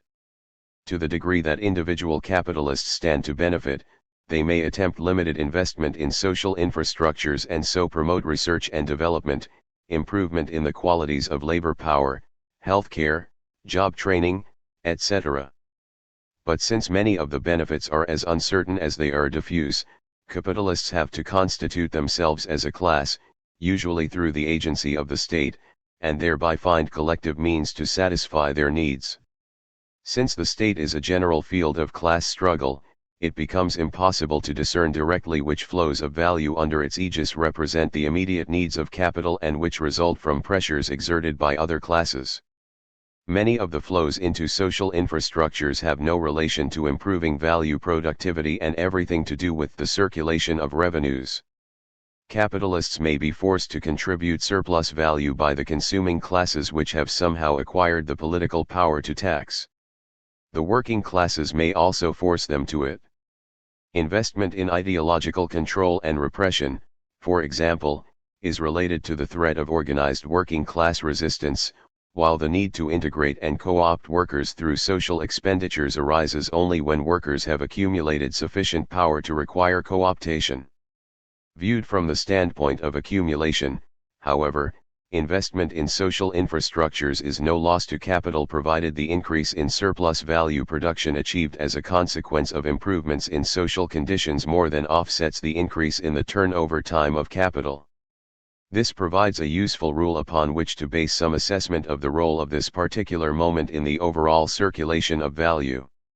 Improvements in social conditions are often a long time in the making.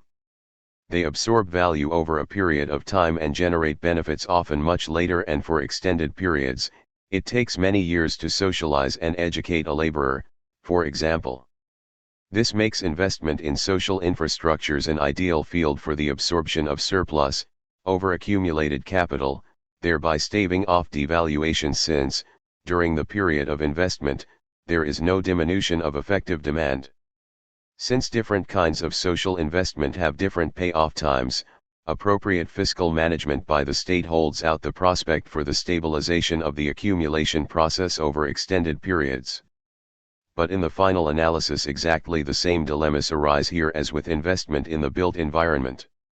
Insofar as improved social conditions give rise to increased surplus value production, the underlying problem of overaccumulation is exacerbated.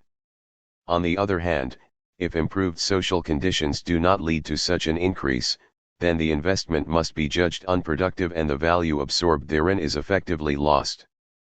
The devaluation of capital through unproductive circulation through social infrastructures therefore becomes a very real prospect. Whether or not the investments are productive depends, however, not on their inherent qualities, but upon the ability of capitalists to take advantage of them. The education of a skilled workforce goes for naught if the labor process alters so as to demand unskilled labor power. For this reason, what initially appears as an easy device for the stabilization of accumulation, becomes a quagmire of uncertainty, rendered real enough by periodic fiscal crises in state social expenditures. Point 20. Investments of this sort exhibit an additional peculiarity.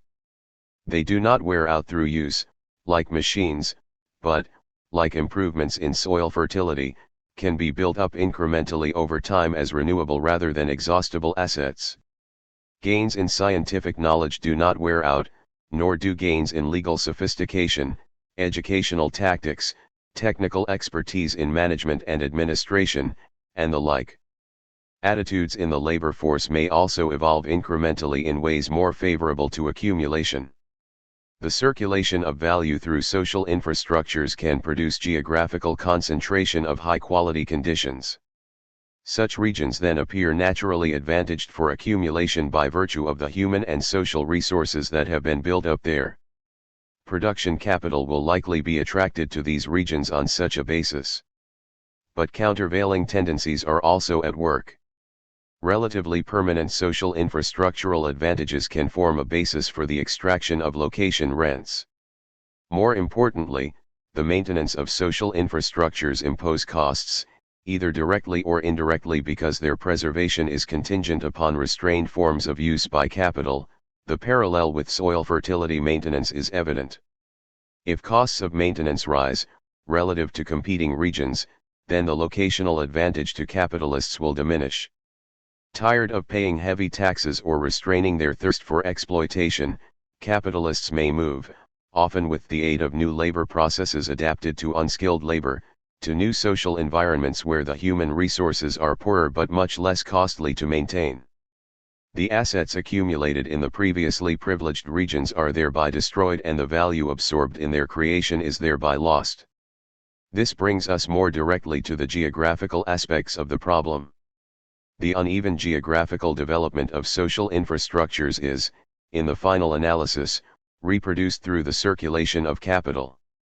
Capital produces and reproduces, albeit through all manner of subtle mediations and transformations, its social as well as its physical environment. Even the pre-capitalist elements that persist must be reproduced, in the end, out of surplus value production. The social geography which evolves is not, however, a mere mirror reflection of capital's needs, but the locus of powerful and potentially disruptive contradictions. The social geography shaped to capital's needs at one moment in history is not necessarily consistent with later requirements. Since that geography is hard to change and often the focus of heavy long-term investment, it then becomes the barrier to be overcome. New social geographies have to be produced, often at great cost to capital and usually accompanied by not a little human suffering. The periodic restructuring of the geography of social infrastructures is, for this reason, usually accomplished in the course of a crisis. Place-specific devaluation of the capital embodied in social infrastructures, to say nothing of the destruction of traditional ways of life and all forms of localism built around social and human institutions, then becomes one of the central elements of crisis formation and resolution under capitalism. Point 21. This general picture must be modified to the degree that various aspects of social infrastructure, or the advantages they generate for accumulation, are themselves geographically mobile. Transfers of value of the sort already noted can put research and development functions in places far distant from production, for example. The advantages of agglomeration and of access to the highly skilled labor power required often pulls many such functions together into a few major centers which, in turn, become the breeding grounds for starting up totally new product lines. The silicon chip industry around Palo Alto is a recent case in point. The products of such social infrastructural investment can also be moved. Knowledge and highly skilled labor, both achieved at great expense, are geographically mobile so that technology transfer and the brain drain are two very important aspects within the general process of geographical redistribution. The cross-currents of movement are far too complicated to yield easily to theoretical analysis. And the signification of such movements for different industries with different labor processes varies greatly. Their importance has, however, to be acknowledged in any consideration of the evolution of spatial configurations under capitalism. One overwhelming feature does cry out for special attention. The state provides the single most important channel for flows of value into social infrastructures. Herein lies the significance of taxes as a form of revenue allocated to the maintenance and enhancement of social infrastructures. And insofar as state debt is the vehicle for investment in social infrastructures, the coordinating and monitoring powers of capital markets and the rate of interest are brought to bear. State involvement arises in part because collective means have to be found to do what individual capitalists cannot reasonably do, and in part because class struggle requires the mediations of the state apparatus if any kind of investment is to be made at all in socially sensitive areas. The involvement took on a new shape when it was recognized that such investments could be both productive, in the sense of improving the social conditions for surplus value creation, and stabilizing, in the sense of managing effective demand over a long period. State fiscal policy thereby became a vital tool in the arsenal of the bourgeoisie for managing the accumulation process. The use of military expenditures in this way is a good example. The limits to such managerial practices are by now self-evident, see also Chapter 10. The significance of state involvement from the standpoint of our present topic deserves brief elucidation. Insofar as the state takes on the role of overall manager of the production and reproduction of social infrastructures, including itself, The hierarchical form of organization of the state is deployed to discriminate between local, regional, national, and supranational aspects of value flows. The territorial organization of the state, and the boundaries of the nation-state are by far the most important. Then becomes the geographical configuration within which the dynamics of the investment process is worked out. This territorial organization is not, of course, immutable, and from time to time radical reorganizations are called for on the grounds of improved efficiency of administration, and so on. Point 22. Nevertheless, at any particular moment, the territorial organization of state powers forms the fixed geographical environment within which investment processes operate. States are then forced to compete with each other for the provision of social infrastructural conditions which are attractive to capital. They are also forced to compete for money capital to fund their debt. The state, as a consequence, loses its power to dominate capital politically and is forced into a subservient, competitive posture. And insofar as devaluation and destruction of human resource complexes becomes necessary in the course of a crisis, state is pitted against state in vigorous competition as to who is to bear the cost of that devaluation and that social destruction. The general principle of place-specific devaluation is then converted, at least in this particular realm, into the question of state-specific devaluations and social destruction. How this works out at the local, regional, and national levels will be taken up again in Chapter 13. 7. The mobilities of capital and labor taken as a whole. The historical geography of the capitalist mode of production is constructed, we have so far implied, out of the intersecting motions of the different kinds of capital and labor power. We must now see if there is any underlying unity to seemingly diverse and incoherent movements and, if so, uncover the contradictions contained therein. The necessary basis to explore such questions is given in the concept of unity and contradiction within the circulation of capital, see Chapter 3. Capital in each of the states contained in the process has a special and uniquely defined capacity for geographical movement. Since capital is defined as value in motion, it must necessarily pass from one state to another, which means that two or more forms of capital, and labor power, must necessarily be in the same place at the same time at the moment of transition. Each transition constitutes, therefore, a mutually restraining intersection of different capacities for spatial movement. The circulation process as a whole comprises several such mutually restraining intersections, each with its own peculiar problems. As a general rule, it is far easier, for example, to go from C than from M, not only because money is social power incarnate but also because it is easier to move around geographically. The mutual restraints, we can conclude, necessarily limit the overall geographical mobility of both capital and labor power. The constraints are tightened even further when we recall that crisis-free accumulation requires that the circulation of capital be completed within a certain time span, the socially necessary turnover time considered in Chapter 4. Capital that does not circulate in this time span is devalued. But spatial movement requires that capital be held in a particular state, as money or commodities, for example, while it moves. This increases the turnover time. The significance of Marx's phrase "the annihilation of space with time" now strikes home with redoubled force. The temporal requirements of circulation of capital limit the time available for spatial movement within each state. The unity of production and realization of values keeps the geographical movement of capital within strictly circumscribed bounds. This conclusion is modified by two important considerations. First of all, it applies in the strict sense to an individual capital undergoing its standard process of self-expansion. The aggregate circulation in society is made up of innumerable individual processes of this type, each beginning and ending at different time points. The opportunity arises, therefore, for myriad spatial substitutions between different temporal processes. Individual capitalists can receive money on account for production processes not yet completed, a commodity not yet sold. Capitalists in an industrial region can lend the money they earn in the first part of the year to farmers in another region who pay them back after harvest time. What appears as very tight constraints to spatial movement at the individual level are much reduced when the circulation process is viewed as a whole. The credit system, in particular, facilitates long-distance transfers and substitutions between highly divergent temporal processes.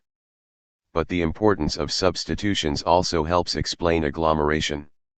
The likelihood of finding the right kind of labor power, raw materials, replacement parts, etc., improves the more individual capitalists and laborers cluster together. Substitutions minimize the possibility of breakdowns in the circulation processes of individual capitalists. There is a tension here between the dispersal made possible by the credit system and the agglomeration which appears desirable at other transition points. The temporal discipline to spatial movement is even more deeply disturbed, however, when we consider the circulation of capital, or simply of values, through physical and social infrastructures. Such forms of circulation have a double effect. First, insofar as many aspects of physical and social infrastructure are fixed in space, the problem of geographical mobility is converted into one of transformation of the social and physical environment within which other forms of capital circulate. Given the lengthy turnover time and the complexity of the task, this transformation process is necessarily slow. Secondly, the length of turnover times involved allows substitutions over much longer time spans. Consider the matter from the standpoint of money capital. Several potential paths for circulation exist. Down the standard path, capital is put into a production process, converted into a commodity and sold upon the market under the tight discipline of socially necessary turnover time. But money can also flow into fixed capital and consumption fund formation, including the formation of physical infrastructures.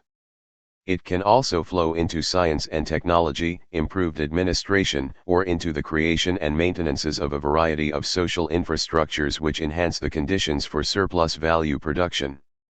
The temporal discipline down each of these paths is much relaxed because the turnover times are much longer. This explains how physical and social infrastructural provision can move way out ahead of the other mobilities if need be. Plenty of time is available for other forms of capital and labor power to catch up. Yet, in the long run, all these different forms of circulation have to relate to each other. Fictional relationships can be established via the credit system and through the standardization of all turnover times against the interest rate, see Chapter 9. This is money itself, seeking to impose a common discipline on the different paths it can take. But real value creation, as opposed to fictitious value movements, depends upon the continuity of all flows in relation to actual production. The different circulation processes must therefore flow into each other directly, in the manner portrayed in Figure 12.1. Each path has different temporal requirements and, by inference, spells out radically different opportunities for spatial movement. Yet the underlying unity of production and realization must be preserved, forcibly be crises if necessary. It is, we can conclude, this unity which, in the final analysis, subjects the divergent geographical mobilities within such a temporally disjointed system of flows to a common discipline. Figure 12.1 The paths of capital flow. 1. Complementarity. Disaggregation of the circulation process into many seemingly independent systems creates tensions within the unity of production and realization. But it also admirably adapts capitalism to the task of shaping spatial organization and flows to long-run aggregative requirements. Different kinds of capital can move so as to complement each other in the search for a new spatial order. If capital cannot penetrate spatial barriers in one guise, it may readily do so in another. Here the movement of money capital may pioneer the way, there it may be merchants bearing commodities. Even laborers, seeking freedom at some frontier, can play a role. The transformation of spatial configurations occurs through the continuous leapfrogging of different kinds of capital and labor power blessed with very different powers of mobility. And there is, in this, no danger provided that complementarity is achieved within a requisite time span. As conditions change, however, so different kinds of capital tend to take on a leading role. The movement of commodities and gold, once the cutting edge of the internationalization of capital, was steadily supplanted during the late 19th century by the movement of money capital as credit, a shift that testified to the growing sophistication of credit arrangements as well as to the rise of finance capital, of whatever sort, as the ministering angel of economic imperialism. The interventions of fictitious capital and the state also tended more and more to liberate production capital from the tighter constraints which it had previously experienced. Direct investment became more feasible, accompanied, of course, by the rise of new organizational forms such as the multinational corporation to ensure the complementarity of money, commodity, production, and labor movements. The relative significance of merchants, financiers, industrialists, and laborers, in the transformation of spatial configurations has varied in the course of the history of capitalism. Investment in physical and social infrastructures calls for some special consideration. Released from the strict constraints of socially necessary turnover time, much longer leads and lags are possible here. Whether such possibilities will be realized and with what effects depends upon certain conditions. There must be surplus capital and a form of organization, usually the state but sometimes a powerful group of financiers, capable of centralizing the surplus capital, putting it into the creation of certain use values, and waiting several years before reaping any reward. This also implies a conscious recognition and anticipation of capitalism's future needs. Conversely, it is also possible to see such investments as the cutting edge of future capital flows and therefore as the principal instrument of geographical transformation, structuring future labor. It is, however, a peculiarly exposed cutting edge, a necessary rather than sufficient condition for future geographical configurations of capital flows. Production, labor power, and commerce do not necessarily follow the paths beaten out by infrastructural investments. In which case, of course, such investments are effectively devalued. This brings us to the edge of some very interesting theoretical insights and historical controversies. While merchant capitalists can trade pretty much wherever and how they want, even engaging in barter if they have to, capitalist production is far more demanding with respect to infrastructural requirements. Geographical expansion entails the prior establishment of property rights, law, administration, and basic physical infrastructures such as transportation. Most important of all, the commodity character of labor power has to be assured. In all of this, the agency of the state is vital. And it must necessarily move out ahead of production. But the productivity of state expenditures of this sort cannot be guaranteed. The creation of favorable physical and social conditions may lure other forms of capital into complementary configurations of investment which more than pay back the initial outlay. Or the state may try to force other elements of capital and labor to conform in order to guarantee the productivity of its own investments. But the risk of devaluation always looms large. The political history of colonialism and imperialism provides an interesting illustration of the problem. Military conquest establishes state control. Surveyors establish private property in land, the laborer can then be excluded from the land by rent, transport, and communications links are built, legal systems, conducive to exchange, of course, are established, and pre-capitalist populations proletarianized and disciplined, by force and repression, if necessary, but also through law, education, missionary activity, and the like. All of this costs vast sums of money. Beneath its surface ideological justifications, therefore, the politics of capitalist imperialism amount to a vast, long-run speculative investment which may or may not pay off. The debate over how much capitalists benefited from imperialism is really a debate over whether this investment paid off or was effectively devalued. The destruction wrought on pre-capitalist populations and the high rate of exploitation achieved does not guarantee that colonial ventures were paying propositions. Nor does their failure prove that they were set in motion out of some benevolent attempt to bring enlightenment and development to backward regions of the world. They were simply caught up in the capitalist dynamic of accumulation and devaluation. The investments were, in short, necessary but not sufficient conditions for the perpetuation of accumulation. 23. The dynamic is not, however, without its pattern.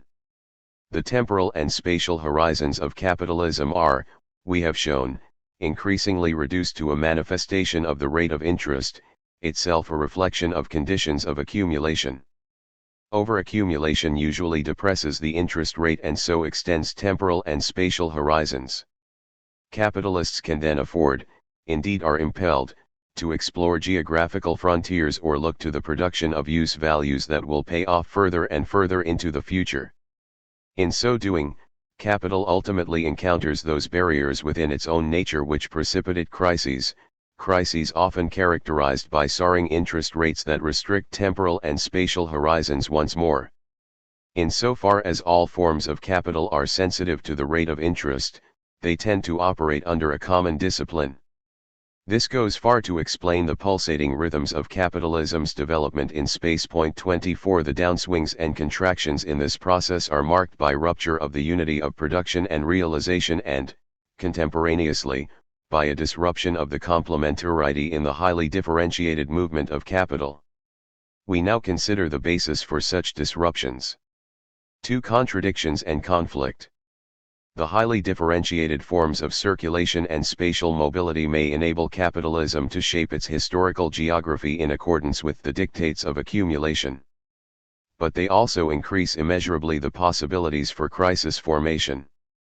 The separation of sales and purchases in time and space, recall, forms the basis for Marx's attack on Say's law, see Chapter 3.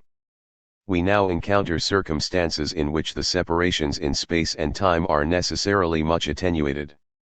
To the degree that complementarity between the different circulation processes is more difficult to ensure, the possibilities for crisis formation proliferate. We here seek a purely technical basis for understanding spatial aspects to crisis formation. Devaluation is, we saw in Chapter 3, a normal facet of circulation.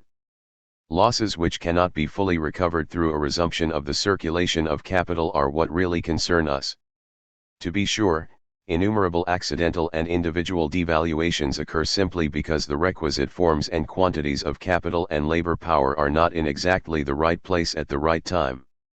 Miscalculation, lack of foresight, poor information, unreliable transport systems, etc., typically lie behind such devaluations.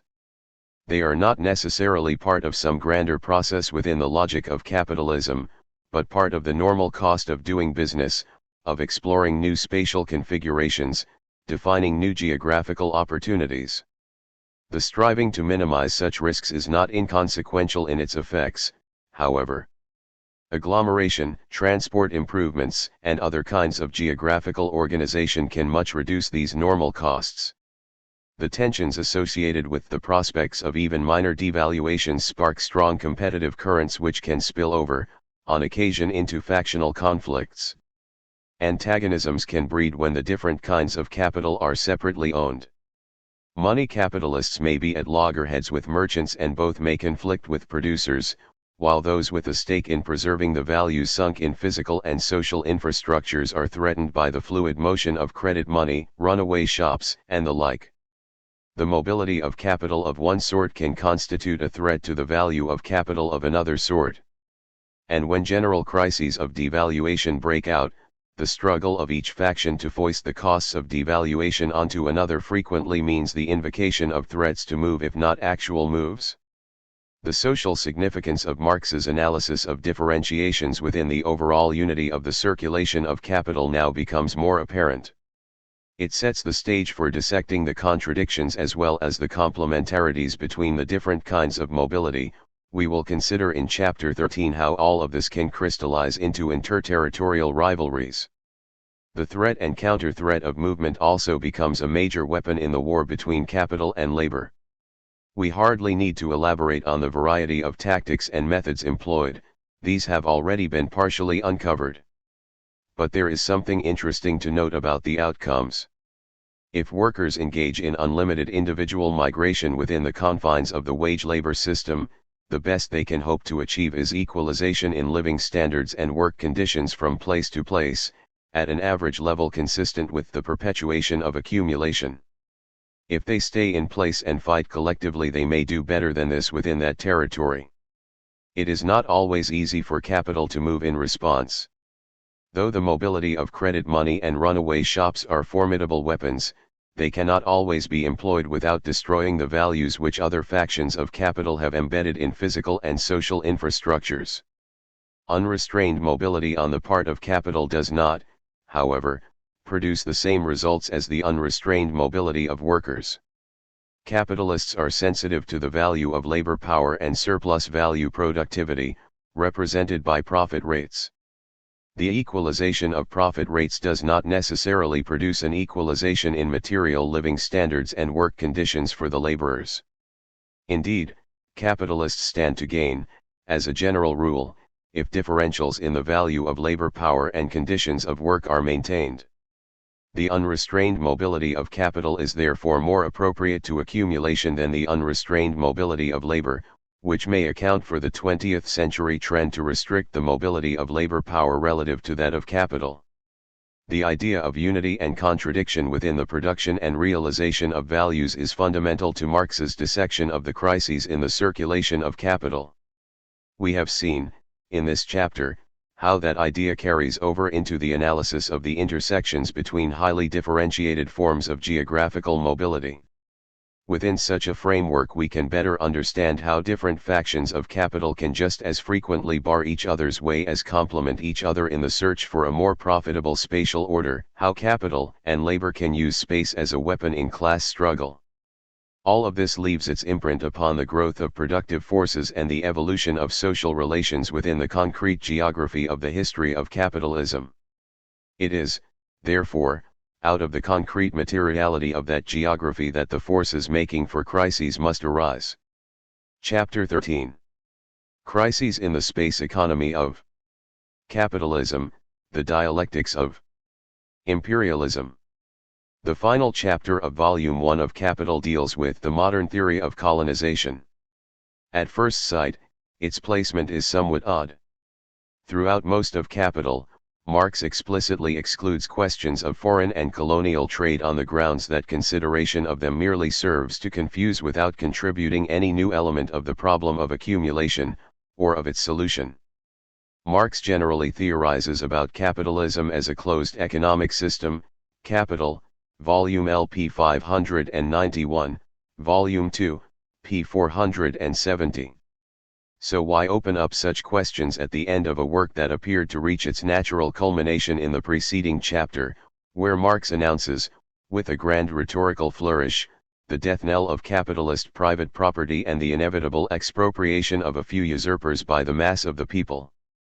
Marx's overt purpose in the chapter is to expose the contradictions in the bourgeois account of primitive accumulation and so to reaffirm the coherence of his own analysis.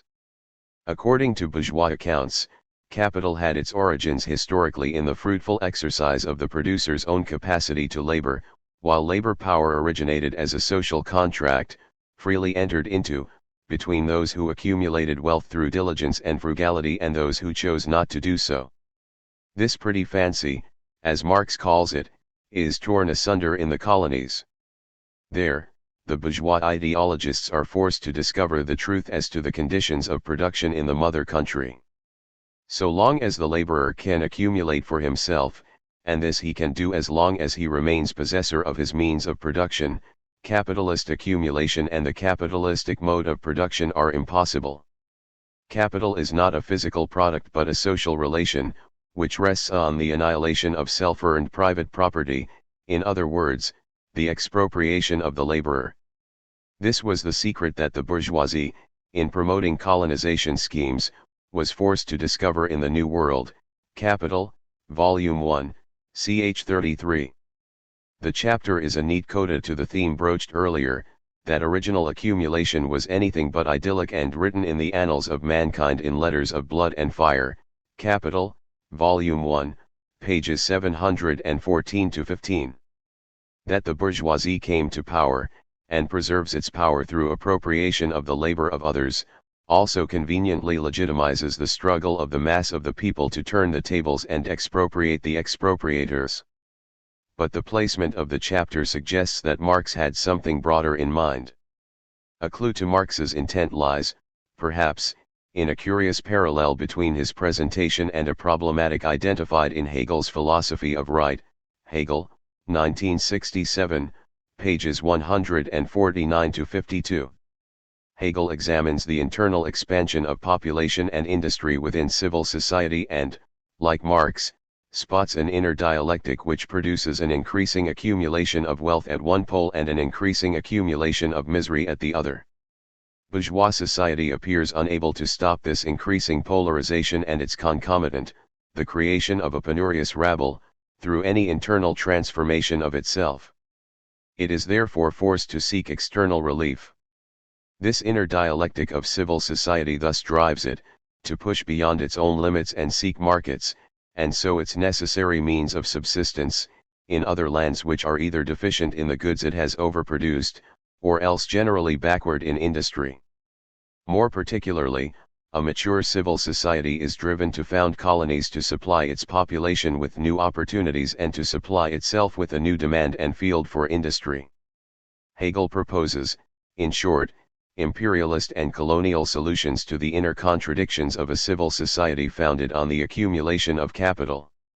Somewhat uncharacteristically, Hegel leaves open the exact relation between the processes of inner and outer transformation and fails to indicate whether or not civil society can permanently resolve its internal problems through spatial expansion. Point 1 Intended or not, this is the open question that Marx's chapter on colonization addresses. The outer transformation can supply new markets and new fields for industry only at the price of recreating capitalist relations of private property and a capacity to appropriate the surplus labor of others. The conditions that gave rise to the problems in the first place are simply replicated anew. Marx draws the same conclusion with respect to the expansion of foreign trade. Its increase merely transfers the contradictions to a wider sphere and gives them greater latitude. Capital, Volume 2, p. 408. There is, in the long run, no outer resolution to the internal contradictions of capitalism. The only solution is an internal transformation that forcibly weans society away from accumulation for accumulation's sake and looks to mobilize natural and human capacities in quest of the freedom which begins only when the realm of necessity is left behind. Capital, Volume 3, p. 820. Given Marx's penchant for jesting with Hegel's ghost, it is difficult to believe he did not have all of this in mind in closing out his only major finished published work in this way. Point 2 His logic, as usual, is impeccable, and his critique of bourgeois ideology devastating. Yet the chapter does not entirely resolve the issue. It merely affirms that outer transformations entail first the formal and then the real subjugation of labor to capital wherever capital moves to. The outer limit to this process lies at the point where every person in every nook and cranny of the world is caught within the orbit of capital. Until that limit is reached, outer resolutions to the inner contradictions of capitalism appear entirely feasible. Marx comes close to admitting as much in his brief remarks on the role of foreign trade in counteracting the supposed law of falling profits. Foreign trade, and the export of capital, can certainly increase the rate of profit in a variety of ways. But insofar as this means an expansion of the scale of production at home, which in turn hastens the process of accumulation, it merely ends up exacerbating those processes that gave rise to the falling rate of profit in the first place. What looks like a solution turns into its opposite in the long run. But Marx is also forced to conclude that the law of falling profits acts only as a tendency, and that it is only under certain circumstances and only after long periods that its effects become strikingly pronounced. Capital, Volume 3, pages 237-9. So what are these circumstances and how long is the long run? Marx's final chapter, evidently intended as a subtle response to Hegel, ends up posing the question anew. The role of imperialism and colonialism, of geographical expansion and territorial domination, in the overall stabilization of capitalism is unresolved in Marxian theory. Indeed, it continues to be the focus of intense controversy and often bitter debate. Point 3 A comprehensive and irrefutable answer to the problem Hegel so neatly posed so many years ago has yet to be constructed. Is there, then, a spatial fix to capital's problems? And if not, what role does geography play in the processes of crisis formation and resolution? Uneven geographical development. Capitalism does not develop upon a flat plane surface endowed with ubiquitous raw materials and homogeneous labor supply with equal transport facility in all directions. It is inserted, grows, and spreads within a richly variegated geographical environment which encompasses great diversity in the munificence of nature and in labor productivity, which is a gift, not of nature, but of a history embracing thousands of centuries. Capital, Volume 1, pages 512-14. The forces unleashed under capitalism attack, erode, dissolve and transform much of the pre-capitalist economy and culture. Commodity and money exchanges, the formation of wage labor through primitive accumulation, massive labor migrations, the rise of a distinctly capitalist form of the labor process and, finally, the integrating motion of the circulation of capital as a whole, drive beyond national barriers and prejudices as much as beyond nature worship, as well as all traditional, confined, complacent, encrusted satisfactions of present needs, and reproduction of old ways of life. Capitalism is destructive towards all of this, and constantly revolutionizes it, tearing down all the barriers which hem in the development of the forces of production, the expansion of needs, the all-sided development of production, and the exploitation and exchange of natural and mental forces. Grundrisse, p. 410. But capitalism also encounters barriers within its own nature, which force it to produce new forms of geographical differentiation. The different forms of geographical mobility described in Chapter 12 interact in the context of accumulation and so build, fragment and carve out spatial configurations in the distribution of productive forces and generate similar differentiations in social relations, institutional arrangements, and so on. In so doing, capitalism frequently supports the creation of new distinctions in old guises. Pre-capitalist prejudices, cultures and institutions are revolutionized only in the sense that they are given new functions and meanings rather than being destroyed. This is as true of prejudices like racism, sexism, and tribalism as it is of institutions like the church and the law. Geographical differentiations then frequently appear to be what they truly are not, mere historical residuals rather than actively reconstituted features within the capitalist mode of production. It is important to recognize, then, that the territorial and regional coherence that it is at least partially discernible within capitalism is actively produced rather than passively received as a concession to nature or history. The coherence, such as it is, arises out of the conversion of temporal into spatial restraints to accumulation. Surplus value must be produced and realized within a certain time span. If time is needed to overcome space, surplus value must also be produced and realized within a certain geographical domain. Follow that idea through for a moment and the basis for uneven geographical development under capitalism becomes more readily apparent. If surplus value has to be produced and realized within a closed region, then the technology of production, structures of distribution, modes and forms of consumption, the value, quantities and qualities of labor power, as well as all necessary physical and social infrastructures must all be consistent with each other within that region. Each change in the labor process would have to be matched by changes in distribution, consumption, etc. If a stable basis for accumulation is to be maintained. 4 Each region would tend to evolve a law of value unto itself, associated with particular material living standards, forms of the labor process, institutional and infrastructural arrangements, etc.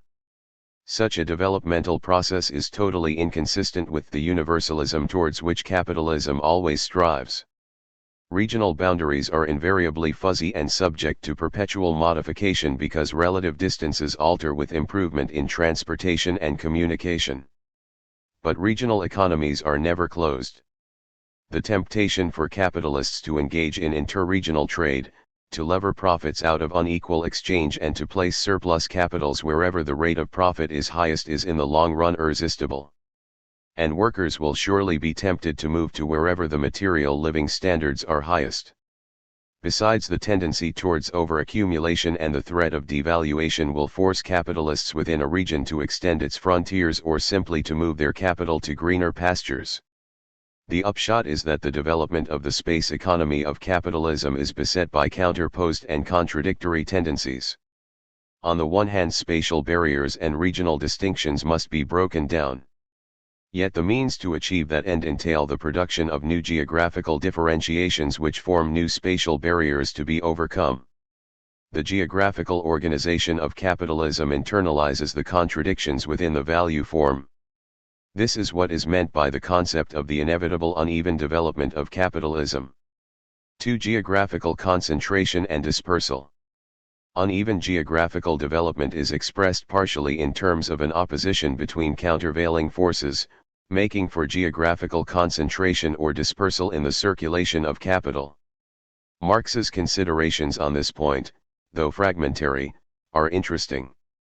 He is primarily preoccupied in capital, for example, with explaining the incredible concentration of productive forces in urban centers and in correlated changes in social relations of production and living.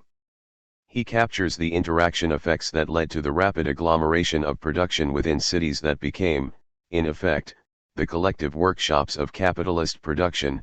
Capital, Volume 1, p. 352, Grundriss, p. 587. He also shows how the forces making for agglomeration can build cumulatively upon each other, drawing new transport investments and consumer goods industries to already established locations. Capital, Volume 2, pages 250-1. All of this requires an increasing concentration and expansion of the proletariat in large urban centers, which means either radical changes in the social conditions of reproduction of labor power within urban centers, or the constant absorption of primitive and physically uncorrupted elements from the country. Capital, Volume 1, pages 269,488,581, 642. The emergence of a floating industrial reserve army in the main urban centers is, furthermore, a necessary condition for sustained accumulation. The crowding together of laborers in the midst of an accumulation of misery, agony of toil, slavery, ignorance, brutality, mental degradation, all exacerbated by various secondary forms of the exploitation, such as rent on housing, became the hallmark of the capitalist form of industrialism. The accumulation of capital and misery go hand in hand, concentrated in space. These tendencies towards agglomeration obviously encounter both physical and social limits. Congestion costs, increasing rigidity in the use of physical infrastructures, rising rents and sheer lack of space more than offset agglomeration economies. Concentrations of misery form a breeding ground for class consciousness and social unrest. Spatial dispersal begins to look increasingly attractive. We here invoke all of those forces at work under capitalism that tend to produce a constantly widening sphere of circulation, to integrate the world into a single system characterized by an international territorial division of labor. The mobility of credit money and the tendency to eliminate spatial barriers become the key to understanding the rapid dispersal of the circulation of capital across the face of the earth. The prospects of high profits lure capitalists to search and explore in all directions. Capital, Volume 3, p. 256. Accumulation spreads its net in ever-widening circles across the world, ultimately enmeshing everyone and everything within the circulation process of capital. But dispersal also encounters powerful limiting constraints. The large quantities of capital embedded in the land itself, the social infrastructures that play such an important role in the reproduction of both capital and labor power, restrictions on the mobility of capital tied down in concrete labor processes, all tend to keep capital in place. And the provision of costly physical and social infrastructures is highly sensitive to economies of scale through concentration. Opposed tendencies towards geographical concentration and dispersal run up against each other. And there is no guarantee of a stable equilibrium between them. The forces making for agglomeration can easily build cumulatively upon each other and produce an excessive concentration inimical to further accumulation. The forces making for dispersal can likewise easily get out of hand. And revolutions in technology, in means of communication and transport, in the centralization and decentralization of capital, including the degree of vertical integration, in monetary and credit arrangements, in social and physical infrastructures materially affect the balance of forces at work.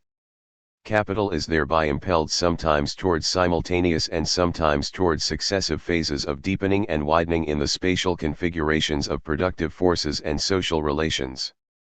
It is through such a theorization that we can better understand the accelerated development of the productive forces in one place and their relative retardation in another, the rapid transformation of social relations here and their relative rigidity there. Phenomena like urbanization and regional and international development find their natural place within the Marxian scheme of things. 5 But they are understood in terms of oppositions rather than simply one-sidedly. The antagonisms between town and country, between center and periphery, between development and the development of underdevelopment, are not accidental or exogenously imposed. They are the coherent product of diverse intersecting forces operating within the overall unity of the circulation process of capital. 3. The regionalization of class and factional struggle. That class struggle and factional conflict assume a spatial, often territorial, aspect under capitalism is undeniable. Phenomena of this sort are often explained away as the product of deep-seated human sentiments, loyalties to place, the land, community, and nation that spawn civic pride, regionalism, nationalism, etc. Or of equally deep-seated antipathies between human groups founded in race, language, religion, nationality, etc. But the preceding analysis allows us to explain the regionalization of class and factional struggle independently of such sentiments. I do not mean to imply by this that human sentiments play no role in interregional conflict, or that conflicts cannot autonomously arise on such bases. I simply want to assert that a material basis exists, within the circulation process of capital itself, for interregional manifestations of class and factional struggle. 6. The basis rests on that conflictual condition that arises because a portion of the total social capital has to be rendered immobile in order to give the remaining capital greater flexibility of movement. The value of capital, once it is locked into immobile physical and social infrastructures, has to be defended if it is not to be devalued. At the very minimum, this means securing the future labor that such investments anticipate by confining the circulation process of the remaining capital within a certain territory over a certain period of time. Some factions of capital are more committed to immobile investment than others. Land and property owners, developers, and builders, the local state and those who hold the mortgage debt have everything to gain from forging a local alliance to protect and promote local interests and to ward off the threat of localized, place-specific devaluation. Production capital which cannot easily move may support the alliance and be tempted to buy local labor peace and skills through compromises over wages and work conditions, thereby gaining the benefits of cooperation from labor and a rising effective demand for wage goods in local markets. Factions of labor that have, through struggle or historical accident, managed to create islands of privilege within a sea of exploitation may also rally to the cause of the alliance. Furthermore, if a local compromise between capital and labor is helpful to local accumulation, then the bourgeoisie as a whole may support it. The basis is laid for the rise of a territorially based alliance between various factions of capital, the local state and even whole classes, in defense of social reproduction processes, both accumulation and the reproduction of labor power, within a particular territory. The basis for the alliance rests, it must be stressed, on the need to make a certain portion of capital immobile in order to give the remainder freedom to move. The alliance typically engages in community boosterism and strives for community or national solidarity as means to defend the various factional and class interests.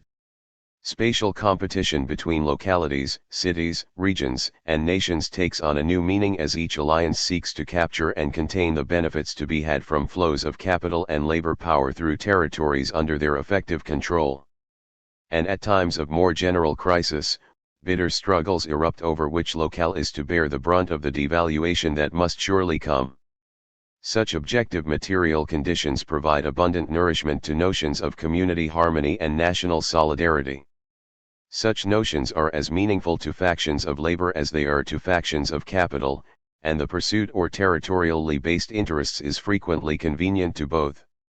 Capital can hope, thereby, to prevail through compromise over a geographically fragmented working class, but in so doing divides and weakens itself. Labor, for its part, may enhance its local position, but at the cost of dropping more revolutionary demands and opening up territorial divisions within its ranks. Global class struggle then dissolves into a variety of territorially based conflicts which support, sustain and in some cases even reconstitute all manner of local prejudices and encrusted traditions. The stability and coherence of each territorially based alliance is threatened, however, by powerful forces of disruption. Some factions of capital, money capitalists in particular, are more susceptible to the lure of high profits, and production capital can hardly afford to ignore the relative surplus value to be garnered from moves to superior locations. Factions of capital break from the local alliance and seek higher returns elsewhere. And while capital and labor may ally on certain issues, such as tariff barriers to cheap imports, and compromise on others, the antagonism between them never disappears. To the degree that class struggle sharpens, factions of capital may be increasingly tempted to flee the territory or to strike back at the organized power of labor through such means as open immigration policies. The coherency of the local alliance is always under challenge, both from within and without. Different factions of capital and labor power have different stakes within a territory depending upon the nature of the assets they own and the privileges they command. Some are more solid partners in a local alliance than others. But all factions feel some sense of tension between the virtues of local commitment and the temptation to move. Landowners, for example, might appear to be the natural backbone of any local alliance by virtue of the asset they hold. But if land is treated as a pure financial asset, then the speculative action of land companies can be as disruptive of a local alliance as anything else. At the other end of the spectrum, we find money capitalists beset by similar dilemmas even though the asset they control is highly mobile. If a powerful bank holds the mortgage debt on much of the infrastructural investment within a territory, then it undermines the quality of its own debt if it siphons off all surplus money capital and sends it to wherever the rate of profit is highest. In order to realize the value of the debt it already holds, the bank may be forced to make additional investments within a territory at a lower rate of profit than could be commanded elsewhere. The capitalists engaged in production likewise have a choice. They can improve their competitive position by supporting local infrastructural improvement through participation in a local alliance, or they can move to another place where conditions are known to be better. They can also use the threat of a move to blackmail concessions, tax breaks, for example, from more vulnerable partners. And labor is not immune from such pressures either. It may refrain from pushing its demands in revolutionary directions for fear of sparking capital flight, which will undermine the privileges it has already won. Class and factional struggle are not abrogated thereby. They simply assume a territorial aspect which operates jointly with other forms of struggle. In exactly the same way that the search for relative surplus value invokes technology and location jointly, so class and factional struggles necessarily unfold in space and time. The historical geography of capitalism is a social process which rests on the evolution of productive forces and social relations which exist as particular spatial configurations. Countervailing forces are at work which put the spatial mobility of capital and labor power into a tension-packed and contradiction-prone geography. Territorial-based conflicts then become part of the means whereby class struggle around accumulation and its contradictions search out new bases for, or alternatives to, accumulation. These new bases simultaneously embrace the creation of new spatial configurations as well as new labor processes. Territorial alliances and interterritorial conflicts are to be construed as active moments, rather than aberrations, within the general history of class struggle. For hierarchical arrangements and the internationalization of capital. The tensions between fixity and motion in the circulation of capital, between concentration and dispersal, between local commitment and global concerns, put immense strains upon the organizational capacities of capitalism. The history of capitalism has, as a consequence, been marked by continuous exploration and modification of organizational arrangements that can assuage and contain such tensions. The result has been the creation of nested hierarchical structures of organization which can link the local and particular with the achievement of abstract labor on the world stage. Crises are articulated, and class and factional struggles unfold within such organizational forms, while the forms themselves often require dramatic transformation in the face of crises of accumulation. We have already encountered an example of such a nested hierarchical structure. We showed in Chapter 9 that a hierarchy of monies of different qualities is necessary for accumulation to proceed. Only in this way can the local need for medium of circulation be related to the universal equivalent as a measure of value. Local and particular events, such as the creation of money through a credit transaction at a particular place and time, can be integrated into world monetary arrangements through the hierarchy of institutions within the monetary system. We also argued that contradictions exist within this hierarchical system, and that what happens at one level is not necessarily consistent with what ought to happen at another. The ultimate expression of crises, for example, is as a contradiction between the financial system and its monetary base. The preservation of the quality of money as a measure of value is a task that falls to the lot of those international institutions that occupy the commanding heights of the hierarchy. It follows that crises are invariably manifest as conflicts between various levels within this hierarchy of monetary arrangements. Other hierarchical forms of organization abound and exhibit similar tensions within themselves. Multinational firms, for example, have a global perspective but have to integrate with local circumstances in a variety of places. 7 They may rely heavily on patterns of local subcontracting and may therefore participate, to limited degree, in support of a local territorial alliance. The centralization of capital within their organization is invariably accompanied, see Chapter 5, by spatial decentralization, and that means some degree of local commitment and accountability, which goes along with the capacity to wield a great deal of local power by direct or indirect threats. The local integration of multinational firms makes the decision to stay put or close down a branch plant in a particular place a difficult one. And within the hierarchy of the multinational firm, what makes sense at one level does not necessarily make sense at another. The same dilemmas confront multinational merchant capital. Global strategies bridge the tension between local commitment and the struggle to appropriate surplus value wherever it can be had. While it always appears as if the power lies at the top of these hierarchical structures, it is production in particular locales that is always the ultimate source of that power. Multinational firms internalize the tensions between fixity and movement, between local commitment and global concerns. Their only advantage is that they can organize their occupation of space and the history of their own geography according to conscious plan. The only problem is that these plans are conceived in an environment of accumulation plagued by uncertainty and riddled with contradictions.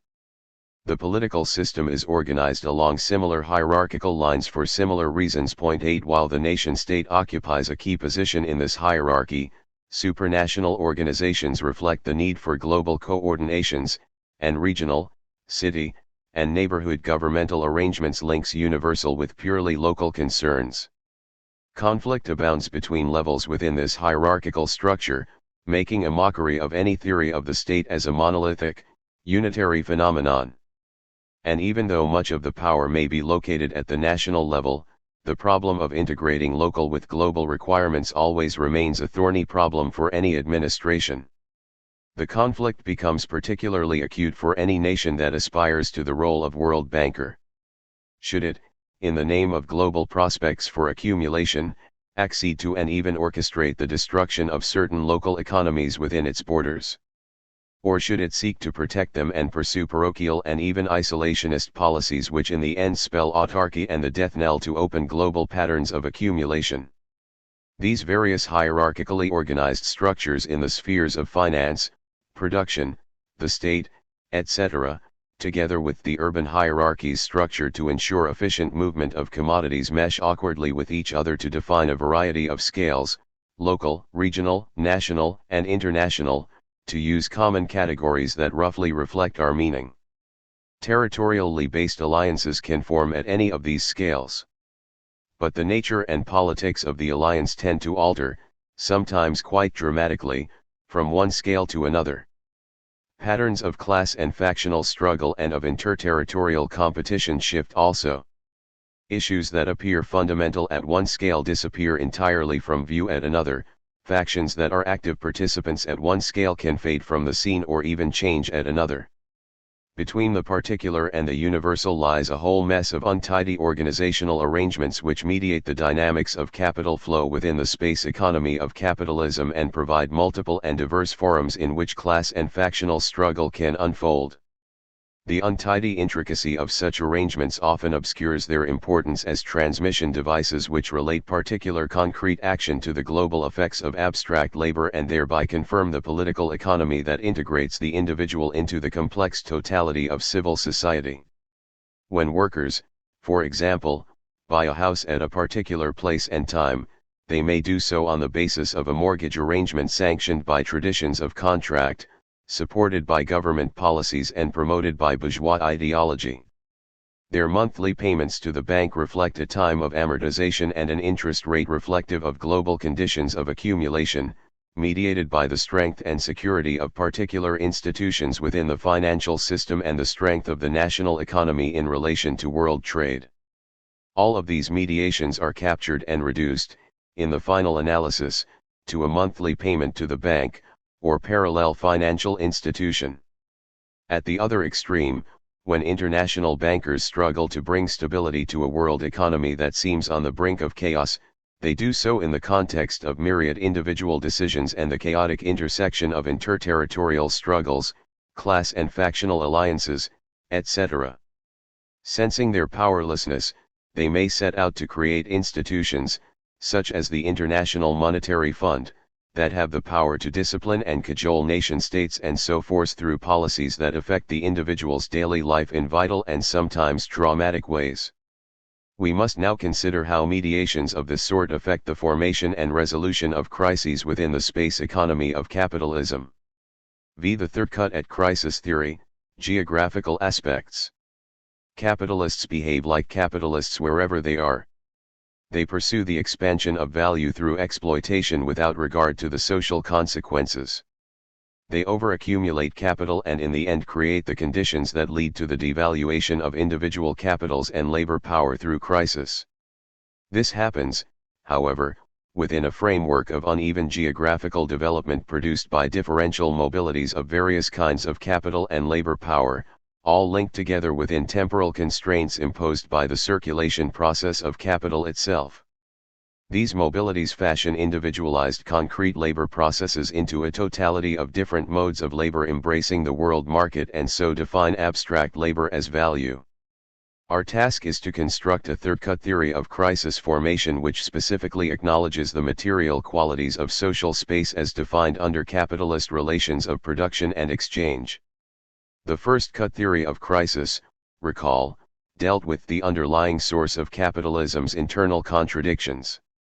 The second cut theory examined temporal dynamics as these are shaped and mediated through financial and monetary arrangements.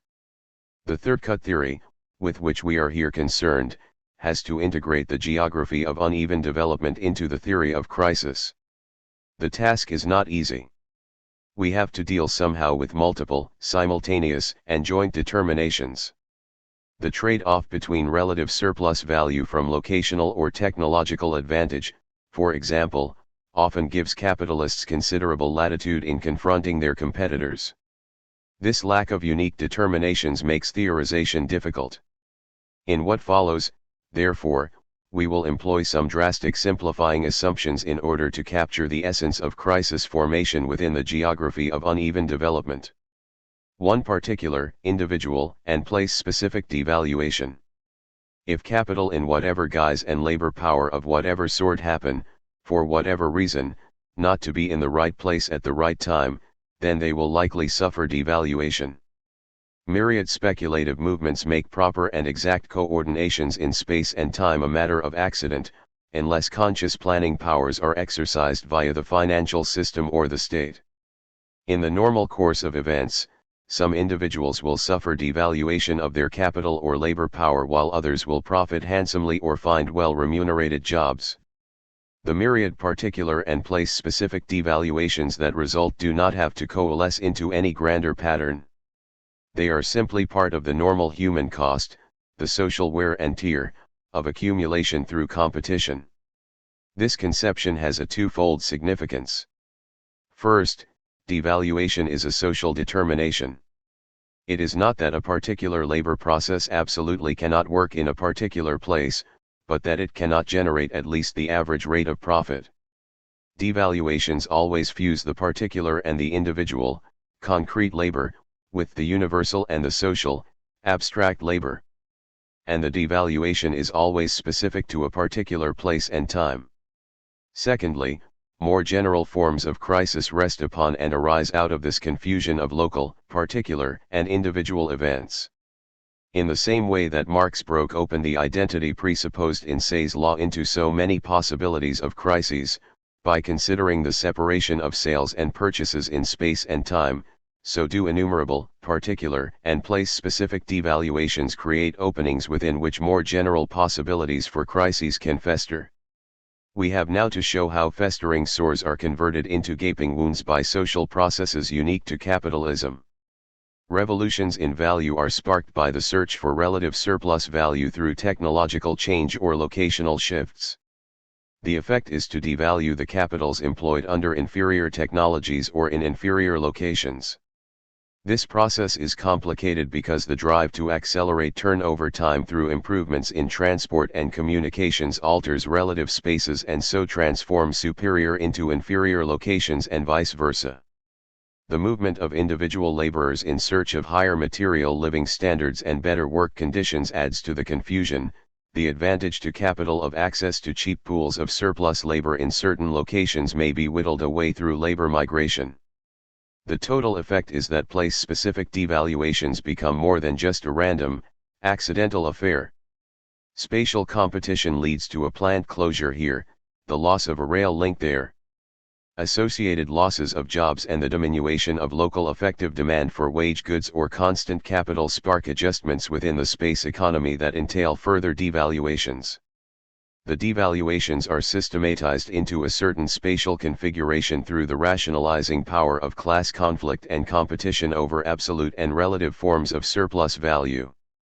The continuous restructuring of spatial configurations through revolutions in value must again be seen, however, as a normal feature of capitalist development. 9. 2. Crisis formation within regions. Overaccumulation stems from contradictions between the productive forces and social relations within the process of circulation of capital. These contradictions break the desired unity between the production and realization of surplus value. The unity can be restored only forcibly through crises of devaluation. Production and realization have to be accomplished within a given turnover time, however, and we earlier showed that this translates, under certain conditions, into production and realization of surplus value within the confines of a definite space.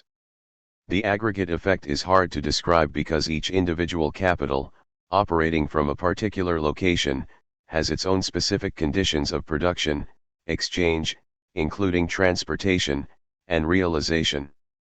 To simplify, we initially assume that all production and realization of interdependent capitals occurs within a closed region.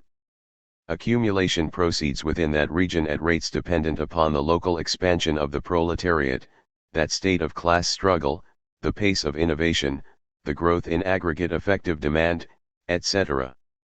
But since capitalists will be capitalists, overaccumulation is bound to arise. The threat of massive devaluation looms large and civil society appears destined to experience the social distress, disruption, and unrest that accompany the forcible restoration of conditions favorable to accumulation. This is, of course, exactly the kind of inner dialectic that forces society to seek relief through some sort of spatial fix. The frontiers of the region can be rolled back or relief gained by exports of money capital, commodities, or productive capacities or imports of fresh labor powers from other regions. The tendency towards overaccumulation within the region remains unchecked, but devaluation is avoided by successive and ever grander outer transformations. This process can presumably continue until all external possibilities are exhausted or because other regions resist being treated as mere convenient appendages. But as soon as a region opens its borders to flows of capital and labor, the value relations within the region begin to reflect the totality of different modes of labor embracing the world market. Value revolutions can equally well be imposed on the region from without. The competitive position of the region as a whole can be eroded because other regions have gone through the discomfort and tragedy of internal restructuring of their productive apparatus, social relations, distributive arrangements, and so on. The region, far from resolving its problems of overaccumulation through the creation of external relations, may be forced into even more savage devaluation through outside pressure. Interregional competition becomes the order of the day. And the relative strengths of different territorially based alliances become an important factor. Matters now become more than a little confused. The distinction between inner and outer transformations becomes hard to isolate. Regional boundaries, if they exist at all, are highly porous to capital and labor movements, local alliances are notoriously shaky on certain issues, and hierarchical forms of organization, operating at a variety of scales, offer different possibilities for coordination. The degree to which overaccumulation problems arising in one place can be relieved by further development or devaluation in another place depends upon the intersection of all manner of diverse and conflicting forces. But the upshot is that some regions boom while others decline. This need not augur a global crisis of capitalism, however. The different regional rhythms of accumulation may be but loosely coordinated because the coordinations rest on the variegated and often conflicting mobilities of different forms of capital and labor. 10 The timing of upturns and downturns in the accumulation cycle can then vary from one region to another with interesting interaction effects. The unity to the accumulation process presupposed in earlier versions of the crisis theory fragments into different regional rhythms that can just as easily compensate each other as build into some vast global crash. The very real possibility exists that the global pace of accumulation can be sustained through compensating oscillations within the parts. The geography of uneven development helps convert the crisis tendencies of capitalism into compensating regional configurations of rapid accumulation and devaluation. 3. Switching crises. The smooth switching of surpluses of capital and labor from one region to another create a pattern of compensating oscillations within the whole encounters strong barriers. Frontiers may become closed, pre-capitalist societies may resist primitive accumulation, revolutionary movements may spring up, and so on. But barriers also arise out of the whole contradictory logic of capital accumulation itself. We now consider these more carefully. The more open the world is to geographical restructuring, the more easily temporary resolutions to problems of overaccumulation can be found. Geographical expansion, like increase of population, see above, p. 163, provides a strong basis for sustained accumulation. Crises are reduced to minor switching crises as flows and capital and labor switch from one region to another, or even reverse themselves, and spark regional devaluations, which can sometimes be intense, as well as major adjustments in the spatial structures, such as the transport system, designed to facilitate spatial flows. The problem, of course, is that the more capitalism develops, the more it tends to succumb to forces making for geographical inertia. We here encounter a version of that contradiction that Marx described as the domination of dead over living labor. The circulation of capital is increasingly imprisoned within immobile physical and social infrastructures which are crafted to support certain kinds of production, certain kinds of labor processes, distributional arrangements, consumption patterns, and so on. Increasing quantities of fixed capital and longer turnover times on production check uninhibited mobility. The growth of productive forces, in short, acts as a barrier to rapid geographical restructuring in exactly the same way as it hinders the dynamic of future accumulation by the imposition of the dead weight of past investments. Territorial alliances, which often became increasingly powerful and more deeply entrenched, arise to protect and enhance the value of capital already committed within the region. All of these forces interlock, strengthen the trend towards geographical inertia and so prevent rapid restructurings in the space economy of capitalism.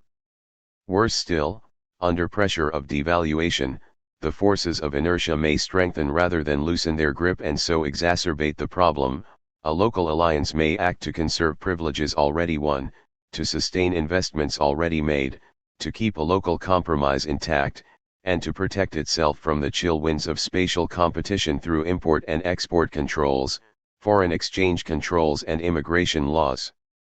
New spatial configurations cannot be achieved because regional devaluations are not allowed to run their course. The uneven geographical development of capitalism then assumes a form that is totally inconsistent with sustained accumulation either within the region or on a global scale. The more the forces of geographical inertia prevail, the deeper will the aggregate crises of capitalism become and the more savage will switching crises have to be to restore the disturbed equilibrium. Local alliances will have to be dramatically reorganized, the rise of fascism being the most horrible example. Technological mixes suddenly altered, incurring massive devaluation of old plant, physical and social infrastructures totally reconstituted, often through a crisis in state expenditures, and the space economy of capitalist production, distribution, and consumption totally transformed. The cost of devaluation to both individual capitalists and laborers becomes substantial. Capitalism reaps the savage harvest of its own internal contradictions. But savage though such switching crises can be, the total restructuring of the space economy of capitalism on a global scale still holds out the prospect for a restoration of equilibrium through a reorganization of the regional parts. The contradictions of capitalism are still contained within the global structures of uneven geographical development. For building new arrangements to coordinate spatial integration and geographical uneven development. Not all forms of geographical uneven development and spatial expansion diminish problems of overaccumulation.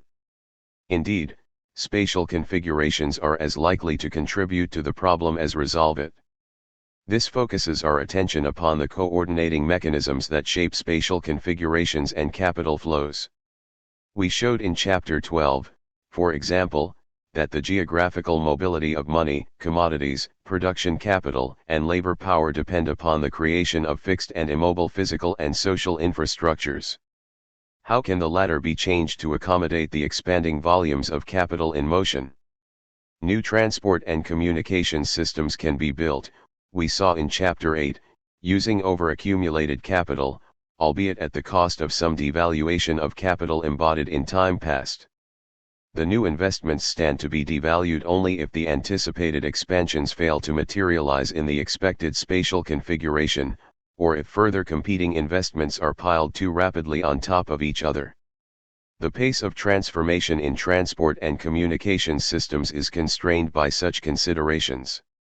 They cannot necessarily expand fast enough to accommodate the needs of continuously accelerating quantities of commodity movement into new regions. The fixed spatial structures required to overcome space themselves become the spatial barriers to be overcome. The same observation applies to those social and organizational infrastructural arrangements which, we earlier saw, tend to exhibit a nested hierarchical structure, characterized by all kinds of untidy overlaps and discontinuities, but which can link the local and particular with the global and universal aspects of labor under capitalism. Indeed, much of the seeming untidiness of these arrangements reflects the fact that they are continuously in process of transformation. The dramatic increase in the volume of world trade and capital flow put immense pressure upon the international monetary and financial system, for example. Whole new levels have been created within the hierarchy, central banks and international monetary institutions, and new power relations between the levels have come into being. Multinational companies have similarly fumbled towards new forms of organization to cope with continuously changing circumstances. Political and administrative systems are likewise always under pressure to opt. Such hierarchical structures do not instantaneously adapt to capitalism's needs, however. To begin with, each set of institutions adjusts in the light of the particular interests of those that run them as well as in response to external pressure. Multinational corporations act to secure access to raw materials, markets, and labor power, seek to cover space and exclude competition, and are as much interested in monopolization as they are in coordinating particular with global requirements. Once in a position to manage scarcity, they may simply organize international trade and even hold patterns of uneven geographical development in their own narrowly defined interest. They are likely to use their power to thieve, appropriate and cajole as much surplus value as possible from others. The same is true for bankers, at whatever level in the hierarchy, politicians, administrators, and so on. Appropriation of this sort disrupts the coordinations and may necessitate the creation of ever newer layers within the hierarchy to discipline the others. Even when not succumbing to pure venality, the managers within this hierarchical system possess enough power often to influence both the pace and direction of geographical expansion. This is particularly true of vast enterprises, the major financial institutions and the state, which has the nominal power to control flows of capital and labor power in accordance with the interests of the territorial alliance that rules it.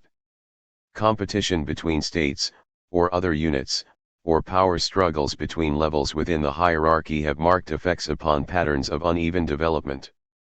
Furthermore, the hierarchical structures are not independent of each other.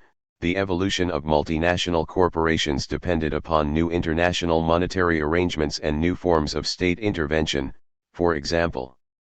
The integrations imply that power struggles over who is to exercise what coordinating function are endemic. And such power struggles are often fought out with total disregard for the needs of capitalism in general. But even if the abuses were not there, the underlying tension between fixity and mobility, which spawned the hierarchical arrangements in the first place, would remain unresolved. The stability of coordinating arrangements is, after all, a vital attribute in the face of perpetual and incoherent dynamism. At some point the tension between the two is bound to snap. At such points a crisis in the coordinating mechanisms ensues. The nested hierarchical structures have to be reorganized, rationalized, and reformed. New monetary systems, new political structures, new organizational forms for capital have to be brought into being. The birth pangs are often painful. But only in this way can institutional arrangements grown prolificate and fat be brought into tighter relation to the underlying requirements of accumulation. If the reforms turn out well, then coordinations that absorb over-accumulation through uneven geographical development at least appear possible. If they fail, then the uneven development that results exacerbates rather than resolves the difficulties. A global crisis ensues. The only solution is a total restructuring of the relations within the capitalist mode of production, including the hierarchical coordinating arrangements. 6. Building towards global crises. Uneven geographical development and expansion cannot possibly cure the internal contradictions to which capitalism is heir. The problems of capitalism cannot, therefore, be resolved through the instant magic of some spatial fix. Yet it is important to recognize that more general crises arise out of the chaos and confusion of local, particular events. They build upwards on the basis of concrete individual labor processes and market exchanges into global crises in the qualities of abstract labor, in the value form. The temporal and spatial constraints on turnover time ensure that a variety of regional differentiations are produced en route. Crises build, therefore, through uneven geographical development, coordinated through hierarchical organizational forms. And the same observation applies to the impacts of devaluation. They are always felt at particular places and times and are built into distinctive regional, sectoral and organizational configurations. The impacts can be spread and to some degree mitigated through switching of flows of capital and labor between sectors and regions, often simultaneously, or into a radical reconstruction of physical and social infrastructures. Global crises build up through the impact of less dramatic switching crises. Global crises form, then, as violent fusions of disconnected factors operating independently of one another yet correlated, theories of surplus value, PT3, P120. To explore this process of fusion more concretely, we adopt some rather drastic simplifying assumptions. Assume that the globe is divided into regional economies operating independently yet correlated. The regions are connected by flows of capital and labor power under the aegis of hierarchically structured organizational arrangements which are neutral as to their effects. Rhythms of accumulation vary from one region to another. The tendency towards overaccumulation and devaluation is, however, universal to all regions. Each region is therefore periodically forced to seek some transformation in its external relations which will alleviate the discomfort of crises of devaluation within itself. Marx was fully aware of the existence of such situations. He notes, for example, that under conditions of overaccumulation the English are forced to lend their capital to other countries in order to create a market for their commodities, that capital has to put on 7-league boots, break through spatial barriers, and so to reach a development of the productive forces which could only be achieved very slowly within its own limits. Theories of surplus value, PT3, P122, Grundriss, P416. Whether or not crises dissipate or build through such mechanisms becomes the problem to be solved. And the answers are as various as the means open to capitalists in one region to dispose of their overaccumulated capital in another. We take up each possibility in turn. 1. External markets and underconsumption. If overaccumulated capital in Britain is lent as means of payment to Argentina to buy up the excess commodities produced in Britain, then the relief to overaccumulation is at best short-lived and the general prospects for avoiding devaluation negligible. Pursuit of such a strategy assumes that the crises of capitalism, which are partially manifest as an apparent lack of effective demand, are entirely attributable to underconsumption. Marx is as firm in his rejection of the interregional version of this argument as he is of the original. All that happens, he suggests, is that the effects of overaccumulation proliferate over space during the credit-fueled phase of the upswing and are registered as a growing gap between the balance of trade and the balance of payments between regions. When the credit system collapses back onto its monetary basis, as Marx insists it must, then the sequence of events is modified by these interregional balances. He describes a typical sequence this way. The crisis may first break out in England, the country which advances most of the credit and takes the least, because the balance of payments, which must be settled immediately, is unfavorable, even though the general balance of trade is favorable. The crash in England, initiated and accompanied by a gold drain, settles England's balance of payments. Now comes the turn of some other country. The balance of payments is in times of crisis unfavorable to every nation, but always to each country in succession, as in volley firing. It then becomes evident that all these nations have simultaneously overexported, thus overproduced, and overimported, thus overtraded, that prices were inflated in all of them, and credit stretched too far. And the same breakdown takes place in all of them. The costs of devaluation are then forced back onto the initiating region by first shipping away precious metals, then selling consigned commodities at low prices, exporting commodities to dispose of them or obtain money advances on them at home, increasing the rate of interest, recalling credit, depreciating securities, disposing of foreign securities, attracting foreign capital for investment in these depreciated securities, and finally bankruptcy, which settles a mass of claims. Capital, Volume 3, pages 491 to 517. The sequence sounds dismally familiar. No prospect here, evidently, of a spatial fix to capitalism's contradictions. Yet the world is manifestly a complicated place, so that even here possibilities arise that can at least postpone the inevitability of crises. If, for example, Argentina has abundant gold reserves but England none, then excess commodities produced in the latter country can be paid for with specie.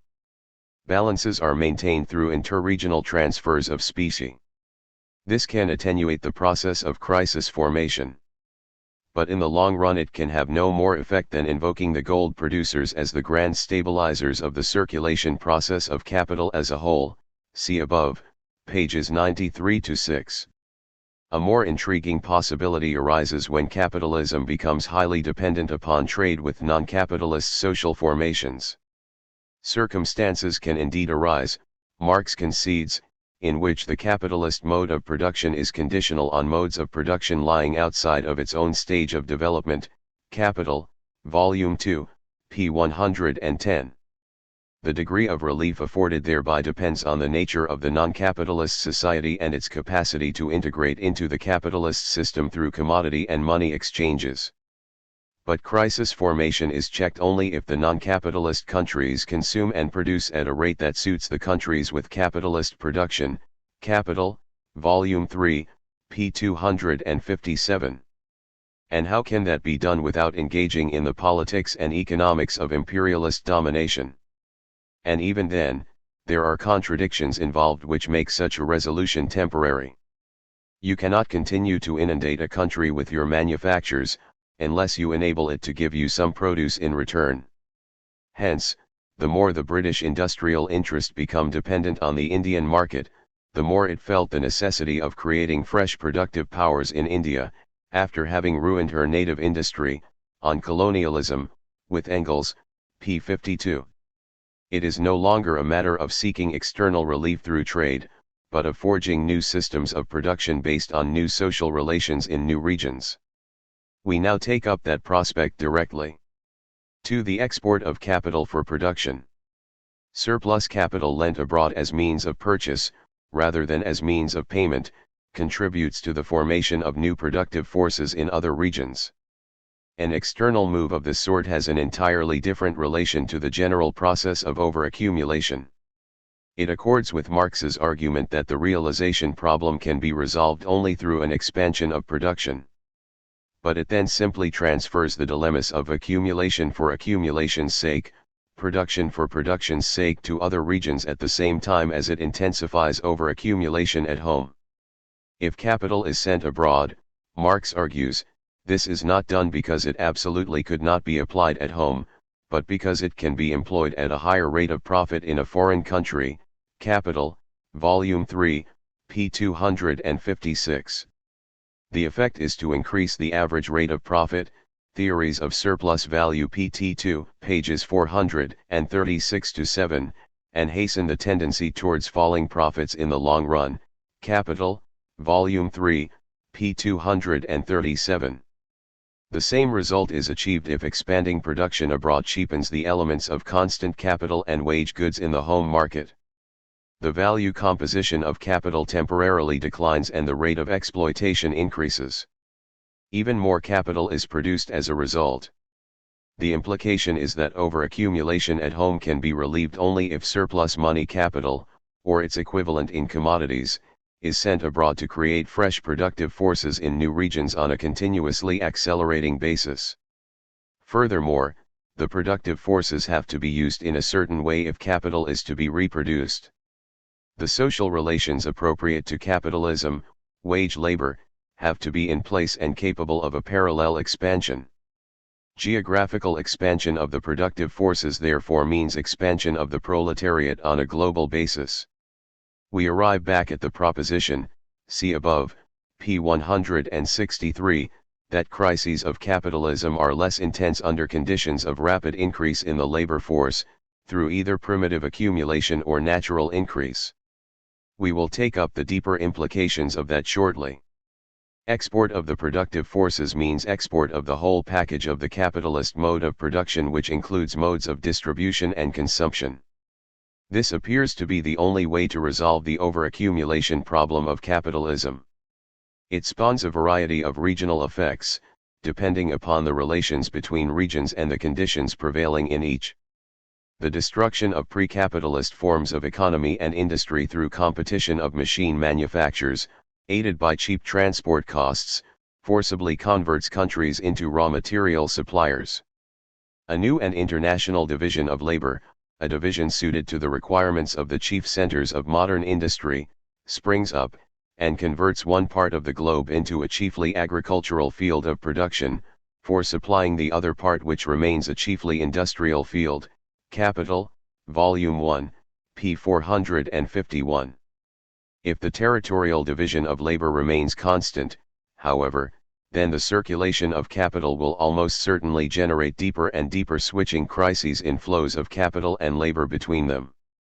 The only solution is a further transformation in the territorial division of labor based upon an intensification of the capitalist mode of production within the new region. Marx expected such a transformation in India. When you have introduced machinery into the locomotion of a country, which possesses iron and coals, you are unable to withhold it from its fabrication. The railways system will therefore become, in India, truly the forerunner of modern industry, which will dissolve the hereditary divisions of labor, upon which rest the Indian castes, those decisive impediments to Indian progress and Indian power.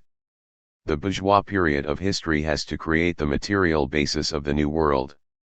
Bourgeois industry and commerce create these material conditions of a new world in the same way that geological revolutions have created the surface of the earth.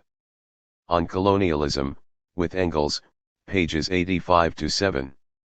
The anticipated transition was long delayed in India by a mixture of internal resistance to capitalist penetration and imperialist policies imposed by the British. The theoretical point, however, is that, if such transitions are blocked for whatever reasons, then the capacity of the home country to dispose of further overaccumulated capital is also in the long run blocked. The spatial fix is negated and global crises are inevitable.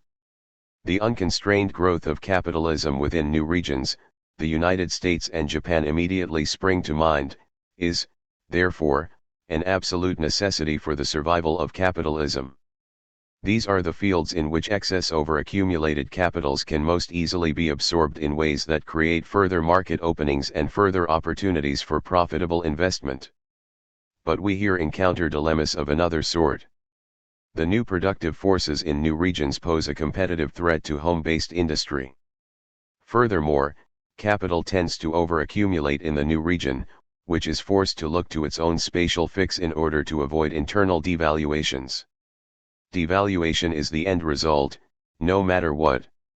The home country is faced with a catch-22. The unconstrained development of capitalism in new regions caused by capital exports brings devaluation at home through international competition.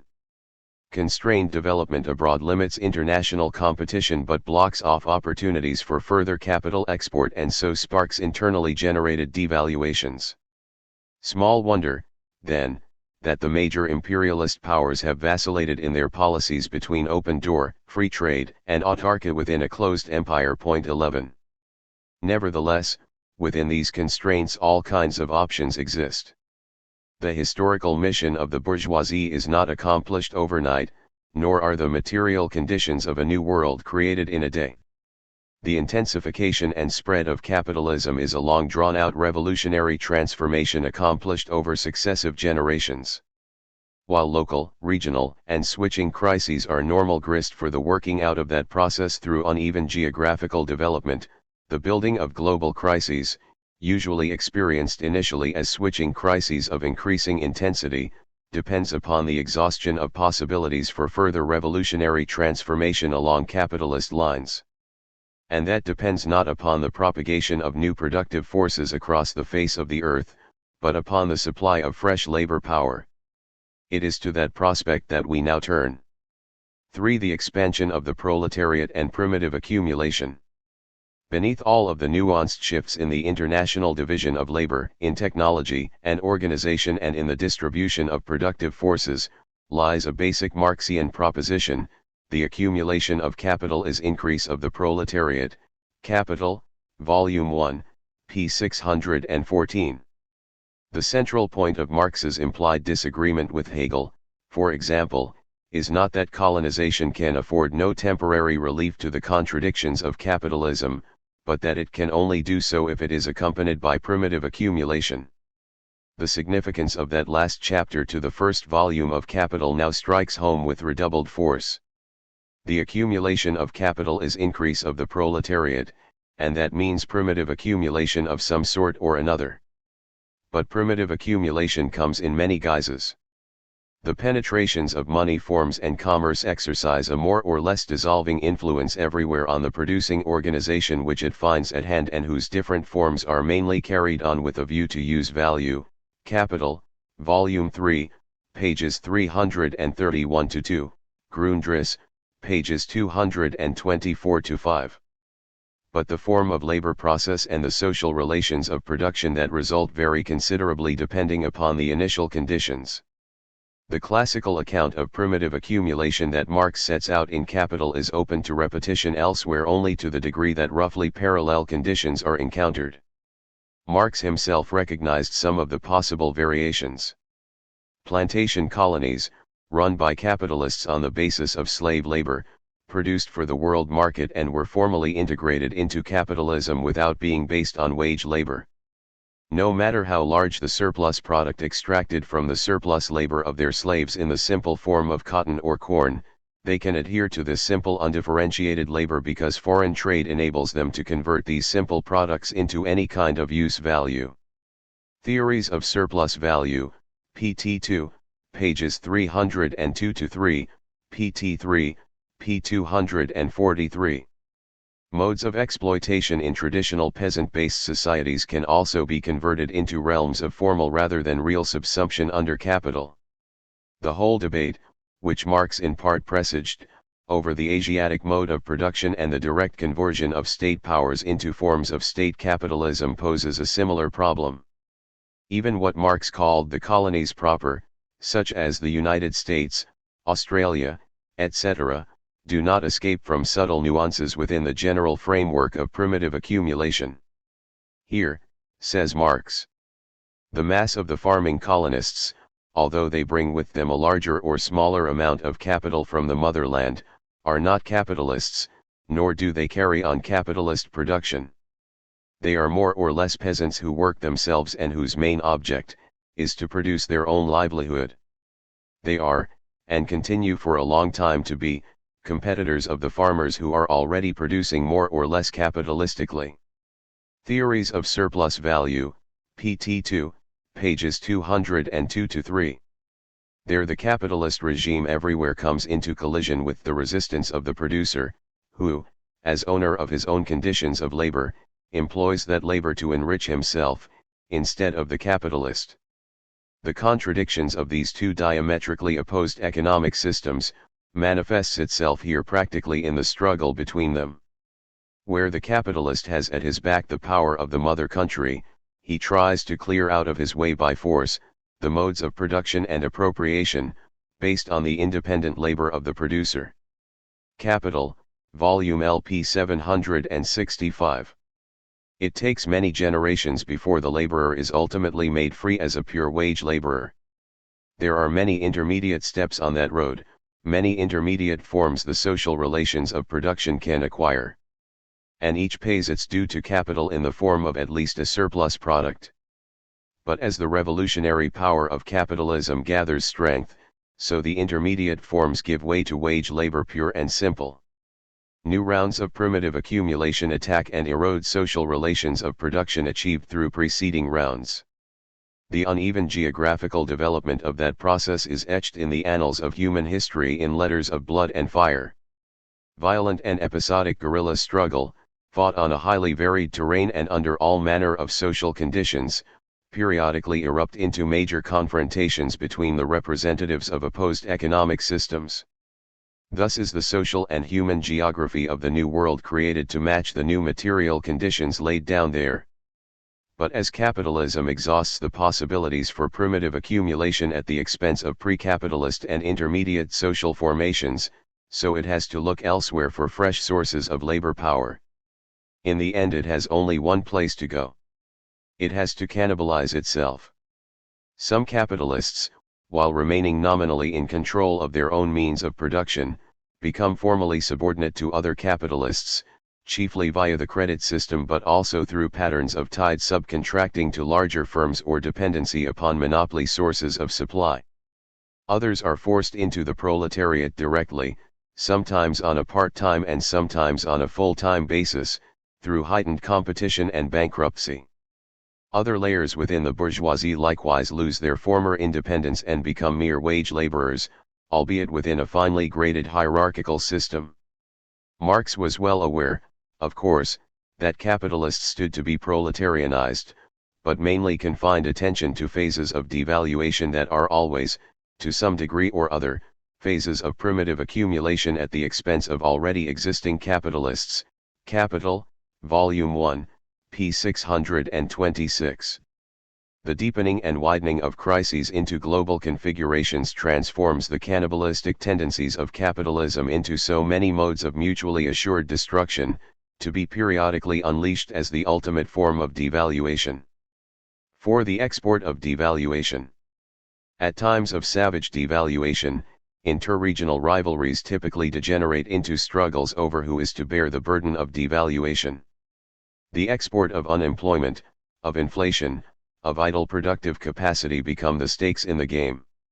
Trade wars, dumping, interest rate wars, restrictions on capital flow and foreign exchange, immigration policies, colonial conquest, the subjugation and domination of tributary economies, the forced reorganization of the division of labor within economic empires, and, finally, the physical destruction and forced devaluation of a rival's capital through war are some of the methods at hand. Each entails the aggressive manipulation of some aspect of economic, financial or state power. The politics of imperialism, the sense that the contradictions of capitalism can be cured through world domination by some omnipotent power, surges to the forefront. The ills of capitalism cannot so easily be contained. Yet the degeneration of economic into political struggles plays its part in the long-run stabilization of capitalism, provided enough capital is destroyed en route. Patriotism and nationalism have many functions in the contemporary world and may arise for diverse reasons, but they frequently provide a most convenient cover for the devaluation of both capital and labor. We will shortly return to this aspect of matters since it is, I believe, by far the most serious threat, not only to the survival of capitalism, which matters not a jot, but to the survival of the human race. 7. Imperialism. Marx never proposed a theory of imperialism. He presumably would have confronted the subject in proposed books on the state, foreign trade, and the world market, selected correspondence, with Engels, pages 112-13. In the absence of such works we are left to speculate as to how he might have integrated the themes of imperialism, writ so large in the history of capitalism, with the theory of accumulation. Studies of imperialism since Marx have contributed much to our understanding of history but have been hard put to ground their findings in Marx's own theoretical framework. The result has been the construction of not one theory of imperialism but a whole host of representations on the matter. Point 12. When directly grounded in Marx's thought at all, they tend to appeal to one or other aspect only, the quest for foreign markets, the export of surplus capitals, primitive accumulation, uneven geographical development or whatever, rather than to theory as a whole. In other cases they claim to go beyond Marx and to rectify omissions and supposed errors. Much of this literature is both powerful and persuasive. It constitutes a moving testimony to the depredations wrought in the name of human progress by a rapacious capitalism.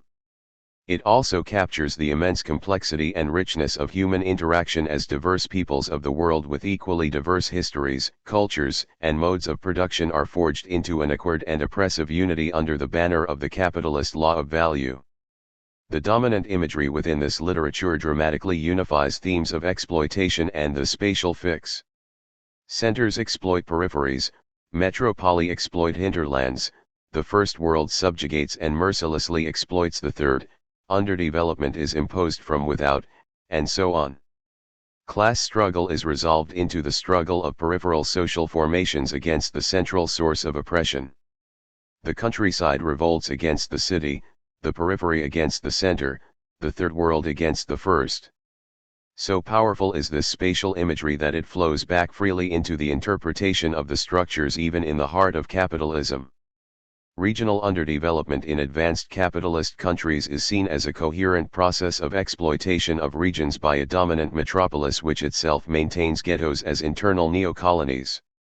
The language of capital appears to be displaced by an equally compelling imagery of exploitation of people in one place by those in another.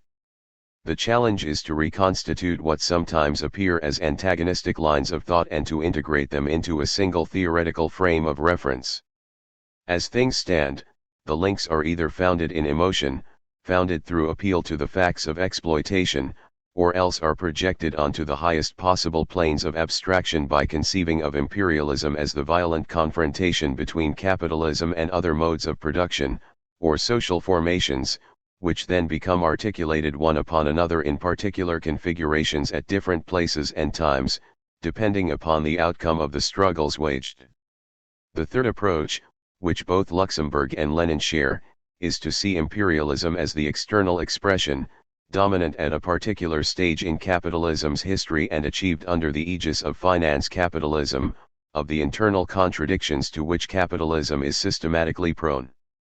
Such writers appeal directly to the idea of the spatial fix but explain Marx's neglect of the topic simply as a matter of history outdating the master.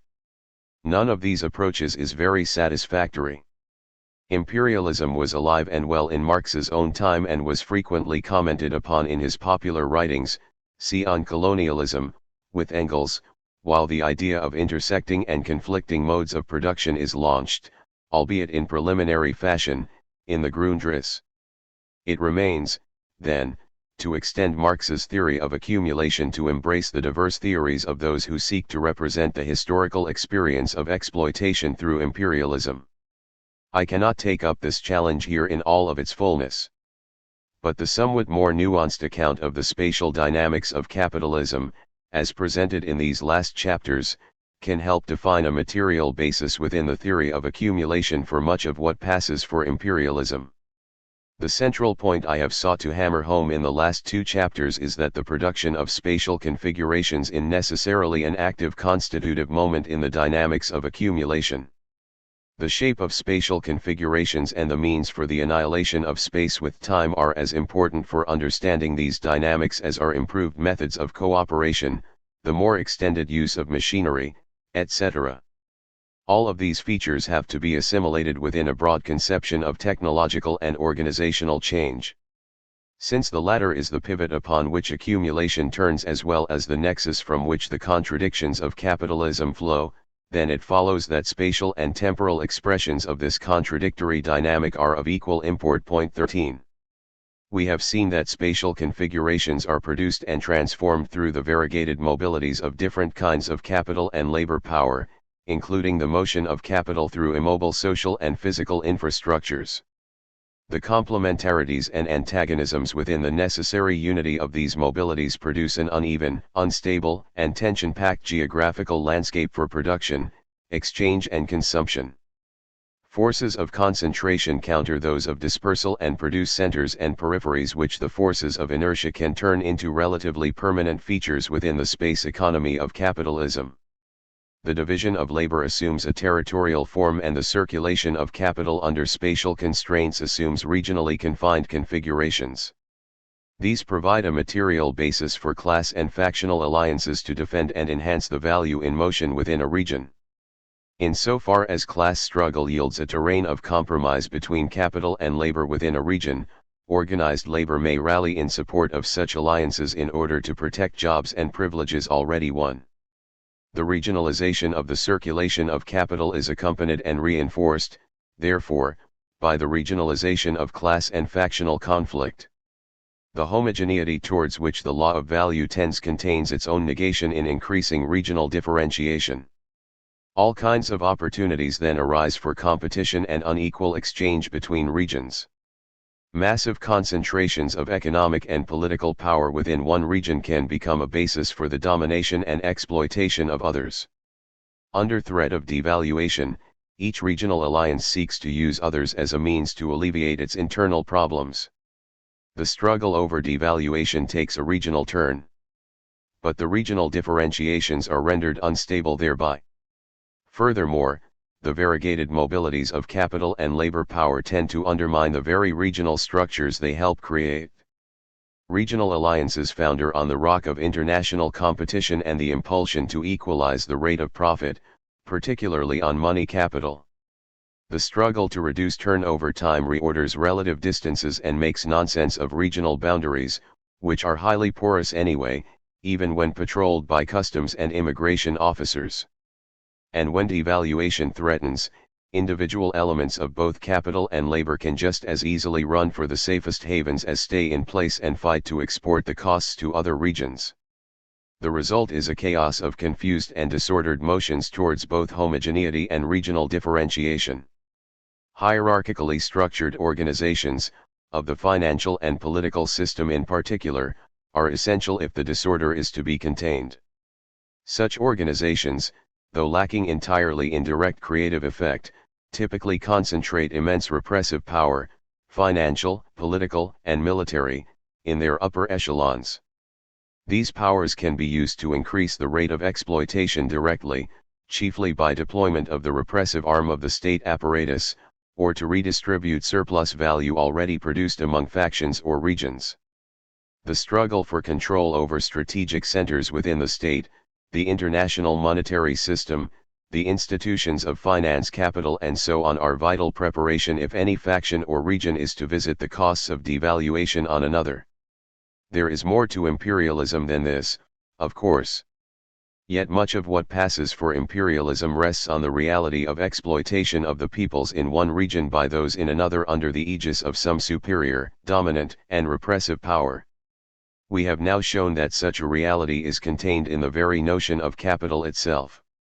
There is, then, a material basis for the perpetuation and reconstitution of traditional prejudices, of regional and national rivalries within an evolving framework of uneven geographical development. We can likewise understand the formation of alliances within regions, the struggle for control of hierarchically ordered institutions and periodic violent confrontations between nations and regions. To say, however, that there is a material basis within the circulation of capital for such phenomena is not to claim that everything there is can be so understood.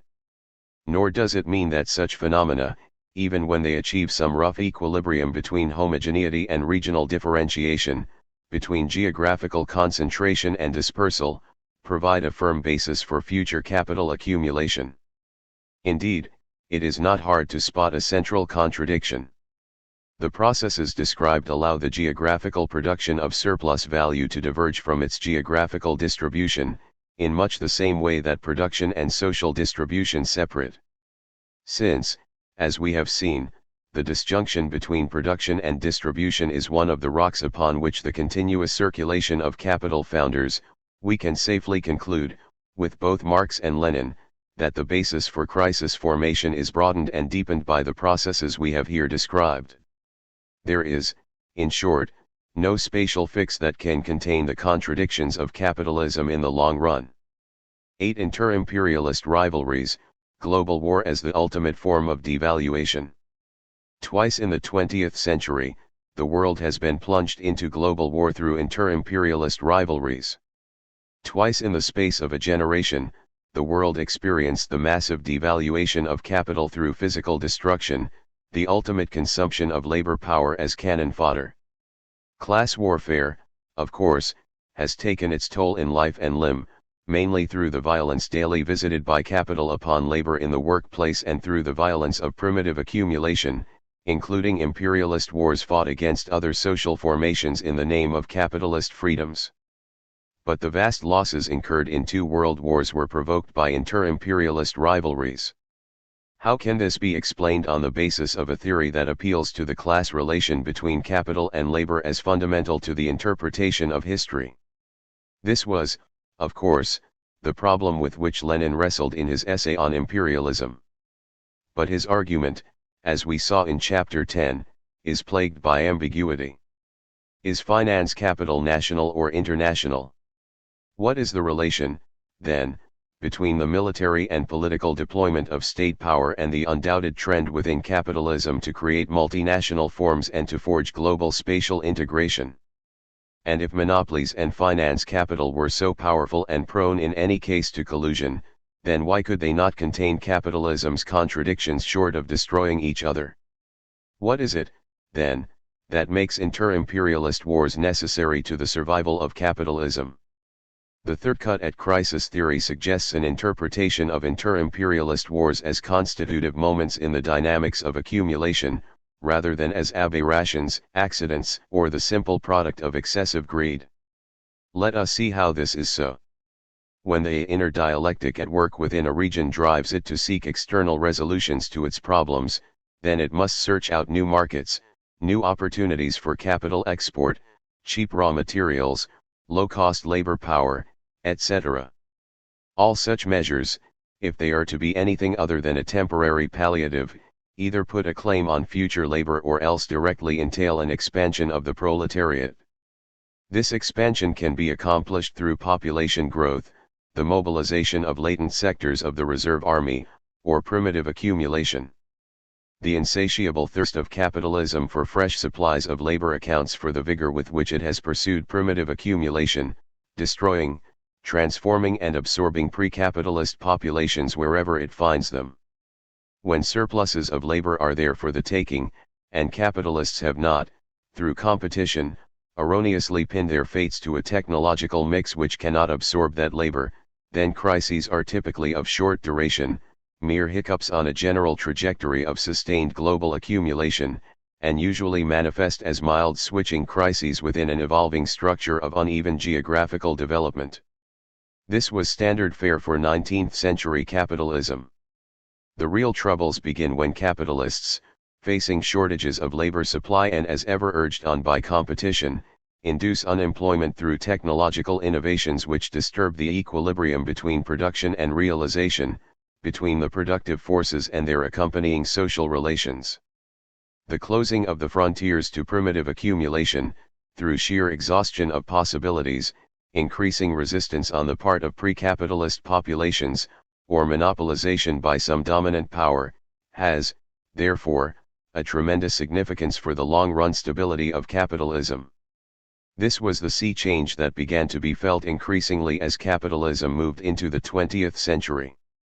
It was the sea change that, far more than the rise of monopoly or finance forms of capitalism, played the crucial role in pushing capitalism deeper into the mire of global crises and led, inexorably, to the kinds of primitive accumulation and devaluation jointly wrought through inter-capitalist wars. The mechanisms, as always, are intricate in their details and greatly confused in actual historical conjunctures by innumerable cross-currents of conflicting forces. But we can construct a simple line of argument to illustrate the important points. Any regional alliance, if it is to continue the process of accumulation, must maintain access to reserves of labor as well as to those forces of nature, such as key mineral resources, that are otherwise capable of monopolization. Few problems arise if reserves of both exist in the region wherein most local capital circulates. When internal frontiers close, capital has to look elsewhere or risk devaluation. The regional alliance feels the stress between capital embedded in place and capital that moves to create new and permanent centers of accumulation elsewhere. Conflict between different regional and national capitals over access to labor reserves and natural resources begins to be felt.